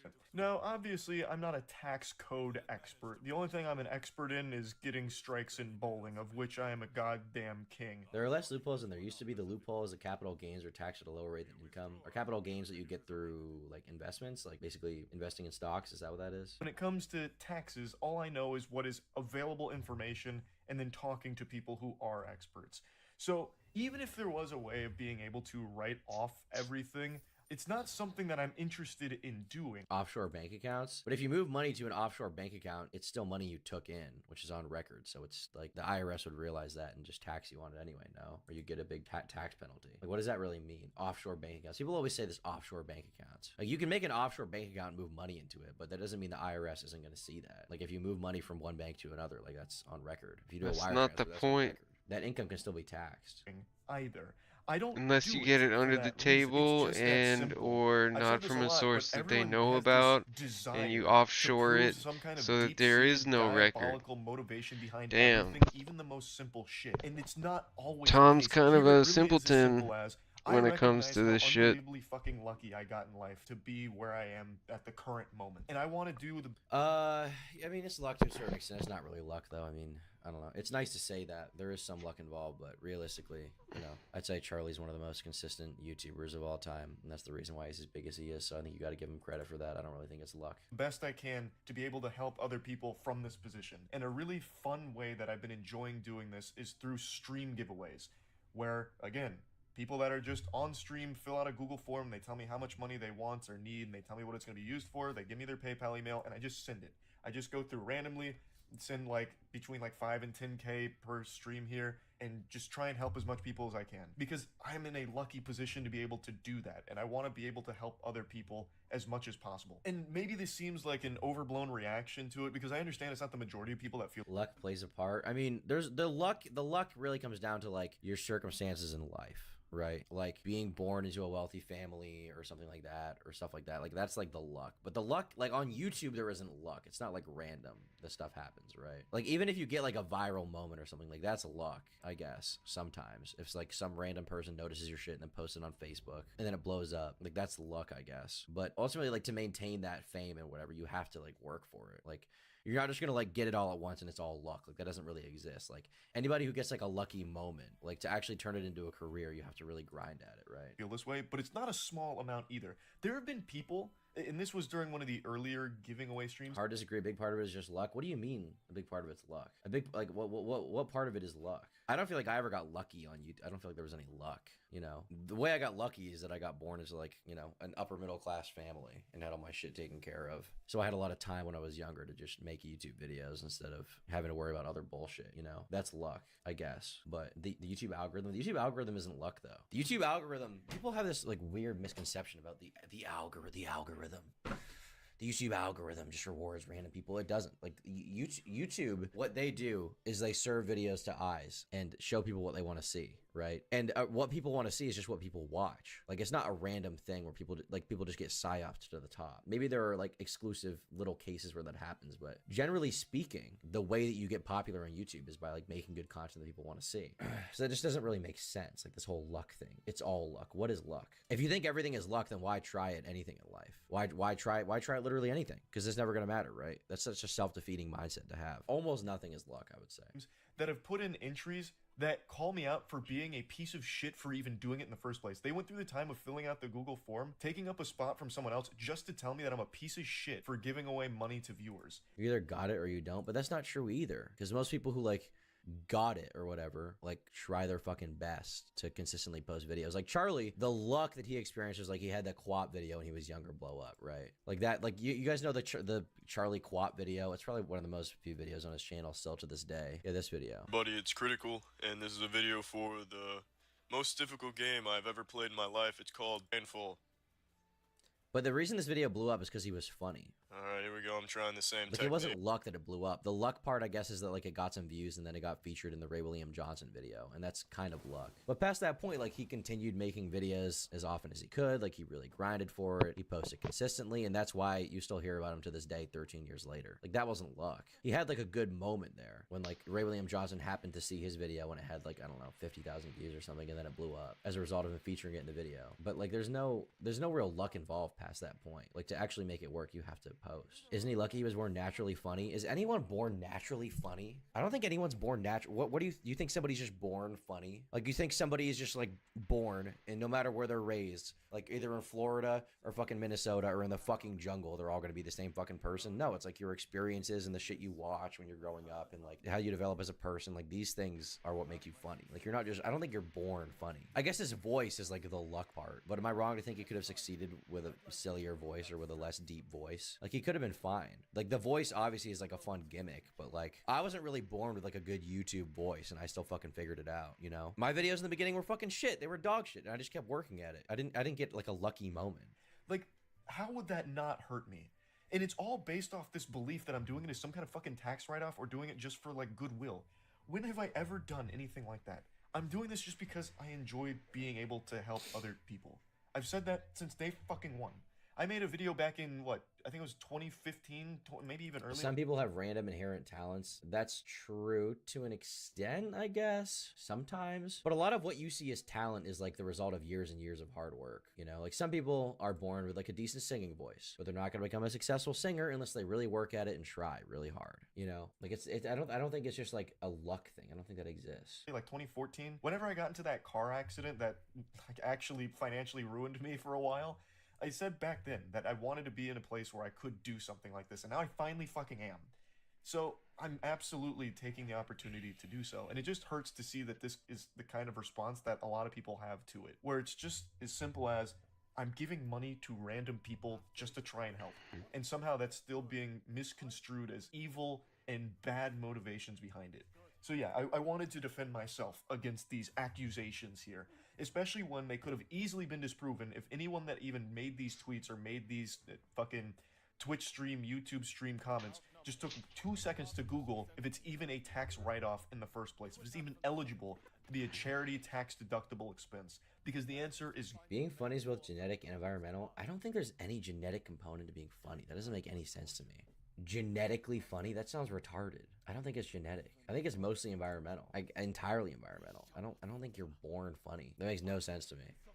You could be born funny looking, but I don't think there's any genetics at play with how funny you are. High IQ people think faster, so maybe they think of jokes faster, I guess. But I feel like most smart people I know, like really smart people, are not that funny. They're just autists. Pretty good video from Charlie, obviously. I think it's clear that he didn't do anything wrong here. donating money to random viewers is not going to be a tax write-off. And it's a good thing to do. But, I mean, this is always a problem people have, right? Like with Mr. Beast, they're like, oh, him giving away money is actually bad because capitalism. It's like, who fucking cares, dude? Just shut up, you fucking loser. And be sure to become a member. For $5 a month, they get the members-only podcasts and exclusive videos that only members get. Thanks so much for your support.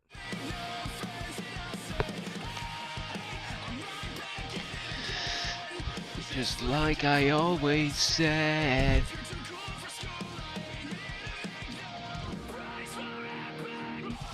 Alright, cool. 9-hour stream's gonna do it. I'm sort of nodding off.